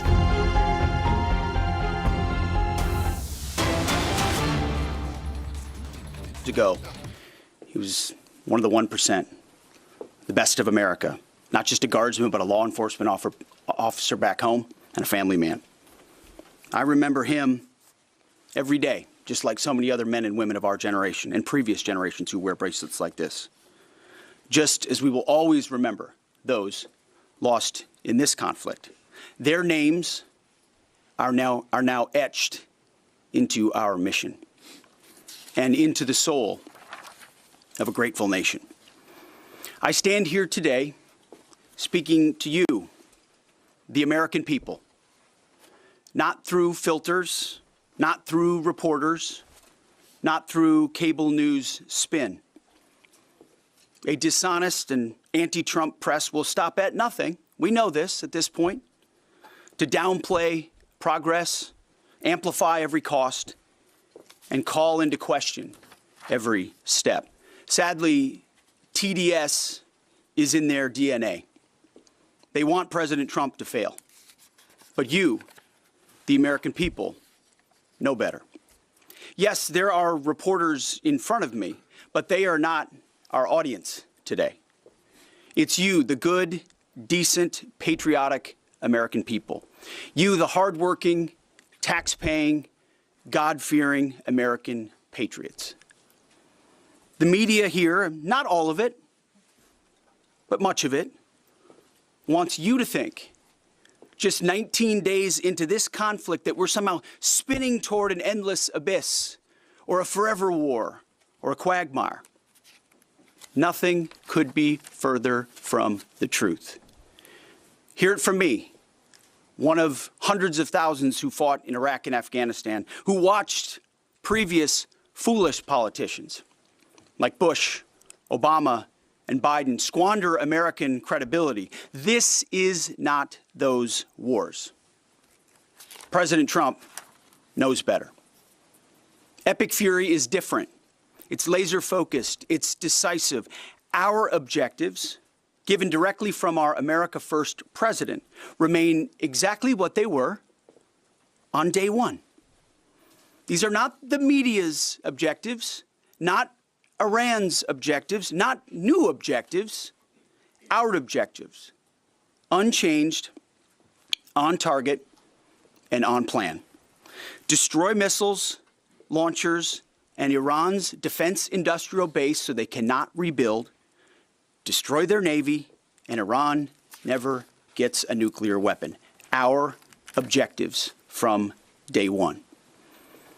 To the patriotic members of the press, nobody can deliver perfection in wartime. This building knows that more than anyone. But report the reality.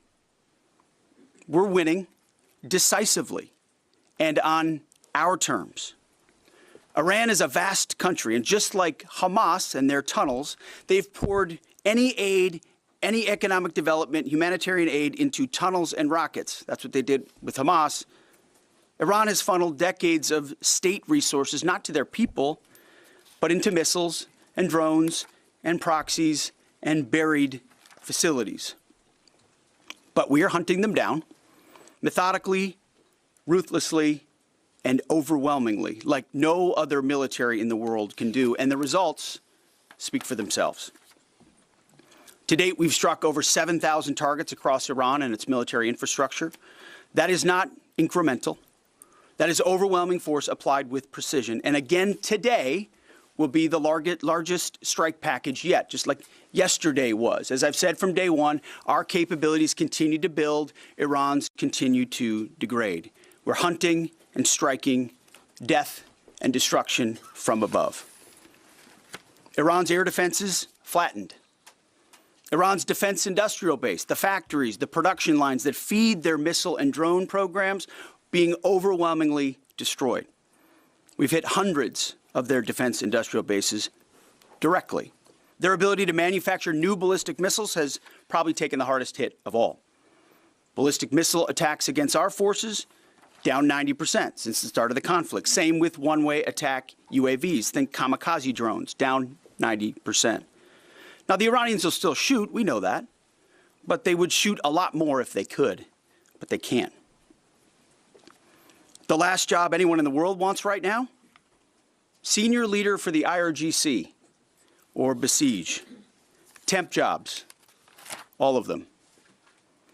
And to borrow a page from Admiral Ernest King in World War II, we've decided to share the ocean with Iran. We've given them the bottom half. We've damaged or sunk over 120 of their Navy ships, with battle damage assessments pending for many more. You see, oftentimes we have to wait a few days on battle damage assessment to get the real number. Their surface fleet is no longer a factor. Their submarines, they once had 11, are gone. Their military ports are crippled.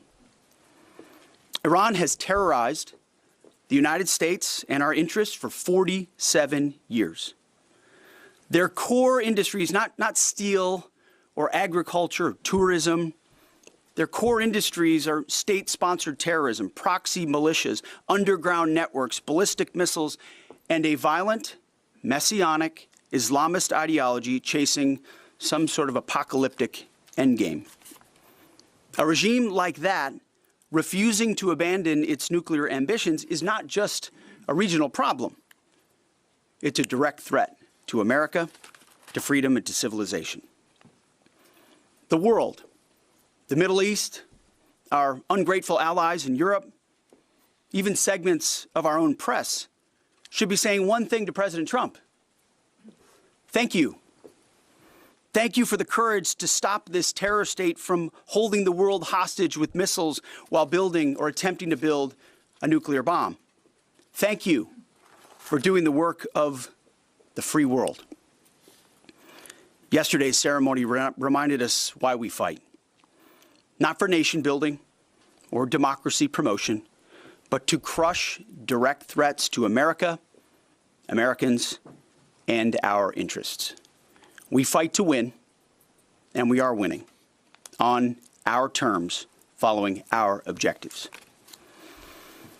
My 13-year-old son popped into my office last night while I was editing these remarks. He asked about the war and the families I met at Dover. And I looked at him and I said, they died for you, son, so that your generation doesn't have to deal with a nuclear Iran.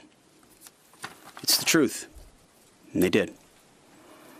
So to the families who said, finish this, we will. And I say the same to every American who wants peace through strength. May Almighty God continue to bless our troops in this fight. And again, to the American people, please pray for them every day, on bended knee, with your family, in your schools, in your churches, in the name of Jesus Christ. To the troops, keep going, and Godspeed. Over to you, Mr. Chairman. Thank you, Mr. Secretary. Ladies and gentlemen, good morning, and thank you all for being here. I also had the honor yesterday, as the Secretary said, of traveling up to Dover with the President to welcome home our 6 fallen. It was an honor and a privilege for me to be there and to say thank you to their families. And I want to mention their names this morning. From the 6th Aerial Refueling Wing out of MacDill Air Force Base, Florida, but stationed as part of an active associate unit at Birmingham, Alabama, Major Alex Klenner, John Alex Klenner, Major Ariana Savino, she was posthumously promoted from captain to major, and Technical Sergeant Ashley Pruitt, the boom operator on that crew. From the 121st Aerial Fueling Ring, Ohio Air National Guard out of Rickenbacker Air National Guard Base in Columbus, Ohio, Captain Seth Koval, Captain Curtis Anks, and now Master Sergeant Tyler Simmons, who was also promoted in the boom operator on that crew. To a person and every family member I spoke with yesterday, they all shared that their family members loved serving, they loved being part of a great team and a crew, and they loved airplanes and aviation. Our nation's tanker crews really are unsung heroes, incredible warriors who put their lives on the line so we can continue to take the fight to an enemy. I've personally witnessed their courage and tenacity many times, from the morning of September 11th, where they answered my call for some help, to the skies over foreign countries where they've come forward out of their safe tanker track to give me gas when I simply could not leave a ground force that was engaged in a firefight. They've answered the call and come forward time and time and time again. I'm filled with incredible pride and gratitude for all that the tanker crews do, our pilots, our boom operators, and the maintainers. And to the families of our 6 fallen, know that we share your grief. Our nation will never forget their sacrifice, and we will never forget their names. Our entire joint force mourns with you today, and will continue to remember their incredible gift of a great example for all of us. Now let me turn to an operations update. U.S. CENTCOM remains on plan to achieve our military objectives and remain unrelenting in our pursuit of Iranian missile capabilities, UAV capabilities, and their Navy, and as the Secretary said, their industrial base. Each day we continue to attack deeper into Iranian territory. As reported by U.S. Central Command yesterday, the U.S. military dropped 5,000-pound penetrator weapons into underground storage facilities, storing coastal defense cruise missiles and other support equipment. These weapons are bespokely designed to get through concrete and/or rocks and function after penetrating those barriers. We continue to hunt and kill mine storage facilities and naval ammunition depots. We continue to hunt and kill afloat assets, including more than 120 vessels and 44 mine layers, and the pressure will continue. We're flying further to the east now and penetrating deeper into Iranian airspace to hunt and kill one-way attack garrisons, destroying Iran's ability to project power outside of its borders. The A-10 Warthog is now in the fight across the southern flank and is hunting and killing fast attack watercraft in the Straits of Hormuz.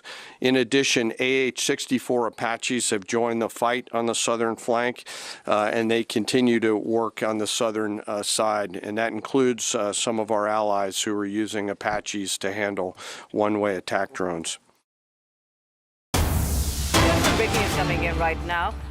This is a SpiceJet aircraft that has suffered a pressurization snag during approach to Fujairah. It's in West Asia, Boeing 737 with 150 people on board. This was the flight to Fujairah, and this is in Saudi. I beg your pardon, this is in United Arab Emirates, Fujairah city in UAE, and the SpiceJet aircraft experienced a snag while approaching Fujairah. That's the breaking news we're getting in right now. And a SpiceJet Boeing 737, almost 150 people on board, had a cabin pressurization snag while operating a Delhi to Fujairah flight. And the aircraft has landed safely, no one injured. It was grounded for the checks and resumed flying after the required rectification was carried out. During the descent, the aircraft suffered cabin pressurization snag, and then there were alerts in the flight deck twice, as per a senior official probing the case. And a SpiceJet spokesperson said that there was a technical issue during the descent, and the aircraft landed safely. All passengers disembarked normally. Aircraft was subsequently grounded for necessary checks and maintenance and resumed normal operations the following day. So that's the breaking news we have right now. SpiceJet suffering a cabin pressurization snag, and this is an active process of pumping compressed air into an aircraft's cabin to maintain a safe, breathable environment while flying at high altitudes. So that's what cabin pressurization is.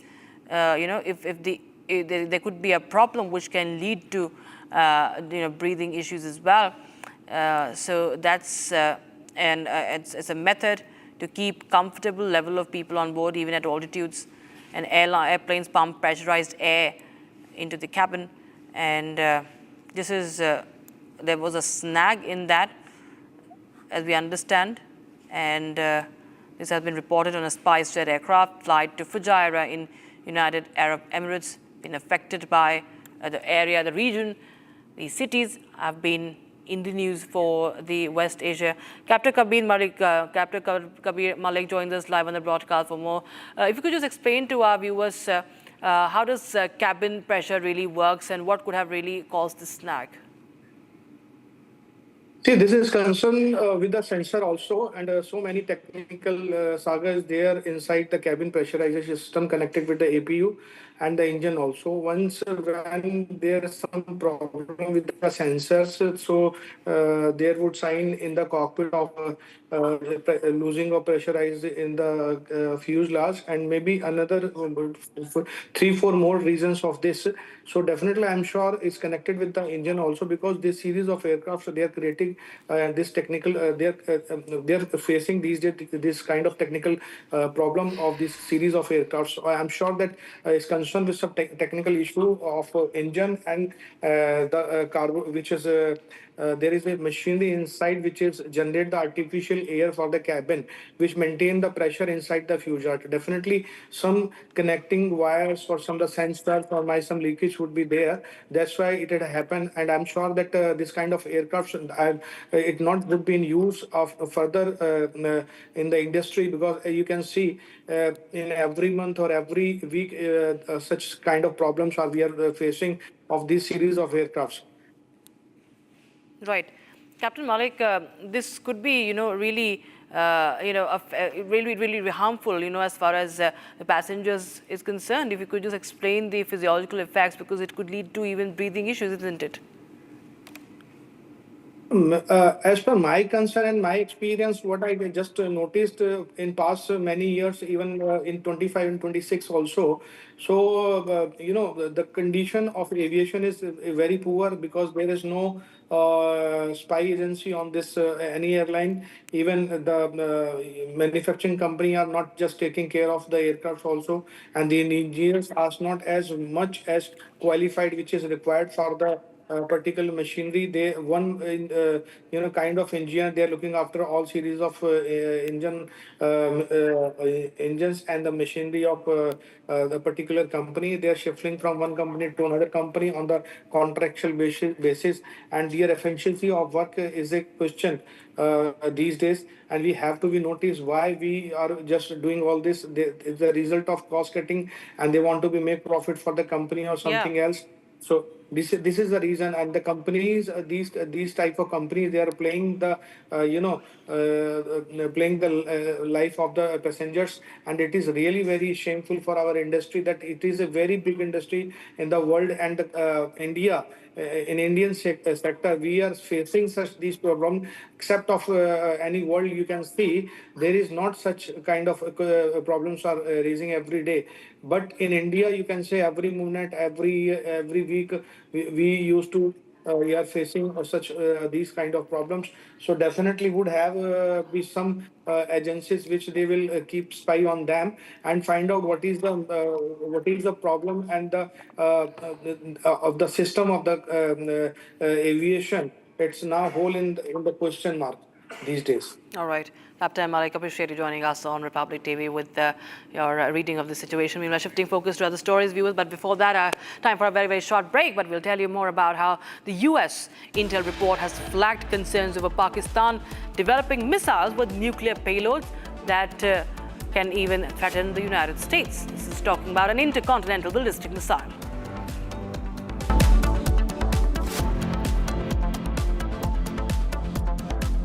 प्यास बुझाए ठंडक लाए सबको भाई जीरा से MDH का जलजीरा जीरा से जीरा से असली रिफ्रेशिंग, असली स्वाद, असली मजा। MDH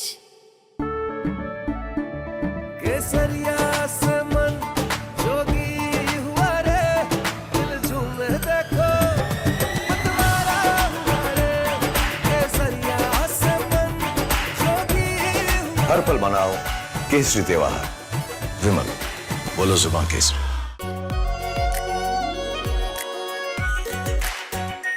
are pure shahi paneer masala, delicious, healthy every day. First we saw the people dying, the killings, and that's continuing, destruction of infrastructure, and now the economic impact.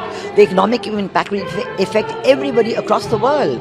You know, the price of LNG, cooking gas has already gone up. So it is a very serious problem. We are all going to suffer. So we all have to work to make sure it ends soon. And I hope that, led by our Prime Minister, we will work on that. ठीक है मंटू, भेज दे रहे हैं। ठीक है ना, भेज रहे मंटू। नहीं तो तुम तो करा अरे आलू से नहीं होगा।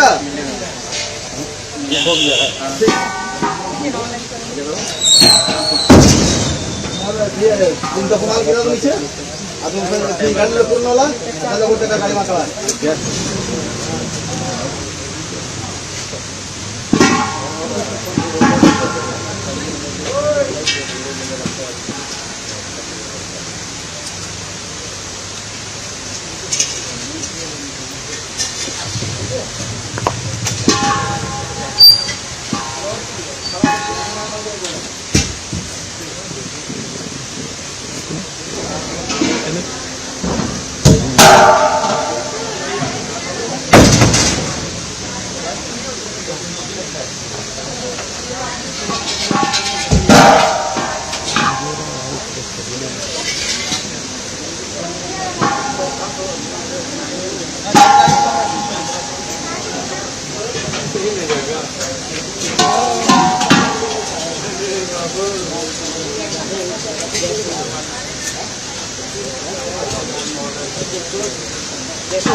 दे दो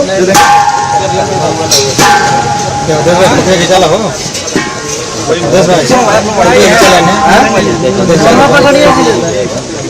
ठीक है ना, हम बात करेंगे कहीं चल क्या हुआ? ठीक है ना भैया बोलेंगे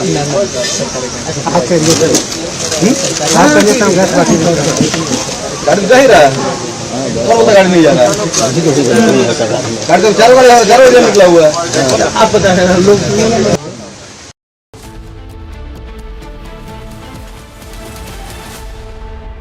चमकी चाट से क्या बना है? सैंडविच लस्सी और छाछ हर घूंट में चमकी चाट ड्राई फ्रूट और दही बड़े। चमकी चाट से स्वाद बढ़े। असली स्वाद सिर्फ चंकी चाट।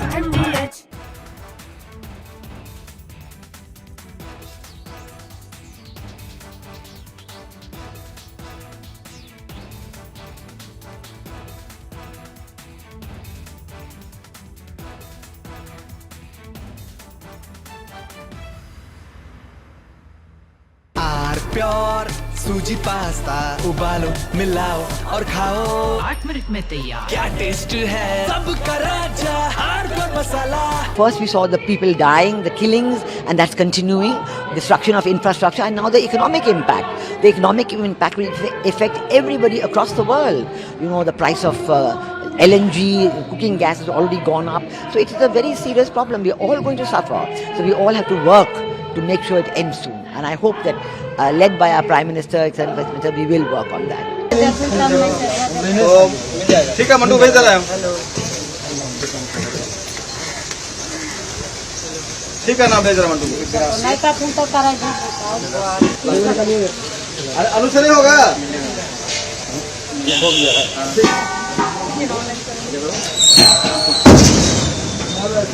तुम तो कमाल गिरा दो नीचे। अब तुम गाड़ी ले पूर्ण वाला। चलो वो टका गाड़ी में चला।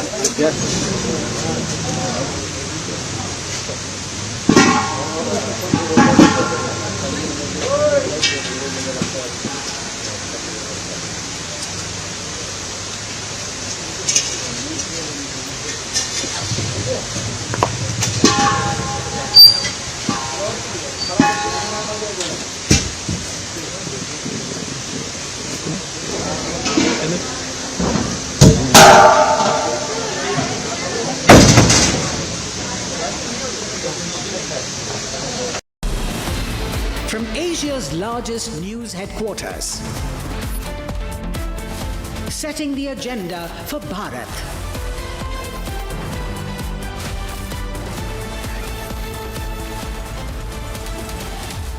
You're watching Republic.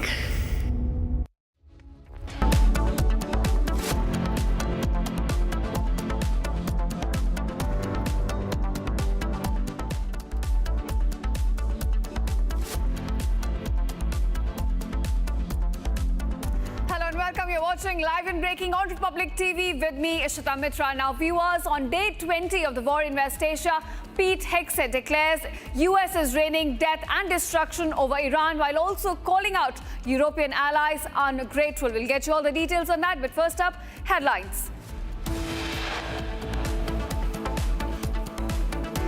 According to sources, a Russian intelligence input played a key role in the arrest of US mercenary Van Dyke and 6 Ukrainian citizens by the NIA.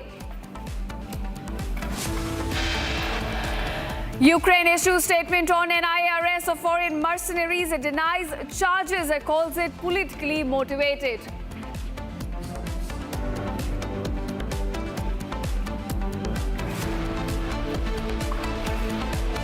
US intelligence report claims Pakistan developing missiles with nuclear payload and adding that Pakistan advanced missiles now threaten United States.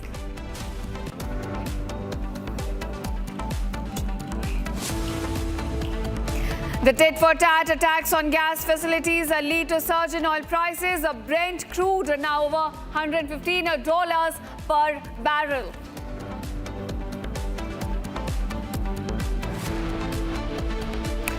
Anil Ambani appears before CBI questioned today as well as questioning to continue tomorrow.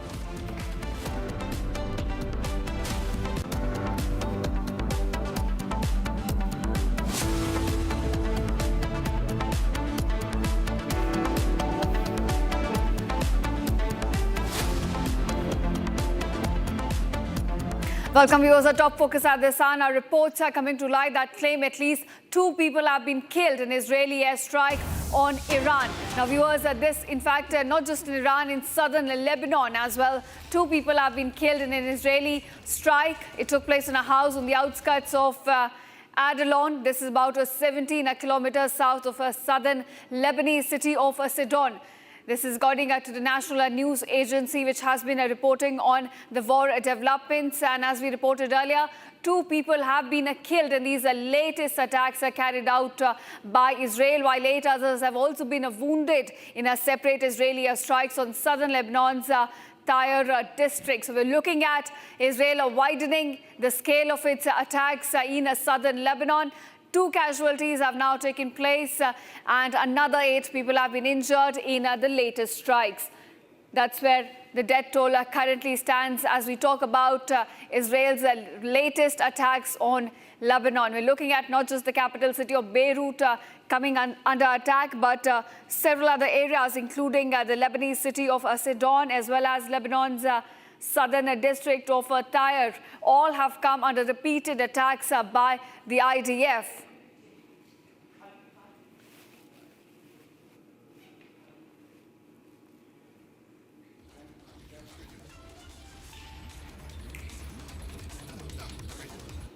And now viewers, India's energy lifeline is under pressure as about 22 Indian flagged ships carrying over 1.67 million tons of crude oil, LPG as well as LNG remain stranded in the Strait of Hormuz following the US-Israel strikes on Iran.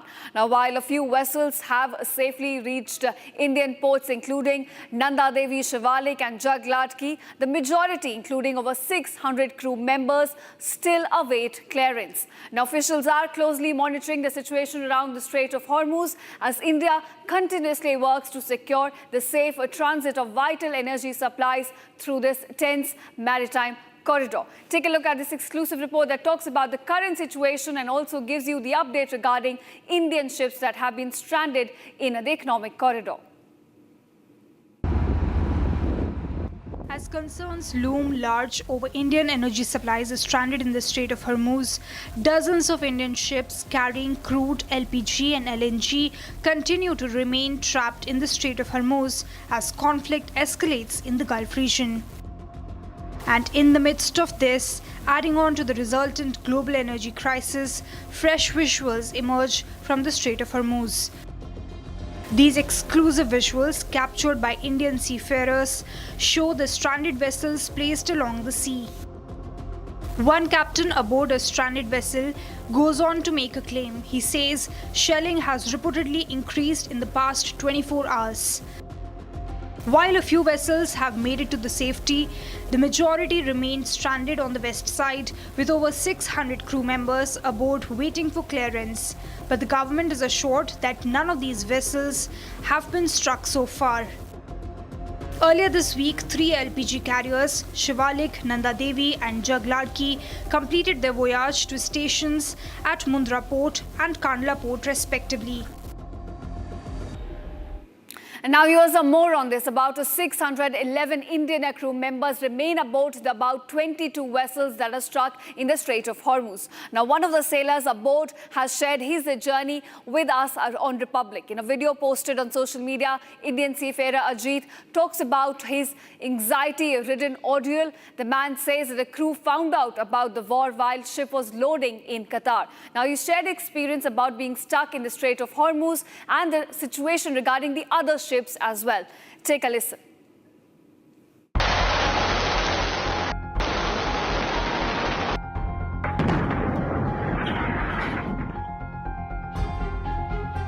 The war between US, Israel and Iran has resulted in the Strait of Hormuz being weaponized. While Indian ships had permission to cross the strait, at least 22 Indian vessels remain stuck in the contentious waters.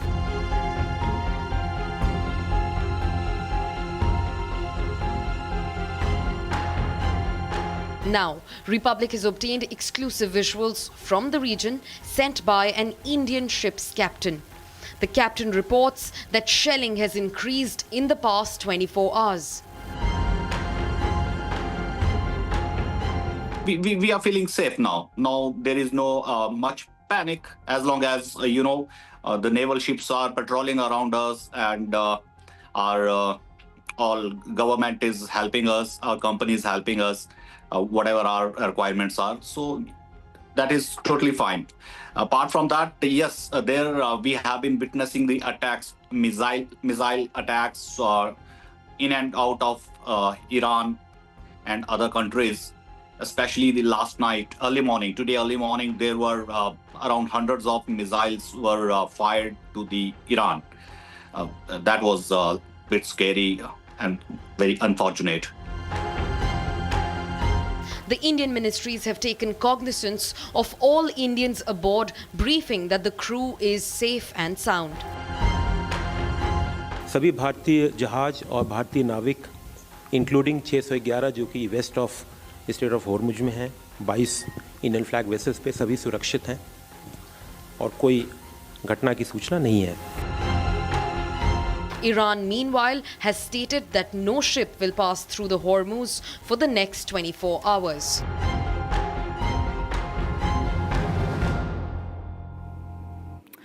All right, viewers, and now shifting focus to some breaking developments we're getting at this moment. Questions are now being raised over the alleged links between the U.S. State Department and the American national who has now been arrested by NIA, Van Dyke. Now, reports suggest that Van Dyke, who documented the Iraq war in 2009, was actually arrested by Iraqi police while being embedded with the U.S. forces and remained untraceable for nearly 48 hours before being located in military barracks. In fact, we're getting you details about Matthew Van Dyke, who remains in NIA custody. Now, he was he documented the Iraq war in 2009. He has been going through the war zones back in 2000s. He was then arrested by the Iraqi police in the same year as he was covering the war in the region. And then he was rescued by the U.S. military. In fact, remember, he was untraceable for about 48 hours, according to U.S. State Department.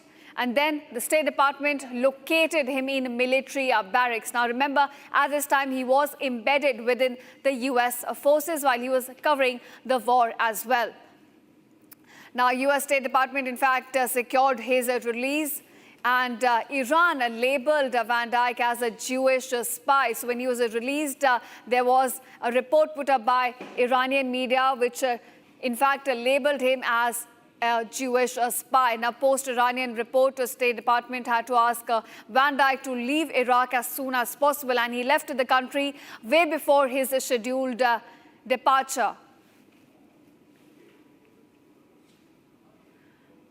Certain restricted areas which are restricted in India, and there are certain protected areas. So for those areas, you need a permission to travel there, and whether they were in possession of this particular permission or not, it is now in the court. It will be presented, and thereafter we'll come to know. But I would refer you to what the NIA has had to say. I haven't gone into the technical details of it, but I understand that they may be wanting of certain documents for traveling to that part of India. There are certain restricted areas which are restricted in India, and there are certain protected areas. So for those areas, you need a permission to travel there, and whether they were in possession of this particular permission or not, it is now in the court. It will be presented, and thereafter we'll come to know. But I would refer you to what the NIA has had to say. I haven't gone into the technical details of it, but I understand that they may be wanting of certain documents for traveling to that part of India. All right, viewers, are now shifting focus to the impact on oil economy of the war investigation. Our crude oil prices are soaring as tensions in our Middle East escalate. Brent crude has now jumped to about $114 per barrel, while US is vexed Texas intermediate rose to about $97.30. Now in India, MCX crude touched about 9,000 rupees and 99 per barrel, up more than 1%. And meanwhile, we're also looking at an impact on our US national debt, which has now crossed about $39 trillion just weeks into the ongoing conflict in Iran, certainly adding more pressure on the global markets. Now we're looking at the impact on not just the markets, oil prices, all across the global economy has been impacted by the ongoing war. And I'm now being joined by Arne Lohman Rasmussen, a chief analyst and head of research global risk management on this. All right, Rasmussen, thank you so much for joining us on Republic TV. I want to ask you, we've seen crude prices now jumping about $115 per barrel. And this comes as Iran has now vowed to attack oil facilities all across the Gulf nations. So how do you gauge this recent spike in oil prices, and where do you see it going forward? Thank you for inviting me. Yeah, I think it reflects that we are seeing a severe escalation in the conflict now. We have moved into a phase where we are attacking energy installations. We are moving up the escalation ladder. And I think the market is starting to realize, especially the futures market that we are looking at here, are starting to realize that this crisis may extend for a longer period of time. Not only may the war extend, but the closure of the strait may extend also beyond, let's say, if the US stop bombing. And we are starting to see an effect on physical installations. Oil production may not recover as fast. Refinery capacity may not recover. LNG supplies may certainly not recover as fast as believed just a few days ago. And the bombings, the escalation yesterday was certainly something I guess shocked the market. Right. Now we've already seen about 48% rise in the prices of crude since the war began. And there were warnings issued by Iran saying it could also touch $120 per barrel. Do you also see it going in that direction in the coming few days? I don't know how we are going, but we are certainly moving into a phase where what is going to sort of stabilize the market, what is going to clear the market. And it is basically that we need to see what you call demand destruction. You basically need demand to give in to the high prices. And I'm not sure we are there yet with Brent around 115. In that respect, there's probably more upside. We are probably starting to see demand destruction in some gas, LPG, where the market is clearing, but we have to move higher. But of course, we see there are various initiatives to push more oil into the global market. We had the strategic reserves. We saw that Scott Bessent just said that he got unsanctioned Iranian oil, basically making the Iranian oil at sea, which is probably maybe 50, 100 million barrels available for buyers. So they will not be sanctioned if they buy Iranian oil. That oil used to go to China. It could also give some leeway for the market, but it still doesn't cure the underlying illness, which is that the Strait of Hormuz is closed, that oil installation, energy installations are now being attacked across the Persian Gulf. So I'm concerned that we are moving higher, both in oil, the refined products like diesel, jet fuel, but also for LNG, the liquefied natural gas. Right. Mr. Rasmussen, now you brought up Strait of Hormuz. I have to ask you this. There were reports that Iran is now mulling over the idea of imposing tax and toll on ships to allow them a safe passage through the strait. If you think, that bill is passed indeed through Iran's parliament, what impact are we looking at then on the global supplies of oil and crude? First of all, I think we have seen a few ships going through, a few vessels, but they go very close to the, as far as I understand, to the Iranian coastline. And there are some concerns that does this actually reflect that the rest of the strait is mined. We don't know, very few people know if it is mined or not. It's about taxing passage. is of course something that I think they have introduced to put more pressure on the system. And I could imagine that they would tax Western companies more than sort of friendly countries. But it's, of course, it's a small opening that we may see more oil passing through the strait. But I think as long as we have outright fighting, the number of vessels going through will be very small. And I see no indication today, for example, that there's any uptick in the number of vessels going through. Right. Mr. Rasmussen, you know, the war will eventually come to an end, maybe within a week, 15 days, or even a month. So right now what it looks like. But I want to ask you, in terms of recovery from the kind of price rise we have seen, the kind of disruptions that have come in oil supplies, what is the recovery period you would estimate according to your expertise? I think in the LNG, that is where I'm most concerned about the recovery phase. We don't know, but the attack yesterday was certainly a significant concern. We may be talking about months there, and I even mentioned that it could be the rest of the year. There's a lot of demand, especially from Europe over the summer, to refill inventories. So there will be this competition between Asia and Europe for the LNG. So that's going to be the last, I think, to sort of normalize.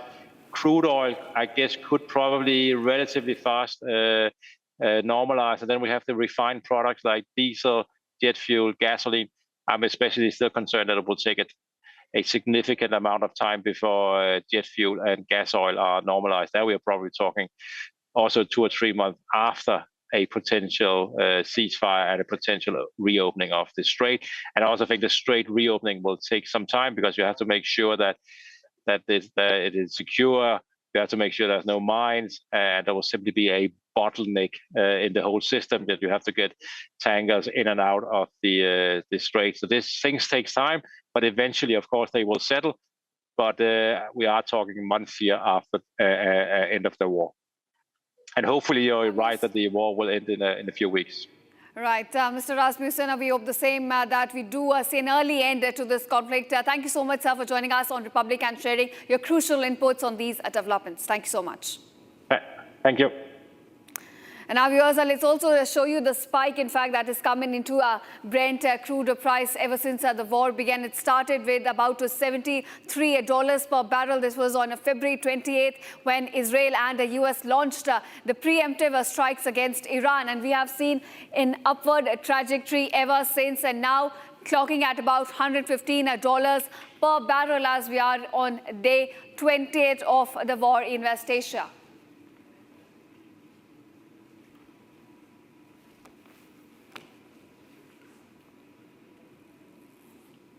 Now, viewers, new developments are coming to light. They have emerged in the NIA probe regarding the foreign mercenaries present in India. Now, drone warfare training, cross-border networks, and even sleeper cell links have come to light. And now, sources say it was a Russian intelligence input that helped track and then arrest an American national and 6 Ukrainians. Now, all accused of training armed groups back in Myanmar, and also with possible spillover into India's northeast. Now, on these allegations, Ukraine has also hit back, saying that these are politically motivated allegations against its nationals. We'll get you all the details in this report. Take a look. 7 foreign nationals, 6 Ukrainians and 1 American, Matthew Van Dyke, now in NIA custody till March 27th. Investigation now becoming murkier regarding mercenaries' role in destabilization India plot. Sources reveal it was a Russian intelligence input that triggered the crackdown. The input flagged a foreign network training anti-government armed groups in Myanmar. The input pointed to drone warfare training, including assembly, operation, and even jamming techniques, equipment routed through India, raising serious national security concerns. A key input from Russian intelligence helped in the arrest of 7 foreign nationals. 7 foreign nationals, including 6 Ukrainians and 1 US citizen. The Russian intelligence flagged off that a group of foreign nationals were giving military training to the armed group, which are usually ethnic armed group, which are usually found in the border of India and Myanmar. Apart from this, they were also giving drone warfare training from assembly to operations to also jamming them, so the whole entire package. And now the spotlight is back on Manipur, a region that has seen years of ethnic violence, hundreds dead, thousands displaced. The probe has now expanded. NIA is looking at sleeper cells in border areas and the role of local contacts in Manipur and Mizoram. Sources say the foreign mercenaries were in touch with local networks and had even traveled to Andhra Pradesh. The foreign mercenaries who went to Myanmar via Northeast didn't just travel.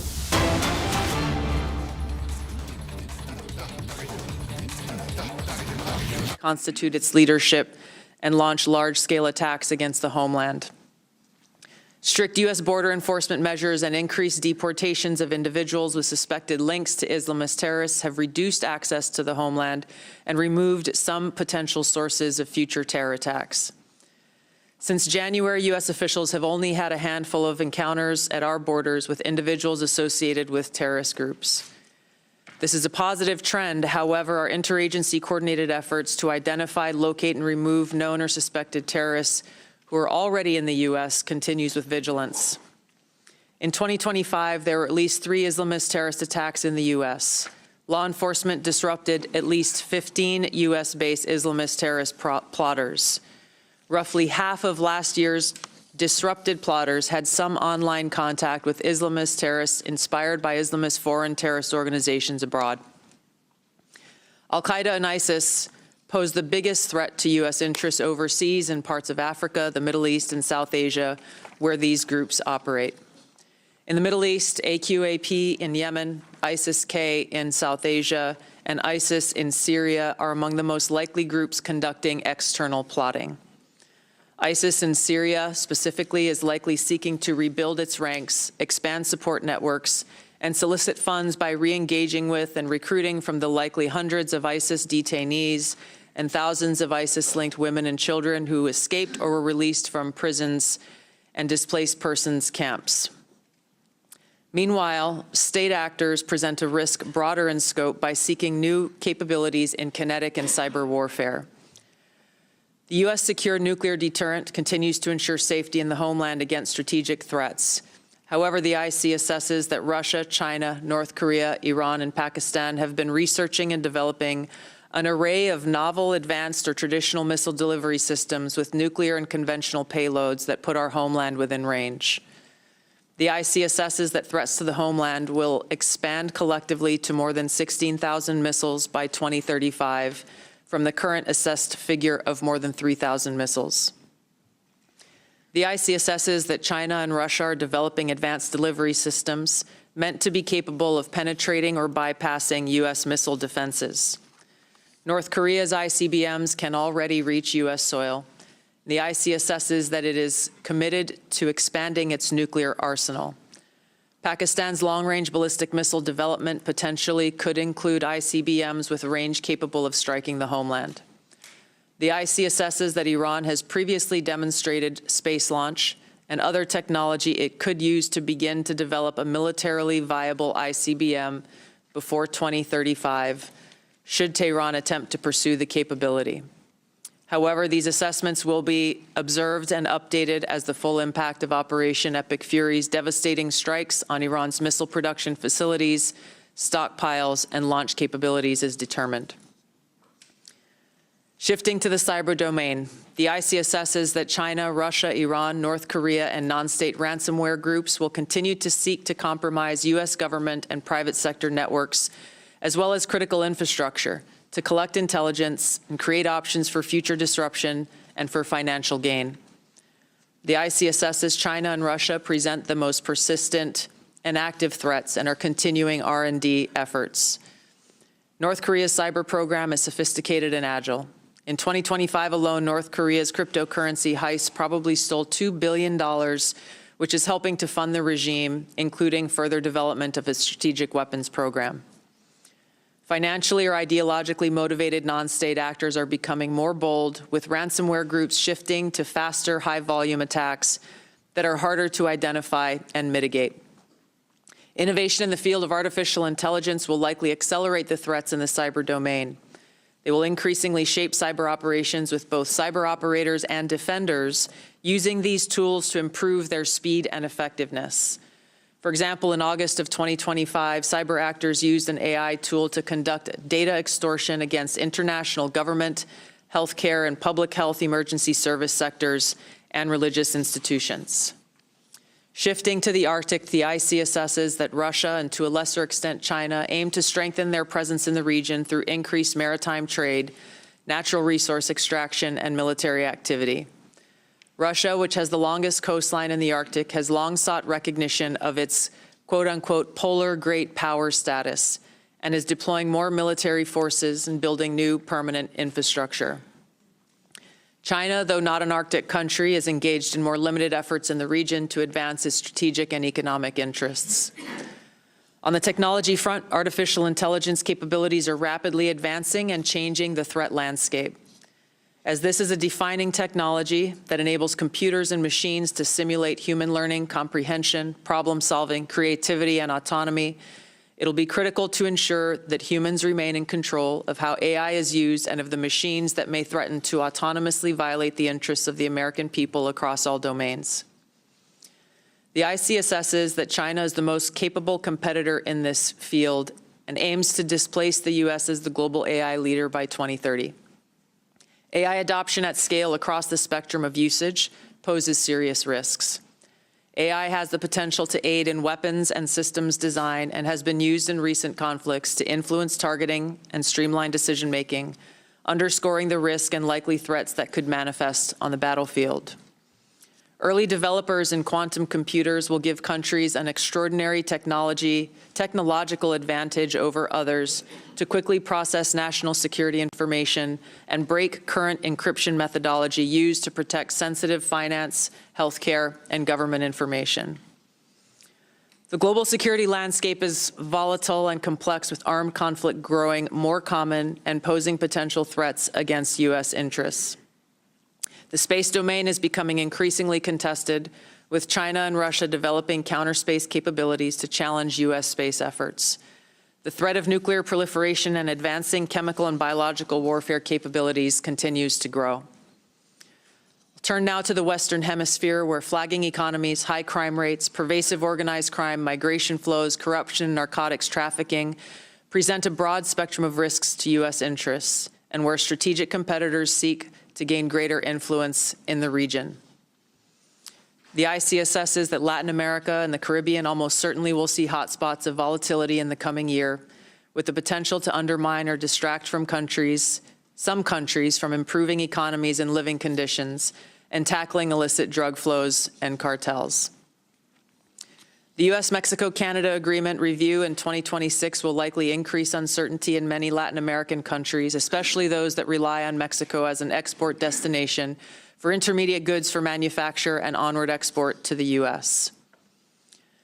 China, Russia, and Iran are seeking to sustain economic, political, and military engagement with Latin America. The IC assesses that China's demand for raw materials is likely to drive continued economic outreach, while Russia likely wants to expand its current security and diplomatic ties with Cuba and Nicaragua. The IC assesses that China aims to elevate its own political, economic, military, and technological power to increase its own regional positioning, global influence, and to fend off threats to their interests. While there are challenging areas where interests diverge, President Trump's diplomatic engagements with President Xi have enabled progress on areas where mutual interests align. The IC assesses that China continues to rapidly modernize its military forces across all domains in pursuit of its goal to achieve world-class status by mid-century. This includes building a force with the aim of being capable of deterring U.S. and allied forces in the region, and to achieve their stated objective of having the capability to seize Taiwan by force if necessary. However, the IC assesses that China likely prefers to set the conditions for of Anil Ambani being questioned by the CBI for 7 straight hours. 7-hour grilling by the CBI. Anil Ambani in the bank fraud case. Live visuals coming in first on Republic TV as we closely track this mega scam, this bank fraud case. Anil Ambani questioned for 7 hours. He's likely to be summoned tomorrow as well. What we are picking up, we'll try and connect with a correspondent on ground to understand what has happened. And this is in the bank scam. Anil Ambani now moving out of the CBI office after questioning. He was questioned by the CBI in the 2,909 crore rupee fraud case, SBI bank loan case, fraud case. And he has been questioned by the CBI in this case. Anil Ambani expected to again appear tomorrow for questioning in connection with the scam.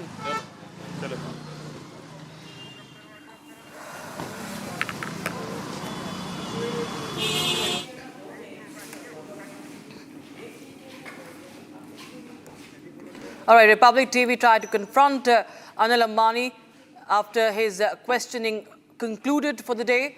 And Republic TV getting you these shots first on Republic TV. And Republic TV tried to confront Anil Ambani. No answers. Anil Ambani evading the cameras, evading the mic, evading the questions as he moves out of the CBI headquarters in the national capital. He's grilled for 7 hours in the bank fraud case.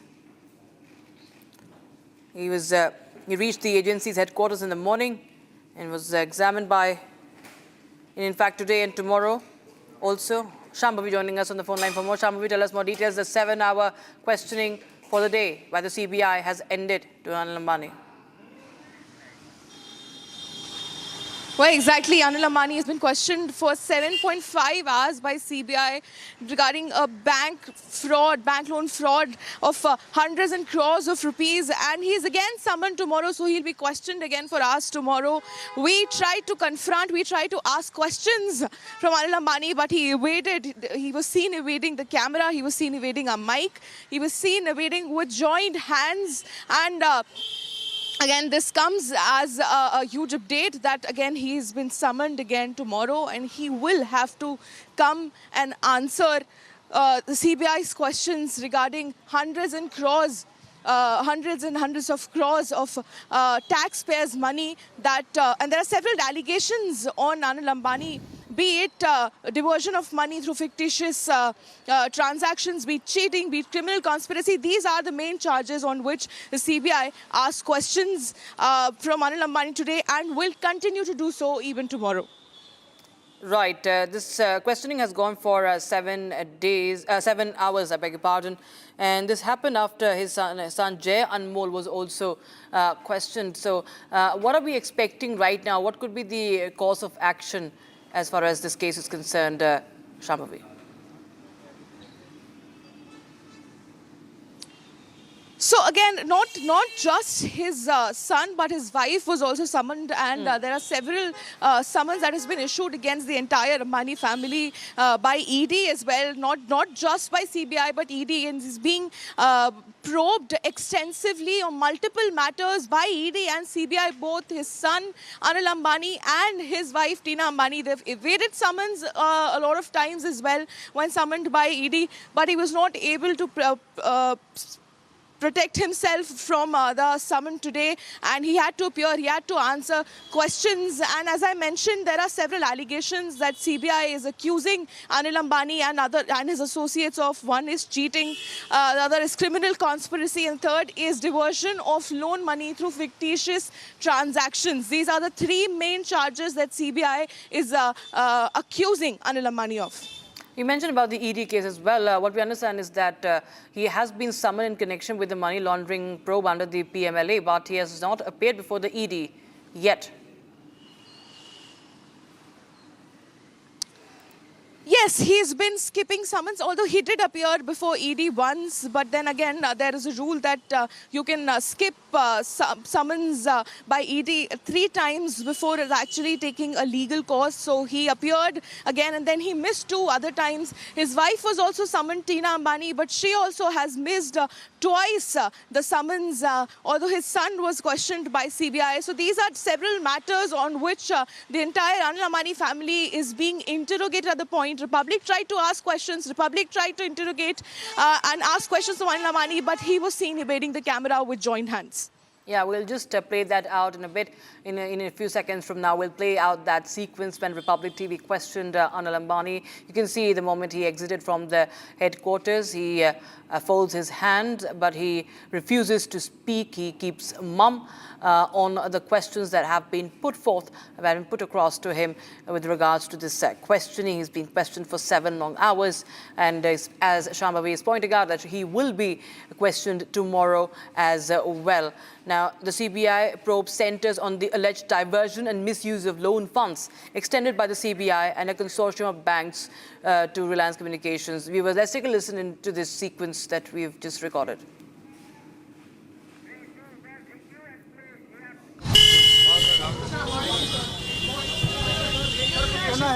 Sir आप पर जो allegation है sir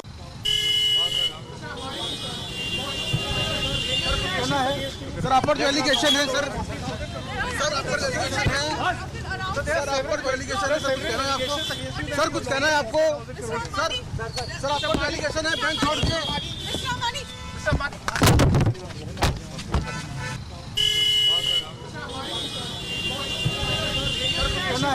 sir आप पर जो allegation है sir आप पर एलिगेशन है सर आप पर जो एलिगेशन है सर कुछ कहना है आपको सर आप पर एलिगेशन है बैंक छोड़ के Just tell us about this confrontation, Shambhavi, as we see that he had no answers as far as this questioning is concerned. If you could just tell us any information that you picked up on the grounds he was questioned on. See, the main grounds that he was questioned on was cheating, criminal conspiracy and transfer of loan funds, diversion of loan funds through fictitious transactions. And also the agency has conducted searches at his residence before, at his office before, and has secured key documents from there. So those could also possibly be the grounds on which he would have been questioned. Apart from that, and this is in regards to hundreds and crores of money, let me tell our viewers, hundreds and crores of money that have been diverted through fictitious transactions, through shell companies and through other routes which are illegal, where he and his family and his associates have been allegedly involved and is being probed by not just CBI but by ED as well. Several summons has been issued since 2025. This is now this is not fresh. This has been going on since 2025, and it's like today Anil Ambani, although evaded our questions, he could not evade CBI's question. He was probed. He was questioned for 7.5 long hours, and will have to come back tomorrow again to be questioned. All right. Thank you so much, Shambhavi, for joining us with details coming in on that story that Republic TV is closely following. In the meantime, viewers, we have breaking news coming. It's a big technical snag that has been reported as far as Air India flight is concerned. And this is Air India B777, Boeing 777-300 suffering a technical snag. And just trying to get you all more details on that story. This is a flight that was diverted to Medina. It has suffered a technical snag, and this is we'll try and understand what really had happened. Okay, so the flight is still airborne. 19th of March, this is today's incident. Air India B777-300 operating flight AI-116 sector New York to Bombay. This is a flight New York to Bombay, New York to Mumbai. The aircraft diverted to Medina owing to AFT cargo fire warning. The fire bottle also discharged. And further details are awaited in this matter. So this is a big technical snag. There was a fire warning that was put out there. on the flight. The flight is still airborne. And my colleague Harsha joins us on the broadcast for more. Harsha, there was a fire warning, AFT fire warning. What does it mean and how big of a snag is this?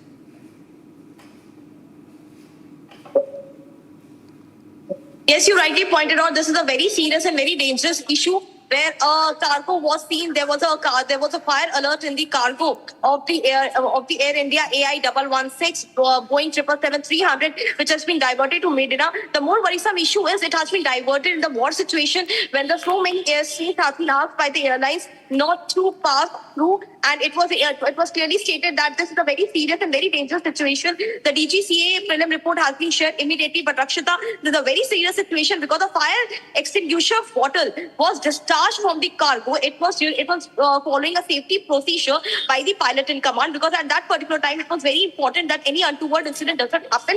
Whether it was just an alert from the cargo or whether actually there was some fire erupting from the cargo, that is more to be known from the side of Air India. What have been told to us is that the flight is still airborne. It is still airborne. That means it is still dangerous and it will be landing at the Medina airport, and after that the necessary checks will be done of this particular aircraft of Air India AI 116, which was bound to go to Mumbai from New York, which took off today only from New York. It was supposed to land in Mumbai late in the evening, but it was diverted to Medina. Very dangerous and serious situation. We have approached Air India for a statement on this particular tech snag, because it's a very worrisome tech snag that how can there be a fire or smoke alert in the cargo. That AFT really it has caught a cargo fire, because immediately when there was a fire signal, the pilot says that there's something dangerous, and therefore immediately the fire bottle was discharged from the cargo following a safety procedure. Also given alert to the ATC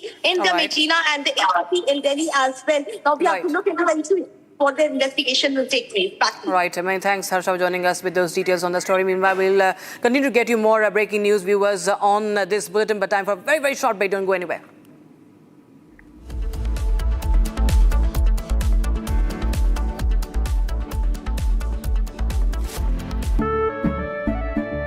केसरिया से मन जोगी हुआ रे, दिल झूमे देखो मतवारा हुआ रे, केसरिया से मन जोगी हुआ। हर पल मनाओ केसरी त्योहार, विमल बोलो जुबान केसरी।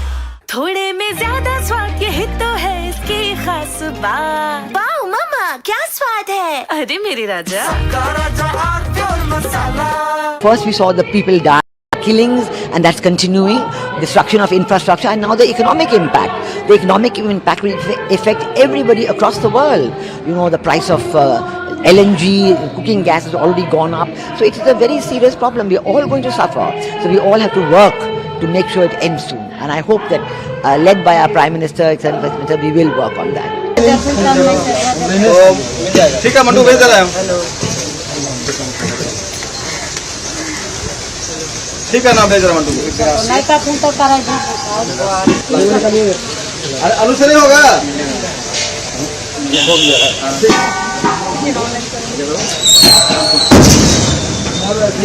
तुम तो कमाल किया तो नीचे। अब तुम गाड़ी में पूर्ण वाला, चलो बोलते का गाड़ी मारता है।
ठीक है ना, हम बंद करेंगे भैया, हम लगे चल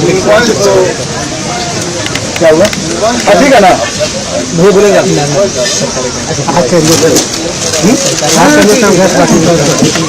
कर दे रहा है।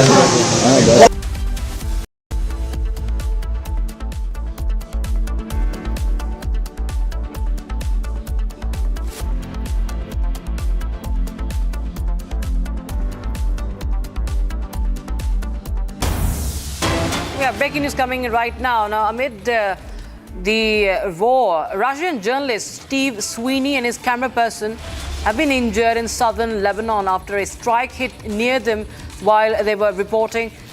Both are conscious and they're receiving treatment for the shrapnel wounds. We'll just play out that video. Russian journalists injured. They've been wounded in the strikes in Lebanon as they were reporting on the war. And we've seen how Israel has been conducting incessant strikes in Lebanon. Here's the video. There to see. Along the border, including the Al-Marj outpost opposite Merkaba, and carried out drone strikes on the Al-Raheb site near Aitar al-Shab. Further rocket attacks were reported against Nahariya and admitted.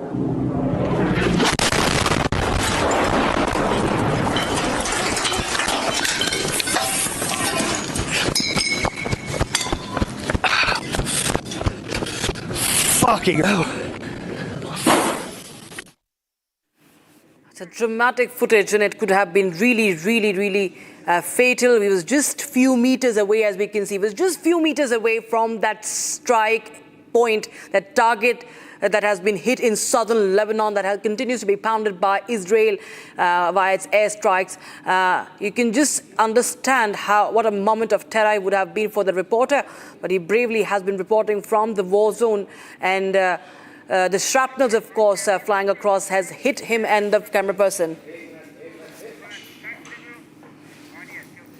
All right, viewers, we have some more updates coming in.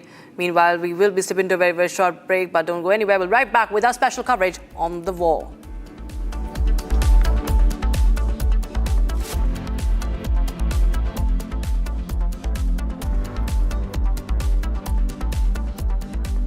थोड़े में ज्यादा स्वाद यही तो है इसकी खास बात। वाओ मामा, क्या स्वाद है? अरे मेरे राजा, सबका राजा और मसाला। In the global employability rankings by Times Higher Education UK, only the following 6 institutions from India are ranked amongst the top 230 in the world for having the most employable graduates. IIT Delhi, IISc Bangalore, IIT Bombay, IIM Ahmedabad, IIT Kharagpur and Amity University. चमकी चाट से क्या बना है? आलू चाट या fruit चाट, स्वाद बढ़ाए चमकी चाट। क्या बात है? स्वादिष्ट पकोड़े और फरसान, अरे चमकी चाट है इसकी जान। असली स्वाद सिर्फ चमकी चाट। केसरिया से मन जोगी हुआ रे, दिल झूमे देखो मतवारा हुआ रे, केसरिया से मन जोगी हुआ। हर पल मनाओ केसरी त्योहार। विमल, बोलो जुबान केसरी।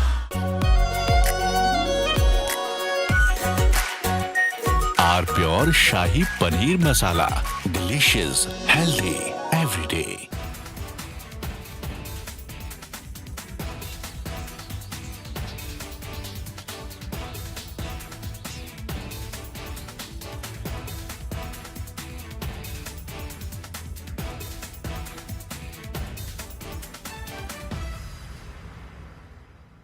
प्यास बुझाए, ठंडक लाए, सबको भाए जीरा से।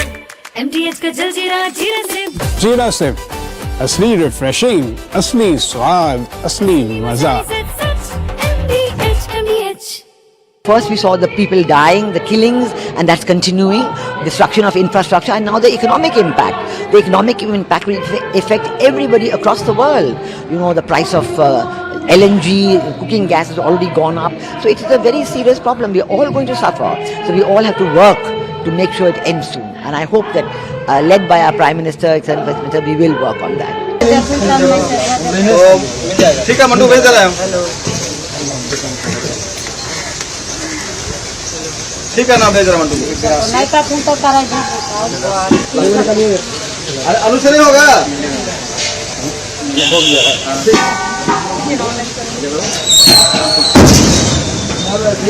तुमचा कुणाला गेला नीचे अजून गाडी पूर्ण होला त्याला कुठे गाडी मागवा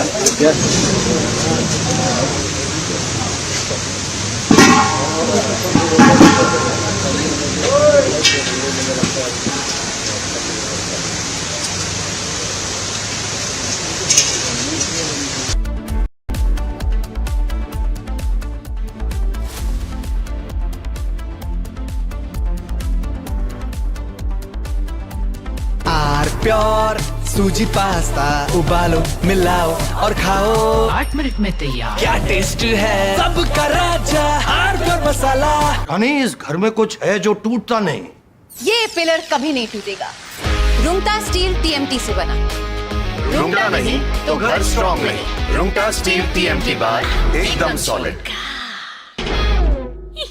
चमकी चाट से क्या बना है सैंडविच लस्सी और छाछ हर घूंट में चमकी चाट ड्राई फ्रूट और दही बड़े चमकी चाट से स्वाद बढ़े। असली स्वाद सिर्फ चंकी चाट। केसरिया से मन जोगी हुआ रे दिल झूमे देखो मतवारा हुआ रे केसरिया से मन जोगी हुआ। हर पल मनाओ केसरी त्योहार। विमल बोलो जुबान केसरी। थोड़े में ज्यादा स्वाद यही तो है इसकी खास बात। वाओ मामा क्या स्वाद है। अरे मेरे राजा First we saw the people dying, the killings, and that's continuing, destruction of infrastructure, and now the economic impact. The economic impact will affect everybody across the world. You know, the price of LNG, cooking gas has already gone up. So it is a very serious problem. We are all going to suffer. So we all have to work to make sure it ends soon. And I hope that, led by our Prime Minister, etc., we will work on that. ठीक है mandu भेज रहा है ठीक है ना भेज रहा मंडू नहीं तो फोन तो करा अरे आलू से नहीं होगा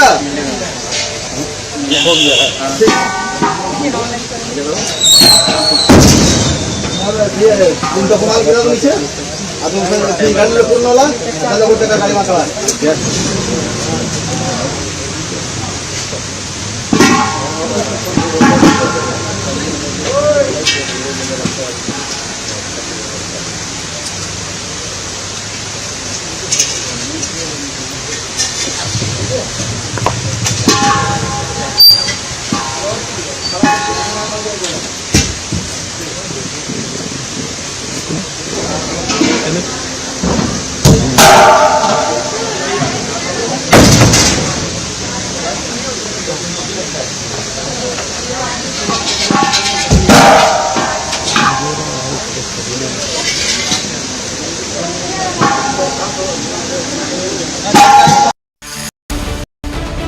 American mercenary, a CIA agent,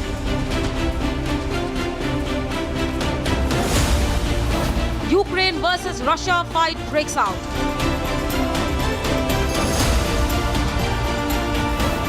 American deep state at work in India, debating tonight at 8 p.m.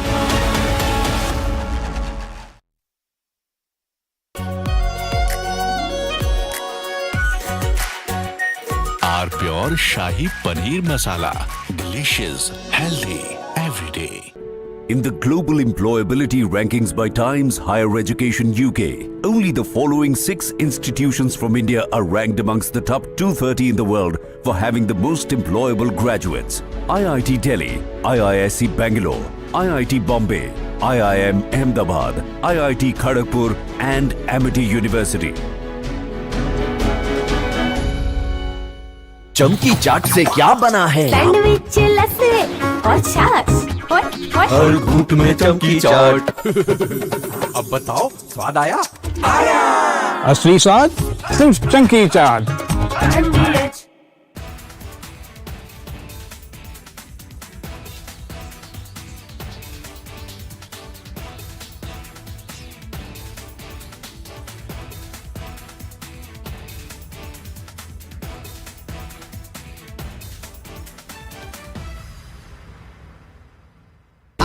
Pure सूजी पास्ता उबालो मिलाओ और खाओ 8 मिनट में तैयार क्या टेस्ट है सबका राजा हार pure masala First we saw the people dying, the killings, and that's continuing, destruction of infrastructure, and now the economic impact. The economic impact will affect everybody across the world.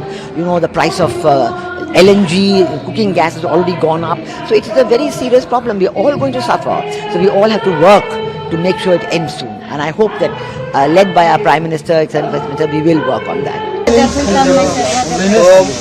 ठीक है mandu भेज दे रहे हैं ठीक है ना भेज रहे मंडू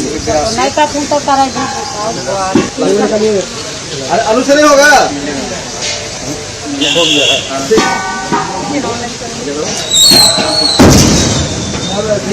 तुम तो कमाल गिरा दो नीचे अब तुम गाड़ी में पूर्ण वाला ज़्यादा बोलते का गाड़ी मार रहा है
क्या हुआ ठीक है ना वो बोलेगा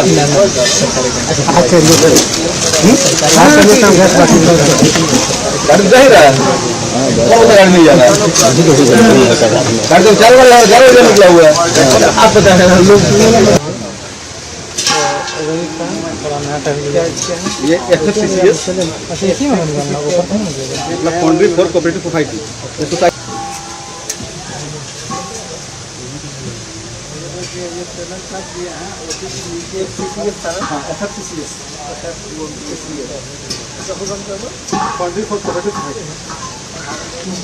वहाँ लिखा हुआ है भैया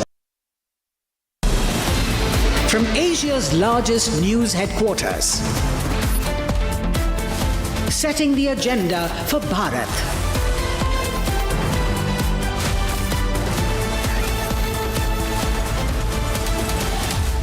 You're watching Republic.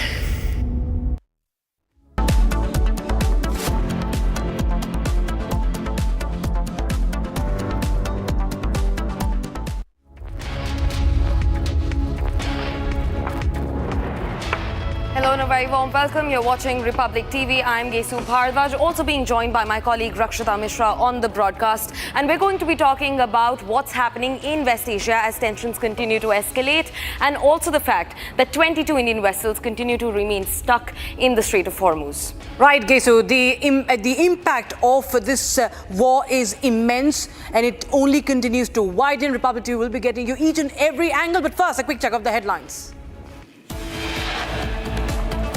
The world, the Middle East, our ungrateful allies in Europe, even segments of our own press should be saying one thing to President Trump. Thank you. U.S. Defense Secretary addresses the media as war against Iran rages on in its third week. He terms the U.S. European allies as ungrateful. Tehran releases new video showcasing the launch of the 64th wave of the Operation True Promise 4 against Israel.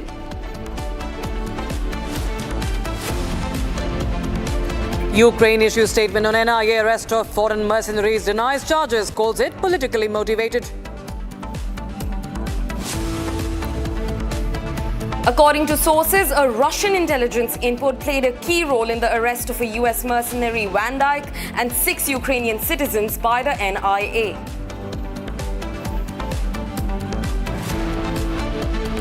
US intel report claims Pakistan is developing missiles with nuclear payload and that Pakistan advanced missiles threaten the United States.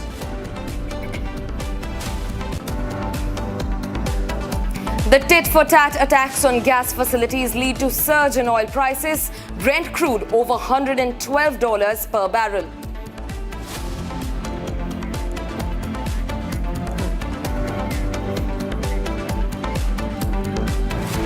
Viewers, we start with big breaking news coming in. It's a big technical snag that has been reported on an Air India flight. This is the B777-300 aircraft, VTAER, operating flight AI116 from New York to Mumbai. The aircraft diverted to Medina owing to the AFT cargo fire warning. There wasn't a warning, the alarm that went on.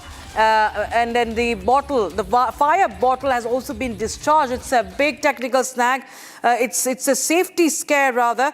We're trying to get more details as we connect to our correspondent. But this is an international flight we are talking about of Air India. And this could have been very, very dangerous. Air India flight. This is New York to Mumbai. And it has been diverted to Medina.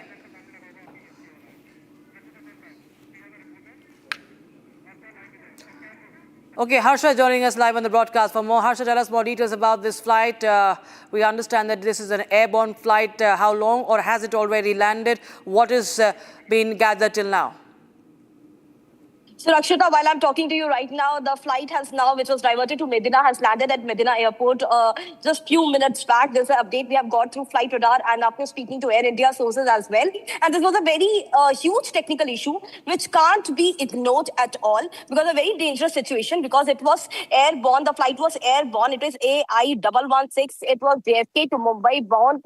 It was supposed to land in Mumbai airport at around 9:30 to 10 p.m. this late evening. But before that only, there was a technical snag. There was a smoke alert warning from the AFT, from the cargo of the airline.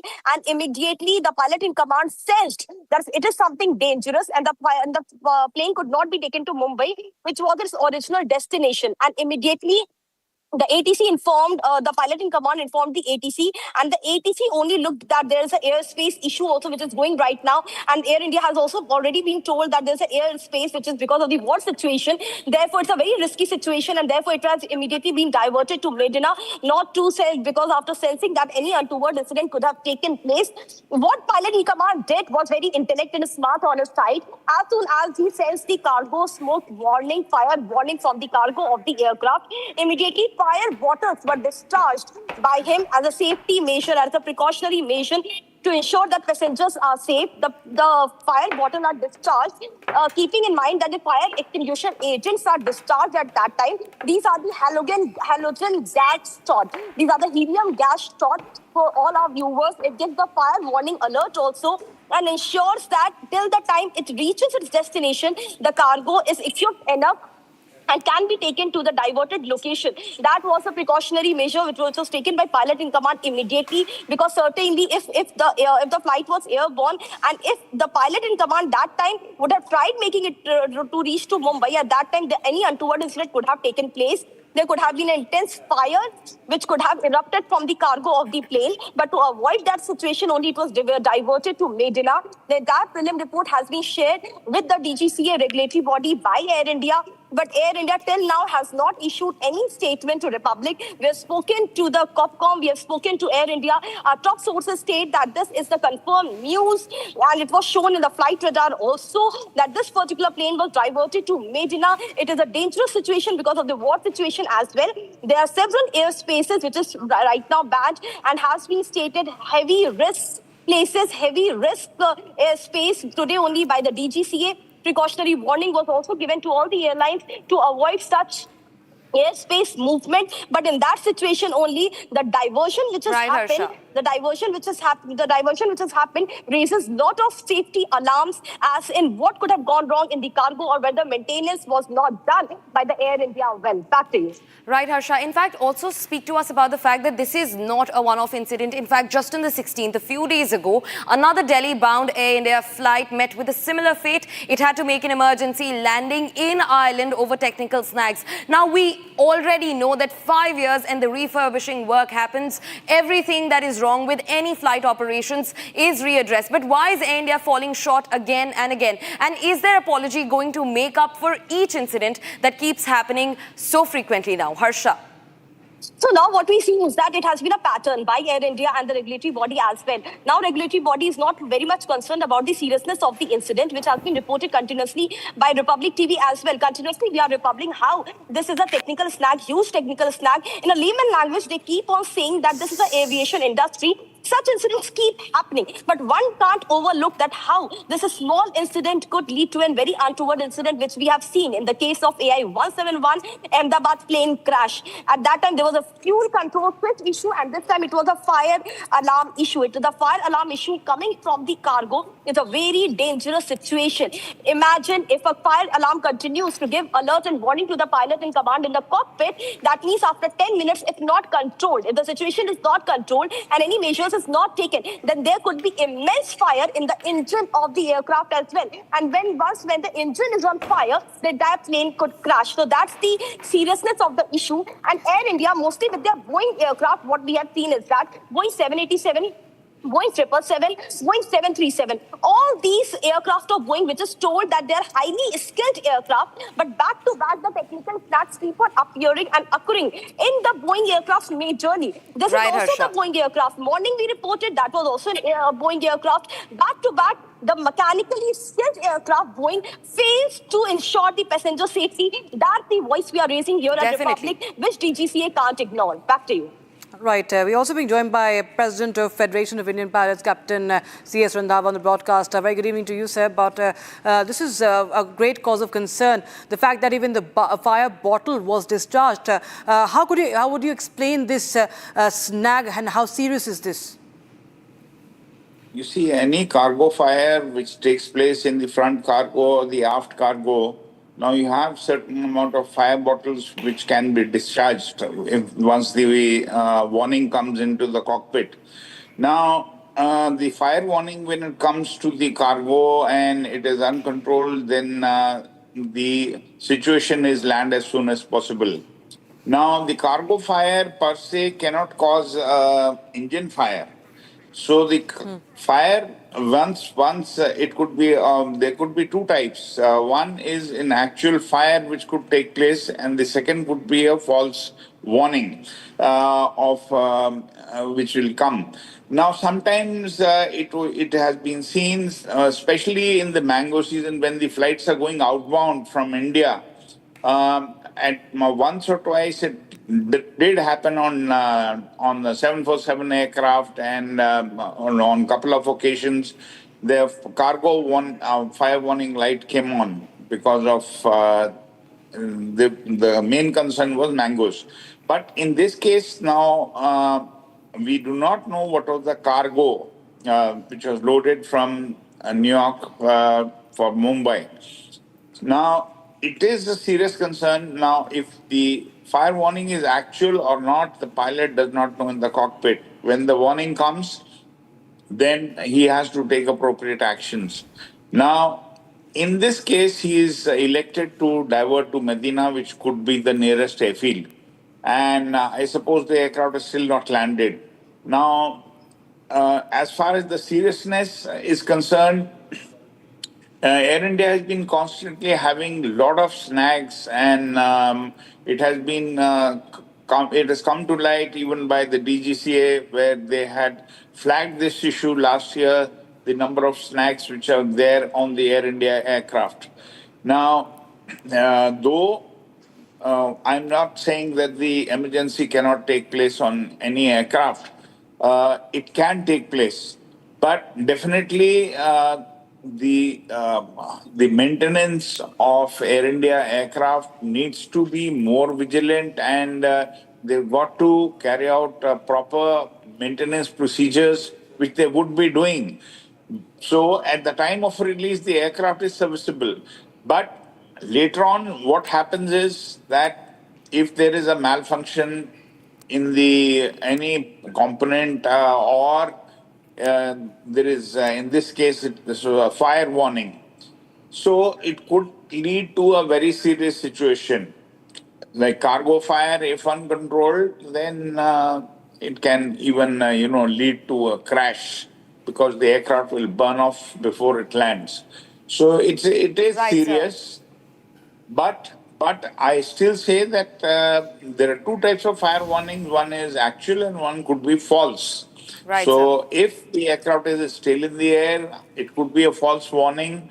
And Air India needs to thoroughly investigate, and DGCA will also come into the picture because this is going to be investigated. Definitely. And borrowing from your point of, thorough investigation that Air India is supposed to do, we also know that Air India uses both carriers, Airbus as well as Boeing. And we've seen these untoward incidents occur in Boeing flights specifically that are with Air India. So is this just a maintenance lag from Air India's end, or is it a larger problem of still continuing procurement from Boeing, which has come under scanner time and again? And what is the way out in case Boeing has to be held accountable for this, sir? As far as the Boeing 777 is concerned, it's a very safe aircraft and proven all around the world.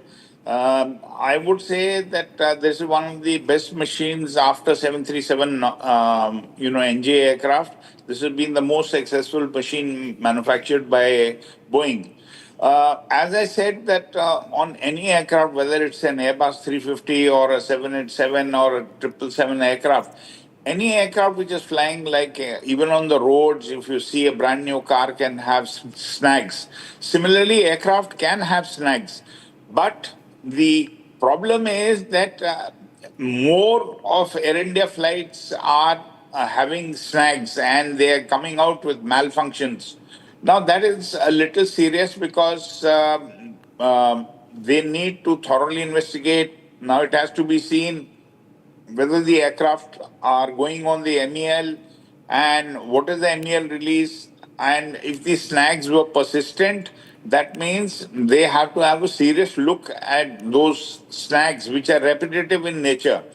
So this one introspection Air India needs to carry out, because the number of snags which are occurring and the failures which are occurring on the Air India aircraft are increasing day by day. So they need to keep a check on this. Definitely it is not a Boeing problem, but I feel it is Air India needs to be more vigilant in their maintenance procedures and checks. Right, many thanks, Mr. Captain Randhawa, for joining us with your reading of the situation. Right now, viewers, we shift our focus now to the war zone, showing you those powerful images that actually make you understand the impact of this war, the scale of the war. And war reporting, of course, is something that you can really see the dangers, the risks that come in with it. RT correspondent Steve Sweeney, along with his camera person, were injured after a strike in southern Lebanon. We're going to play out that visuals, what really followed, how a shrapnel wounded the group.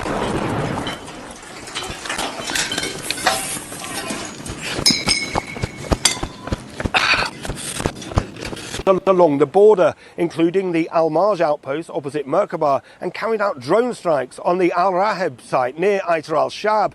Further rocket attacks were reported against Nahariya and a minute.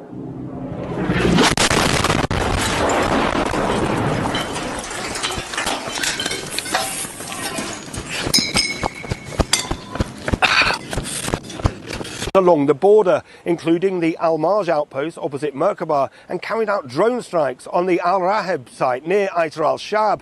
Further rocket attacks were reported against Nahariya and a minute.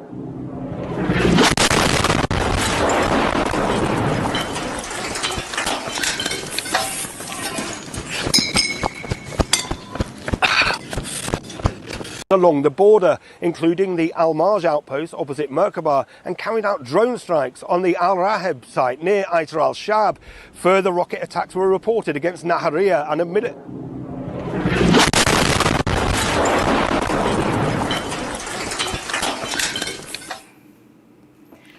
Viewers, since the first day of this war, Republic has been asking a pertinent question. Who is this war for? What is it going to achieve? Now, in fact, today, Republic continues to ask the pertinent question, and that's because another gas field in Iran has been struck. The world's largest gas field came under attack from the Israeli forces. Now, in fact, US President Donald Trump says that he was not even briefed or informed about the attack. Neither was his permission taken. However, reports suggest otherwise, but he has now publicly condemned Israel. Now remember, Iran continues to reel under an already broiling shortage of gas, LPG, LNG, and at that time comes another strike on their South Pars facility, the largest gas field in the country and also the world. Take a look at this. South Pars gas field, world's largest known gas field, was struck by Israel in the latest wave of strikes. This was a major escalation in the West Asia war. Why? Because this gas field in the Persian Gulf covers about 9,700 square kilometers and holds about 51 trillion cubic meters of gas, supplying 2/3 or more of Iran's gas supply. South Pars is shared between both Iran and Qatar. Iranian South Pars makes up about 1/3 of it, while the rest of Qatari side, also called North Field. If the attacks on South Pars escalate, it will cause massive gas and electricity shortage in Iran. After the attacks on South Pars, Iran launched retaliatory attacks, used ballistic missiles to struck Qatar's gas production facility of Ras Laffan. After the strikes, Donald Trump has put out a detailed statement. Trump claims he knew nothing about South Pars attack by Israel. He claims even Qatar had no idea that South Pars attack was going to happen. Trump gives assurances. He says no more attacks will be made by Israel. Trump also issued a stern warning to Iran, saying if Iran continues with unfair attacks on Qatar's LNG gas facility, Trump will blow up South Pars gas field. This warning by Trump comes as already oil facilities are being struck across the Gulf region, facilities that feed the economy of these Gulf countries.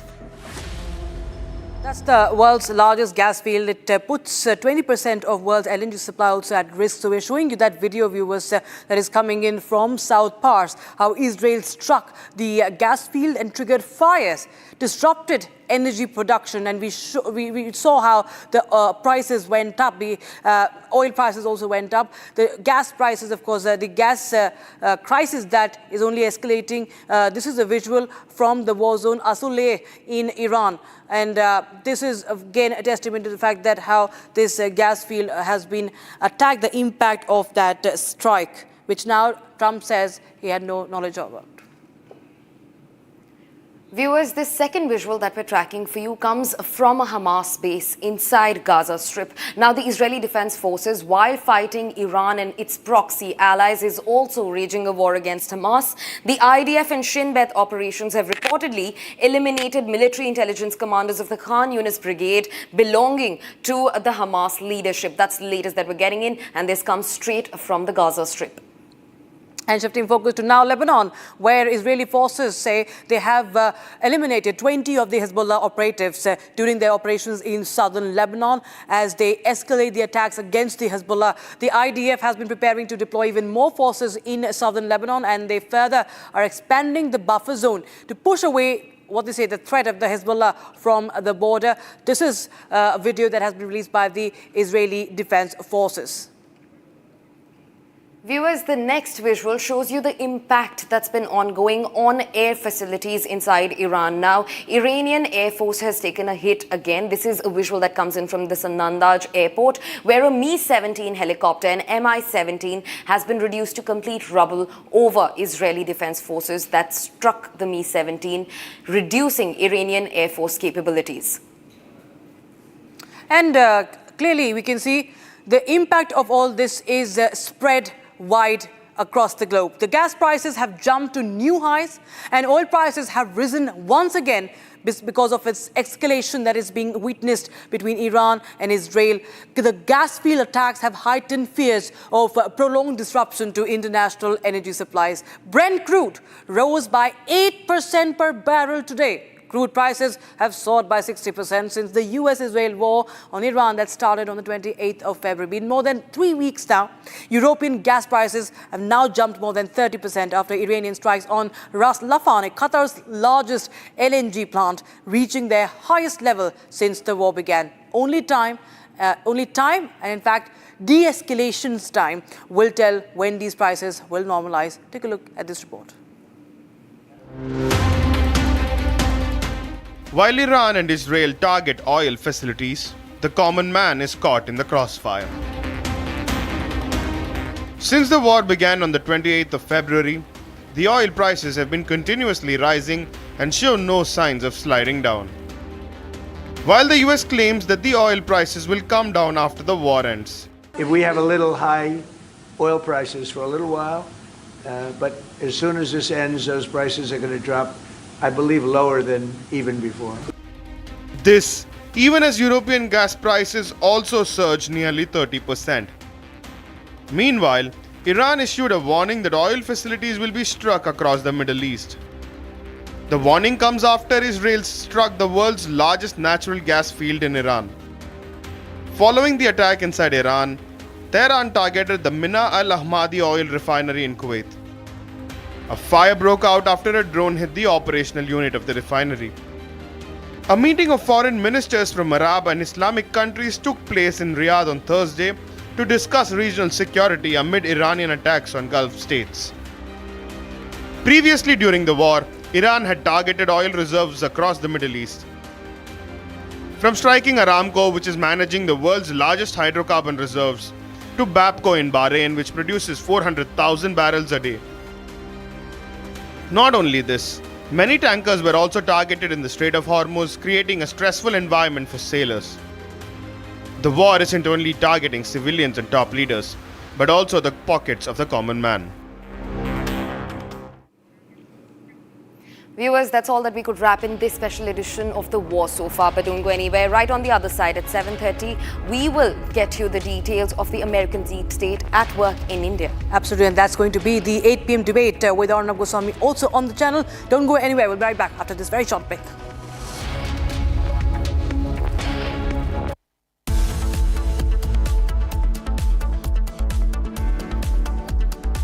थोड़े में ज्यादा स्वाद यही तो है इसकी खास बात। वाओ मम्मा, क्या स्वाद है? अरे मेरे राजा, सबका राजा आरती और मसाला।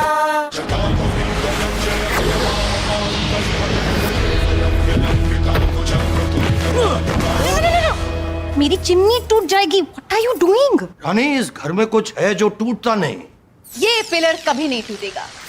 रुंगटा स्टील TMT से बना। रुंगटा नहीं तो घर स्ट्रॉन्ग नहीं। रुंगटा स्टील TMT बार एकदम सॉलिड। प्यास बुझाए, ठंडक लाए, सबको भाए जीरा से। MTH का जलजीरा जीरा से। जीरा से असली रिफ्रेशिंग, असली स्वाद, असली मजा। MTH केसरिया से मन जोगी हुआ रे, दिल झूमे देखो मतवारा हुआ रे। केसरिया से मन जोगी हुआ। हर पल मनाओ केसरी त्योहार। विमल, बोलो जुबान केसरी। चमकी चाट से क्या बना है? आलू चाट या फ्रूट चाट, स्वाद बनाए चमकी चाट। क्या बात है? स्वादिष्ट पकोड़े और परेशान, अरे चंकी चाट है इसकी जान। असली स्वाद सिर्फ चंकी चाट।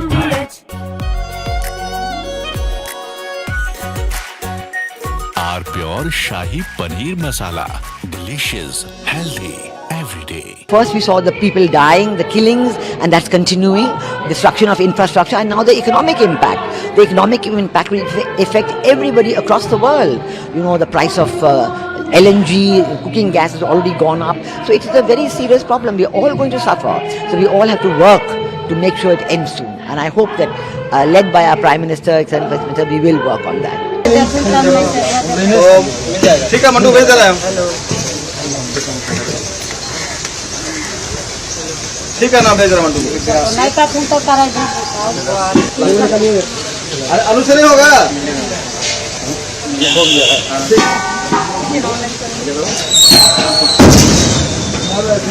तुमचा कुणाला गिरा नीचे अजून गाडी पूर्ण होला त्याला कुठे गाडी मागवा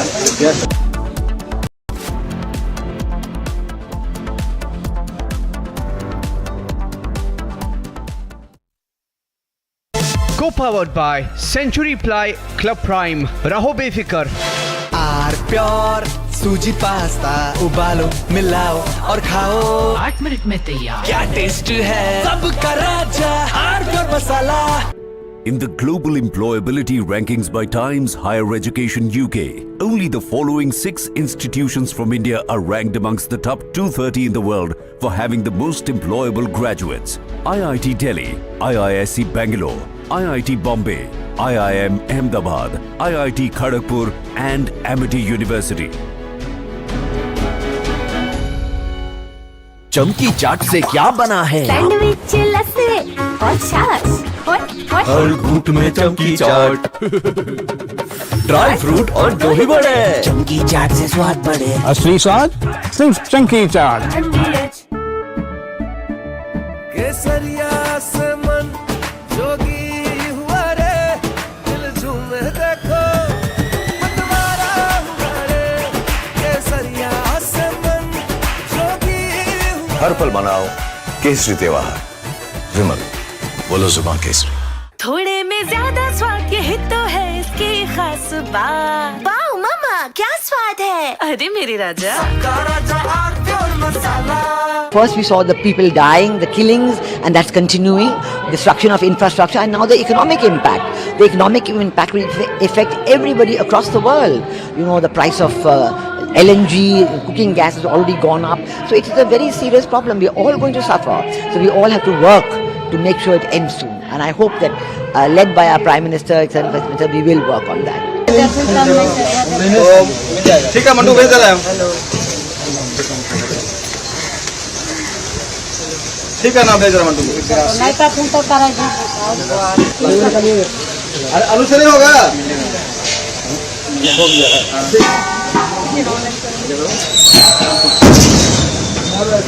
तुमचा कुणाला गिरा नीचे अजून गाडी पूर्ण होला त्याला कुठे गाडी मागवा.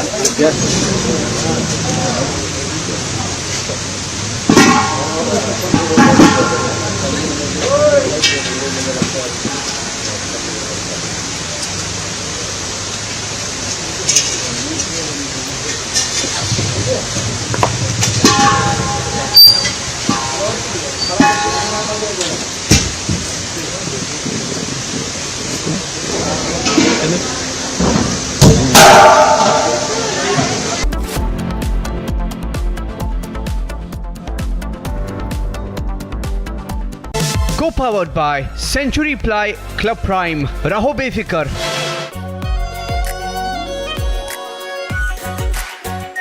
Are pure shahi paneer masala. Delicious, healthy, every day. केसरिया से मन जोगी हुआ रे दिल झूमे देखो मतवारा हुआ रे. केसरिया से मन जोगी हुआ. हर पल मनाओ केसरी त्योहार. विमल बोलो जुबान केसरी. प्यास बुझाए ठंडक लाए सबको भाई जीरा से. MTH का जलजीरा जीरा से. जीरा से असली रिफ्रेशिंग, असली स्वाद, असली मजा. MTH.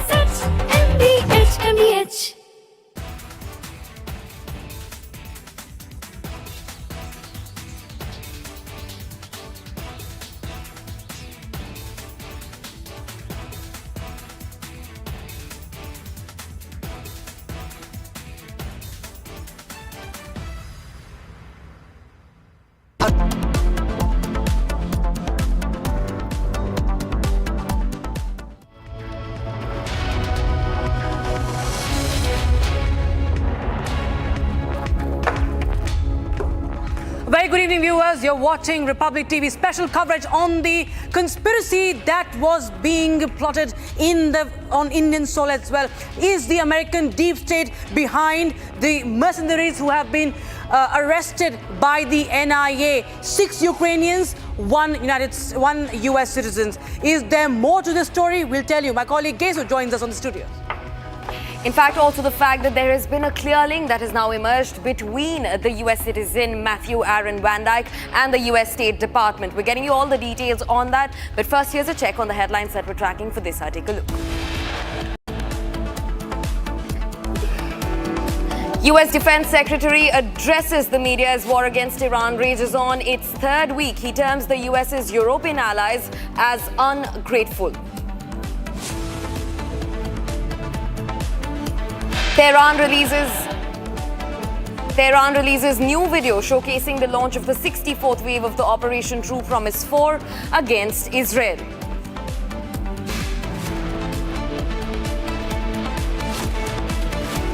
Ukraine issues statement on NIA. Arrest of foreign mercenaries, denies charges, calls it politically motivated.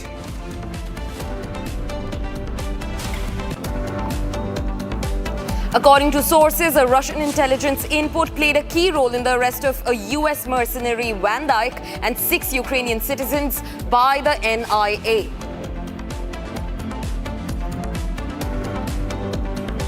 US intel report claims Pakistan is developing missiles with nuclear payload and that Pak advanced missiles could threaten the US.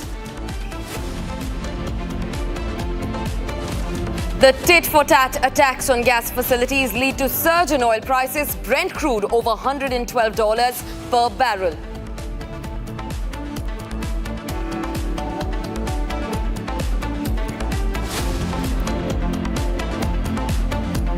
So we start with the latest development in this case, viewers. Breaking news coming in suggests that there is a clear link that is visible here between the US State Department and Van Dyke, the American mercenary who has been arrested. Now, the State Department, Gesu, had rescued Van Dyke in Iraq, and after he was arrested in Iraq, he received the US State Department help.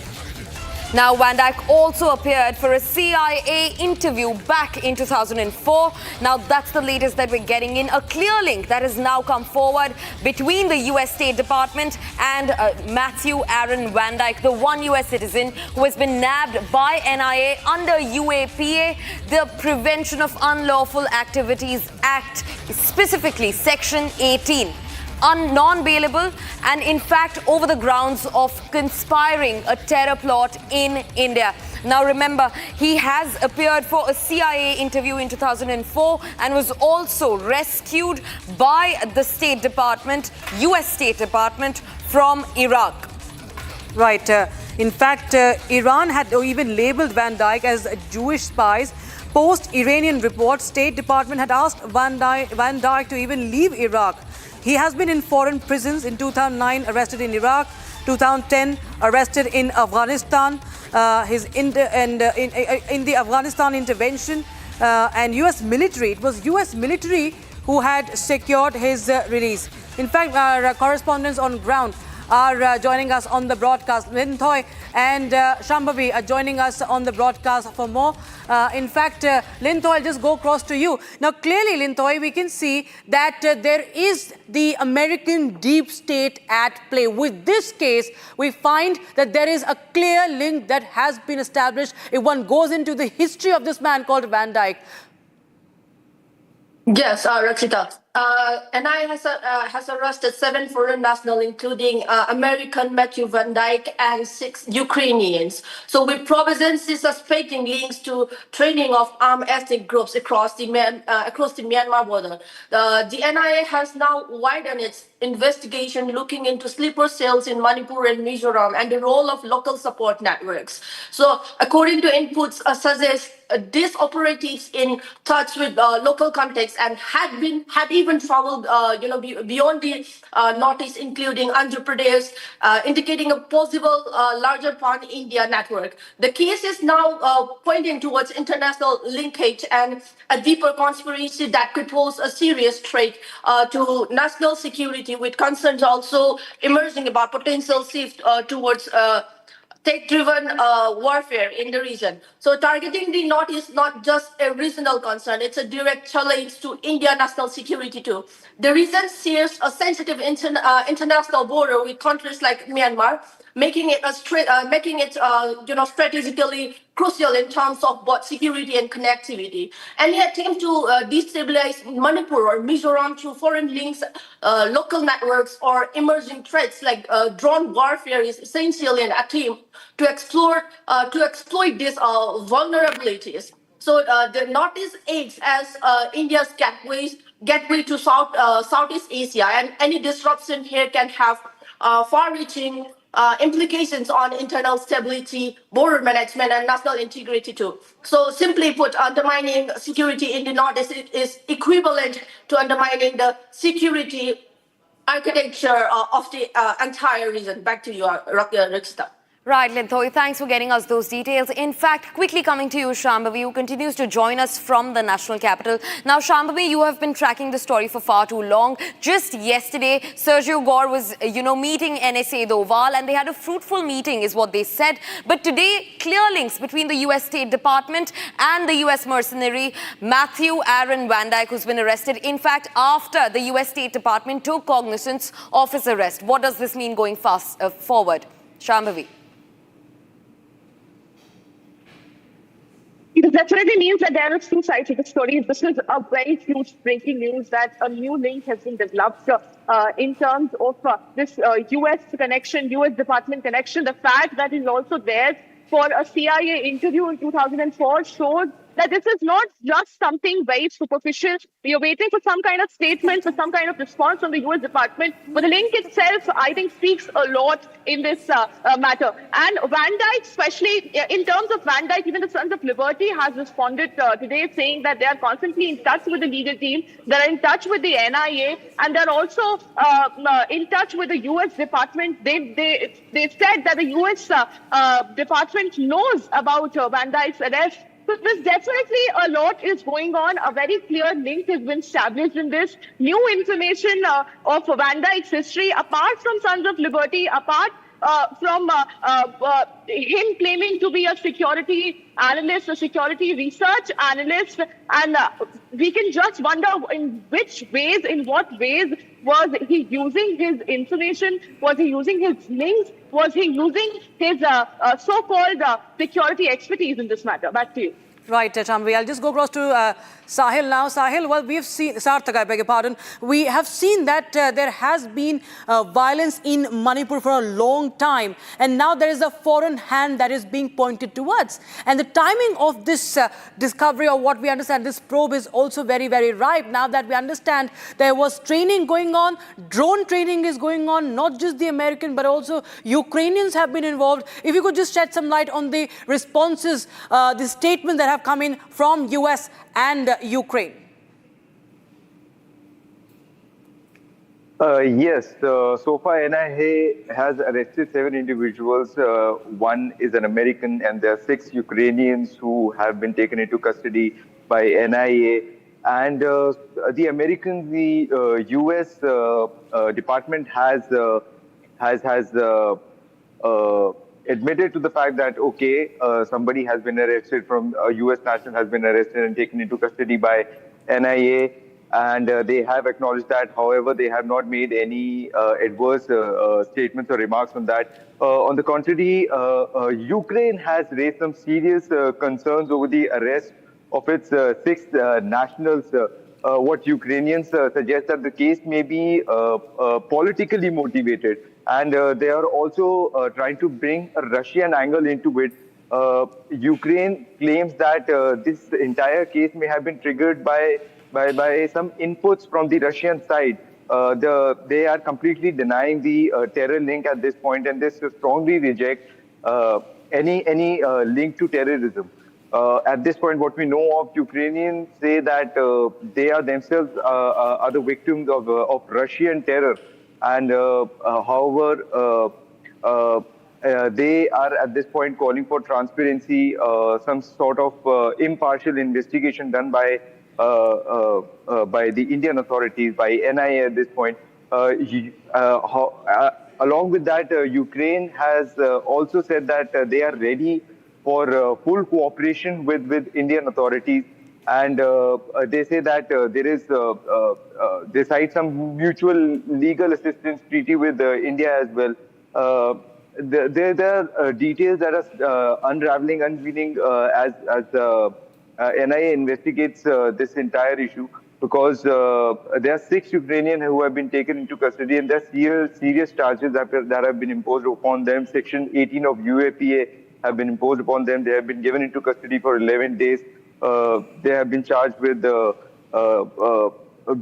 smuggling drones and other modern warfare equipments from India to Myanmar, and NIA is investigating if they have any links with some insurgent groups, not only in Myanmar, but here in India as well. Republic was also at the forefront in successfully extracting more details on it, and we also got the visuals of some training being provided by some foreign nationals. Right, Sarthak. In the northeastern region of the country. So there are a lot more details that the NIA is trying to extract, and that is something only time will tell. Right. Right, Sarthak. Thanks for getting us those details. In fact, Sarthak, Linthoi and Shambhavi continue being with us. We're also getting another breaking development. Now, Sons of Liberty International, a so-called non-profit organization run by the US mercenary who's been arrested, Matthew Aaron Van Dyke, has released their first statement on Van Dyke's arrest. Now, they have said that they are in close coordination with the US State Department over Van Dyke's arrest. In fact, they have also said that they are looking after the case very, very thoroughly along with the US State Department. In fact, that's not the only statement. They also said that this non-profit security consulting firm was founded by Matthew Van Dyke. In fact, the arrest of an American national in India has now uncovered several crucial leads in a high-level investigation encompassing national security angles. Right. So this is the very first reaction that we are playing out for you. This is the Sons of, this is the organization Sons of Liberty International that has said that they're waiting for more details from the attorney in touch with the US State Department, which is aware of Van Dyke's arrest, and that US State Department in touch with Indian local. That is the statement.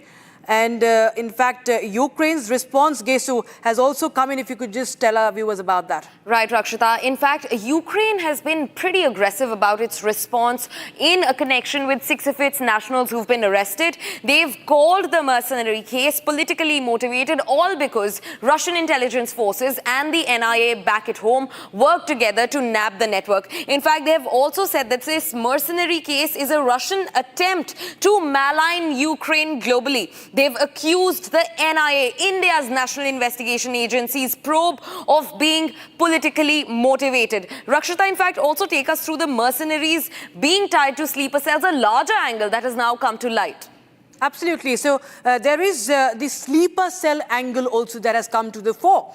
NIA is probing these links with the sleeper cells in the border region, and that's quite a porous border. NIA is probing if the mercenaries have had local support. The mercenaries were in touch with Manipur and Mizoram locals, and the mercenaries had even visited Andhra Pradesh. So that, of course, it's a big an alarming situation, in fact, that has been unfolding. And there could be, this could be the tip of the iceberg, Gesu, because it's a deeper conspiracy that also involves the American deep state. Right, Rakshita. In fact, we have accessed Van Dyke's confession. Now, remember, this was made with the National Investigation Agency's probe. Now, Van Dyke says that he was working as embedded journalist with the US military in Iraq, and he drove motorcycles from Iraq to Afghanistan by way of Iran. That's first part of the statement that he's given to the National Investigation Agency. Absolutely. In fact, he goes on to say that US State Department was unable to locate them for 2 days. State Department located... Okay, we're just trying to just tell you what he has in fact said. And this is the Fars news agency, that is an Iranian agency, had issued the report that the State Department eventually had located Van Dijk and Brit and advised them to leave Iraq as soon as possible. So the other part of his confession says that he also went to his first anti-war protest the same day as his first CIA job interview. And in fact, Gesu, he also has mentioned about how he had filmed the US military in Afghanistan. Exactly. And the fact that he went for a CIA interview. Now, viewers, remember, CIA is the Central Intelligence Agency, the core of all US intelligence. He gave an interview with the CIA and he also went to his first anti-war protest the same day as his first CIA interview. And this is not what we're claiming. This is his statement, his verbatim, that he's confessed in front of the National Investigation Agency. In fact, so that's, as I had mentioned, he has also said that in 2010, he had filmed the US military in Afghanistan as part of the War Zone Bikers project. And even in 2009, he has mentioned about Gesu, how he was the war correspondent for Baltimore Examiner.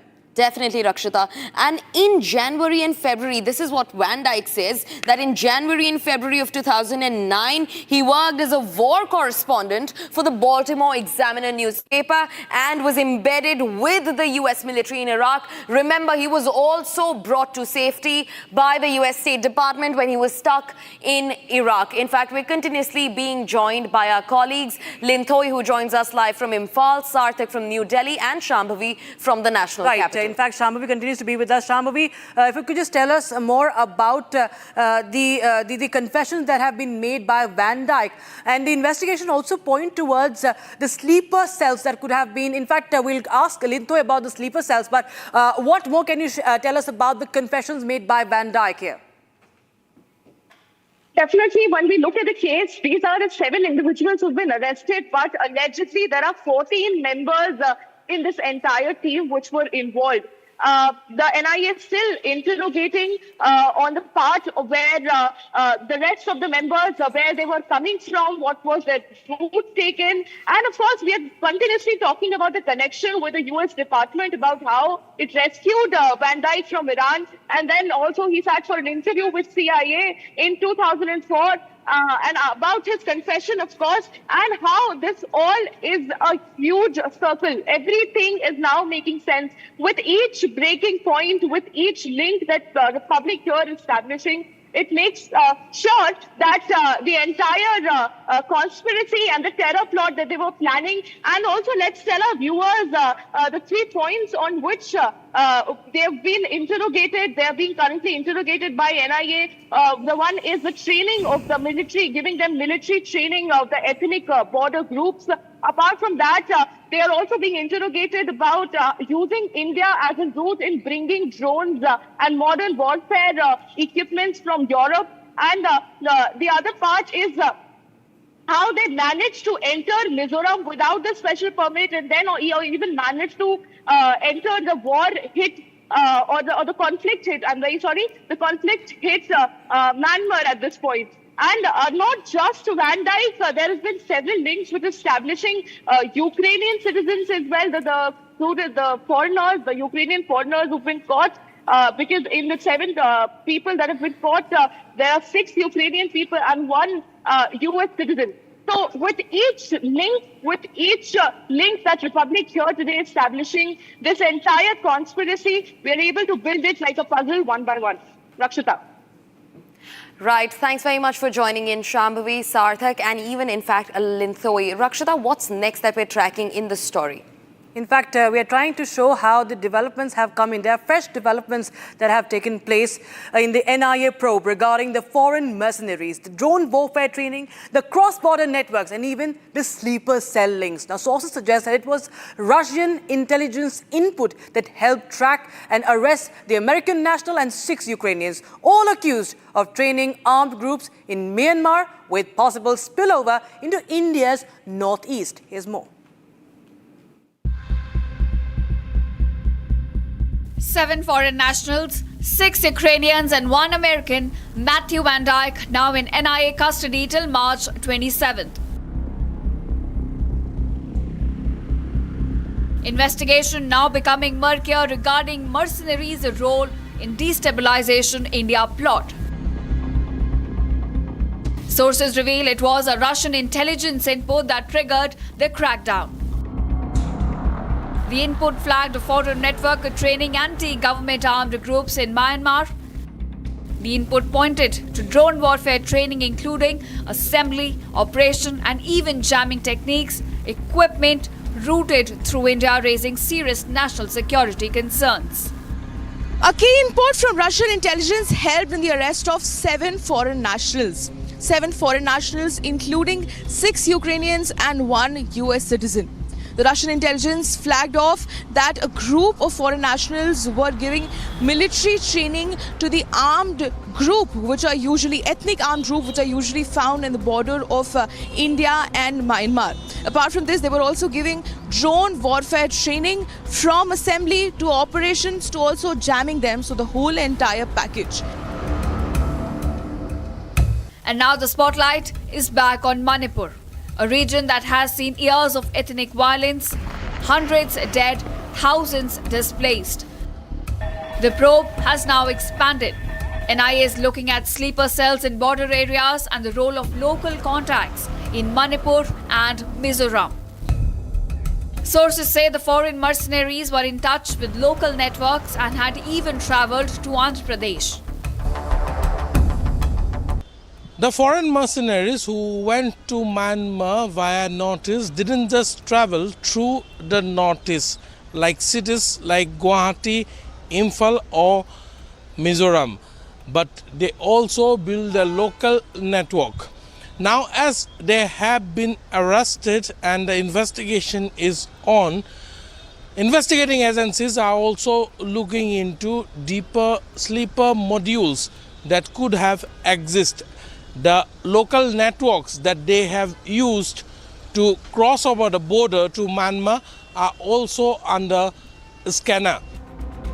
Investigators believe this may not be just 7 individuals, but part of a larger group of 14, some of whom may still be in Myanmar. Meanwhile, Sons of Liberty International has responded saying it is in touch with the US State Department and awaiting more details from Indian officials. Sons of Liberty International, the organization founded by Matthew Van Dyke, has reacted to his arrest, saying it is awaiting more details from lawyers and the NIA. The group also says it is in touch with the US State Department, which is aware of the situation and in contact with Indian authorities. Van Dyke, an American national, is among 7 foreign nationals arrested in the NIA's drone terror probe. His arrest has now added both an international and national security dimension to the entire investigation. As agencies now try to unravel the full conspiracy, the pattern here is hard to ignore. Foreign operatives routing weapons through local networks in India. The question now, is this just an isolated module or part of a much larger global destabilization plot targeting India?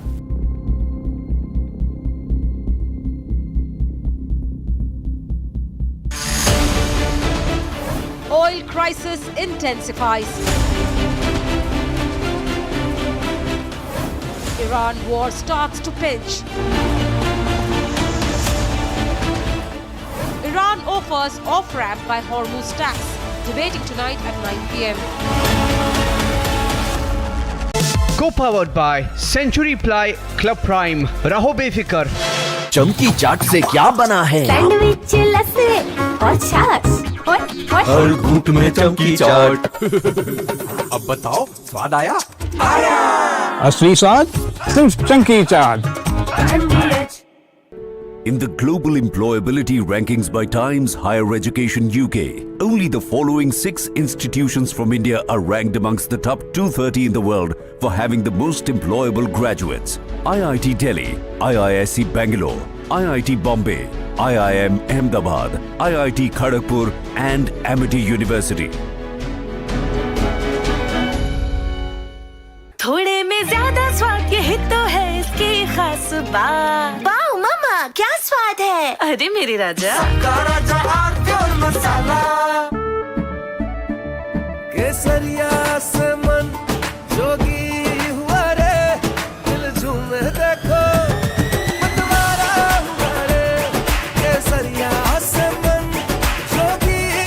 हर पल मनाओ केसरी त्योहार। विमल, बोलो जुबान केसरी। प्यास बुझाए ठंडक लाए सबको भाए जीरा से MTH का जलजीरा जीरा से। जीरा सिप असली रिफ्रेशिंग, असली स्वाद, असली मजा। MTH।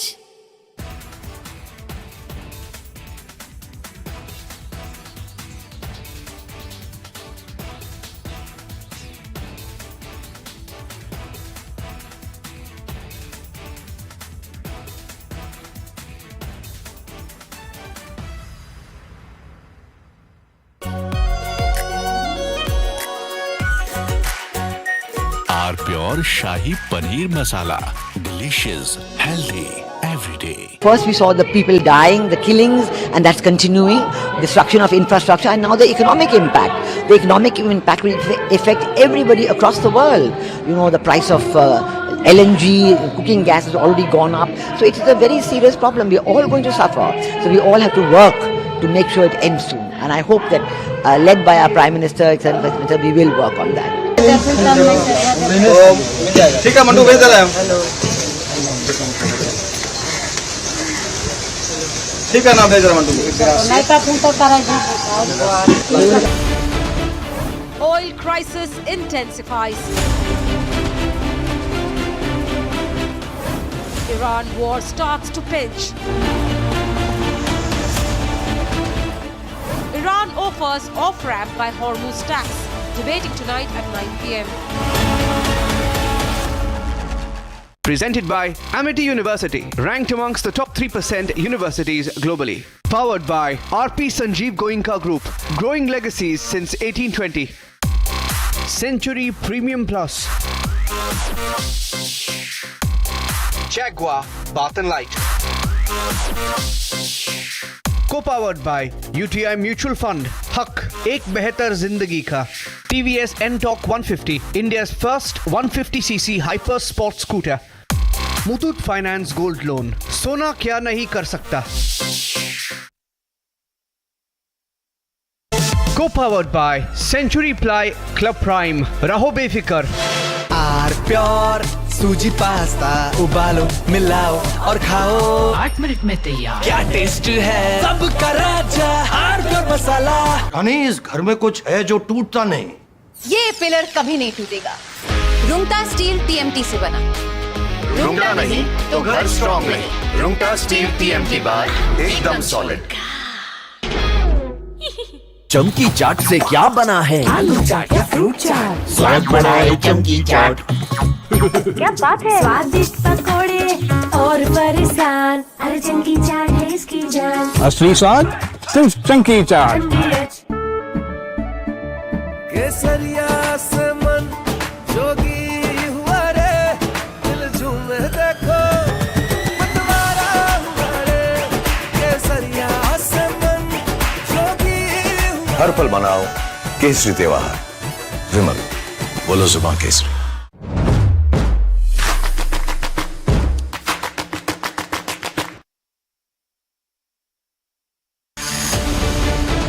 American mercenary, a CIA agent.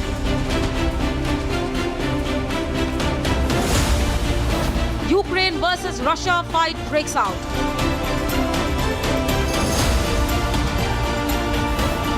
American deep state at work in India, debating tonight at 8 p.m. Co-powered by Green Ply, हर जरूरत का reply.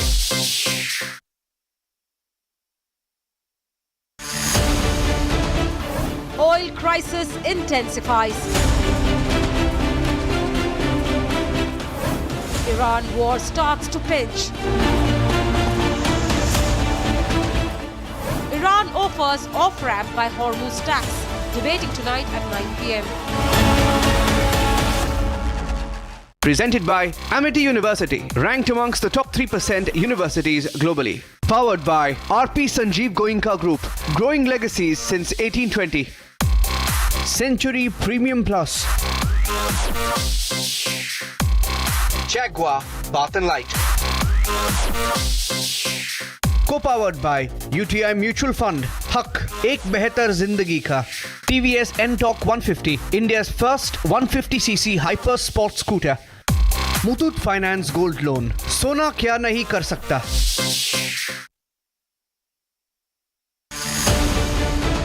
American mercenary, a CIA agent,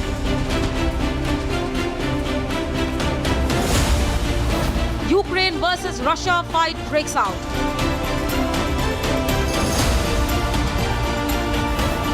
American deep state at work in India, debating tonight at 8 p.m. Co-powered by Green Ply, हर जरूरत का reply.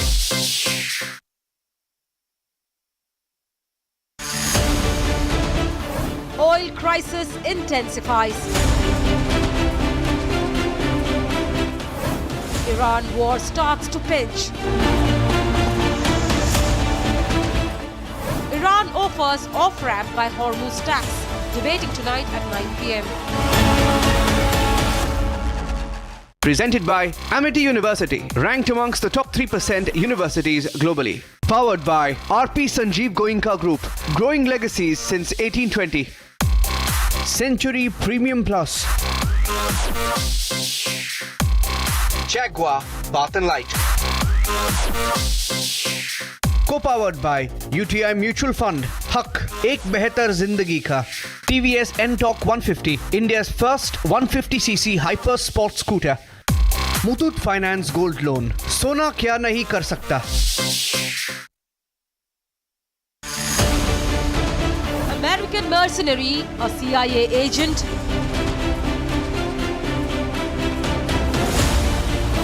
Ukraine versus Russia fight breaks out.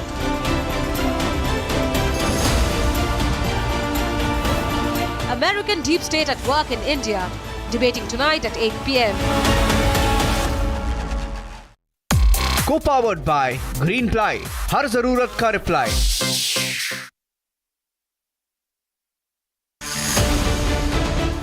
Oil crisis intensifies. Iran war starts.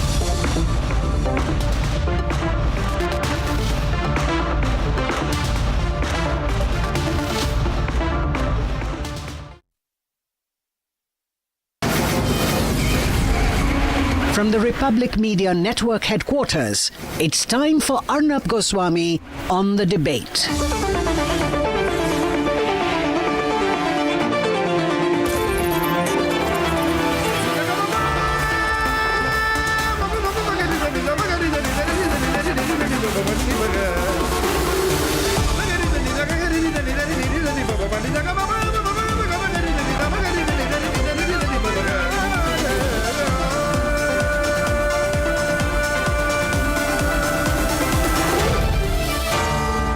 Arnab Goswami on The Debate.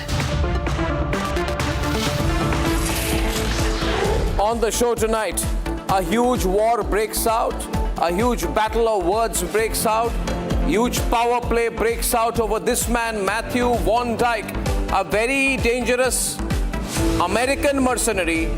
Now the Americans, we are told, are trying to put pressure to get him released. But India should not release Matthew Van Dyke unless Trump comes and asks himself.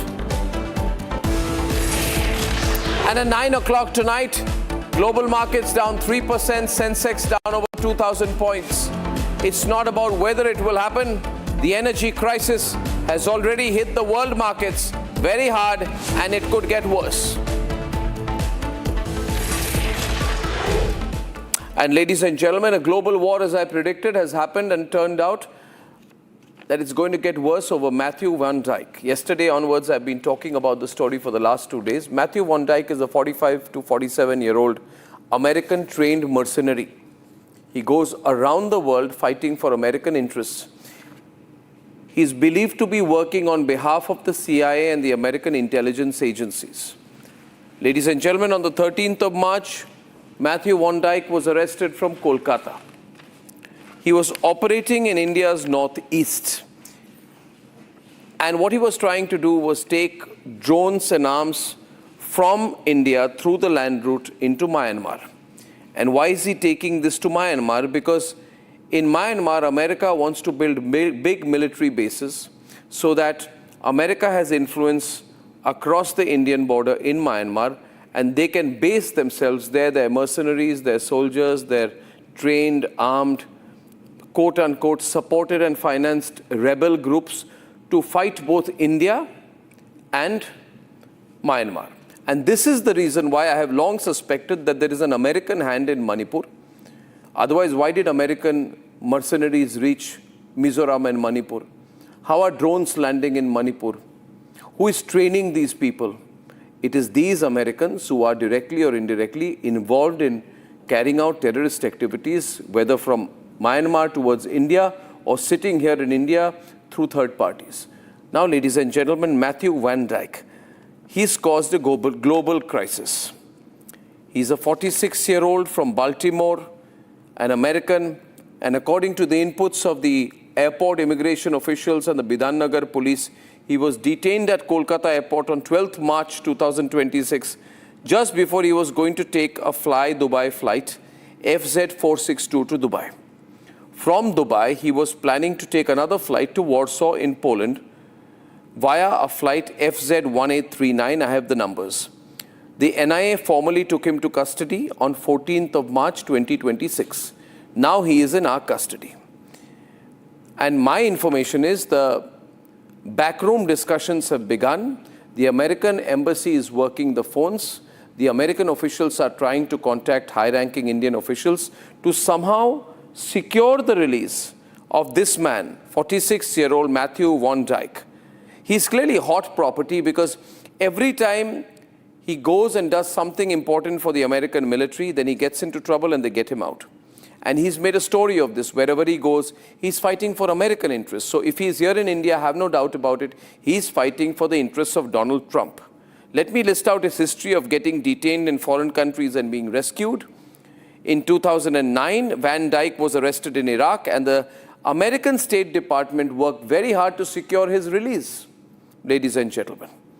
Which means for America, for the America's CIA, for their intelligence agencies, for their entire military setup, Matthew Van Dyke is a very important person. These people never rescued so many Americans in Vietnam or even in the Middle East. So many Americans are stuck. But the American State Department is not trying to get them out. They're just giving warnings. You want to get out on your own, you do. But for Matthew Van Dyke, I'm told everybody is involved. Even Sergio Gore is getting involved right now, the new Trump-supported ambassador who's landed in Delhi. In 2010, Matthew Van Dyke landed in Afghanistan. And when he lands in Afghanistan, again he was arrested. Again the American military sent planes to secure his release and get him out. So he's not an ordinary property. He's hot property. Every time the American government uses huge influence to bail him out from different places, Iraq, Afghanistan, they've used influence and put pressure to have him released, which means they are going to do the same thing now that India has got him. The Americans are going to start building pressure on the Modi government and everyone to somehow get him out, which means this man knows secrets, knows operations, knows everything. Sometimes Matthew Van Dyke goes as a journalist. Sometimes he goes as a biker. He says, I'm a biker, I like biking. But he's not a journalist. He's not a biker. He's a dangerous American military mercenary doing all kinds of things for the Americans, that dirty job man. He's so big that he took 6 Ukrainians with him as part of his private army. And the Ukrainian embassy got involved today. Ladies and gentlemen, the Ukrainian embassy got involved in this and said, no, we are not behind it. It is the Russians who are behind the arrest of Matthew Van Dyke, which means Matthew Van Dyke is such hot property that he's caught in a fight between India, Zelensky, Donald Trump, and Vladimir Putin. So who is this man? What does he do? Why are foreign embassies issuing press releases about him? The Ukrainian embassy in India claimed in a press release that it is Russia, as an aggressor state, that seeks every circumstance to drive a wedge between friendly countries, Ukraine and India. And they further claim that any attempts to use this case of Matthew Van Dyke to discredit Ukraine or introduce distrust in Ukraine-India relations appear to be a deliberate attempt to harm the bilateral partnership. Ladies and gentlemen, are you realizing how important this is? Matthew Van Dyke is such an important man that between Moscow and Kiev and Washington and New Delhi and maybe even Beijing, hotlines are abuzz. He has a group, a front group called Sons of Liberty International. This is a front group. It's a mercenary group or a so-called quasi-religious group, I don't know. But I know that it's a mercenary backing group. This group says we are awaiting details from his attorney, but has gone on to say and reveal that we are also expecting the American State Department to save him. So these guys also know that the American State Department, their foreign ministry, their CIA, their international agencies, all will come together to catch a man who's sitting today and who should be rotting in that jail in Kolkata, wherever he is caught. And they are saying we are in touch with local authorities in India. Now, ladies and gentlemen, you'd probably be thinking, what the hell is going on? Who is this man? Matthew Van Dyke, who Arnab has been going on about for such a long time. Let's be clear about it. There is a clear and obvious CIA link between all of this. Ladies and gentlemen, he's a CIA man. He joined the CIA in the year 2004. And the CIA is such an organization. He says, I went to my anti-war protest as my day of my first CIA interview. So let's turn the clock back. Let's turn the clock back 22 years when Matthew Van Dyke was 24-year-old. At the age of 24, he joined the CIA. And directly or indirectly, he is working for the CIA. Everything else is a cover. So a CIA man, ladies and gentlemen, who has even issued global appeals to mercenaries to join groups in Venezuela, Myanmar and Iran, who's a transnational mercenary leader, is today in Kolkata in a jail. Can you imagine the amount of phone calls that are going from Washington to save him? Somehow save this man. What is this battle all about? Why has America sent its most important foreign mercenary to India, to the northeast? What was he doing there? Let me tell you what he was doing there. He was furthering the interests of the American deep state. The same American deep state who I have been saying to you for a long time has interests in Chittagong, in Bangladesh, in parts of Myanmar, and large parts of India's northeast, including Manipur and Mizoram. They want a base there, they want a military base there, they will use any amount of distortion, use of social media, use of foreign mercenaries, use of armed players, playing around like they have done in different parts of the world to create a military base for themselves. And why do they want to create a military base for themselves? For that, you have to simply see the map of India's northeast and see the borders with Bangladesh and the border of Myanmar. Ladies and gentlemen, today in power in Myanmar is a junta, a military junta, ladies and gentlemen, which has largely got good relations with China. India also has some influence over it. Now, in the entire part bordering Assam, Manipur, Mizoram, India's northeast, the Americans want to have a presence. Because the Americans can have a presence close to India's northeast. They can use it to pressurize India, which is going to be the world's third largest economy. We already have the third largest army. So they want to get into that area to play a game with both China for control of Myanmar and therefore through that control of Southeast Asia, and also put a pressure point right on the border of India's northeast, an armed pressure point vis-a-vis India. So imagine a situation that we might have in the future if we allow these kind of mercenaries to get away. We would have Pakistan on our west, we would have China across the entire north and northeast, and we would not have Myanmar, ladies and gentlemen, across the northeast. We would have a very, very, very, very violent and dangerous country called the United States of America, positioning its military right across our northeast. Now, will we sit down and allow this to happen? Will we sit down and say, let it happen? Let's look the other way. I say not. I am from the northeastern part of India, ladies and gentlemen. I am from the state of Assam. And therefore, I issue this appeal to our government. I issue this appeal to our government. I issue this appeal to everyone watching this. I issue this appeal to the nationalists in the country. Do not ignore and do not fail to counter the moves of these foreign countries and foreign mercenaries which impact our Northeast, do not wait to take action anymore.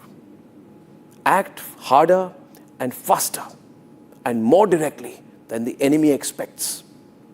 When those phone calls come from Washington, which I'm sure they are coming now, I am sure they are coming now, then tell Sergio Gore to simply mind his own business.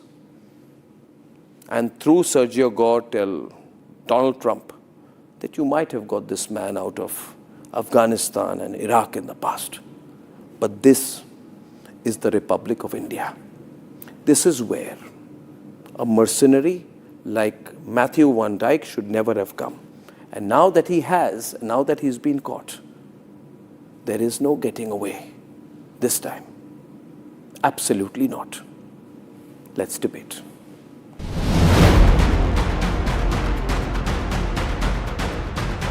Matthew Van Dyke, an American mercenary, a man with deep connections with Washington, D.C.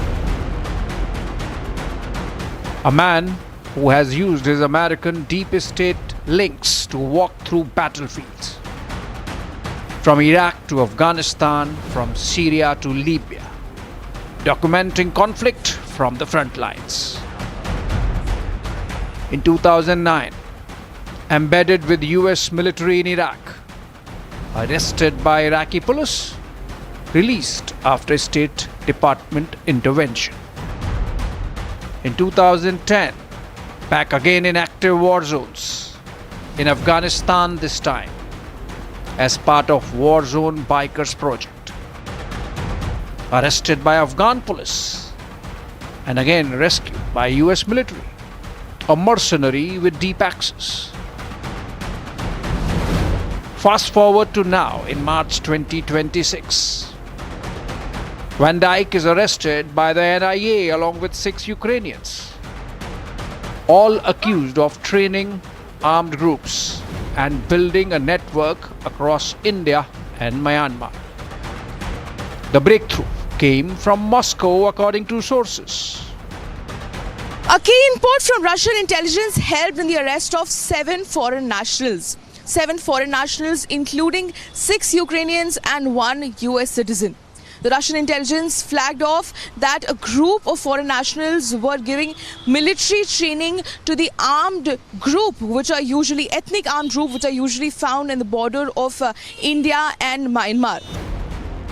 A Russian intelligence input flagging their role in drone warfare training of rebels in Myanmar. Now the probe is deepening. NIA is tracking local contacts, possible sleeper cells across Manipur and Mizoram. The foreign mercenaries who went to Myanmar via Northeast didn't just travel through the Northeast, like cities like Guwahati, Imphal or Mizoram. The local networks that they have used to cross over the border to Myanmar are also under scanner. But this is no longer just an investigation. It's geopolitics. Ukraine has hit back, calling the case possibly politically motivated, accusing Russia of trying to drive a wedge between India and Ukraine, denying any role in anti-India activities. Ukraine has raised serious concerns over the arrest of its 6 nationals in the NIA's drone terror probe, saying the case could be politically motivated. In its statement, the Ukrainian embassy has suggested that the case may have started based on inputs from the Russian side. Ukraine has denied any link to terrorism and said it is itself a victim of terror. The mercenary case now gets murky, involving an American with a war zone past, Ukrainian nationals with the army background under scanner, and a Russian tip-off that triggered it all.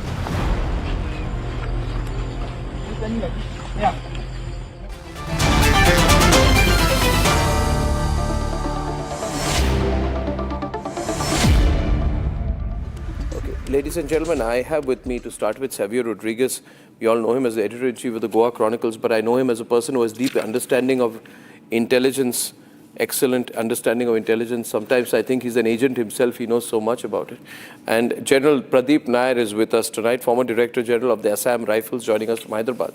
Sierra Claire is there. She's joining us from Los Angeles. She's a foreign policy expert, has joined us in some of our recent debates. This is an unusual subject. What's happened is, Sierra, that there is this man, his name is Matthew Van Dyke. He's made a film called